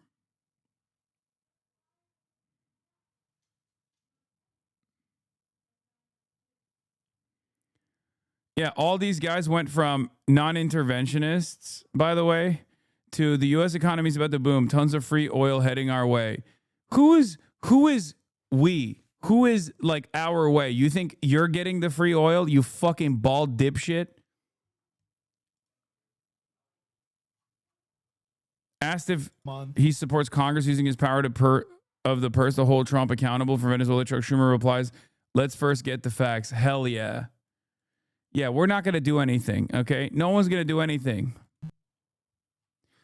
And for the record, for the rest of the globe watching, for the people from around the world tuning in right now to see how, Americans are doing on this stuff. The reason why you hear a lot of Americans say like, oh man, why won't China do anything? Oh man, why won't Europe say anything? It's because we have nothing, okay? We know that we can't do anything about it. The American government is going to do whatever the fuck it wants. Donald Trump is going to continue with this kind of attitude everywhere around the world, and he's going to also bring this exact same narcissism and lack of restraint to its domestic affairs as well, as it has already. And Americans are going to do the surprise Pikachu face at some point when he basically treats the American population like the Venezuelan population. And we will go, wait a minute, what? Wait, but hold on, sir. That's illegal. What do you mean you're not going to have another election? What? And he'll turn around and say, nope, I'm dominating America. What are you going to fucking do about it? Suck my dick. And everyone will go, wait a minute, that's illegal. But we have rights. And in the absence of any sort of serious organizing that could potentially shut off the entire American economy, in the absence of organized labor, recognizing that, we have nobody else to push back against this government because the Democrats are not going to save us. And in the absence of any sort of like serious labor militancy, nothing's going to change. And we'll just go, oh, but there's a democracy here. The government is running out of money at the end of the month. There are a number of other ways that, along with the War Powers Act, would you consider at all using government funding as a way to leverage when it comes to Venezuela, or what other mechanisms or tools can you use to hold the administration accountable? Yeah, well, you're absolutely wrong about them saying, wait a minute, but that's illegal. Wait, what are they going to say instead? the government shutdown? The 30-day, January 30th is days away. Let's first get all the facts out. That's what we're endeavoring to do right now. And our first... Americans are a monolith. Got it. Why won't Americans do something? Do something, Americans. Americans are a monolith. Got it. Americans have nothing. Okay? We have nothing. We know nothing. We're too busy fucking trying to make ends meet. And in the brief amount of time that we have to ourselves, we just fucking poison our brains with unlimited pornography and gambling, maybe a little bit of alcohol if we have time, and then also watching slop tubers on YouTube, or watching a Netflix show, or going on TikTok. So there is no organizing happening here in the United States of America. And no, I didn't forget cocaine. We will not have cocaine any longer. Donald Trump just took down the #1 cocaine kingpin, Nicolas Maduro. So that's it. That's the reason why a lot of people go, oh man, why can't anybody else do something? It's because we can't do anything. ability to do that will be the War Powers Act of this week. And again, we are saying to the Republicans, this is your responsibility. President Trump is a member of your party. You've gone along with him over and over again. And this is one time you got to resist him. It's too serious. The government is... From the same interview. Do you think that the Trump administration took this action now, just before Congress comes back, because the War Powers Resolution vote was coming up? Yeah. Well, that's a good question. I couldn't answer that. I don't know what makes them do what they do. Do you think that the Trump administration took this action now, Just say yes, brother. You're the fucking leader of the Senate Democrats. Like, what do you mean? He is just worse than shit.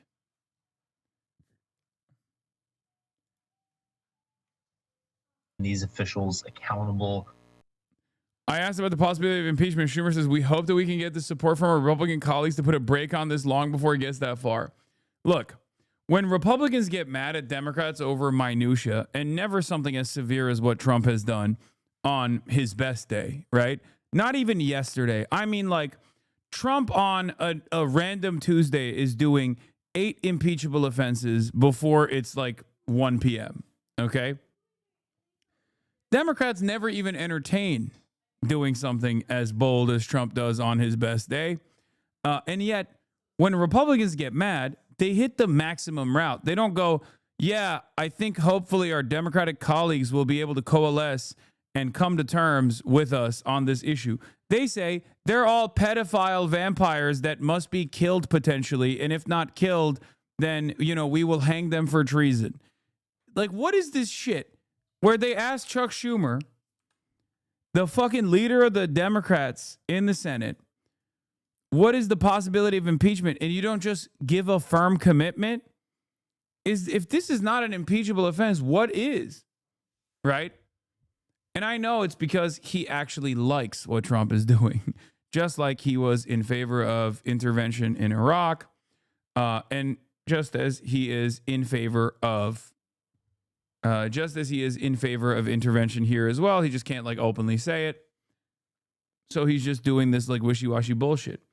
But your job as the leader of the opposition in the Senate is to at least project some power. What does that look like, and what are the options you guys would have this year, and then obviously looking forward to the next Congress when Democrats might have a majority to hold folks accountable for taking this kind of action? Is that something that could rise to impeachment, or what other options are available to you guys? Yeah. Tyler, I just say it's premature to guess that far into the future. We hope that, as I said... Don't you think an impeachment would mean a successful January 6th? What do you think would happen then? Oh my God. Another January 6th? Maybe this time the Democrats will actually prosecute the people who did it and put them in jail, and not just like the random pedophiles who participated in it as foot soldiers, but instead the actual political figures that made it happen. Like a Lula style situation, maybe. We hope that our we can have support from our Republican colleagues to put a brake on this long before it gets. I know China's soft power is impressive, but moments like this remind you of the importance of hard power. In 2025, China can't even control an island that is theirs 100 miles off their coast. The USSR was able to uphold Cuba throughout the Cold War, an island 100 miles off the U.S. coast. True. True. But I think the reason why China is where it's at right now is because it didn't do that stuff. So I go back and forth on this actual truth. Yeah, that is a truth nuke. That is a truth nuke. A truke. But then you remember China is still here and the USSR is not. And that's the reverse truke. Okay? That's the reverse truke. Both imperialism. Yes, security agreements with a existing socialist country that is slammed into the ass cheeks of the largest imperial superpower that is capitalist, that has actually implemented ridiculous blockades in perpetuity since the successful Cuban Revolution. Like, any sort of aid is actually imperialism. I know, you are the most woke and the most moral leftist out there. Yes, true leftism has not been tried. China is capitalist. Got it. Okay.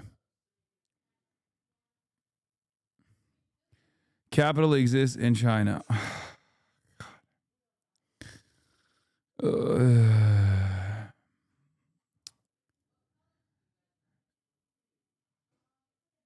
China's Navy is way more powerful than the USSR and Cuban Missile Crisis. Is not power, it's will to use it. America's Navy, in comparison to what it looked like back in the Cuban Missile Crisis, is also very different, I think. Because remember, the Cuban Missile Crisis only happened because America brought Turkey into NATO and then put missile bases directed or missile bases in the direction of Russia, the USSR. Keep it up, bro. You're doing a shit job. You know, much like people don't have any other options other than China, you don't really have any other options other than me either. Okay? You either get this, a tired Hasan, 8 hours in, or you get, yeah, base, this is awesome. And also, you know, we should dominate every non-white and non-Christian country out there. So, you know, have fun, I guess. That far, this is unprecedented as to what he has done and the way he has done it, and the secrecy in which he has engaged in it. And we're going to do everything we can to hold them accountable. And good point. to, Goodbye forever. Restrain the kinds of bad efforts that seem to be happening right now, and could get worse.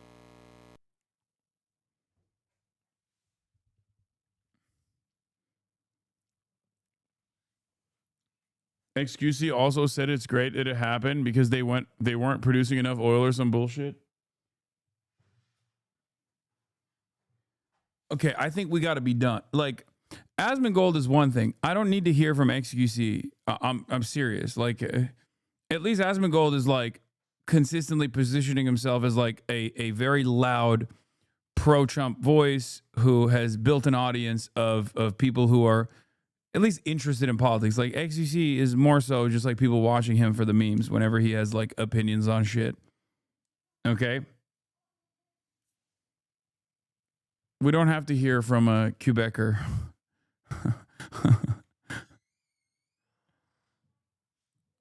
Anyway. To know that my dad in his lifetime was able to see the fall of Nicolas Maduro. Can you Look, for open me, the it's an emotion. gate? I would like to see his face. Thank you. Since 2014, around 7.7 million Venezuelans have left the country, according to the UN International Organization for Migration. Venezuelans living in Spain also rejoiced at Maduro's capture, while they tried to get hold of friends and relatives still in the country. Some of them are sheltering at home. A few other people in Caracas went out to stock up on essentials. Some of them are concerned that they may now have to hunker down for a prolonged period, uncertain of what is to come. We do want to see you cook the French Canadian law. I'm not going to. I'd rather hear what your co-workers' take is than XUC's take on politics. I'm sorry. Okay?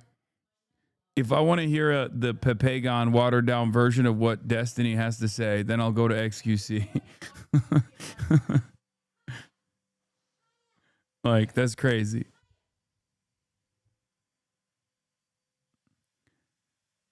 The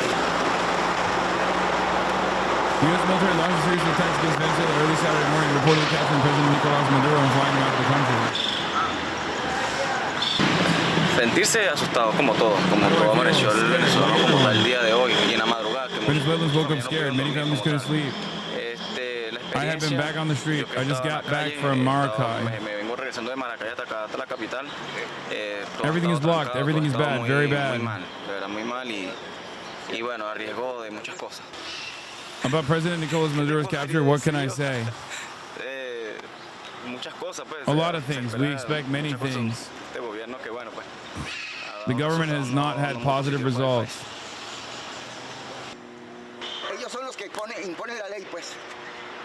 They impose the law. They are the police of the world.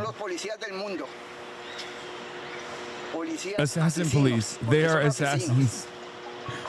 They are not normal people. They are assassins.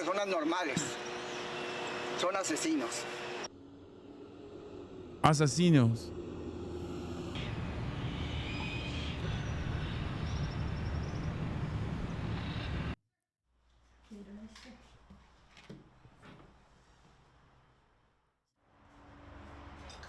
Esta área que estamos observando fue la más grave de todas, ya que la explosión fue justo aquí al frente de la casa.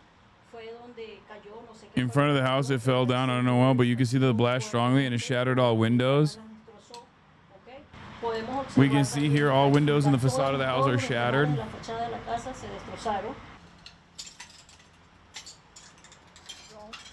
It was too loud. We got up and took shelter. During that first explosion, which was so loud that we felt the first damage to my home. A terrifying experience. We're still on edge. And now we're uncertain about what to do. We're staying safe at home, or we go out to look for food. I don't know, and especially us. We're single people. So I don't dare go out, leave my house alone, and well, I'm at the state of uncertainty. Taking a turn here now, when President Trump was asked exactly who would be running the country of Venezuela temporarily. Oh, I can't wait for the fucking CBS Evening News, which, as you guys know, is a Barry Weiss thing. But yeah, in Katia La Mar, a city just west of the Caracas airport, the airstrikes hit a 3-story civilian apartment complex, knocking out an exterior wall and killing at least one older woman, the victim's family said. The woman, Rosa Gonzalez, died on the strike, and a second person was seriously wounded, the family said. One woman in the building said she was hit and nearly lost her eye. Another person, a 70-year-old man named Jorge, who declined to give his last name, said he lost everything when the bomb exploded.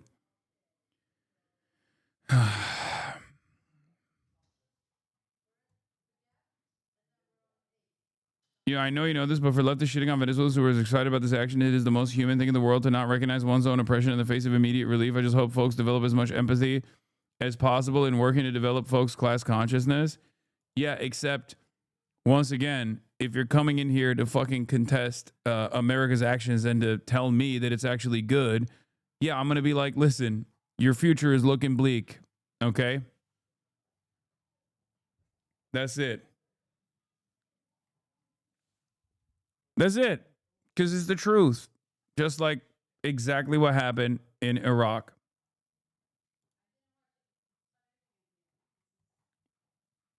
Yeah. Also, to add insult to injury, this is what these guys were looking at while they were blowing up that old lady and that old man's house.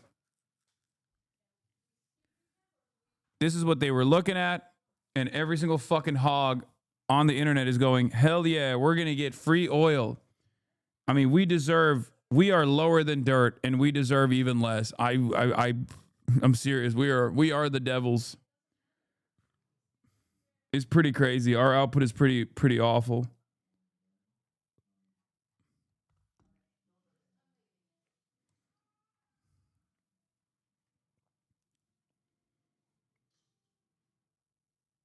Oh, I saw this tweet already. Nicolas Maduro. He accused Albanians, and now he has been arrested. Nicolas Maduro, you chose the wrong people to attack. You played with lies, and the truth answered back. Venezuela is free.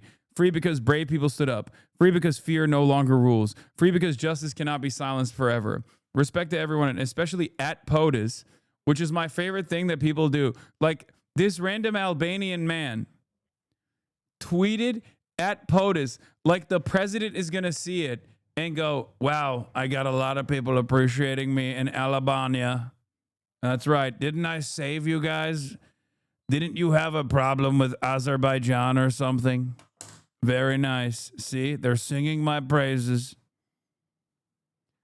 Also, for those who know that this is the most Albanian thing a human being can possibly think or say. I am reminded of my favorite quote of Enver Hoxha, okay, who once famously said, between us and China, we have 1 point something billion. We have 1 billion communists, okay? So this is the most Albanian, like greatly overemphasizing your power in a way that is incredibly insane. Okay? Respect to everyone, and especially POTUS, who helped liberate this beautiful country. Truth always wins. Freedom always rises. Lo ha denunciado, los tenemos. Se les capturaron 3 teléfonos y están hablando los 3 teléfonos. La mafia albanesa. ¿Y What por did he qué la say? mafia? This guy didn't even put the subtitles. What did he say about Albanians?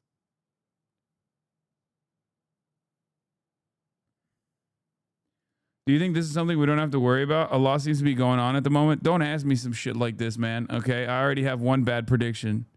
I don't know what the fuck North Korea is doing. Okay, just he's talking about the Albanian mafia. Oh, that dude is from Kosovo?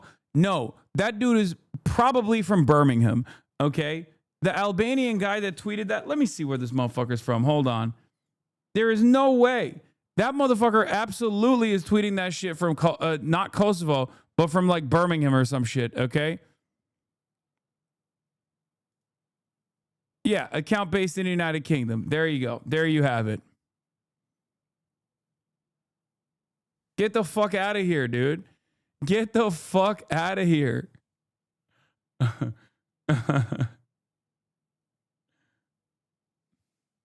Despite being only 0.4% of EU citizens, Albanians are responsible for 99% of the flags posted online. God, I love Albanian posting. It's awesome.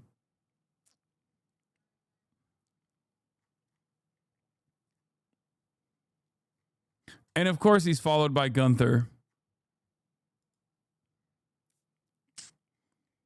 What's the point of even defending Maduro? You're right. If I don't like a foreign leader, we should just kill him. That's what I think. I think when I don't like leaders, we should just fucking kill him. When America wants to dispose of a leader of a foreign nation, they should just fucking kill him. What's the point? Otherwise, people will say, why are you defending Maduro? My opinion on Maduro plays no role in this analysis, okay?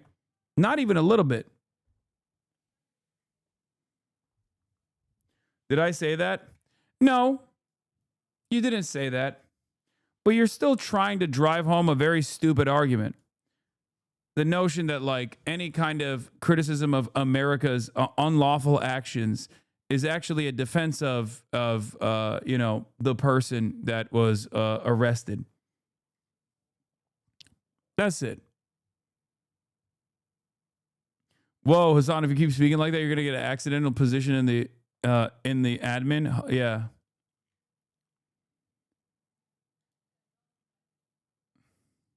Trying to couple the major MAGA appointee Barry Weiss has instantly made CBS News more extremist and disinfo heavy than Newsmax. breaking news right now. a daring American military operation inside Venezuela. More than 150 aircraft lighting up the night sky as the Army's elite Delta Force captured dictator Nicolas Maduro. Commandos raiding his compound before dawn, grabbing he and his wife in their pajamas, just moments before they could lock themselves into a safe room made of steel. And President Trump posting this picture of... Why do you never just answer the question genuinely and instead respond with hyperbolic language the person never said? It makes you seem like you don't actually have an answer to the question. Because maybe over the course of the last 8 hours and 21 minutes, I've answered that same exact question a million times over, and that Maduro's personal qualities, his form of governance, his political repression, absolutely zero bearing on why he was fucking kidnapped, and that the far greater crime in this situation is just America deciding to wholesale, unilaterally kidnap a fucking foreign government's leader. And, you know, I'm just bored of fucking responding to the same exact goddamn question over and over again as though it's 2004 once again. And we're saying, you know, maybe we shouldn't actually have invaded Iraq, and people are calling me or you or anyone really for saying that correct point at that time. America hating terrorist lovers who want to fucking, you know, have sex with Saddam Hussein. Perhaps it's the same exact argument that has played itself over and over again in perpetuity, as a matter of fact, in American policy. And after a certain point, it gets, you know, it gets to a level where you're like, all right, enough is enough. Okay? Enough. I don't give a shit if he just came in at this point. You know, you can rewind if you subscribe to the Piker Broadcasting Service and look at all of the commentary that was poured in.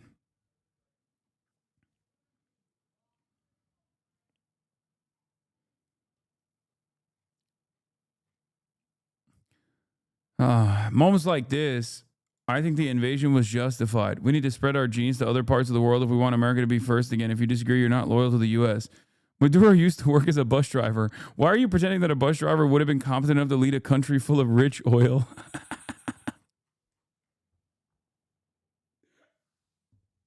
That chatter is joking.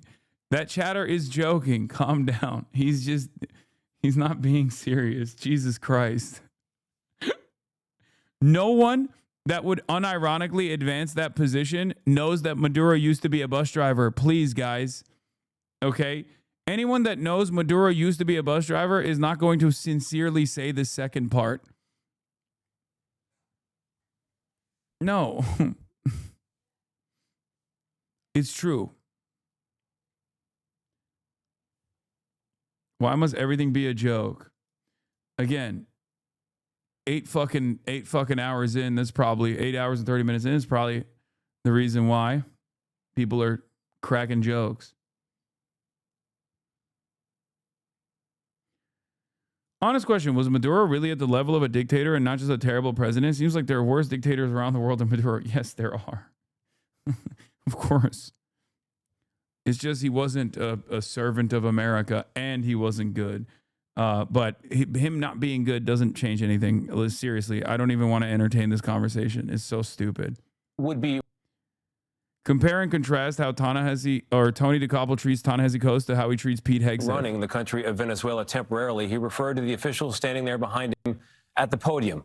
And one of those officials joins us now, Defense Secretary Pete Hegseth. Mr. Secretary, thank you very much for joining us. I want to begin tonight with the soldiers and sailors involved in this. We're very happy. Thank you again. We are very happy to hear that there was no loss of American life in this mission. And I understand you're just back from Joint Base Andrews, where you met with some of the team members involved in all of this. How are they doing? And you were watching this unfold. What did you see?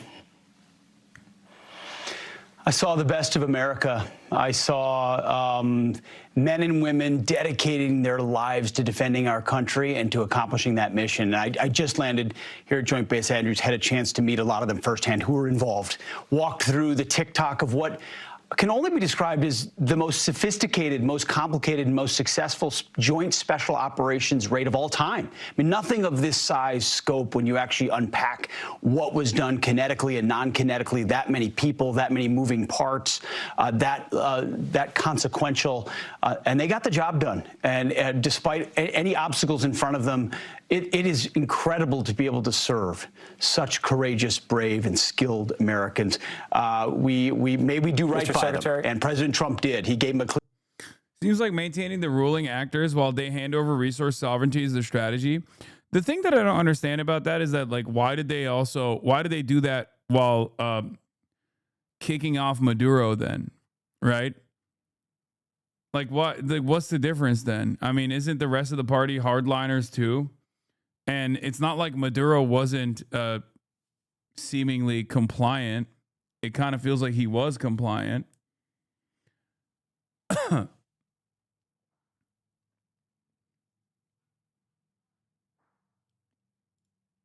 So I don't know.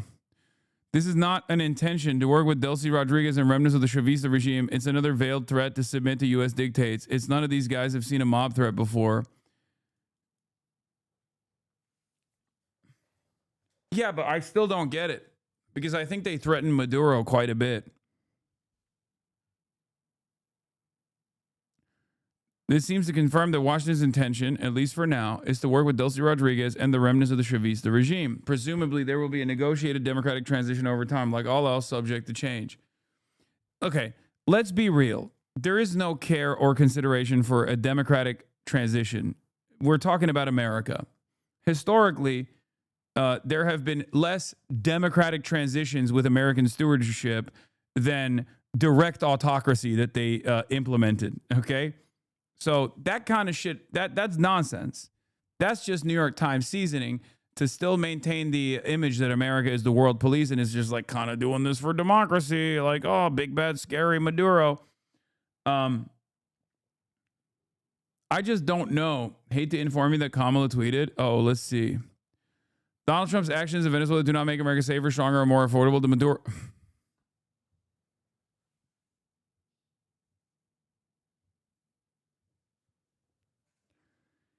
That Maduro is a brutal, illegitimate dictator does not change the fact that this action was both unlawful and unwise. Look, if you say this, you might as well just say Donald Trump is right and I'm a pussy, okay? Straight up. Because most people will look at this and go, why do I give a fuck about process? Donald Trump just destroyed a fucking brutal tyrant.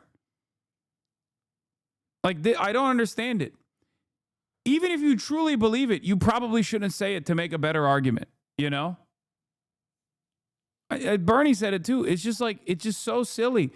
To me, if I'm an uneducated American coming into this, whether I'm liberal or conservative or apolitical, doesn't matter. When I hear the words brutal, illegitimate dictator, and then I hear criticism following the apprehension of a brutal and illegitimate dictator, I think you're an unserious person. I think to myself, who gives a shit that Donald Trump violated laws? I don't give a fuck about process. I don't give a fuck about process at all. Yeah, that's exactly why I voted for Donald Trump. I voted for Donald Trump because he doesn't care about this silly, fancy words and the mumbo jumbo. He gets the job done. He sees a fucking brutal tyrant, an illegitimate dictator, and he fucks him. Okay? Do you understand the point I'm making? This is more so like a marketing technique, okay? I'm simply saying this is, this is not about like true opinions about Maduro. This is not a criticism of Maduro's administration. This is not a defense of Maduro's administration.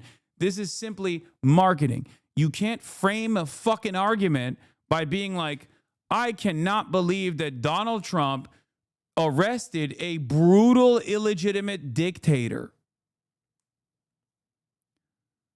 When you say that, of course, people are going to go, wait a minute. No, actually, that is a good thing that Donald Trump did that.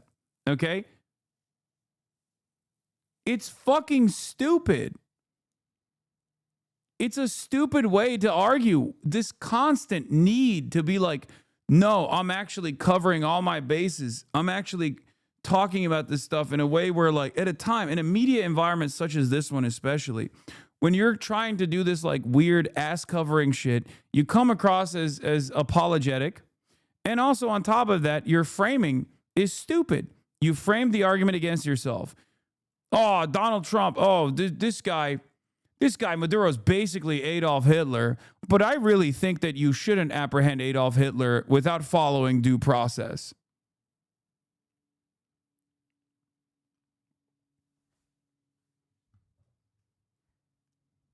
It's ridiculous. It's ridiculous.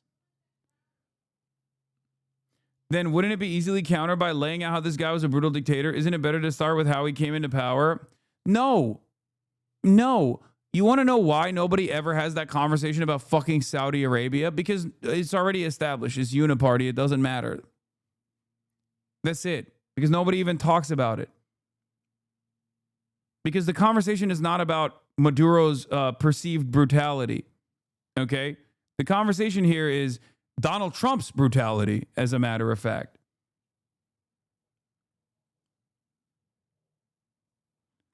You are unironically giving Donald Trump a W here when you say this. I know people are going to be like, oh, but Hasan, you should be honest to a fault at this point or whatever if this is your genuine opinion. But these are politicians, okay? These are politicians. You used the Iraq example, which is accurate, but it also rings so recently to the condemning Hamas even before discussing what Israel is doing. Exactly. And I hated that shit when they were doing that too. Oh my God, I condemn Hamas. Israel has a right to defend itself. What the fuck are you talking about? They're doing a genocide. Shut the fuck up.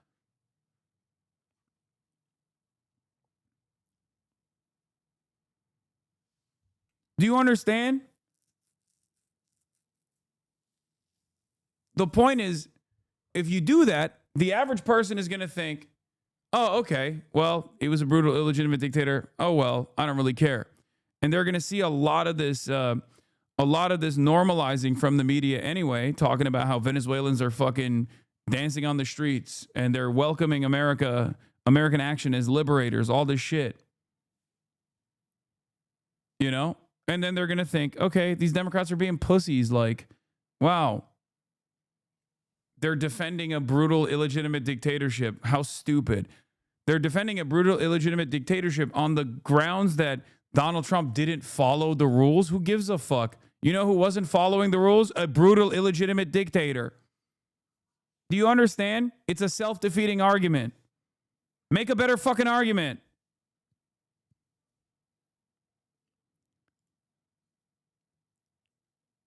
Like, that Maduro is a brutal, illegitimate dictator does not change the fact that this action was both unlawful and wise. We've seen this movie before. Wars for regime change for oil that are sold as strength but turn into chaos. And American families pay the price.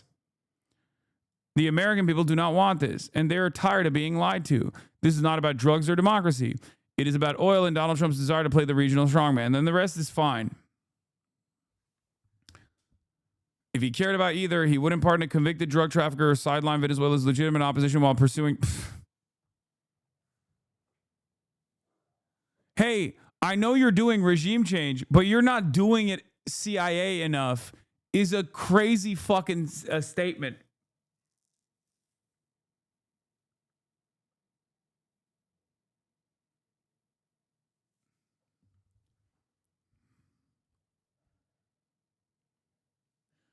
God damn it, dude. Yeah. Is it because Machado is a woman?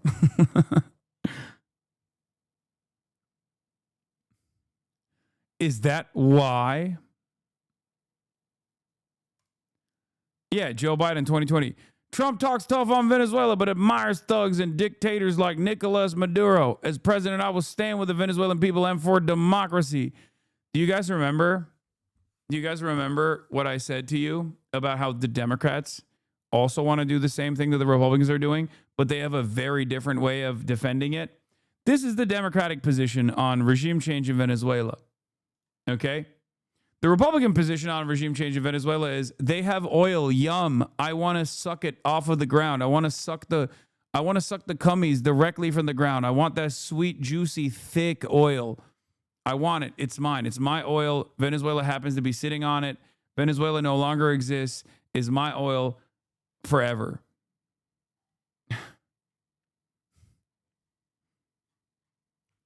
It's the difference between like outward fascism and just like gay fascism, gay and woke fascism. It's Crazy how many statements by elected Democrats on the Venezuela stuff are like, wow, that's freaking awesome. Unfortunately, however, you didn't ask my permission to do it. Would have said yes, by the way. Exactly.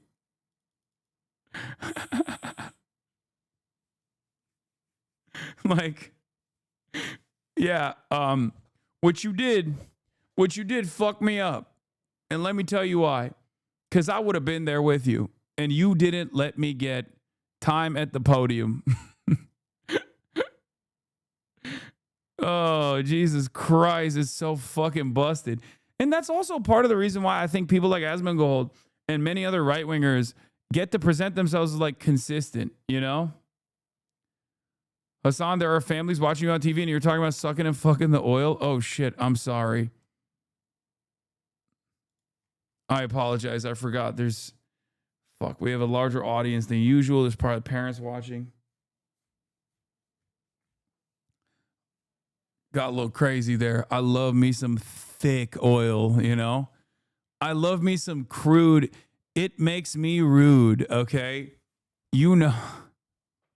When I think about that thick crude oil, which is bad, by the way, it's not even good. We're basically doing a service to Venezuela by stealing it, honestly. Oh, our ExxonMobil, Chevron masters are, you know, they're going out of their way for that free 300 million barrels of thick crude oil. It's the bad kind. It's not the good kind. It's black. It's viscous. It's not, you know, light enough. I hate it. I hate how dense it is. It's not clean enough. But I want that gloop.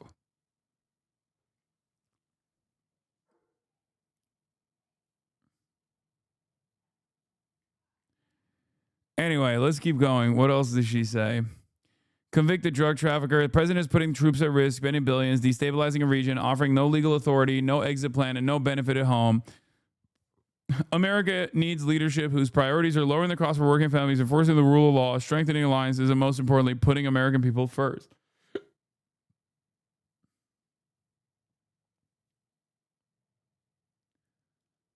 Hasan, you son of a gun. I literally linked your stream to my parents, and now they're giving me a lecture on celebrities and their sexual fantasies. Okay, hear me out, though. Have they seen thick crude? Yeah, it's like Earth took a healthy serving of zinc to make sure that it was thick.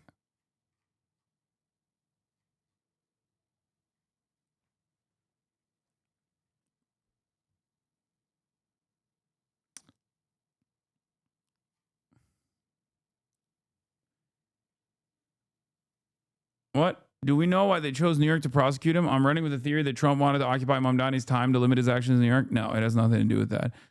Southern District of New York handles all of those high-profile court cases, like international court cases. I'm sure someone in here knows why, but at least in my experience, it's always the Southern District of New York.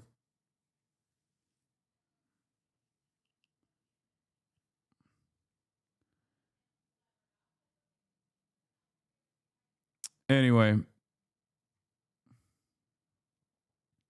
my 5-year-old questions my choices because of you.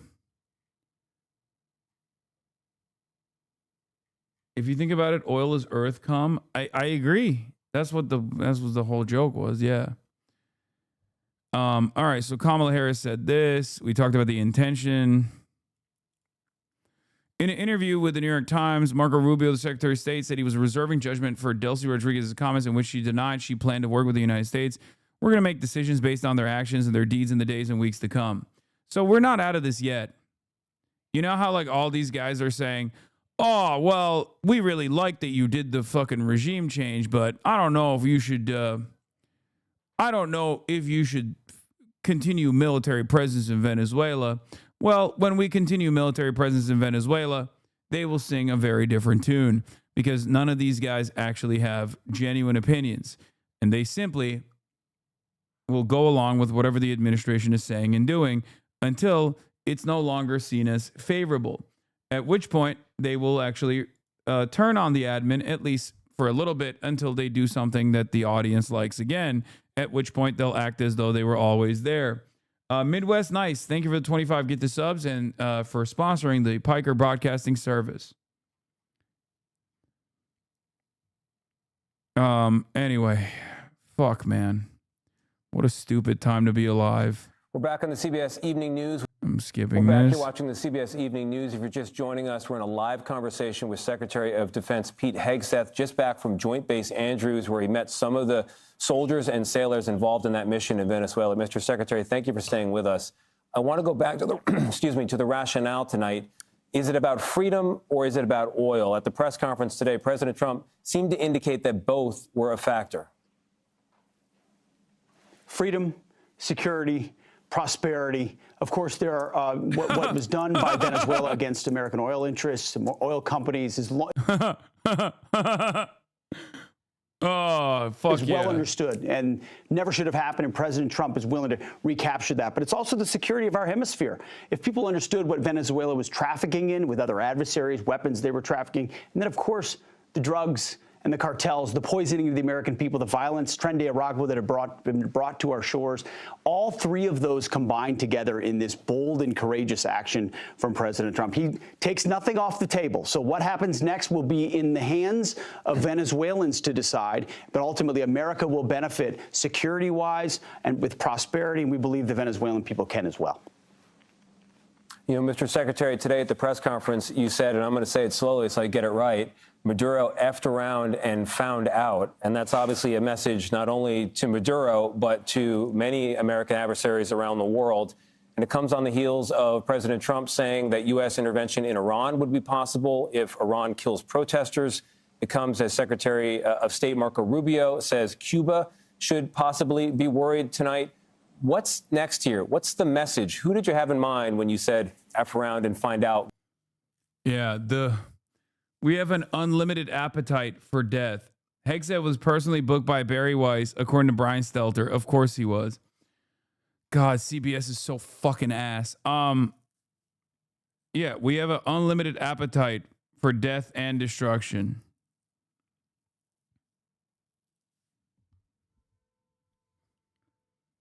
We got more enemies in mind. Let's just keep blowing up everybody, dude. It's fine.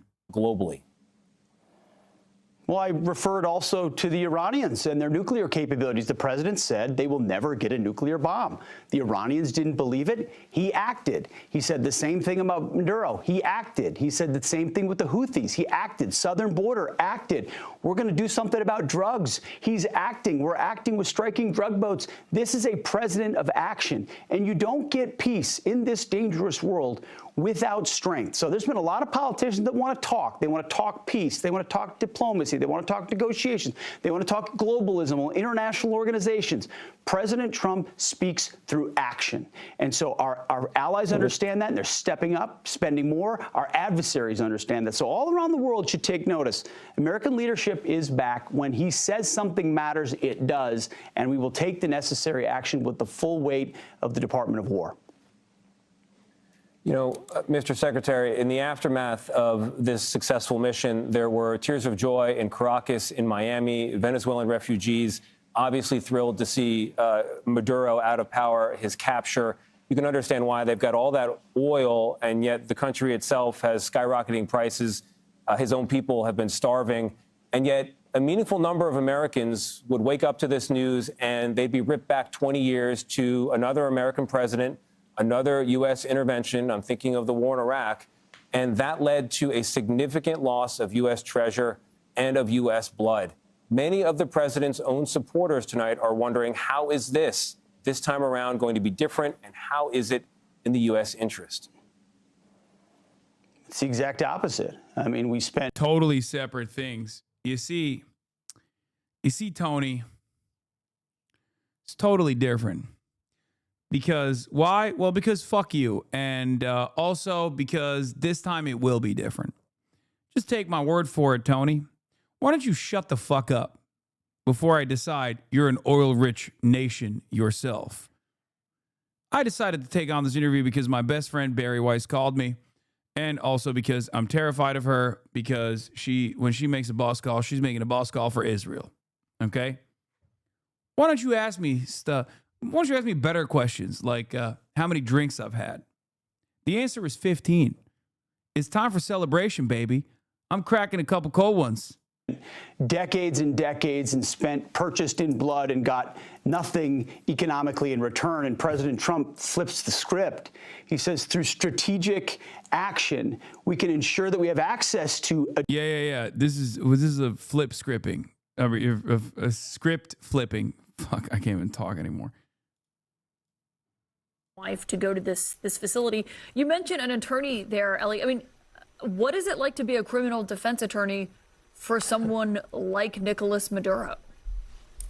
Well, you know, it's incredibly difficult, but I will tell you, I've been in touch with a lot of prominent defense lawyers today who have told me that they are angling to get this case. And remember, criminal defense lawyers, they don't make judgments about whether their clients Harris's are good or statement is bad actually or pretty on point. guilty No, or it's not guilty. It's The stupid. reason this is anytime Democrats, regardless of how much they fucking hate Maduro, anytime Democrats start the conversation by being like, this is an illegitimate and brutal, ruthless dictator, a tyrant that was deposed, but the way that they did it was actually bad and wrong, they look like fucking morons. Because everyone that reads that goes, why should people care about the fucking rules when they're deposing a tyrant? Are you kidding me? To land this representation, to represent Nicolas Maduro and his wife. Did they tell you why? Why they want to? I mean, what drives interest like that? Yeah, well, number one, big-time criminal defense lawyers like to be involved in big-time cases. This is going to be a massively high-profile case. Number two, there are some novel legal issues that are going to be presented in this case that I think some of these defense lawyers would like a chance to argue. We've really seen very little like this. There will be novel constitutional and international law arguments raised. And third is just straight up money. Criminal defense lawyers, not a knock on them, but they like to get paid. This is obviously a very wealthy individual who can pay top dollar for his defense team. Evan Perez, you're outside he's got a lot of coke money. He's got hella fucking coke money, dude. You know how he is. And can we also talk about the role that the DA has played in this and what that looks like, that collaboration going forward? Do you think there's a chance that another part of aggressive action in Venezuela is to make it easier to deport Venezuelan refugees back, kind of like how Turkey has acted in Syria? No. Against Maduro himself, I don't think that DEA agents have been. There is no comparison between the amount of Venezuelan refugees that America has taken and the amount of Syrian refugees that Turkey has taken. Like, not even close. Numbers wise, you're talking about 10 million in a country that is 90 million versus how many Venezuelan refugees are in America. Like when Donald Trump talks about migrants coming into the country, he's actually just doing that as propaganda anyway. It's not like he has a serious interest in like eradicating. No, 7 million all around Latin America, chat. They didn't all come to America. The fuck?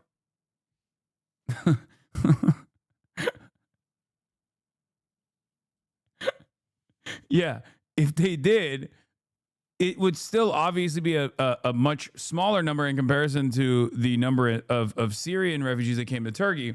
But like, that's, that would be a pretty fucking, that would be insane, actually. That would be the most consequential migration flow that has happened in American history. 7 million over the course of 1 year from one place would be insane. No, 700,000, somewhere along those lines, that makes a lot more sense. That's still a pretty high number, but ultimately it's not like a serious interest for, I think, the Trump administration to in U.S. custody, and to bring a finer point to what John was talking about, to basically do everything in their power to kick out all of the Venezuelans. Here in Brooklyn, it is not a very nice place. It is some of the people who've been held here say that it's infested with rats. It's as John pointed out, apparently it doesn't have very good heating for the. I'm a public defender in New York City. I'd like to defend Maduro. The legal issues are interesting, and you could create a theme around American imperialism. Brother, I'm going to keep it real with you. I don't think a public defender is defending Maduro. Okay? not to rain on your parade, chatter. And you know, I'm proud of your work that you're doing, but there is very little likelihood that he's gonna go, let's get a public defender on board in this incredibly consequential international legal case that will dictate the future of American foreign policy. You hear a roar from the crowd here in Brooklyn. Caitlin? Yeah, and just to reemphasize, the scene that we are watching play out right now, to Evan's point, Respect, though. What a You should change the try last to see 24 if you hours can have get brought on. for Nicolas Maduro. He was in his palace in Caracas 24 hours ago. Now he is being transported in multiple different motorcades, helicopters, Cruel World Chats, planes, thank you for the on 50 a- gift to sub. the USS Iwo Jima earlier today, before ultimately being brought here to the end of this journey for him for the foreseeable Guys, future. that's too much travel. Okay, that's too much travel. Maduro's an old man. You know, I think they should just let him go on humanitarian grounds. What do we think? Come on. Too much travel is It fucked looks up. like on the inside, and I do think there's a question of whether or not special accommodations are made for him, or you know how they prepare for the arrival of someone this high profile any moment now. Well, one of the big concerns, obviously, is his security, because obviously you want to make sure that no harm comes to him while he's in custody, while he awaits trial. That is the whole purpose of what they're concerned about here. It's not necessarily about his comfort, it's more about his security. Now, it is also true that as a foreign leader, as a former foreign leader, although one that the United States, if you read the statements from the U.S. government today, they do not Omar recognize that Guelleh, Maduro Venezuela is actually, free. Fuck the leader of Maduro. Venezuela, or was the Yeah, leader when of Venezuela. Venezuela's free to be so raped there's going to be some legal by arguments that are going to be made American in the next capital few months and as to plundered whether and he pillaged. deserves to be treated with any kind of special care. One of the things that we saw, more than 30 years ago, when Manuel Noriega was brought to the United States to face charges in Miami, he successfully That's argued him? No, that he that's should his be body treated as double. a prisoner of war. That allowed him to wear his military uniform when he went to trial. It also got him some better prison conditions when he was brought to the United States. All of those things are probably going to be in play now by the former Venezuelan leader. But it's certainly, if you listen to some of the federal officials who've been involved in this case, I talked to someone who was running special operations for the DEA over the last few decades and oversaw some of these cases that were building against people in government in Venezuela. This moment is a very important one because they say over the years. I want to apologize for my previous number. I said 10 million, and then a chatter said Turkey didn't actually take 10 million. Law get fucked Hasan. Can't believe you read the message. All of us in Latin America are happy for his capture. Okay. Well, it'll come for you too next. So get excited for that. Oh, Hamzanovich. No, it's not 10 million. You're right. The correct number is, well, figures fluctuate, but it's not 3 million. The correct number is somewhere around 4 to 6 million. It's not 10. You are correct, from what I understand. But the official numbers from the UN Refugee Agency is, wait, where is it? Wait, no, not 4 to 6 million. 3.2 million Syrians is the official number from the UNCHR.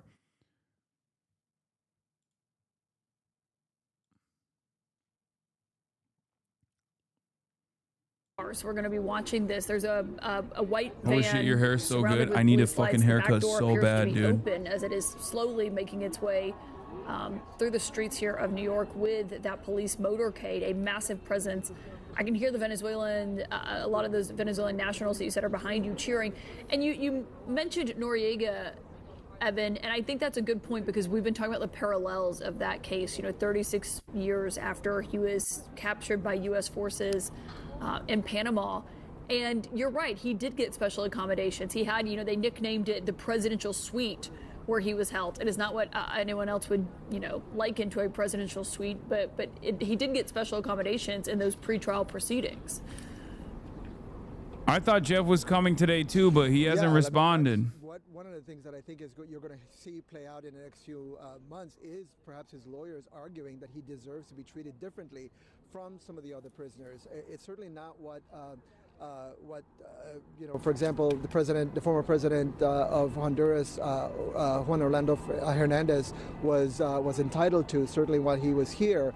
But again, this case is so different, right? We've not when the Jeff former is invading Honduran president came Venezuela. Here, you didn't have, Jeff Whittick. This crowd show up to cheer his arrival here. It kind of he was just another criminal defendant. Maduro is absolutely different, and so one of the things that they're going to be concerned about is making sure Asmongold viewer says premature. That no harm comes to him or his. Asmongold viewer says his premature celebration of victory over Venezuela mirrors Americans who celebrated victory in Iraq when Saddam was deposed. Only spent decades in brutal and expensive war. Asman has no response. Quickly bans the viewer and calls him a bot. Somebody says this is Iraq all over again. What? Somebody says this is Iraq all over again. What happened to object permanence? Let me ask you something. What about this makes you think it's like Iraq? Saddam deposed quickly. So wait a minute. So your logic is that because we got this guy quickly, it's going to be like Iraq? Like, I'm not even really sure exactly what you're trying to say. I mean, oil extraction was the primary focus in Iraq as well. Obviously, there was additional elements, Israel involvement and shit like that. But yeah, that's what it was. Why would this be any different? It's a one-to-one comparison. Actually, it's more devastating from the perspective of a white nationalist or like a white nativist, right? And the reason for why it's more devastating for someone like Asmongold, who hates that there are bands of migrants coming into the country, is that at least Iraq is far away in proximity. What do you think is going to happen in terms of the explosive growth, the explosive numbers of destabilized, dishomed people, dispossessed people that are probably going to go to other countries in the region as they have done already, which will cause these much poorer countries to experience the economic shock of, receiving 7 million migrants. Maybe 700,000 of them made their way to the United States of America, got TPS. But if those numbers are even larger than that, considering that Venezuela is how big is it? It's like 30 million, I think. Ultimately, how many of them are going to come to the United States of America? A fuck ton more. And not just, hey, it's me. Oh, nice. Not just from the not just going to the United States of America from Venezuela, but to other countries that will also then experience economic instability due to the influx of migrants that they're receiving, which will then create more migrants that are coming from those other countries. So clearly, this will cause a lot of brown people to come to the United States of America, which is something that Asmongold doesn't like anyway. And now Jeff Whittick will be here in 15 minutes.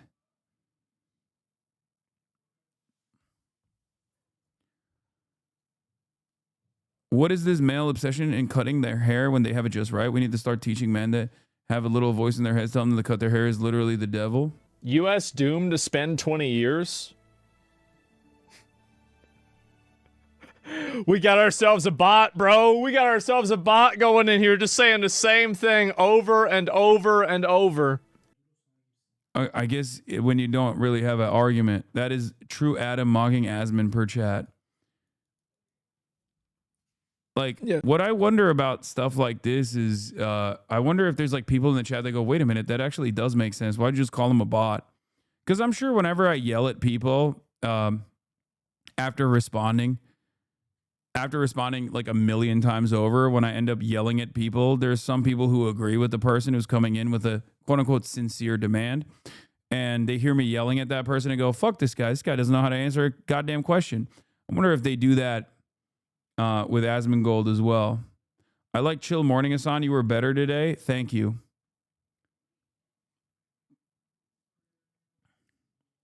If you cut your hair, it will literally ruin my birthday. Also, wish me a happy birthday, please.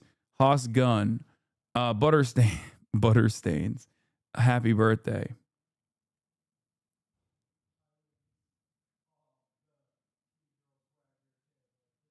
Yeah, people from the global south immigrate to Western countries because the West makes it impossible to thrive in our own. While here, you endure the most vicious nativism while killing yourself to find jobs whose taxes fund the killing of your families back home, an insane cycle.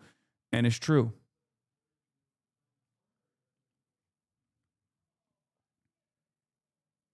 This is why he's saying that, yeah. After the absolute blowout in Venezuela and previously with Iran, it becomes increasingly clear that the 20-year war in the Middle East was by design. Yeah, it is. It is by design. War is not meant to be ended quickly, and therefore you will see what that same design looks like in Venezuela. But of course, the way he's describing it is like, oh, Trump is different, and the way he's approaching this is totally different. He wants a swift entry and swift exit, right? Like that's what he's claiming. And he's worried that if it doesn't happen, then he'll have to, and you know, God forbid, people get upset with how long this quagmire lasts for. Then all of a sudden, it's going to become indefensible, and he'll shift his priorities and his positions. He'll shift his priorities and positions nonetheless.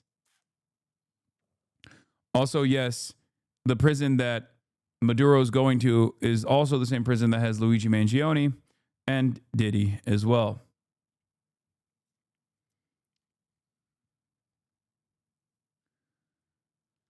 The thing is, if they don't get a pliant government with whoever is like the remnant of Maduro's administration, okay? If he can't get a pliant government with the current government of Venezuela, Trump, I mean, they're going to have to put Machado in charge. And Machado is a dog, right? Machado is servile to the interests of the West.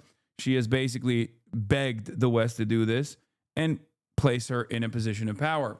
However, the problem is, while the Maduro government, the current Maduro government, without Maduro, can maintain stability, right, amongst the remnants of the Chavista movement, amongst the masses that have now been armed,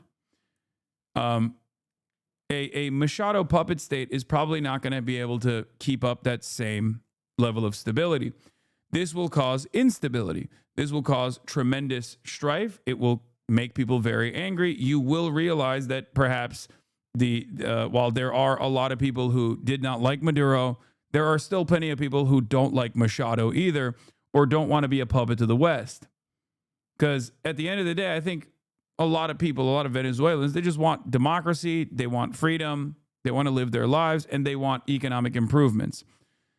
So if you put someone like Machado in charge, and her goal is not to immediately improve the material conditions of the Venezuelan population, but instead to basically allow Western capital to rape and pillage the natural resources, there's going to be a fuck ton of people who are resentful from the remnants of the Chavistas, and a fuck ton of people that are going to be resentful for the new administration not improving their lives.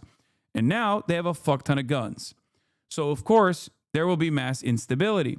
And when there's mass instability, because there's mass resentment, there will be mass repression and political persecution, the likes that people have not seen before.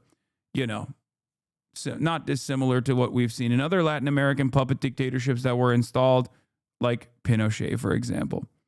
So that is the reason why the Trump administration, if they don't want to go into a long-standing quagmire, have to play ball with the existing Maduro administration without Maduro in charge. Otherwise, that instability will cause profits to that instability will make it much harder for the oil fields to be properly secured for Western capital. Okay? Ultimately, this means that unless they can figure out a way to make things work, unless they can figure out a way to make things work with the current administration, if they put Machado in charge, they are going to have, you keep saying the West and Western capital in opposition to hypothetical Venezuelan resistance. I know it's a force of habit, but they are Westerners too. Yeah, I'm saying Western capital. And no, Venezuela is still, I think, in this conversation, I think everybody understands what I'm talking about, right? Like we're talking about pro-capitalist, Western capital, Western hegemony. Venezuela clearly is not a part of this equation. So I think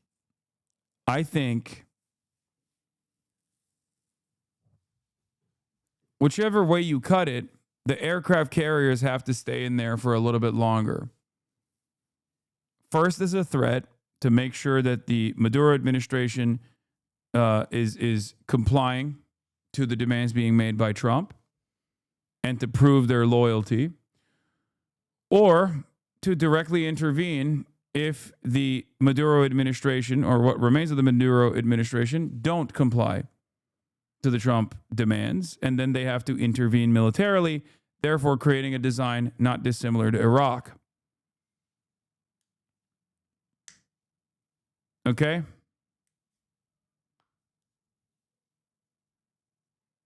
Just say Northwest. No, I'm not going to say that. I'm going to continue using the terms I'm using. Yes, when I say West, Europe is a part of the West. Western Europe is. South America is not.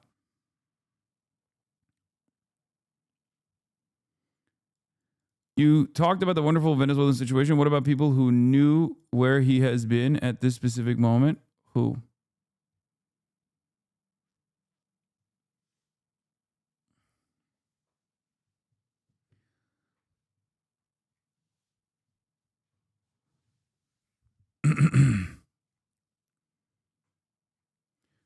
Anyway,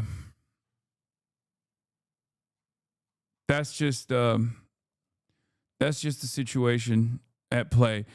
First pictures have been released of former Venezuelan president, well, current Venezuelan president, Nicolas Maduro.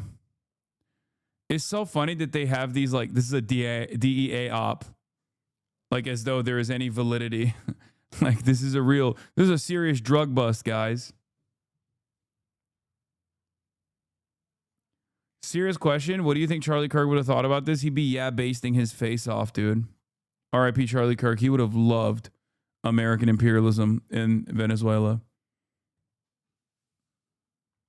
He would have loved it.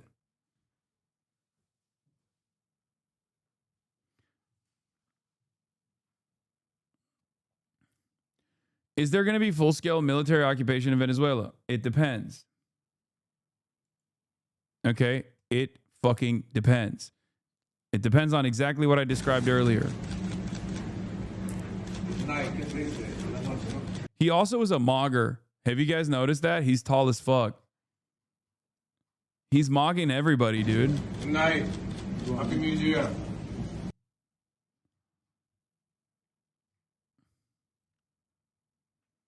Why'd they drip him out? Because he's fucking dripped out, dude.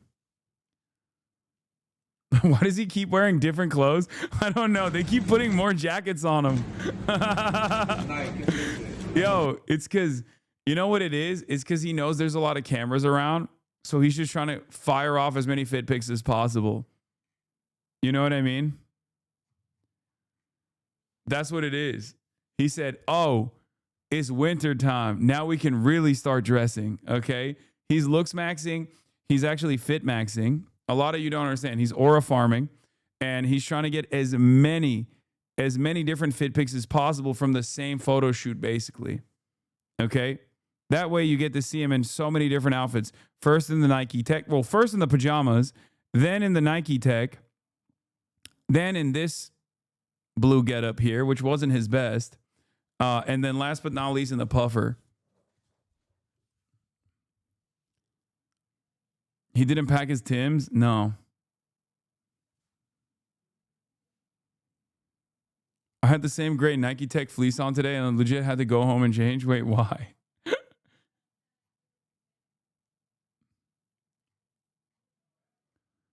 Chat, is this tough? That's what he's saying here. He's saying, chat, do I look tough? Chat, do I have aura? W's in the chat, please.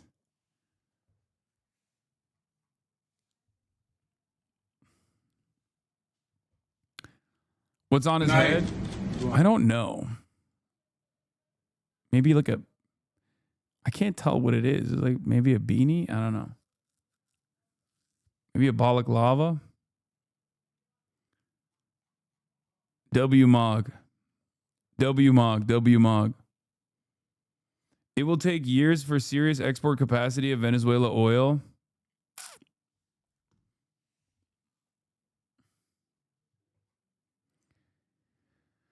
Oh, man.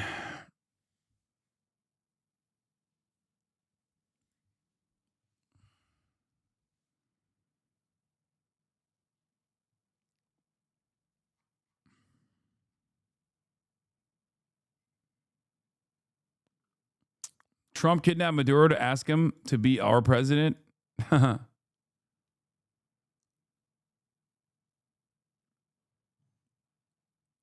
Bro got the same hat as Cardi in the Evil Jordan video. Oh, also, MTG outflanking everybody again. I've served on a Homeland Security Committee for the past 3 years. I'm 100% for strong, safe, secure borders and stopping narco-terrorists and cartels from trafficking deadly drugs and human trafficking in America.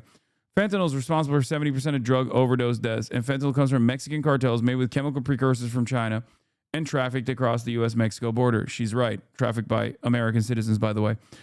Mexican cartels are primarily and overwhelmingly responsible for killing Americans with deadly drugs. If U.S. military action and regime change in Venezuela was really about saving American lives from deadly drugs, then why hasn't Trump taken action against Mexican cartels? Okay, never mind. I feel like she's just saying, hey, why don't we, like, kill Mexicans too? I know you want to be out here killing Venezuelans and stuff, but we should kill Mexicans instead. And if prosecuting narco-terrorists is a high priority, then why did President Trump pardon former Honduran President Juan Orlando Hernandez, who was convicted and sentenced for 45 years for trafficking hundreds of tons of cocaine into America? Okay, true. True, girl. Goddamn. True fact stated. The next obvious observation is that by removing Maduro, this is a clear move for control over Venezuelan oil supplies that will ensure stability for the next obvious regime change war with Iran. And of course, why is it okay for America to militarily invade, bomb, and arrest a foreign leader, but Russia is evil for invading Ukraine and China is bad for aggression against Taiwan? Is it only okay if we do it? I'm not endorsing Russia or China. Regime change, funding foreign wars, and America's tax dollars being consistently funneled to foreign causes, foreigners both home and abroad, and foreign governments while America's... Wait, does she even call Maduro a tyrant here? Regime change, funding foreign wars, and America's tax dollars being consistently funneled into foreign causes. Foreigners, both home and abroad, and foreign governments, while Americans are consistently facing increasing costs of living, housing, healthcare, and learn about scams and fraud of their tax dollars is what has most Americans enraged, especially the younger generations. Boomers and half of Gen X will cheer on neocon wars and talking points, but the other half of Gen X and majority on down see it through and hate it. See through it and hate it. America's disgust with our own government's never-ending military aggression and support of foreign wars is justified because we are forced to pay for it, and both parties, Republicans and Democrats, always keep the Washington military machine funded and going. This is what many in MAGA thought they voted to end. Boy, we were wrong. As the baby boomers slip away both in our votes and power, the electoral future will be decided by candidates that focus on American economic populism and Oh my God. This is a better fucking take than Kamala Harris. How is that possible? Why are Democrats getting outflanked by Marjorie Taylor Greene? Oh my lordy! Being held in custody. We're so until fucking he awaits cooked. trial. Of course, bro. Did she get hit with the reverse Fetterman, Ray? What the fuck? What is happening?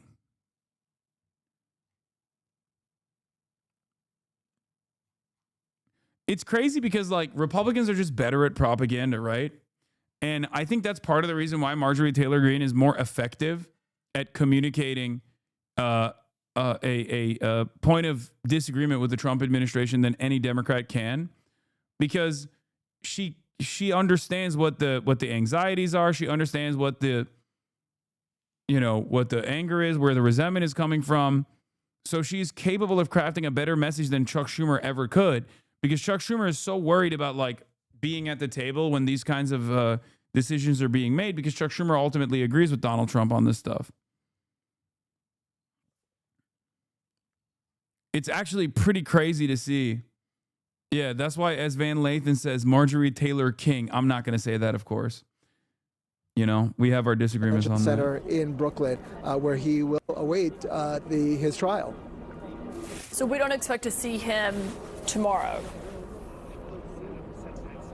No, we don't expect that he'll make any public appearances. Again, this is all up to the judge, but we don't expect that the judge will have any hearings at least until Monday. Again, it's all up to the judge, and at this point we have not yet seen anything on the docket to indicate this, but again, we're waiting to see that, and that is most likely when he will make his first court appearance, his first public appearance, and we'll see him hear for the first time the exact charges that he and his wife are facing. Yeah, and I still think one huge question is who is going to represent him? And do we know if they would have the same attorney, Evan, or how does that, would they have different attorneys? How does that work? No. Yeah, no, we have not yet seen that. We haven't seen any information of who might be representing him. We expect that we're going to see that perhaps tomorrow. We're going to get some information about that tomorrow. Obviously, as Ellie was pointing out, Nicolas Maduro, at least according to the U.S. government, has a lot of resources at his disposal. The U.S., of course, has put a lot of sanctions on those resources. But, you know, part of the process here in the United States is that the U.S. government is not allowed to essentially make you not able to afford a defense. And so that's one of the things that we expect to see argued in the coming days is how does he get to pay for a lawyer, for a legal defense for him and his wife. That's, again, obviously something that's going to unfold in the next few days. Evan, is it safe to say he's now officially a prisoner of the U.S. government now that he's inside that facility? Oh, yeah, absolutely. I mean, I think he became a prisoner of the United States when the FBI agents who were part of that special operations force that went in to Caracas, that's the moment that he was placed under arrest. That process, of course, then they brought him to the Iwo Jima and then to Guantanamo, where they transferred him to a plane. And so it's been a series of different transports in the custody of the United States. So that process began several hours ago. Yeah, Evan Perez, obviously we're going to continue to stay with you as we are watching this play out. And for those who are just joining us, we are watching a remarkable scene play out live before our very eyes here in New York City tonight, where Nicolas Maduro, the man who ruled Venezuela for more than a dozen years, is now a prisoner of the U.S. government, as the almost 34 million people who lived under his reign are left wondering who is running their country. The president says for the time being it is going to be the United States that is running Venezuela, he says, with a group. What does that mean? A lot of questions about the details of what that's going to look like. But we've been watching the former leader of Venezuela, the ousted leader, just outside New York City. Think about how insane that conversation is. A nation state with 34 million people. And we're just like, yeah, we decapitated the leadership. I mean, we didn't kill him, but like we kidnapped the leader. And we just kind of left them to themselves for the time being. We're just going to run it. Like, what does that even fucking mean? It's just so insane. Moment.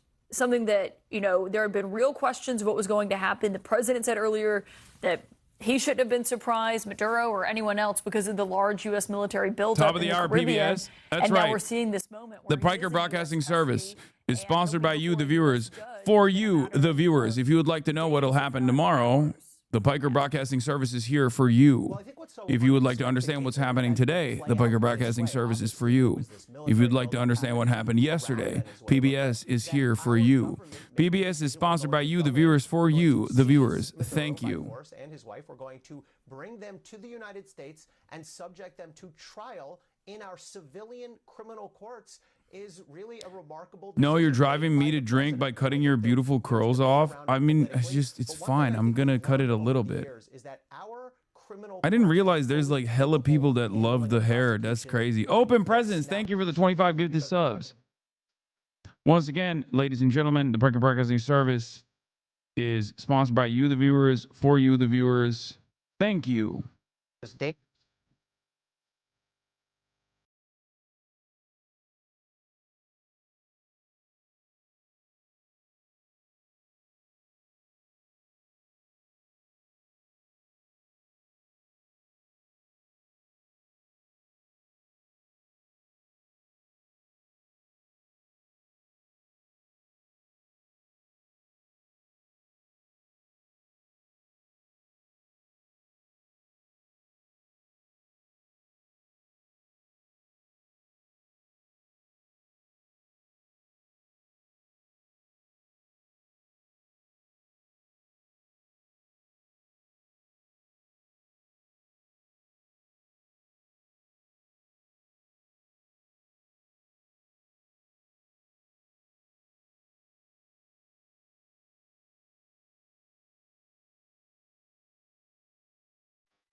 and what plays out. And Ellie says the U.S. courts are perfectly capable of handling this. You can see the massive crowd that has been gathered outside there that Evan was reporting on earlier.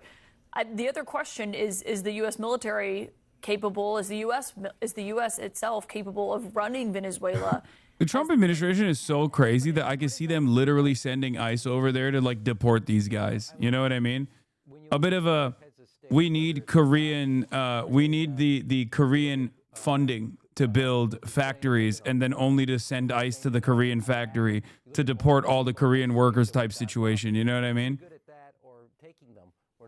Which is, of course, you know, not going to stop people from still acting as though these guys are actually doing this with some kind of like pro-Venezuelan opinion in mind. But so the scorecard here is very uneven in that sense of what our reputation is. Stop manifesting. I mean, that would still obviously be completely unacceptable for the record before people, you know, make no mistake. And I also think that it's not just military, it's political, which, you know, why I think the President of the United States, having thrown the Democratic-elected government basically under the bus, made a mistake. This is not a strong suit of the United States. It's not also what you want as a detour of our resources, given what we have to deal with in Ukraine with Russia's war, Gaza Strip, in that area, that now the same people are going to be running this. This is going to be a massive undertaking for a President of the United States that ran under the banner of America First and No Nation Building. Yeah, and Rob, it's going to be we saw that very testing. It's a huge test. I mean, I don't think anyone knows what the next 24 hours, 48 or year looks like on this. But I want to show you, because we saw that remarkable picture of Nicolas Maduro on board the USS Iwo Jima earlier. He was wearing the sweatsuit, the blinders, the noise-insulating headphones. We now just have a video of Maduro inside U.S. custody. I want everyone to just stop and watch that for a moment.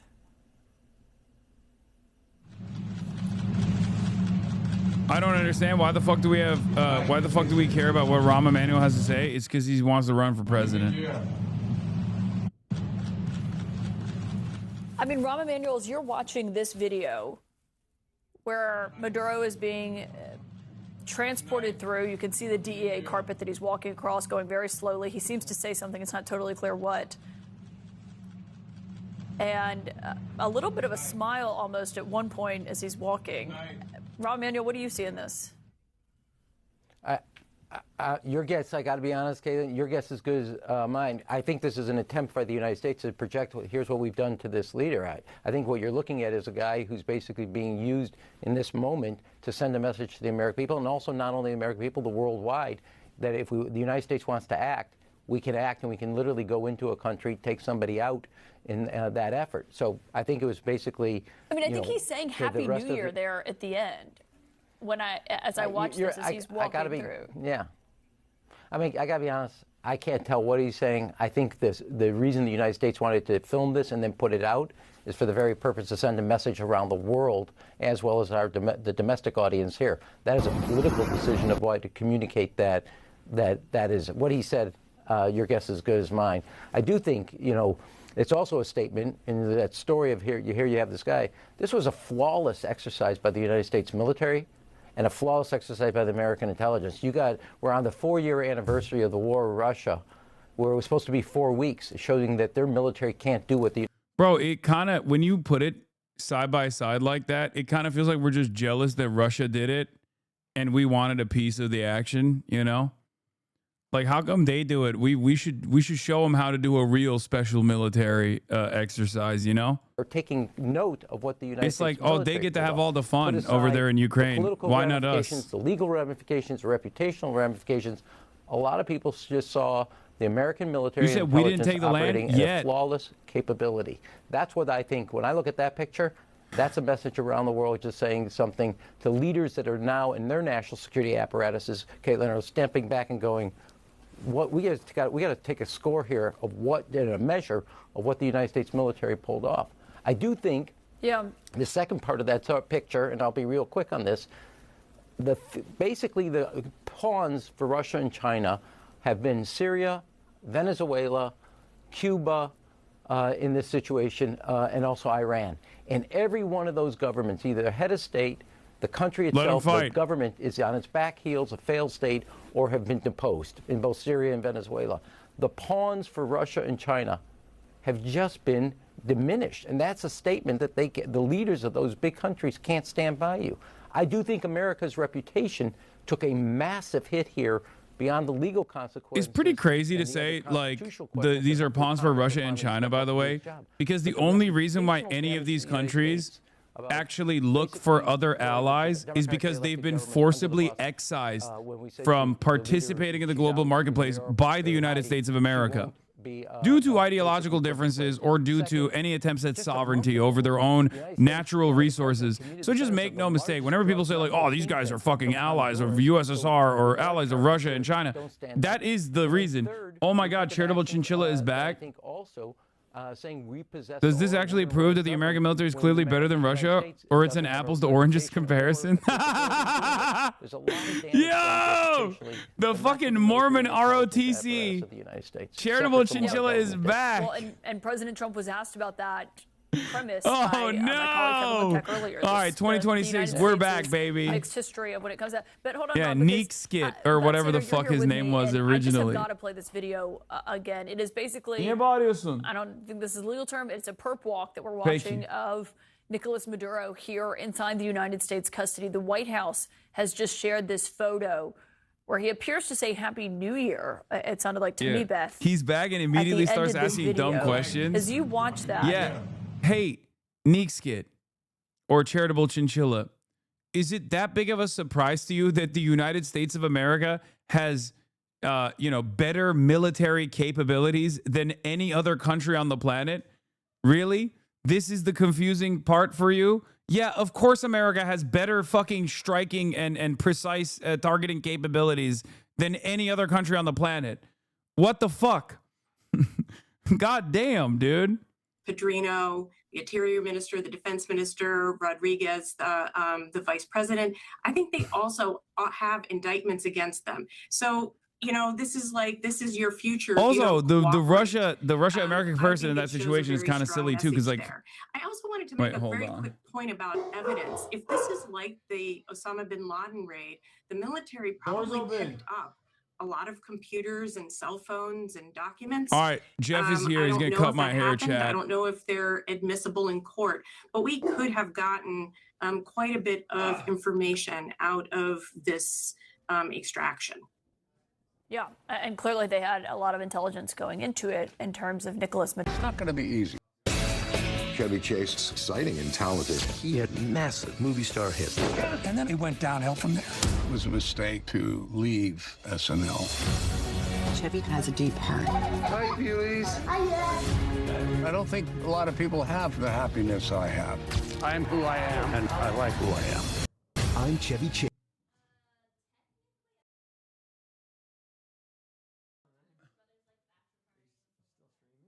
Yeah, I'm still streaming. All right, hold on. I'm gonna fucking move this. Yeah, use that chair instead. And then let me open the noise gate real quick too, so we can hear. No, we can hear you. Because they can't hear you right now. Okay, good. Hold on, but don't say anything fucking crazy, please. As always. All right. No, you fucking son of a bitch. I just wanted a free haircut. You think I was an op for a little bit? You're so full of yourself. You think I missed you. No, I just wanted a free haircut. That's it. But you never even responded when I sent you that picture. I was like, oh, he fucking hates me now. All right. You know my sense of humor. Wait, what are you talking about? Oh, you thought I thought you were an op? Is that what you're saying? Yeah. No, I don't think you're a fucking op. I don't give a shit. Oh, shit. He's nervous, bro. Yeah, I'm breaking stuff because I'm nervous. Well, I sent you that hilarious picture, and I thought you would have responded. What was it? What did you? Oh, it was your dog, right? It was my dog, and I put jumper cables around his neck. So stupid. And I was. Yeah, I saw you also interview Johnny. And Oh, you were Johnny like, Gilbert. Do Yeah. you think Hasan did that shit? Well, no. First, I was asking him who his favorite streamers were, and then I asked him who his favorite political streamer was, and he said you. And then I asked him who his least favorite political streamer was, and he said you also. Oh, really? That's a lie. That second part's a lie. It was a setup. I set him up for it. Yeah, you fucking did. Can you? Did you forget the the barber thing that we put over me? Oh fuck, I did. Shut the fuck up. I swear I did. Shut the fuck up. Yeah, bro. Are you fucking serious? I came here from doing my podcast. Bro, ain't no way. This is the second. Probably. I don't think I've ever remembered it. You are the worst barber. You actually forgot? I'm not a barber. I'm not a barber. You are the worst hairstylist, I'm not a worst hairstylist. barber of all time, bro. Can you use a trash I'm a goddamn Yes. entertainer. Yes. I guess we got to do that again. Use your assistant. Can you get us a barber cape? Do you mind running to the beauty supply store? It's about 2 miles away. No. What? I'm not gonna do that. Fine. I'll just use Fine. the trash bag. I don't know if this one will fit you. Fuck! What's up? How do you not bring one? This is the Hasan. fucking- He's a controversial streamer. I'm the most controversial streamer. Yeah. What's No that one- fucking whole data center you got in your backyard just funneling Bro, all the power you know from what our it is? neighborhood? Yeah, I'm trying to like, I don't even use the data center. Yeah. I just want to suck all the power. I want to Yeah, make the sure rich that get everyone- richer. Yeah, Yeah. I want to make sure that. Yeah, I gave it to Elon Musk. I should fucking charge you for haircuts. Fuck no. I need to start taxing people. Let me see. Wait, hold on. Let me Look see at if that. I got the. PC Santa. Why do you got evil Santa here? What evil Santa? You fucking Evil racist. Santa, that's- You goddamn racist. Or just, what do you call him? What the hell? Dark Santa? It's like Spider-Man. They got Oh, there Black it is. Spider-Man. Look at that. Look at the fucking camera angles we got on this bitch. Do you see that shit? Yo, what up? What's up, Hasan stream? Yo, are you? Thanks for sticking around through the controversies. You know. Yeah, I was really We're people. suffering. We're just people here. You know. We're just like Yeah. you. We make mistakes. Yeah. And we love abusing dogs. I abused his dog when I was on his set too. Yes. Sometimes some minor dog abuse is good if it's for entertainment purposes. Where's Kaya? That fucking piece of shit. Kaya! She was barking at you. Wait, let me see. Where's my taser? I just need to cut the top of it and then stick my head through it like last time. God damn it, dude. What do you guys want to see? What should we do to Hasan's hair? No. We're doing just the regular style, like we did last time. Just a little bit off the top, and Why do you have me then. crop? You don't even show my face in this. Oh wait, watch out. Oh shit. No, it's all good. Don't worry about it. What was that? Fucking What's that? amateur hour. Put that up. Put Fucking that up. amateur hour, Move that dude. desk up. No, but that doesn't move the camera. Oh no. No, but don't worry. I'm gonna do a different. I don't camera even angle. really care. I mean, what do we have to talk about, you and I? What do you mean? We got fucking. Dude, what are you talking about? America is invading Venezuela for oil. I bet you fucking love that shit, huh? Uh-huh. You're like, yeah. This one's for 9/11. That's what he was telling me privately. He was like, yeah. And I was like, Jeff, they didn't do 9/11. He's like, I don't care. They're brown. It's all the same. They all did it. They all did 9/11. No, actually, all your views and thoughts of me are wrong. I am a big supporter of Mamdani.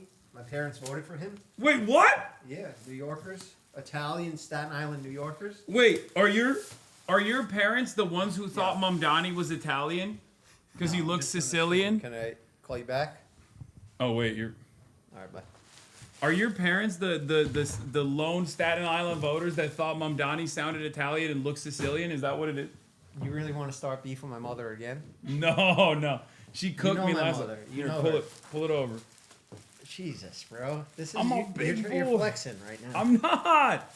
Oh, you ripped it. You ripped it. God I damn ripped it, Jeff. The fuck? Yeah, that's can't good do- enough. That's good enough. You You're in can't your do- house. Just go in the shower. You can't do anything right up in here, huh? God I just- damn. I don't even know why I put myself through this every time. You just pay somebody. Yeah, I know. I'm just too cheap. Pay somebody, drive to a barbershop, busy. and do it there. Get a Too haircut busy. Too busy. Doing dog abuse, which I don't know. I guess. there. You said it. Yeah, shorter on the sides, like how we've done it last time. They're saying wolf cut. They're saying Jeff, make him look like you. That can't happen. You're too hot. Jeff's giving Hasan some exposure. Yeah, thank you. Should we post this? Should we put this on IG? With the link, we're live right now. Yeah. Help him out, man. Okay. Who gives a fuck? What are your thoughts on this current situation in Venezuela. Fucking terrible. But aren't the Venezuelans happy? That's what people are saying, but you know who was happy when they fucking deposed the Saddam too? On 9/11? Mamdami's dad. No. That's Also, what I yeah, heard. don't- That's what people in Staten Island are saying. I don't believe that. Don't. I also- like Mamdami. Also, don't hit the top either, please. I wanna still have like. That's what you're worried about right now? like- As I yes, jeopardize your entire career? Yes, I don't care about that. Yeah, no, Mamdani and our boys. Yeah, I like that. Mahmoud is the man too. He's dope. He's a legend. What's the story behind that? Was there a real video of his dad celebrating? No, they're just being racist. Well, that's why I'm happy we cleared it up then. Let Wait, everybody did you? know. Speaking of Mamdani, did you see the ad that they were playing at every fucking Knicks game? Your mom probably saw my 9/11 ad. She did. She did? No, she saw that you interviewed Mamdani, but she didn't see the 9/11 ad. We did Oh. a 9/11 ad? The fuck? I didn't. What do am I it. doing here? Yeah, I did a 9/11 ad. I was like, yeah, I love 9/11. No, I fucking Michael Bloomberg and all those assholes. They took a remember the America Deserved 9/11 quote. Yeah, of course I remember that. Yeah, they took That's that. what we talked about on I know. Christmas dinner with my family. Wait, really? Yeah. Still? Bro, everybody in New York. I thought your we mom. never forget. That's what the slogan is for 9/11. I thought your mom never was more forget. mad that I was like not Still, religious. You want people to forget 9/11. I thought you're. Yeah, no, I don't. No, I don't. Why would I want them to forget? If I liked 9/11, wouldn't I want them to remember all the time and What are you feel saying? bad? I like 9/11. It traumatized me, bro. That's why I am the way I am today. That's why I'm always forgetting my cape and shit. I'm just scared a fucking plane's gonna hit me all the time. No, I'm good, thank you. It's very nice of you to ask. You got her a shock collar around her too? No. No, just Kaya. Just Kaya. Yeah, I What a should have put beautiful one. dog, I man. should have put one on you. I've done it to myself before. Yeah. Yeah. How'd it feel? It wasn't so bad. Kaya was being a fucking baby. Stop, you're making me laugh. Fucking asshole. So what did you say? Don't cut the top, or just a little? Yeah, no, don't cut the top. Just a little bit off the top. Just a little bit. All right. Oh, I just realized that you're filming here too, Nick. Yeah. Should we interview Hasan? Because he's probably all burnt out. How long you been streaming for today? 9 hours. Why 9 hours? I started early because fucking Trump came out this morning talking about we invaded Venezuela and. Did you get excited when you heard that? When you hear like No. attacks happen overnight and you wake up and you're like, what am I No. gonna do for work today? Oh, nice. No, it's the This opposite. horrible event happened. No, if I didn't give a shit about what I was covering, then sure. But rarely anything that I would get excited about happens, unfortunately. Yeah. So like the last time something good happened that I was excited for was Mamdani. But Yeah. then outside of that, it's just always bad. It's always bad. So no, I don't get excited when I'm like, oh, it's something good to cover. What would you say the feeling is? More Sadness. but you feel like a sense of urgency to come on here and talk Yeah. to the people. Yeah. Okay. For sure. I What's your my- body count? my Let's just Discord- ask a completely stupid ass question after.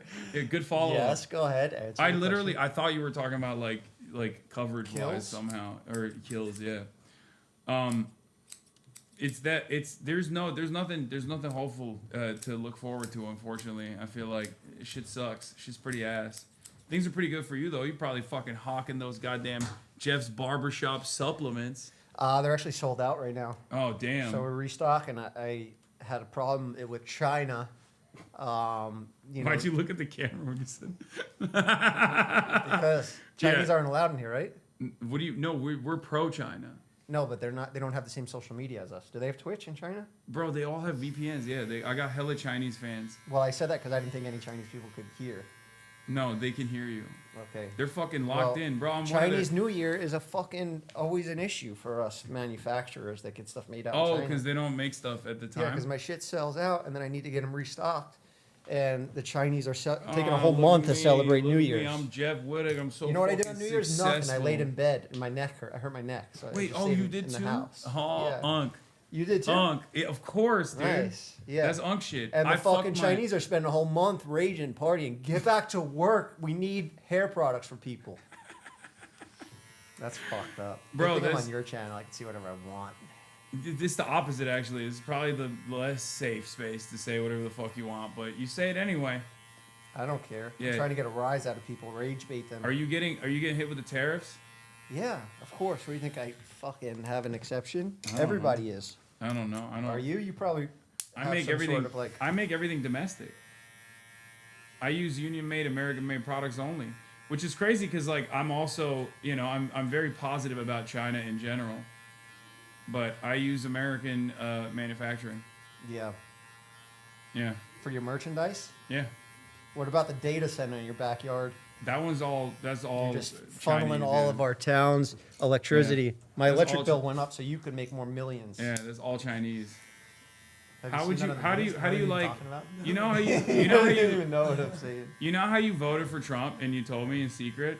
How I do you didn't feel? vote. I've been a felon. I just got my felonies expunged. Yeah, sure. But you voted illegally for Trump, right? At least that's what you told me. How do you feel about him now? Like, do you still like him a lot? Because you were like, oh, Kamala, what is she, a fucking commie?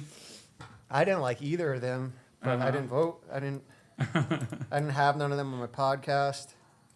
You know? Oh, that's the policy for you. You're like, if they come on the pod, then they're good. When's the last time you cut someone's hair? If Putin came on my podcast, I'd support him. When's the last time you cut someone's hair? That'd be a good episode. Me and Putin. It's not gonna be like the Nelk Boys have been. You're not answering my question. When's the last time you cut What do you like someone's better, Burger King or McDonald's? Hard hitting questions. When is the last time you cut someone's hair? Last time I cut somebody's hair was probably you. Fuck! Probably a year ago. Bro! No, I'm kidding. I own a barbershop. I go in there and I cut hair sometimes. Yeah, right. You fucking probably go up there and you beat their asses. I have several times. Yeah, the barbers, you're like, do a better they're all job. tough guys. That's how I hire them. Yeah? No, I don't even check their barber license. I just make sure they're tough guys. No, last time I cut hair. You wanted them to be hot. Are we trimming the beard? No, I got that one. Don't worry. Do you want me to align that? All those little hairs that you've been cutting? No, it's fine. I like it natty. Okay.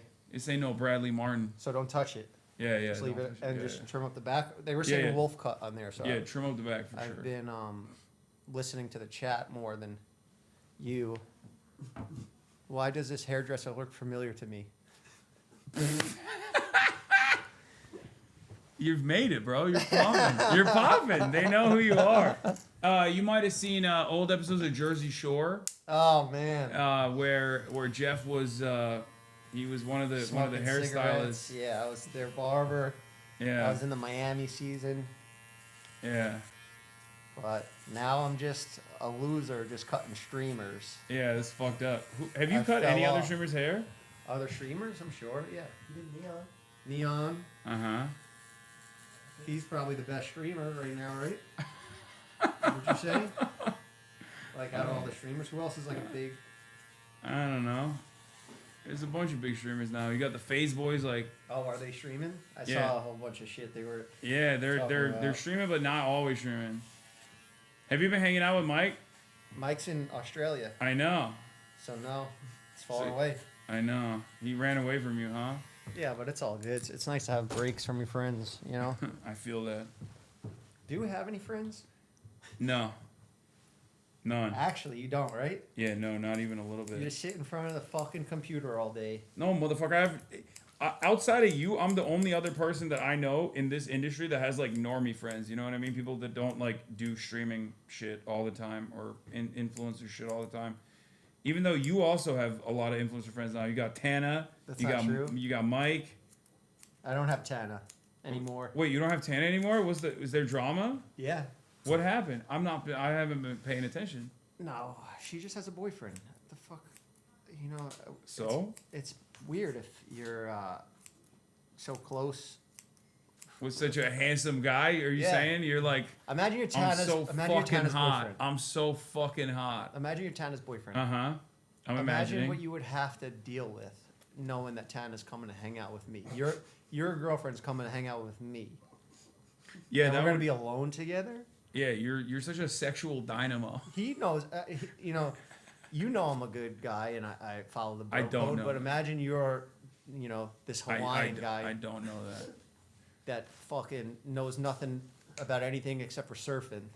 You know, Damn. no, I'm I kidding. don't He's a even nice know. kid. I don't know if you're getting weirdly like racial with it or something, or if he's actually just like a surfer guy. How can you be racist against a guy that's every race?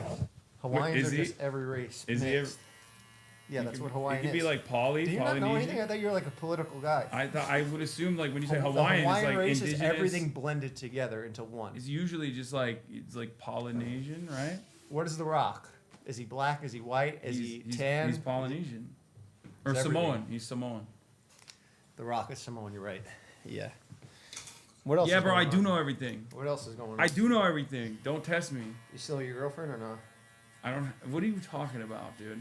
Trying to fucking rage bait. Every fucking time, dude. Every time I go on camera with this guy, It's a nice tradition we got. he though. just has to always fucking say some shit. What is that? The worst thing I said? Are you still your girlfriend? That's usually said that's pretty bad. Worse than the fucking dog stuff in general, because the freaks get crazy. Bro, the dog stuff you need to just own. I think you Yeah, should no, make I've merch been out of it. running around. I've been running around saying I'm fucking abusing dogs. If I were you, I would sell dog collars, dog shot collars, and only have them be on like the The highest. highest? Yeah. I like that. So they're like super intense shot collars that. I was gonna do a like a thing, like a challenge with a shock collar. Oh, I said this. I said that you I should wanna- sell merch, sell a button to your audience, like people that are watching right now. They have make the button Like mad a only- expensive, though. like make a- the button like $100. So not Like lot a of people cam buy it. girl. You know how like cam girls have like vibrators connected to Oh them? yeah. I like that the vibe shift is so dramatic. By the way, we went from like talking about fucking American imperialism and like Maduro being arrested to Yeah. Would you guys buy that if he sold the button that you guys could electrocute him? freaks, of course he they would wears a fucking shock buy it. collar. Of course they would buy it. And you guys at home get to shock him for like $20 a pop. Or $10. $100. The button costs $100. Yeah. And they have to Selling pay me per short, shock. bro. So You're it's selling me short. I would definitely be a partner with you in that business because I think a lot of people will buy it. I think so too. And it was my I have idea. a lot of fucking haters, dude. They would go crazy on it. They'd break the button. You know, like a bunch of right-wing guys. Yeah. If they could actually harm you, like they'd pay even more money. Like if you like cut off a limb for like 10 grand. That's some fucking Black Mirror shit. Yeah, we're getting a little carried away. Oh, only now. Well, you're the one who said the vibrator thing. I didn't even know that that's what they do. You're so pure. yeah. You're so pure. Are they live? Yeah, I guess they're live, right? Am I live? Yeah. No, the girls that are doing Oh, the girls that are doing that? I think so. Yeah, I would guess you have assume. to be. I would hope so. I spent so much money. I thought that was real. I'm telling you, the button thing's a good idea. I like it too. I might do that for like charity, but it's like a dog abuse charity. It's a charity where you give money to people who want to abuse dogs. Well, isn't that what the ASPCA thing is, where they play Or the they- commercials of all those dogs being abused, and they're like, "Send us Yeah, money, yeah, send yeah. us money." Yeah, that's what it is. That's These what the dogs are ASPA getting does. abused, and send That's us what the more ASPA money. does. Oh man. So what else is new? This isn't my haircut last time, right? I think you got a haircut from somebody else What? in between. Yeah, of course. I have an actual person I go to. I just I do this for content and Yeah, for having you. That's why. Yeah. What? Yeah. No, I realized that this wasn't my cut last time. No. Why didn't you ask me last time? Is it It's because- been. Did you Jeff, get mad I've gotten. Did I get mad at what? when you see me talking about you? No. What? Because I have to address these things, right? It's No, part of my I don't. job. I don't give a shit. What are you, crazy? Like when you see something political happen, like something in the world, somebody got bombed or something. Yeah, I have to you're talk like, about it. I gotta talk about that. And then you see Hassan drama. shocks his dog, You see drama. I You gotta have to talk about that. it. Yeah. Did you see the video, the music video, the AI song? No. Shock, shock, shock, shock my dog, I can't stop. No, Shock, I shock, did not shock. see You that. didn't What see the that? No. What the fuck is React that? to it right now. What is it? Okay, Hassan, just keep cutting it. I'll turn it on. I don't have my glasses, so I don't Hassan, know. Nick, pull it up over here. No. I'm not touching that shit. Hassan, shock song. What is? We need to get your reaction to this. Hold on. That's a real thing? Yeah, it's a real thing. Yeah, bro, these people are fucking crazy. But it's fire. It's a good song. Really? What's it called? Shock. Hasan Shah dog song or something. Shock. Yeah. Live reacts. Hell Hasan song. Shock Hasan. Oh my god, bro, this has 2 million views. Yeah, you saw this. No, what the fuck? Get the fuck out of here. This has 2 million views. This with my family. Shot my dog, I can't stand. Gucci Marks generated this shit. Shot my dog, I can't stop. Yeah, shot my dog until she drops. 2,000 volts straight in her top.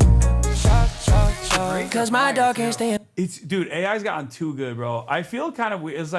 It's like having my daughter like on. I know. Having the image of my daughter online like this. I don't like. I know, but this is you know what I mean. This is your piece.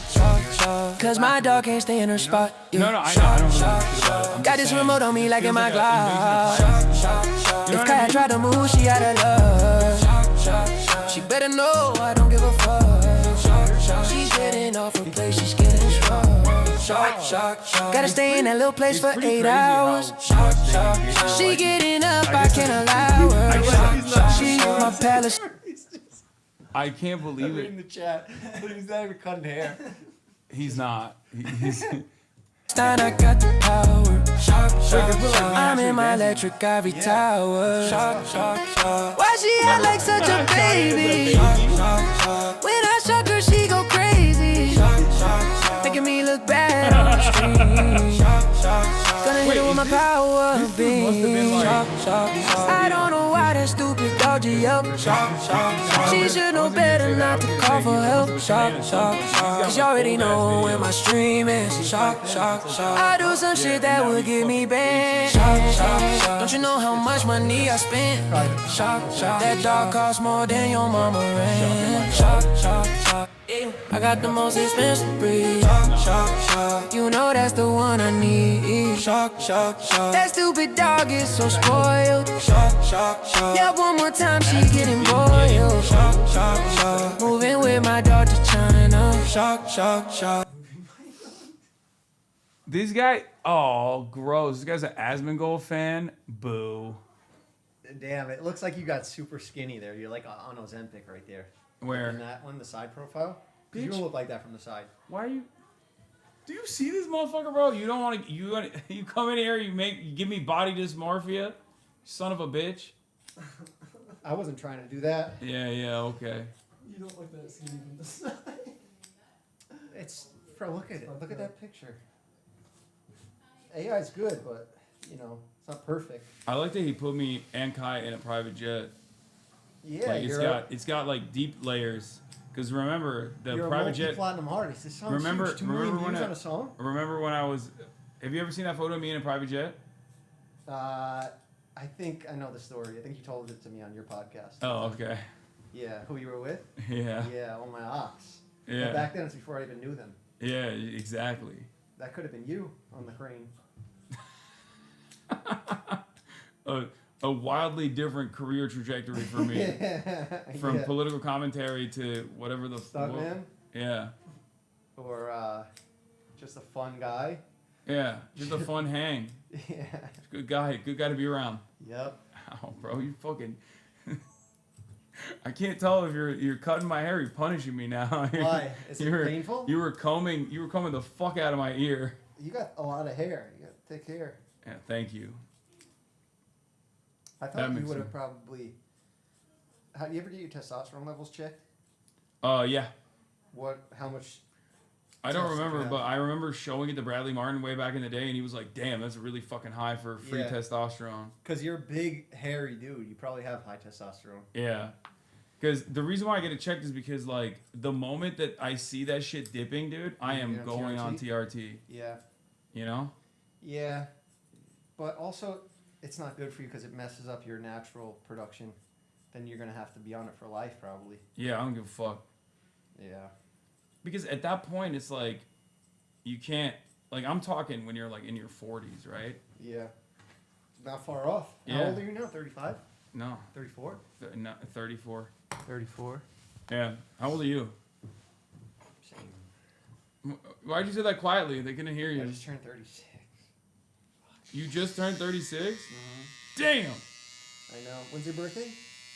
25th of July. Oh, so I'm a year and a half older than you. Crazy, because I look way younger. Yeah, you don't have that. You don't have that white hairs on the side.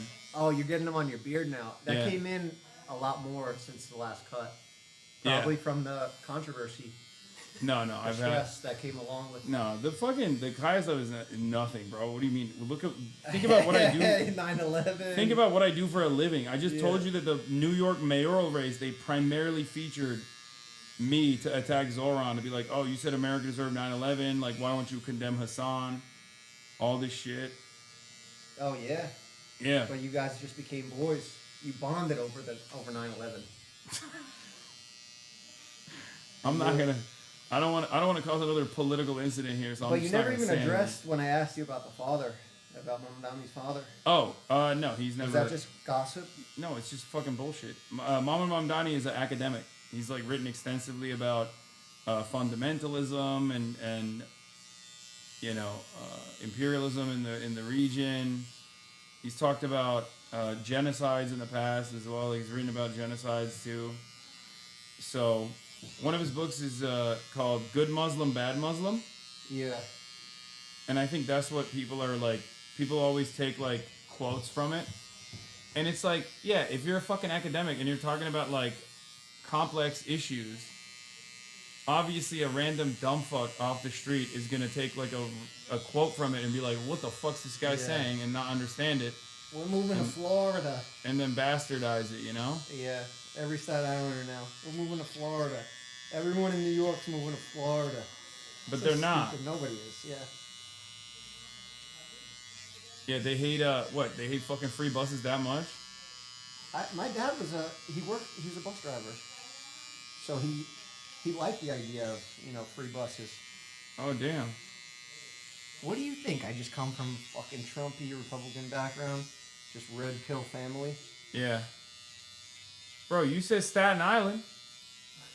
Yeah, but that's not my fault. You're putting puzzle pieces down. Are you judging people because of where You're putting they're from? puzzle pieces down. I'm putting them together. You know what I mean? I'm picking it up. You're judging people off of where they're from. You said you're from Staten Island, and your parents thought Zoran Mamdani's dad celebrated 9/11. Yes. What the fuck is my expectation at that point? Of course, I'm gonna think maybe they're a little bit right wing. You know? No, this is rumors I heard at other households. Oh, that you've I been went going to other that households. I visited in Staten Island. Yes, friends' households. Their moms. My friend's mom Okay. told me that. You go to a lot of friends' moms' His dad houses. celebrated 9/11. That's what she said. Okay. And I was like, I don't think. Is there a video of it? I don't think so. And then we never got to the bottom of it.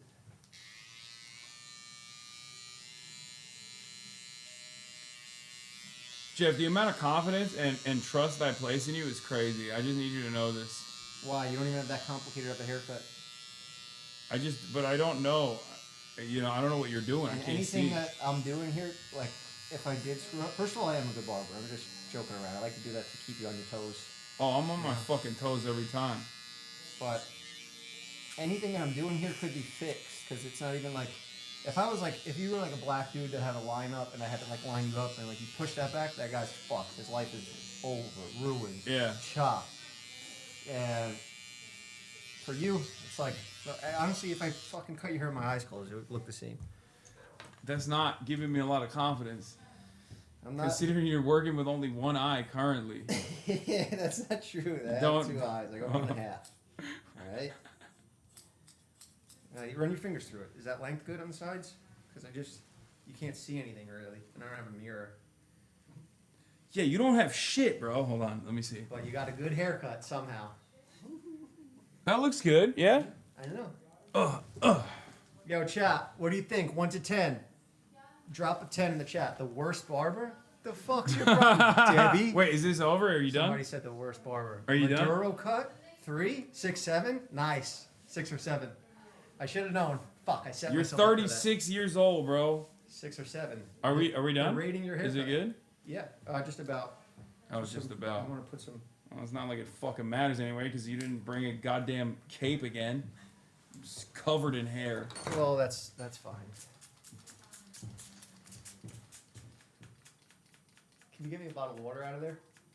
It's right there. There's one on the phone. Oh, you're using bottled water for your high end. I'm fancy. Huh? That's crazy. I love seeing Jeff here. Thank you. No one said that. I'm like shaking because I'm on stream. I'm nervous. No one said that in the Do you chat. have a video to show? 8.5. Oh yeah. Wait, you have another video to show me? Oh Yeah. god, here we fucking go. Where's my phone at? What's the next one? Oh, on your phone. Yeah, just because you hadn't really addressed the whole like shocking the dog shit yet. This video was sent to me from. It's me, Angel. Wittix Piker on Twitter. She's Actually, Wittix not Piker. anymore. She follows both of Because us. unfortunately, I had to unstand. Yeah. Because But of the she's whole not caller a thing against fan Kaya. of yours Like, anymore. I have been a 2.5 year Twitch sub to you. Driver. And I was really appalled when you did that. Like, I literally could not believe it because, like, I love animals and I love Kaya. I've been there since you got her, and I was really disappointed when that happened. Like, I cannot believe that you would even do that. Like, that's just So insane to you me. got in her ear, I And assume, it just to did not finally sit with me, steal so her I back. had to understand.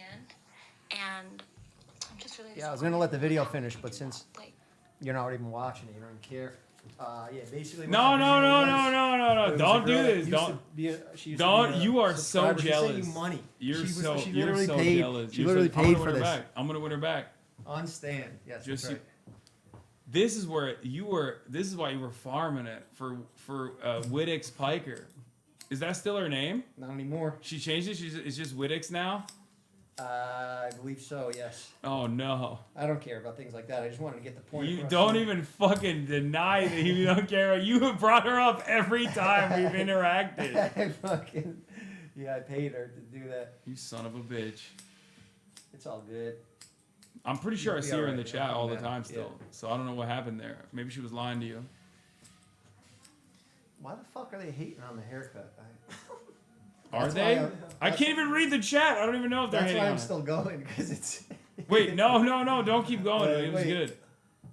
They're saying the cut sucked. I can't leave off like No, that. no, Jeff, please. Okay, it's good. It's I'll good. keep cutting until they say it's good. No. I just gotta fix this. There's No. Too much weight back here. Oh no.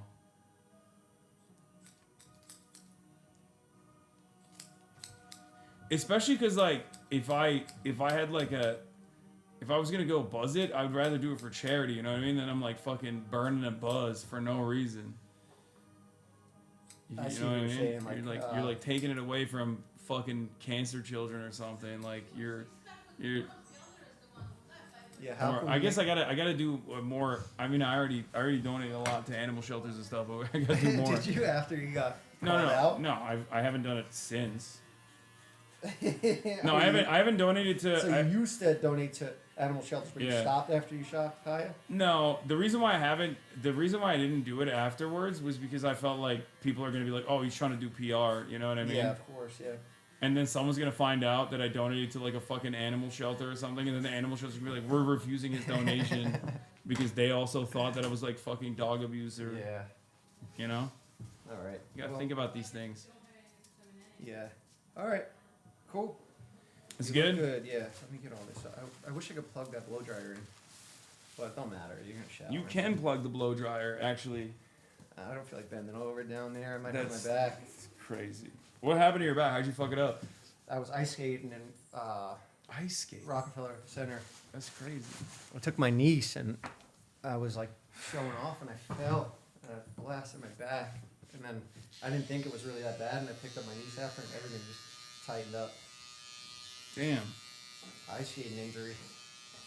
It happens. Yeah. I've tried to ice skate one time. I feel like I'm just too. Yeah, it's not for you. Yeah. You're more of a hockey player or something like that. No, I just can't slide, dude. I don't know what it is. I feel like I'm too big and too just unathletic. Too unathletic to slide. All If that right. makes sense. That's it. All right, For you Hasan's got it? Haircut. Time for me to get out of here. All right, let's see. Okay, it's pretty good. I like it. What does chat think? Chat, do we like it? They're saying thank you, Jeff. Everybody say thank you, Jeff. Jeff W. Thank you, Jeff. Jeff. All right, that's 10 fucking hours. I'm gonna end it here. Terrible. I'm gonna end it here. You wanna say some final words? You wanna say some final thoughts? Get down there. Bend a little bit, old man. Thank you guys for supporting Hasan through the roller coaster ride of his career. Make sure you support him and tell him to come on my podcast tomorrow. I will not be doing that. Yeah. When is he free? I'll figure it out. I'll come on your podcast. You've never asked me. What the fuck? Well, if you ask, that was me asking right now. All right. Well, I'm always down. All right, everybody. Go on Jeff's podcast. Yeah. Yeah, I'm gonna go on Jeff's podcast. I love you guys. I'm not gonna be live tomorrow because I have to do my podcast, and also on top of that, I got some family stuff that I need to do. But I will leave you with this wonderful music video and song. Shot my dog, I can't stand. Peace, everybody. Generated this shit. Yeah, shot my dog, I can't stop. Yeah, shot my dog until she drops. 2,000 volts straight in her top. Cause my dog can't stay in her spot. Yeah, got this remote on me like in my Glock. If Kaya tried to move, she out of luck. She better know I don't give a fuck. She's getting off her place, she's getting struck. Gotta stay in that little place for 8 hours. She getting up, I can't allow her. She my Palestine, I got the power. I'm in my electric ivory tower. Why she act like such a baby? When I shock her, she go crazy, making me look bad on the stream. Gonna hit her with my power beam. I don't know why that stupid dog just yelped. She should know better not to call for help.